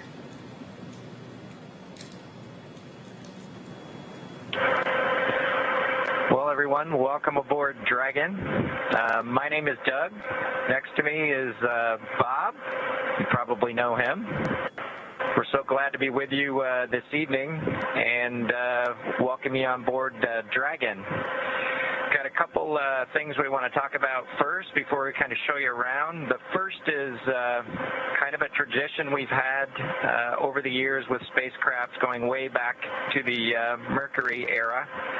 And then a tradition that's been carried on ever since with all our space vehicles, including the Soyuz. We're given the honor to name this capsule. I know most of you at SpaceX especially know it as Capsule 206, but I think all of us thought that we could maybe do a little bit better than that. So without further ado, we would like to welcome you aboard Capsule Endeavour. We chose Endeavour for a few reasons. One, because of this incredible endeavor NASA, SpaceX, and the United States has been on since the end of the shuttle program back in 2011. The other reason we named it Endeavour is a little more personal to Bob and I. We both had our first flights on Shuttle Endeavour, and it just meant so much to us to carry on that name. That's what we decided to go with. So we hope you enjoy that name, and once again, welcome on board. Well, good evening, everybody, and welcome aboard Endeavour, the SpaceX vehicle headed to the International Space Station. Today, we accomplished the first flight off the Florida coast in quite some time, and Doug and I were really proud to have an opportunity to be a part of that. We're doing it in a brand new spaceship, a spaceship that's a lot different than its namesake Endeavour, the space shuttle, in that it has touch display screens that allow us to accomplish most of the interfacing requirements that we have. We'll have Doug pans over and points at the display in front of me. You can see the forward view that we had during the maneuvers that we most recently did. You can look out the window. It looks like the centerline camera doesn't have a lot of content on it now. We're kind of pointed into space so that the windows can see the Earth below us. But we've got the capability to interface with the vehicle, and it's kind of interesting. There's a command. This little button over here is actually what the commands are for our displays. One thing that does get lost is there is a extensive button panel down below as well. So over on this side, we can turn the displays on and off, as well as send some commands for some contingency situations. On the other side, we have the ability to deploy chutes and things like that on entry. So we do have some buttons, but the primary interface is these displays. So nice, new, modern cockpit that we've got for our compared to our namesake, the Space Shuttle Endeavour. I'm going to migrate a little bit away from our seats here, and Doug from his seat is going to continue to try to follow me so you can tell what can be seen from the seat that he sits in. So from his seat, when he is in the vehicle strapped in, this is what his view actually looks like. You can see a window off to the one side. We each have a window that we can view out and see what's going on outside. That was exciting on ascent for us to be able to see the arm rotate away from the pad, and that's when we both, I think, knew that we were going to launch today. So that was super cool. I've got one on my side as well. The hatch that we came in is the hatch that's right behind me. It is a little bit of a tight quarters, but I'm going to try to demonstrate some of the capability that we have now that we're in zero gravity. So I think I was requested to do a backflip. I'm going to kind of do a side spin, which is a little bit of a permutation on that request. So hopefully you can see what it's like to actually float in zero gravity. And Doug and I are super excited that we got the opportunity to do this again today, even before the end of May. So that was super cool. We did. It turns out, end up with one stowaway on board our vehicle when we launched today. It was not just Doug and I who accomplished the launch here. We do have an apatosaurus aboard. We both have two boys who are super interested in dinosaurs, and we collected up all the dinosaurs between the two houses, and Trimmer, the apatosaurus, got the vote from the boys to make the trip into space today with us. And so that was a super cool thing for us to get a chance to do for both of our sons, who I hope are super excited to see their toys floating around with us on board. I'm sure they would rather be here given the opportunity, but hopefully they're proud of this as well.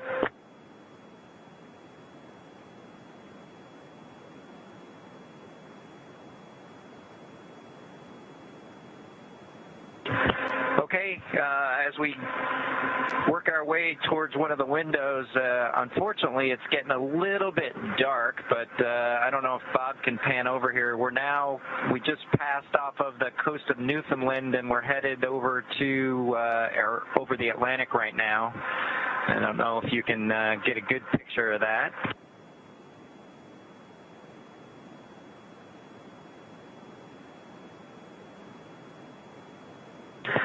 Anyway, hopefully you enjoy that view as we pass over the Atlantic, and I think with that we will work ourselves back into the seats and wrap things up for this evening.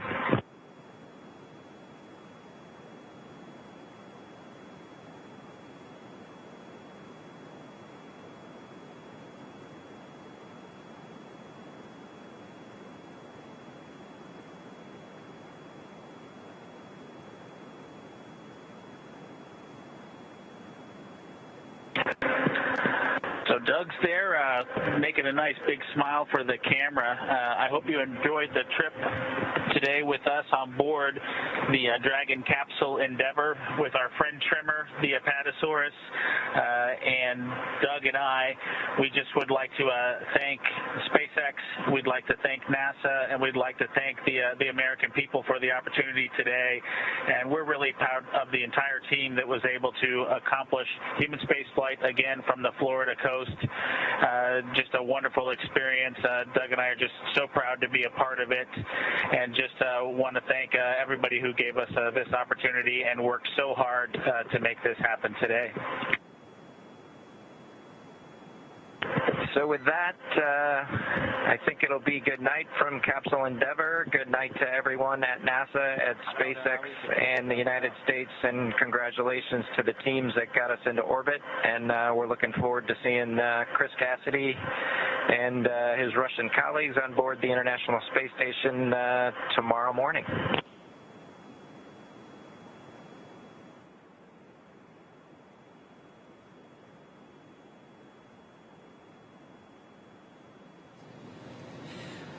I don't know about you, Leah, but I will probably be able to watch that tour of Crew Dragon many, many times. Seeing it.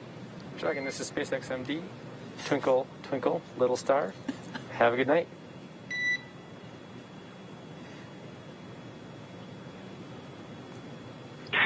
That was outstanding, Chris. Great to talk to you. And Doug, last but not least, Mike will be waking you up.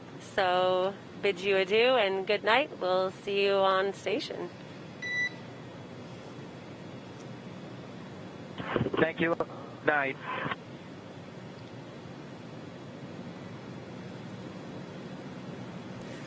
All right, so there we heard some very entertaining back and forth between Dragon Corps here in Mission Control in Hawthorne and Bob and Doug as they were getting their goodnight lullaby And basically what we heard there was our control team here in Hawthorne saying, hey guys, we're going to let y'all sleep. We're going to make sure that nobody calls out anything unnecessary while you're trying to sleep. But we did hear that there was a little bit of an update to the timing of the transfer burn. So we did hear that that will actually take place while they are sleeping, but we gave them the heads up that, hey, it's only going to last 30 seconds, and we will not give you the call out, or as in the Dragon Corps member will not give the call out that it was nominal, just because we want you guys to keep sleeping. So unfortunately, we weren't able to keep that out of their sleep, but sometimes that happens. But they are now aware of it and very prepared. So at this point, they are entering what is known as pre-sleep. It's basically free time, about an hour, for them to do whatever they want as they prepare to go to bed. Yeah, and so I think also on board there are some window covers. It would be hard to want to cover up that amazing view, but we do circle the Earth about 16 times a day. So you're seeing 16 sunrises and sunsets, and I think that would be pretty confusing to your circadian rhythm. Absolutely. And so they have the opportunity to, put some shades on the windows and get some real darkness in the cabin. Yeah, absolutely. That frequent orbiting around Earth provides lots of opportunities for great views, but as you might imagine, those constant sunsets and sunrises would certainly be disturbing to a sleep routine. And, we really want them to have get as close to 8 hours of sleep as possible. So minimizing the opportunity for distractions or for things that might force them to wake up is what we're trying to avoid there. So yes, I could definitely imagine that some blackout curtains on board Dragon would be absolutely necessary. Unless if they maybe had face masks. I wouldn't mind if an eye mask, NASA eye mask with, one eye is the meatball, the other one is the worm. I could see it. We've got to please both crowds. Exactly. There was a little bit of a war going on earlier today. Yep. between the worm and the meatball. Already stated my proud support of Team Worm. However, I did see that Leland sent out a photo on Instagram earlier that was the worm ball. Yes, I saw that too. I love both. I think I'm proud to wear both. Yeah, so we've got both on my jacket too. We're well covered with NASA insignia. Yeah, for sure. So like we said, Bob and Doug are entering pre-sleep. We won't be hearing from them anymore until it is time for them to wake up. We have just passed the 4-hour and 30-minute mark, so we're now at 4 hours and 32 minutes. So again, this journey that they are taking to the International Space Station will span over 19 hours. We will be here live providing coverage throughout that entire time. So if you want to go take a nap, that's totally cool. Be sure to tune back in when you wake up, because Bob and Doug might be waking up as well. But we will be here throughout the evening. Of course, we have friends in other parts of the country, or excuse me, the other parts of the world. If you're British, or if you're German, or if you're Japanese, different times of day, everyone's waking up. And I think that's something really cool about this particular broadcast, is that everyone in the world at some point in their day will be awake for the Demo 2 mission and tuning in. So, on that note, let's do a little bit of a mission recap. Yeah, that sounds great. So, launch day started early today. Preparations beginning for our crew members about 4 hours prior to their launch. The crew completed their final medical checks before joining the SpaceX team to get into their spacesuits. After the suit up in the NASA operations and checkout building, the crew walked out. We saw it walking out those famous 2 doors and waved goodbye to their family, and we saw some virtual or air hugs. Oh, it just gets so me. Heart-wrenching. Gets me every time. So we saw some of that too as they said farewell to their family outside. The next destination for the crew was the launch pad. They boarded their Teslas, and it took about 20 minutes for them to get to pad 39A, where the Falcon 9 and Crew Dragon spacecraft were waiting for them. And, this morning we woke up and thought it would be a 50% no-go day. And it just ended up being beautiful. Honestly, for Bob and Doug. I was trying to not get my hopes up again because it was really hard to turn around on Wednesday and say, okay, we're not going to space today. And so it wasn't until like T-minus 15 minutes that I suddenly realized, okay, like we're going for it. And then I let myself jump back into the excitement. But I feel like I was pretty calm most of the day. No, I think I was too. I definitely got swept up in on Wednesday. And so today, after we hit, like you said, that 15-minute mark where things had kind of cut off on Wednesday, I was like, oh, yeah, I definitely cried way less today than I did Wednesday. So the crew got to the launch pad, and about 2.5 hours before launch, they ingressed or entered the Crew Dragon spacecraft. Walking over that crew access arm, they were getting some pretty amazing views out of the windows at Florida Space Coast. And then they headed into the White Room and the vehicle itself. 40 minutes before launch, that crew access arm retracted, and a few minutes later, at T-minus 35 minutes before liftoff, the launch escape system was armed, allowing the Crew Dragon to escape the Falcon 9 on the launch pad or upon ascent. Should there be any anomaly, which we didn't see today, we saw a smooth ride into orbit. It was a beautiful launch. So with 35 minutes to go until launch, propellant loading began, filling the fuel tanks for those 9 Merlin M1D engines. And then just 5 minutes before launch, Dragon entered terminal count, meaning its onboard computers took control of the vehicle. At 3:22 p.m. Eastern, 12:22 p.m. Pacific, those 9 Merlin M1D engines ignited, and Falcon 9 lifted off from Space Launch Complex 39A, ending a 9-year hiatus from human spaceflight at the historic Apollo 11 launch pad. With Falcon 9 first stage at full power, Bob and Doug began their journey to the International Space Station. Just after the T+9 minute mark, the first stage landed on the autonomous spaceport drone ship, which was stationed out in the Atlantic Ocean. Now, a couple minutes after that, we had payload separation, and that's when we finally saw Dragon flying free. Dragon executed later on the phase burn, which was the first of 5 major burns required to raise Dragon's orbit in its chase to the International Space Station. Around T+1 hour and 30 minutes, the crew completed the far field manual flight test. Dragon is fully autonomous, so basically the spacecraft does all of the navigating and burns to get to station all on its own.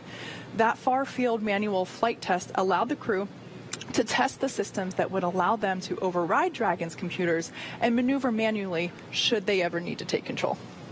After the flight test, the Dragon spacecraft executed the boost burn. The boost burn raised Dragon's apogee, or the highest point of its orbit, to just 10 kilometers lower than the space station. This was the second of those 5 major burns that are propelling Dragon on its mission, and it lasted about 7.5 minutes. The third of the major burns occurred about 45 minutes later. That's the close co-elliptic burn.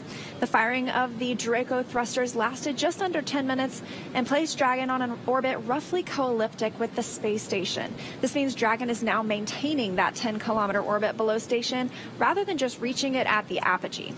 Yeah, so we've had a super exciting day already. More to come, certainly. The journey to the International Space Station has just begun, like we've said over and over again at this point. 19 hours Bob and Doug have on their mission, or excuse me, on their journey chasing down the station. And, we talked about long car rides before and being in confined spaces. This would definitely qualify as an epic ride of some sort, not a car ride, but, I guess spaceship ride. And that's part of, just getting to space is, in this case, we only have 2 astronauts on board Crew Dragon today, but in the future we will have 4. So I suspect their ability to do backflips, as we saw in that little tour of Dragon, might be a little bit more limited. They'll get every opportunity once they get to the space station. That is true. That is very true. And hopefully that 8 hours of sleep, if they're able to sleep. I might be too excited. I know I would be too excited after a day like that. But hopefully that'll help them pass some of the 19 hours, and then you wake up and you're practically there, right? Exactly.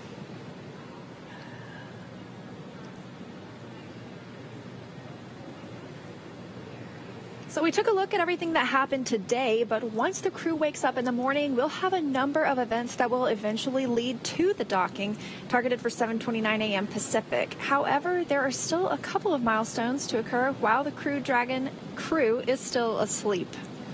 The first of those is actually the space station crew will wake up. Currently on board the station is NASA astronaut Chris Cassidy and Roscosmos cosmonauts Anatoly Ivanishin and Ivan Wagner. About 30 minutes after the space station crew wakes up, Dragon itself will perform the fourth maneuver known as the transfer burn. This is where we're raising Dragon's apogee, or the highest point of its orbit, to just 2.5 kilometers below the station. About 15 minutes after the close co-elliptic burn completes, it'll be time for our two dads in space to wake on up.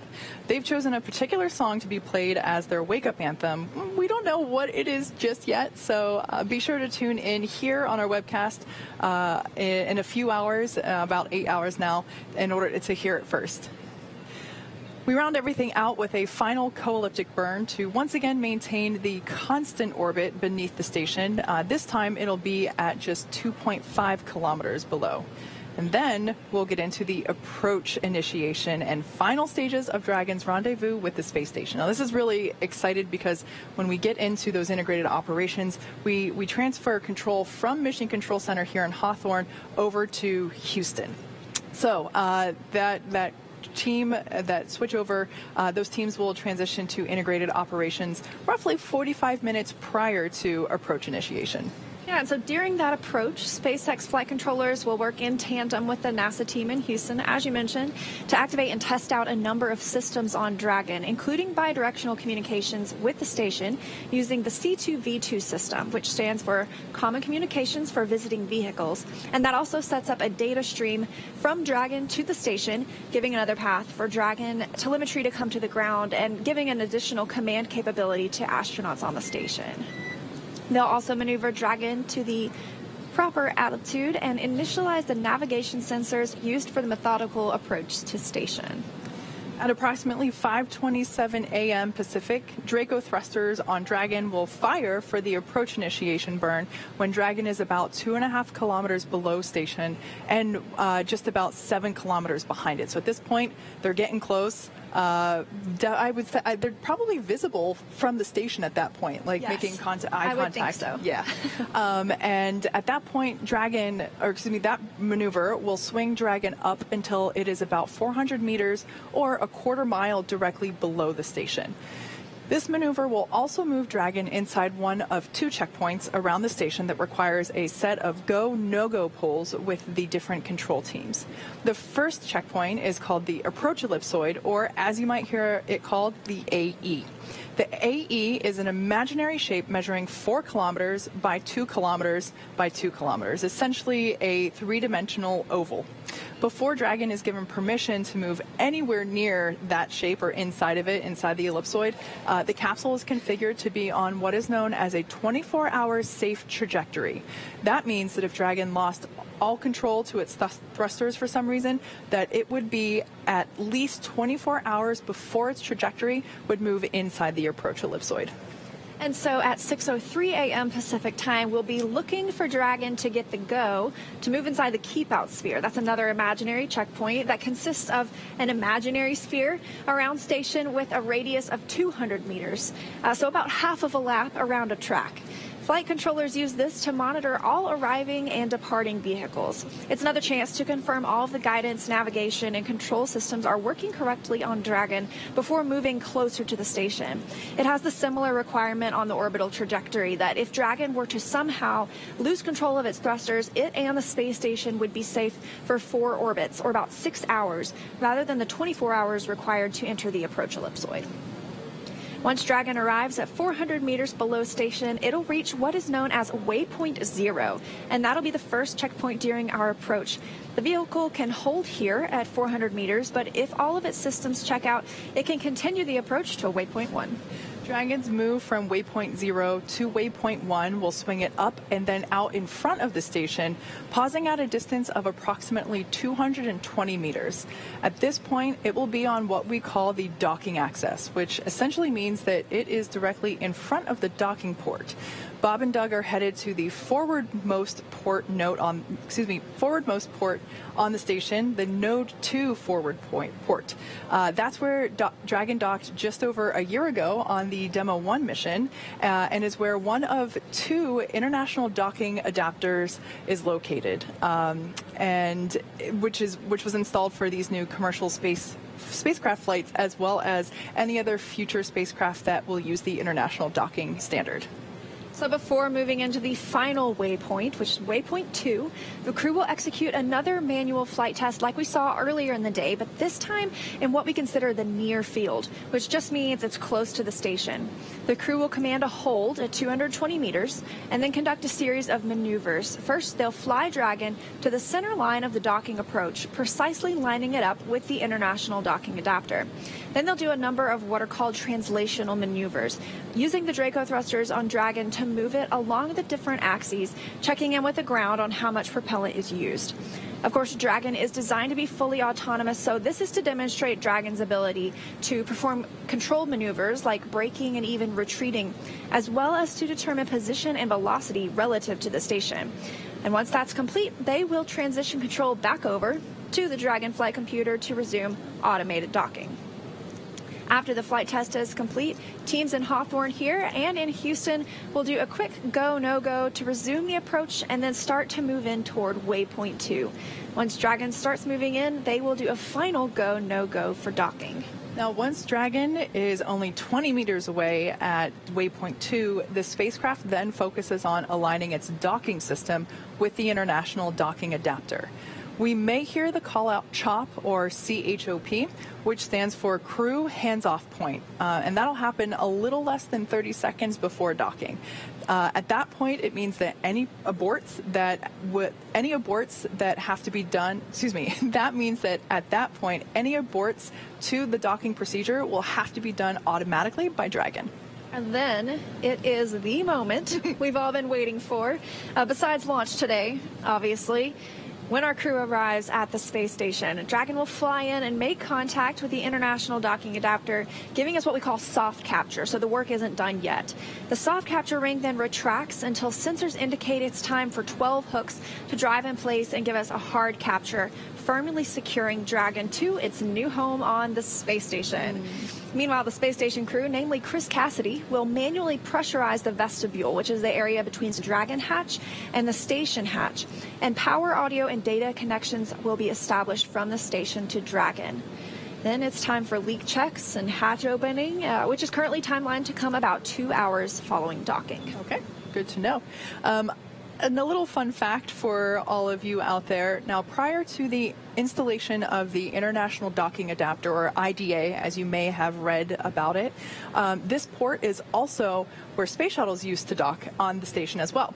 So, like I said before, Doug Hurley, spacecraft commander on board Dragon today, was the pilot of the very last space shuttle mission. That shuttle docked to the very same place that Crew Dragon will be docking tomorrow morning. That means that Doug, who was one of the last astronauts to depart the International Space Station via shuttle, will actually be opening up the very same hatch he closed nearly a decade ago. I just think about that and my heart rate starts going up again. So like we have seen, Crew Dragon has a very busy morning ahead, evening and busy. But even in space, it takes two to tango. The International Space Station is also a factor in the mix for this dance-like approach operation. And as you've heard me say before, it is a choreograph of many sorts. So that's why we've been going back and forth between Mission Control here in Hawthorne for updates, as well as Mission Control Houston for updates as well. On that note, do we have an update from perhaps Courtney Beasley over at Mission Control Houston?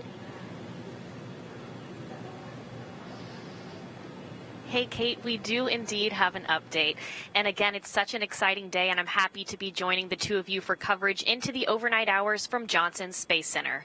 Here in Mission Control Houston, the Orbit 3 team of flight controllers is on console today, led by Flight Director Rebecca Wingfield. Flight controllers here in Houston are continuing to alternate the flight control rooms they are using from shift to prevent contact between the members of one shift to the next. At this hour, the International Space Station crew is asleep. The trio, NASA astronaut and station commander Chris Cassidy and Roscosmos cosmonauts Anatoly Ivanishin and Ivan Wagner, went to sleep around 4:30 p.m. Central Time. They'll continue that sleep period until just about 1 a.m. Central Time on Sunday morning, ready to begin an exciting day of work. Then around 5:35 a.m. Central Time, Cassidy has a rendezvous conference with ground controllers to review rendezvous procedures that the Crew Dragon crew will be executing later in the morning. He will then move on to begin setting up tools that will be used for leak checks between the space station and Crew Dragon after docking, as well as setting up photo TV equipment to capture the historic hatch opening later that day. And from there, Cassidy will move into his midday meal. Then around 8:25 a.m. Central Time, Cassidy will begin monitoring the approach of Crew Dragon. Again, another moment we've all been waiting for. He'll be in the cupola workstation on board the International Space Station as Crew Dragon begins its approach initiation burn to bring it below the station, then in front of the station for the final approach before docking. Once the hooks are driven to form a hard mate between Crew Dragon and the station, which is scheduled for 9:44 a.m. Central Time, Cassidy will then work in tandem with Behnken and Hurley to equalize pressure to ensure there's a tight seal between Crew Dragon and the International Space Station before they open the hatch to greet their new crew members who will become members of the Expedition 63 crew at the time they float through the station's Harmony module. And we continue to have all systems a go on the International Space Station. So back to Hawthorne for an update from you guys. It does sound good over there, Courtney. Thanks so much for that update, and we'll come back to you shortly to see what else is going on the International Space Station. But in the meantime, let's learn a little bit more about our two astronauts aboard the Crew Dragon. Doug Hurley is the spacecraft commander for this mission. He previously flew on 2 space shuttle missions as the pilot on STS-127 and, as we've discussed, STS-135, the final space shuttle flight. Let's take a closer look at Doug Hurley.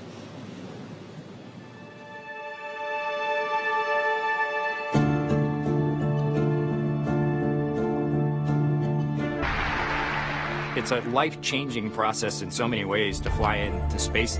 It's just overwhelming in some respects. Just the sensations, the rumbling, the shaking, the acceleration. When the engines shut off and you go from, in the case of the shuttle, you go from 3 Gs to 0 Gs instantaneously, and things start floating. And I remember distinctly just thinking, what just happened?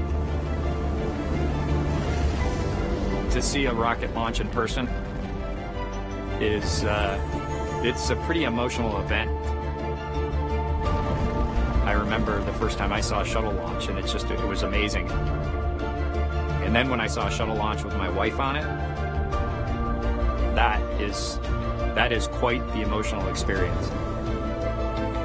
My name is Doug Hurley, and I'm the spacecraft commander for the Demo 2 mission to the International Space Station.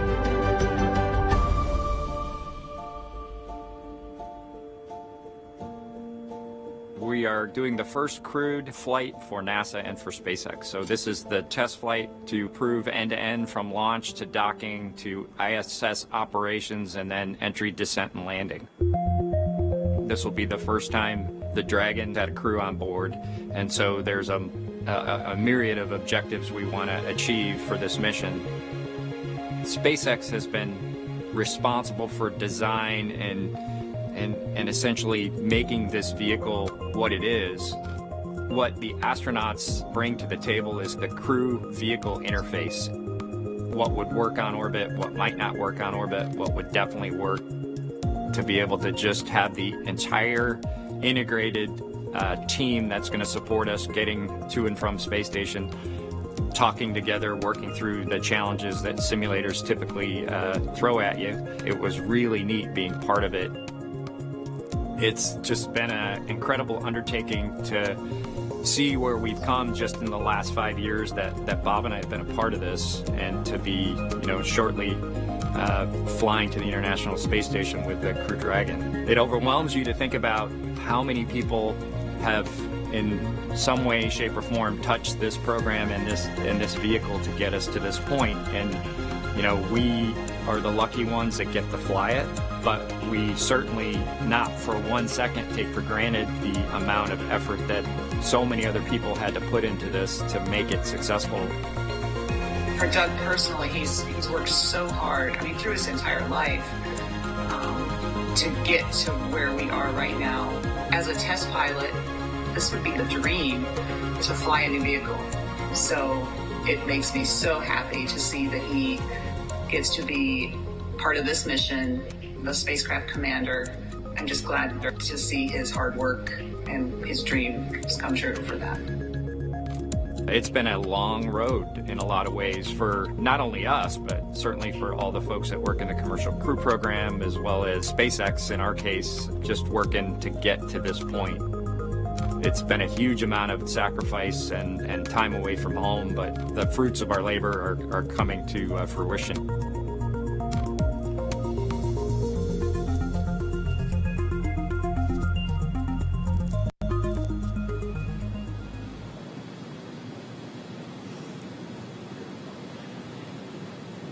Now, sitting next to Doug Hurley inside of Dragon is NASA astronaut Bob Behnken. He is the Joint Operations Commander for Demo 2. Behnken previously flew on 2 shuttle missions, STS-123 and STS-130. And he also served a tour as Chief of the Astronaut Office. Here's more on the man who says testing out a brand new spacecraft is